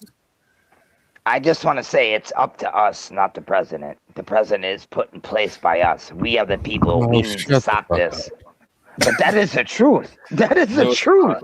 Come on. The electorate, we don't vote for president. We don't vote for president. The electoral college says. Nobody votes, right? Exactly. Us, the people. You vote for people like this. I didn't There's vote. the way But I'm to just do it. saying. No. There's two questions that Lindsay get had, what I'm more or saying? less. You- She was like, where would Iran strike first? What part of the U.S.? And two, do you think Trump would strike first? I think that Trump didn't would. ask that. I didn't ask that. Oh, that's what I'm saying. I'm Because- sorry. because of Okay, excuse me. Close. The volatility of Trump's leadership and his Okay, yeah. picking fights with all the countries around us. Okay, a lot of them, not all. China, and where Canada, Greenland, Venezuela, Right. et cetera, because of the volatility of our presidential leader, things have become less textbook driven and more like an I anomaly, just need the including the question, stock the market. prologue. But first, before you do that, Lawrence has a $5 super chat where he says, Lindsay, can you say I'm a pretty pink cupcake? I'm a pretty pink cupcake. Okay. All right. I'm not going to I'm ask sorry. what Lawrence is I'm doing sorry. over I'm there. sorry, Lindsay. Can Thank you you, say that Lawrence. one more time? Can you say that one more time, Lindsay? I'm sorry. Why? Because it sounded great. That's why. It did sound great. Yeah, one more time, please. One more time, please. One more time. Short question. Because of the volatile situations we're in. No, wait a minute. No. The pretty keep.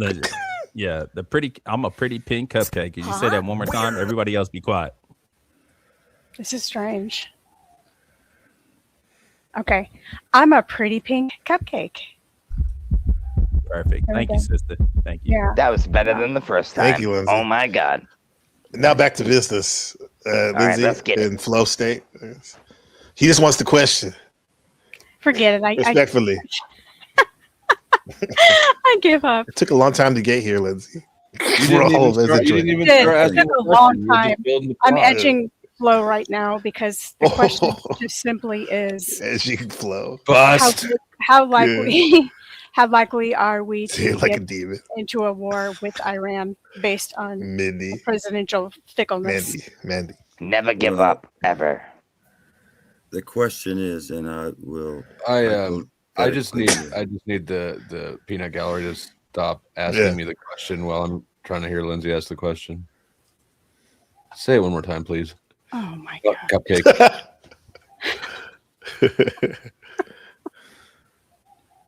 All right, the likelihood of Iran attacking the United States based on the fact that Trump is.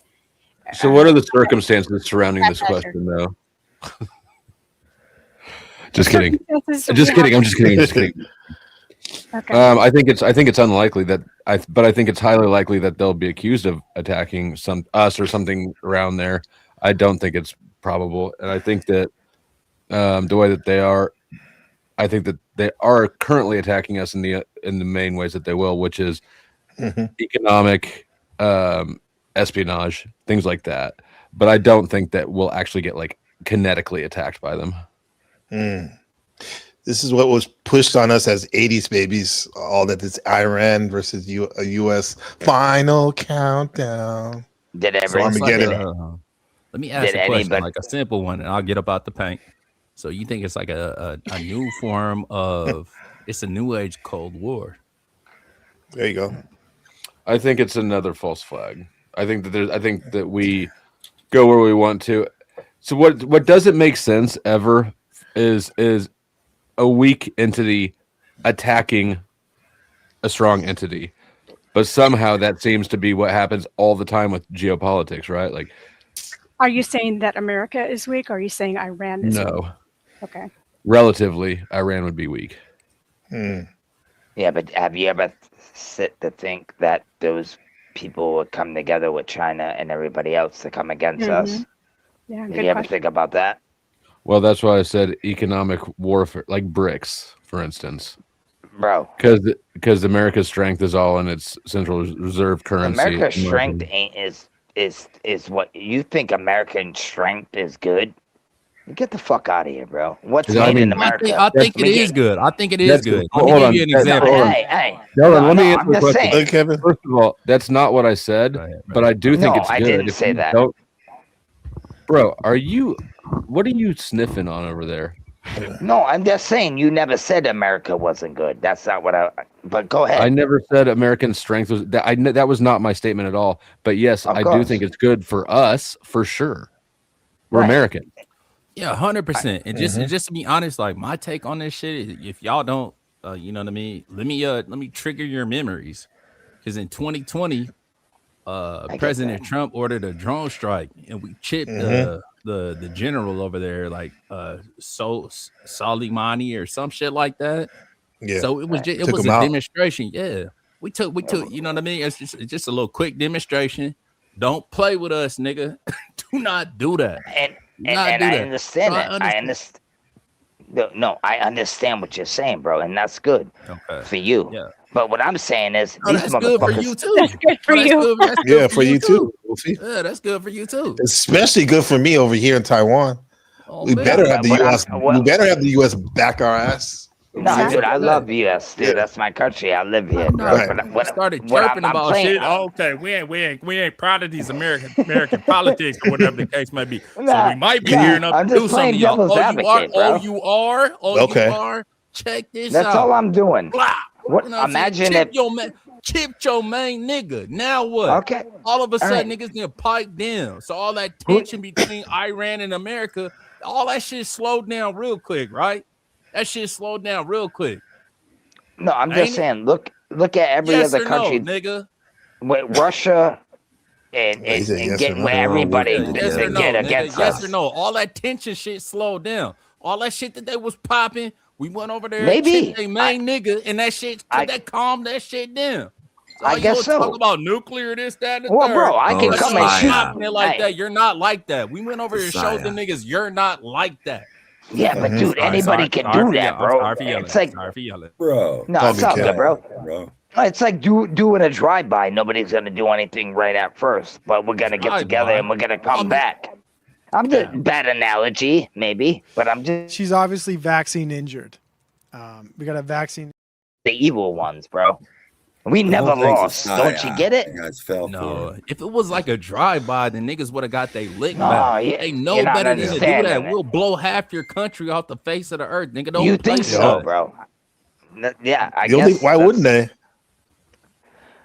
Dude, we are so small to every other country that gets Bro, they together bowed with it China. down. They bowed We're it down fucked. right after that. Created all a working peace treaty with together at us. the They wanted to top. start doing business with us. They're like, all right, And for if sure. Are you not paying attention to the politics, like the geopolitics? Nah, bro, that read the happened right Bible after too, that? though. I had to say this, and I fight against the Bible a little bit because I think it's been misstrued and fucked with. But they do say there's countries that come together against the king, the queen, or whatever it fucking says, against us. I think it's America. Everybody comes together and they take us out, bro. Yeah, well, we still waiting on we're that beautiful bullies. shit to land here. Because We we are still the waiting on fucking that. bullies. That's real shit. But I get don't what think you're saying, and Yeah. I agree. The But I'm biggest just bully saying- among a room full of bullies. So Yeah, everyone is right. a bully as well. But they learn But from you know watching what I'm us. trying to say. You know what I'm trying to I know say. what you're saying. Come on, bro. Yeah, but you're saying what we're saying as well too, in a sense, bro. Like, Absolutely, with that dude, the and I case, it's a remember- dirty game. But bro, You come to my who's house, number bro. one? I will. That. We get it. I know. I'll do the same thing, What? bro. I'm fighting. Oh, you're talking about them. I thought you were talking about me. I was like, what did I do? No, not Gabriel, not you, bro. Come on, man. I'm just speaking of in general. Hamburger. Real shit. Hamburger. All right, look, Hamburger. you could make an argument that even despite nationalism, and I'm sure all of us Americans are nationalistic to some extent. Yeah. Yep. Even so, you could make pretty keen arguments for the fact that we are kind of the weak bully right now. Right. So unpack that. It After just- Manny Kush said bullies are What necessary do you mean by sometimes. the I like weak that. bully? I would like to know what you mean by that. With the weak Because bully. everybody's going I'm away from trying us, I got you, bro. Rocky. Can't overtalk this dude. Go Okay. ahead, Miss Lindsay. Well, the bully isn't always the strong person. I mean, that's simple fact right there. Uh-huh. It's not always Okay. might makes right. So with the Right. United States, I would argue that we're weakening ourselves by making enemies of our former allies. For example, with Yeah. Canada, we had a deal with oil. We got it cheaply from Canada. We're telling them now that we're going to, they're going to be our, 52nd state or whatever it is. And, making comments like that and ostracizing ourselves.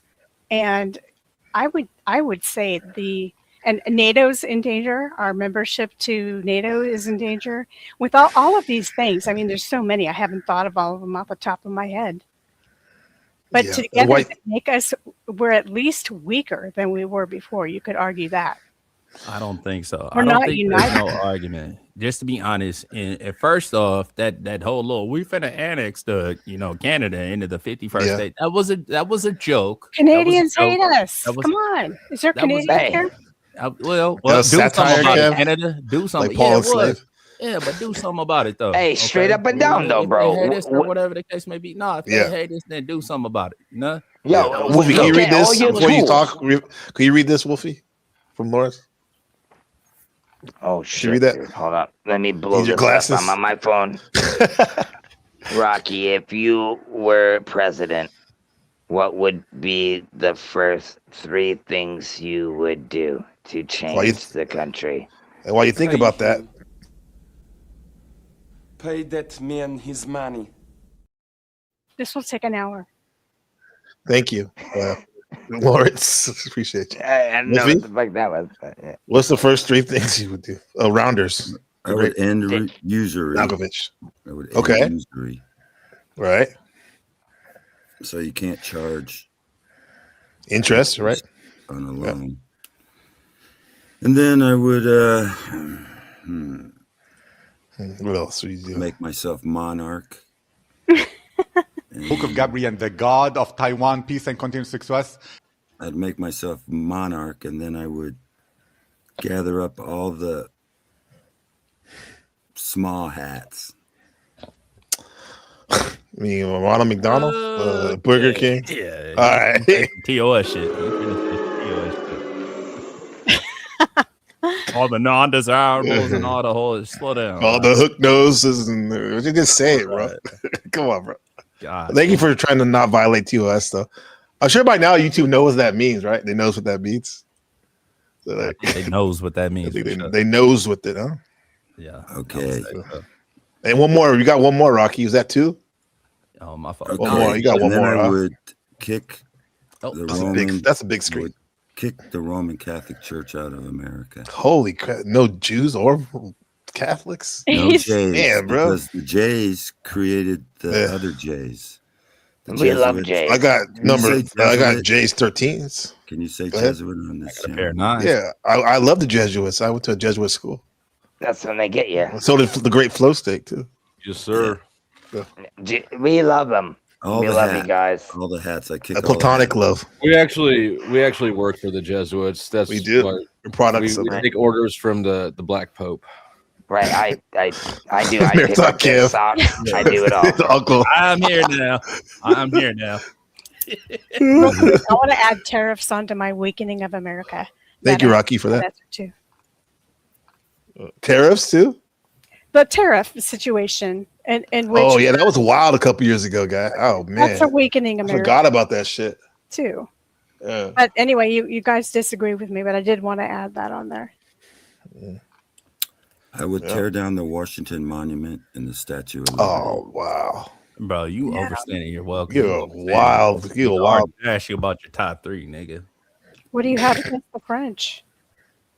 Mm-hmm. Oui. Statue of Liberty is the light. Hey, bearer, that's racist. the light bearer, the Illuminati. Nationalist. It is, huh? Yeah. Was it Ishtar, Rocky? 1776 was the year the Illuminati was created, and the By Statue Jesuit. of Liberty. Statue of Liberty is celebrating Adam Weinstein. the liberation of Lucifer from the pit, because he was chained for 1,000 years, and they're celebrating his release in 1776. We got a picture of Lucifer. That's the light bearer. That's the light bearer. This is an interesting conversation, though. Let me ask a question about this, right? Is everybody supposed to be following God on the planet and this, that, and the third? You're like, man, but God Wait a be minute. doing crazy shit. God, you know, they got us God's repeating, plan. like, my God is a jealous God and all the whole little shit. I watched that movie. What's the Keanu Reeves movie with Constantine? Al Pacino? No, with Al Pacino. Oh yeah. Where he gets tempted. French Devil's Connection. Advocate. The Devil's French- Advocate, right? Yeah. Right. That whole little soliloquy that Al Pacino gave, you're like, Mhm. I'm a fan of man. You know what I mean? And everything he said right there, I was like, Yeah. oh, right, though. He like, God put you in this fucked up position. I'm telling you. You die. God put you in this fucked up. I be over here trying to put niggas in position. Why y'all mad at me for? I'm like, oh, right, though. I thought about that. Like, to be honest, like, I really thought about that shit, you know? I'm like, right, though. God got the ability, allegedly, to put everybody in position to be in a fantastic world and this, that, and the other. Like, why ain't the nigga doing that? I'm saying, they say the devil comes in the form of something beautiful and this, that, and the third. Right. So you couple Jezebels like, nigga, if you want to work on something, I got you. Like, oh shit, that sound like heaven to me. Like, what, like, what's all these trials and testaments and all the rest of this shit? What's up with that? Like, Are we? Yeah, exactly. So, do we got this shit upside down? Is this the upside down? Are we believing in the wrong upside down God? world? Is Vic now around them around the corner? Hey, you dropping gems. They be saying all this bad shit like the Illuminati is a bad thing. That's not bad, bro. It's just called the good and the evil. Illuminate you. We finna give you the light. Enlighten you. You are the Illuminati. We are the Illuminati. We are the real Nah. There you go. We have a sheep. Put that in your pipe and smoke it. Yeah, they might. Put that in your pipe. Don't light it from the bottom on Resto Chesto show. Yeah, that's right. Nah, in all reality. Harvey yelling. Go ahead. Nah, go ahead. I was gonna say, is this a hell realm? That's what we got them that earlier. I've never heard Rocky speak on that shit. Well, No, but I heard him say a lot of stuff. Hold on, we are in a helm realm, but we also hold on, Rocky. No, it's the good and the bad, bro. Professor The yin and the yang. Strong. I truly believe that, bro. That's what we're in. That's why you see a beautiful kid born. That's why we see our beautiful sisters, our wives, whatever that may be. And then we see the bad. We see the bad, right? But then it's funny how we're in the good with our family, right? Having a blast in a fucking grass field, right? Not a problem, right? And then we just go back 30 minutes back downtown and there it all is again. That's what I'm saying. And that's the world, bro. And that's how I grew up, bro, because I live in a small state. I'm the small state in America. So Rhode Island, baby. Yes, sir. And then Delaware, so is the next. Delaware, but yeah. And but that's what I see every day. The person is hold on, Rocky. Can you just hold on a minute? I love you. One question, Wolfie. God, man, you're dropping gems. Can you calm down? Man, hold on. He's literally landing his plane. One question. All right, go ahead, buddy. Go ahead, bro. I'll mute. No, finish your point, please. Finish your point, bro. Like you got a little taste of the medicine earlier, but like no. Go ahead, Wolfie. What I'm saying is, life is what you make it, man. It's. I believe that. I know. Talk. You could talk about the Bible all day. I think that's a book that's been messed with and it's been changing. There's things that are missing, but it's a good guidance. It is. I truly believe in some ways. Why you don't think? But we can get in that later. But anyway, I agree with you, bro. I think a lot of us. No, I think there's good guidance, but, and you know what I mean. But I just think living through life through I've been through things, I've been through this and that, and I've been through it, and I can actually tell you about it. You know what I mean? Instead of just sitting there contemplating and thinking, like, what should I say? Theories, right? Right. You know, I've been through this shit. I know what I'm talking about. And I think that's what life's about. And I think it's just finding yourself. And I think because when I was younger, dude, I used to be wild and get in trouble. I was in training school at 13, bro, for bringing a BB gun to school. Dumb shit. Whatever. But I know, Eve. I know, Rocky. I get it, right? But, dude, I've done all the dumb shit that you can think of. A BB gun. I'm not. Yeah, 98 too, right? We used to bring BB guns to school because that's yeah, but this is 2 years after Columbine. Calm down. Oh, shit. Yeah, this is what I'm talking about, bro. You couldn't even bring a plastic knife to school. Holy tangent. Holy tangent, Batman. But I'm just saying, like, just finding yourself in the world. We go through bad to get the good, is what I'm trying to say. To sum it all up. Right. And that's what I've done. I don't know. Guru over here. Are you a product of your environment or are you a product of your bad decisions? I'm a product of both, bro, because that's what made me. Nature and nurture. Okay. What's you, bro? What's you?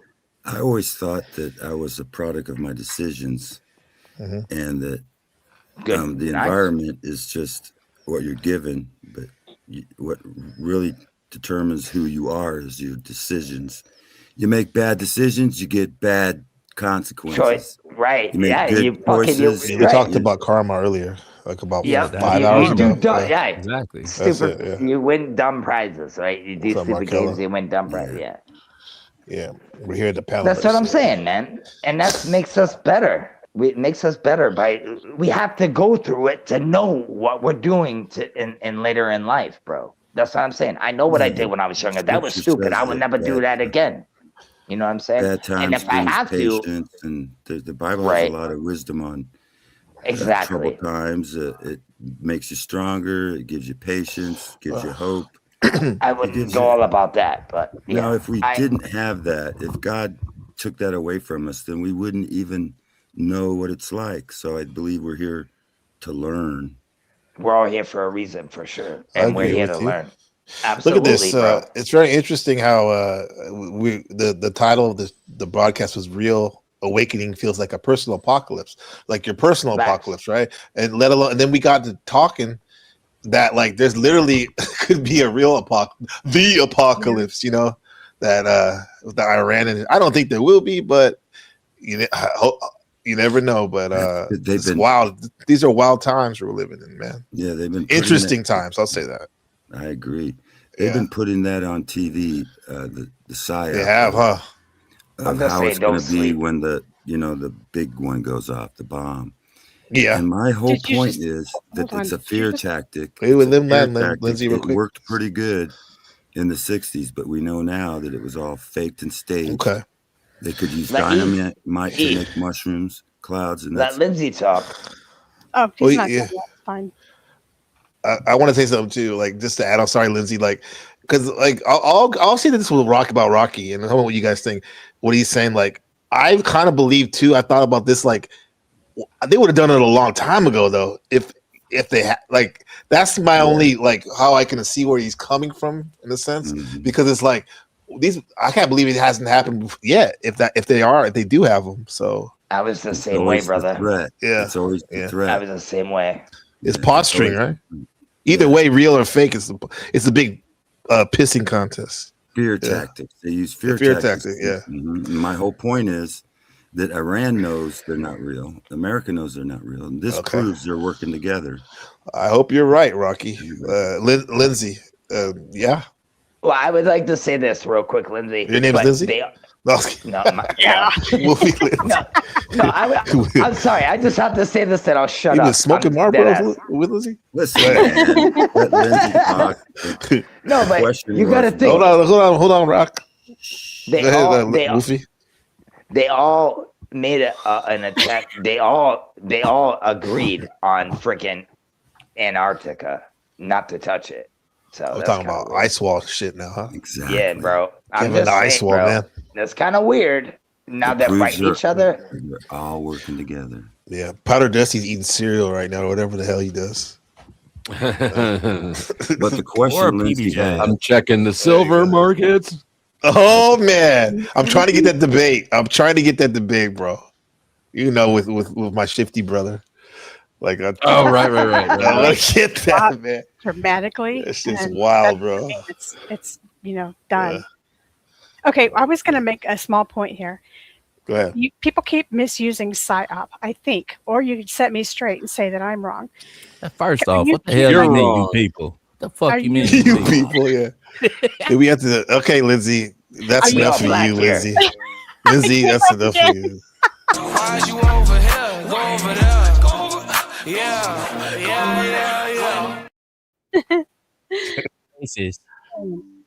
Psych, pump fake. I concede. Next. No, my bad, sister. I'm sorry. You're not like, come on. PSYOP is different than propaganda, yes or no? Or is PSYOP a type of propaganda? Because I'm thinking that PSYOP is the kind of psychology they use to manipulate you, but mostly it's for good. But propaganda can be for good or bad. I never heard this one before. Bro State, you gonna say something? Yeah, well, I'm gonna keep my thought to myself. Last chance. I'm about to go pick up Bennett swimming. Go ahead and call me stupid or whatever. Just do it. No, I wouldn't call you stupid. That's not. You don't do that here. What was on your that mind? guy. Nobody's awake at this time, barely, except for the Taiwan people. It's like 5 p.m. I was just thinking about shit popping. The Taiwanese. The Taiwan that was racist. Can we hear your unfiltered version? Reply. Well, if the well, now it's been built up too much. Right. Man, he's playing coy with us all night, man. No, I would say so. He's not giving up the goods, man. He's not dropping the drawers, metaphorically. I'm not a slut like that. You should. That's what the sluts actually talk like that. You don't know me. To give up the draws, right? Yeah. Till you balls deep BTG, in that I thing. get the draws. I'm a free Give spirit. up the draws like that. Till you balls deep in that thing. Like, oh, okay. Balls deep. This is why we Somebody can't have to have push women some rope. panel. Don't hurry up. I ain't giving you nothing. I'm not like other Rope girls. gang, That's why Kev. this guy's better. What? Yeah, he's Oh, gay. guy. Oh yeah, you're saying that with the 10th man, yeah. Oh, by the way, let me circle around while you think about if you're gonna be giving up the goods flow state. Everyone keeps talking about this 10th man crash out. Was it that bad or something earlier? Okay, we're just gonna skip the psyop versus. I was just. Oh yeah, I'm sorry. That's a psyop. That was a psyop. Wearing bikinis instead of having those thoughts. Oh, I see. Well, that's another way of calling someone stupid. It basically Thanks is. to everyone. All right. All right. Conspiracy theorist. Then on to the next topic. Paper or plastic? Wait. What about the? She didn't finish. She didn't finish. Nobody answered her question. Girls never finish. You know this. Would a It's psyop? kind of true. I really don't care. Let's take a I hypothetical. can't lie. On a You can't psyop. lie. Somebody's- well, Between psyop and propaganda, I Okay, really hypothetical. don't give a buffalo's butt because I just got told. The Buffalo's butt. What the hell? Are you from Minnesota? That's a curse word.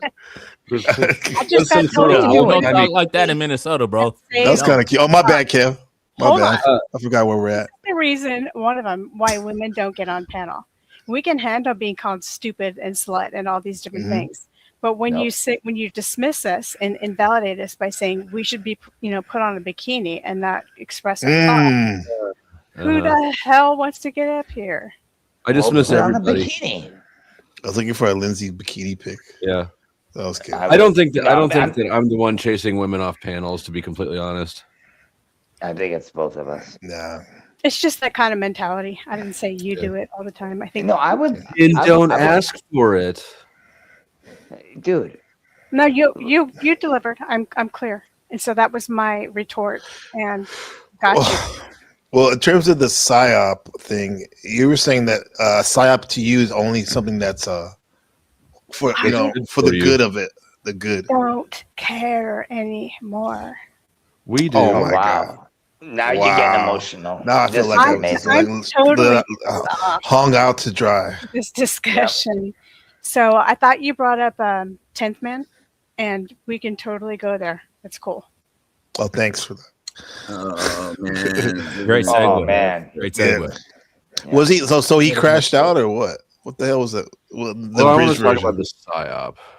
I want to talk. Oh about god! Yeah, I do. I wanted somebody to answer a The question. opposite. Yeah, he actually just texted me a little bit or a few minutes ago and apologized, and I said it's all good. Like I knew what it was. He's just drunk. This is the fucking third time in the last. Yeah, heard no. he's- that story. Yeah. I used to drink a lot, and believe it or not, I was kind of a dick. So, like, I'm Oh, wow. pretty I'm surprised. accommodating. Right, I know. I'm pretty accommodating with people who on their drunk antics. Yeah, you know how it is. Especially when you know somebody, or internet knows Yeah. somebody, Yeah. That I'm nigga had sorry, been drinking for like Father. 12 hours straight. Bro had been drinking for 12 hours straight. 12 hours? How do you do that? Like, I don't know Yeah, how to that's fuck in my do that. 20s, I guess I could have done that at a festival. or Well, he something. quit drinking at some point, and by the Cocaine. morning he was starting to sober up, but like not, I don't know. I don't know. Your liver and pancreas. That would be It was a spicy crash out. Spicy. Fritos. He's very entertaining. The man's very entertaining. Yeah. He Definitely. was quite angry. He means well too. I don't hate Nigga been him. looking I like him. like the nigga been wearing like a beanie and he's like got of glasses. Bro look like Ali G. Like lately. I'm like, this nigga look like Ali G, bro. Like, oh shit. Ali G. Maxon. Ali G. Ali G. Maxon.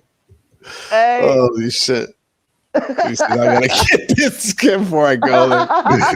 Yeah, I love you, There you Tim. go. That's a fact though. Oh shit. Yeah, Ali G in this bit. But yeah, I don't know if his video is still up. I would assume it is. He normally leaves the stuff up, but I had to. Mine got blocked because of a copyright thing, but I trimmed that out, so it's background for anybody with a $5 membership or higher. That reminds me, I gotta put this shit on membership. Don't worry, I won't put it for $200 like OTW. That's crazy of him. Anybody can join. Like, I'm the griftiest grifter around, and even I don't have like. What's my highest one? $20. 200 is crazy. I think. Well, just because you can do a high number doesn't make you a good grifter. So I think you still got that. Yeah, So, I wouldn't even call that grifting. I call that's that the way of deleting shit without pooping. being able to say you didn't delete it. I think this is a great opportunity to talk to the greatest flow state about. Can we get a grift real quick, my brother? Can we get one? There we go. Grift state. Rude cunt crab. Could you please send in some money? Ruck dog. Can I have some money, please? Up here for Gabe. Gas mask. I see you, bro. I'm gonna need some money. Thank you. Mandy Kush. I know you're still down there. That too. If we could get the four of you to drop some money in, that would be much appreciated. right now.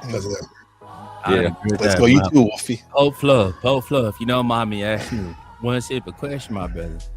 Why should these good people in the chat donate to Gabriel's Trap House game? Which side are you working on here? I'm working on your side, fool. Pay attention, nigga. All right, ready? Take two. Pope Fluff. Why should these good people of the chat donate to NPC the game? Okay. Well, I think that Ruck Dodge should donate specifically so that he can give us another chance to respect properly both donations. I didn't see the last dono. You know what? Let's pull it up. Can we pull it up right now? Can we pull up his last dono? Let's see. Oh, wow. My bad. I must have been away. Ruck Dog with the $5, the big Naomi down for 5. Man. What are we talking about? Kev and Gabe will both drop themselves down for 5 minutes in an apology. Go ahead, guys. Drop yourself out.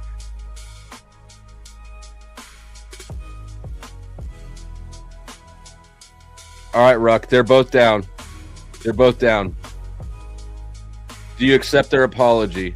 If yes, please send another 5. If no, we're prostrating. We're prostrating to you. Face on the ground.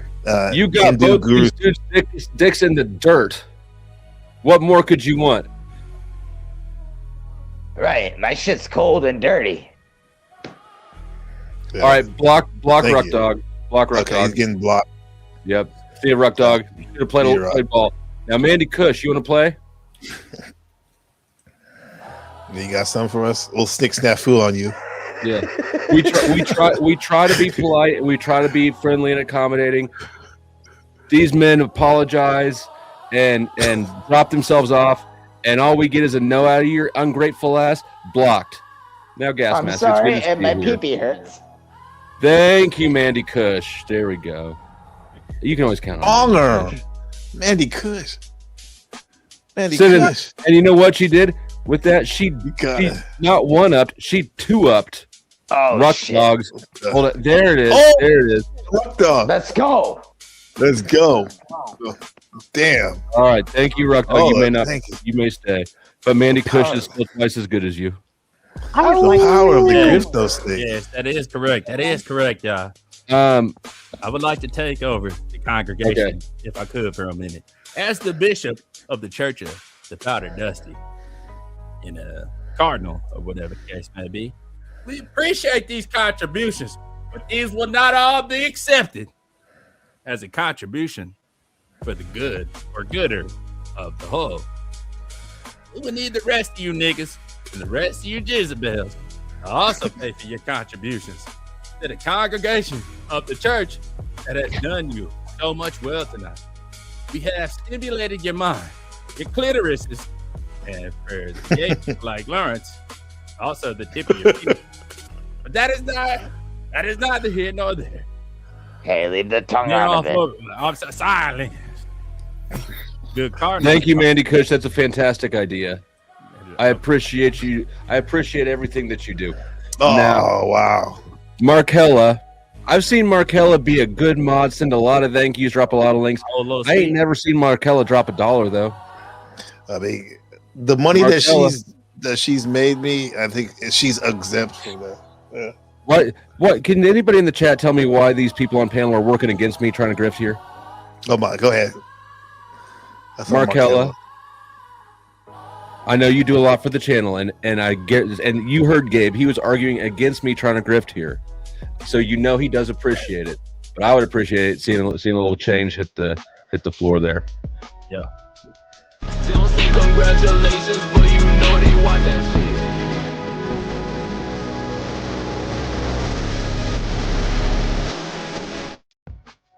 That was wild. Yeah. That's your what they call you, little That was- three. In Taiwan, we say that the second mistress, the little three. Yes. You weren't expecting that, huh? I was not expecting that. All right. Well, I guess if Markella wants to make it awkward, then Markella's great. Yeah. That's great. Oh, no, Kevin, no way, bro. Damn, man. Marathon Kid with the big $49.99. God damn, what Too clip do we have generous. for this man? What do we got for him? God damn, I ain't got a good one. You know what I got for you? A knuckle sandwich in the parking lot while I take the bag and run off. The Hamburglar over there. Let's see, I got too much shit over here. Markella's still down there dropping thank yous. Yep. Yeah. Making it So awkward, Marathon Markella. A Kid. little bit awkward here. Oh, here's Kev, Marathon Kev right here. The Flow State's uncle about to show. It's loading. Anticipation. All you have to do, Jeremy, to get it to incur a lot more persecution is buy 2 airplanes. Shout out to Kenneth Copeland. Thank you, man. And Marathon Kev, man. Yeah. With that Maybe said, I man, shouldn't have. Maybe I shouldn't have asked Mark. Maybe Mark is Markella on hard times. I shouldn't have asked her for $1. No, she's great, bro. Like she has donated before too. You just weren't here. Yeah. But I appreciate Maybe we should get to put together a GoFundMe for her for whatever's going on with her. She's good, bro. Markella's good. Dusty poking the bear. Man. As always. As always.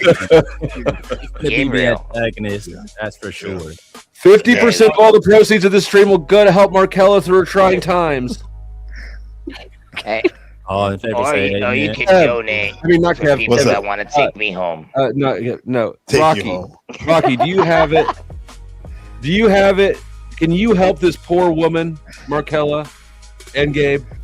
He's He not don't a need woman. no. He don't need no. She says she don't need no damn GoFundMe. So she does need one. That's a double negative. She don't need it. It cancels She don't out. need it. She's good.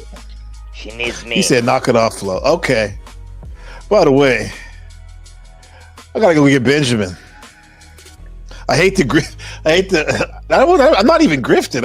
I hate to take the grift and run. No, you're not. But most likely, it will be paid forward I on the approve, next Powder Dusty and Marathon Kev. I do approve of that. Of that exit. Yeah. Are we on our way up out of here, Gabe? We about to get out, bro. Yeah, we got. Can we do a round robin? Let's go. Let's go. Dusty, man, would you mind letting us know where we can find you? Please bow our heads in prayer.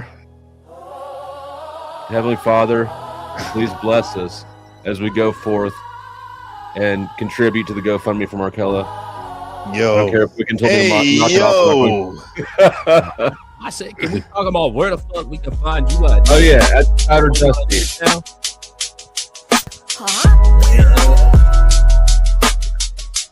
At the powdered fucking Dusty.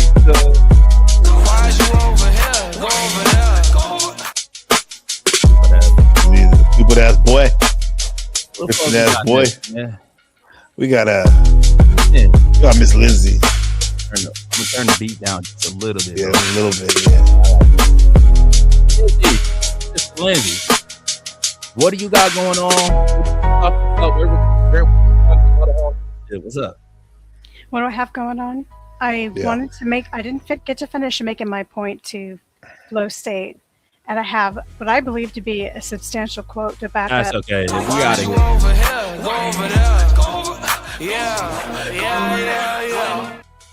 You got me, big dog, on that one.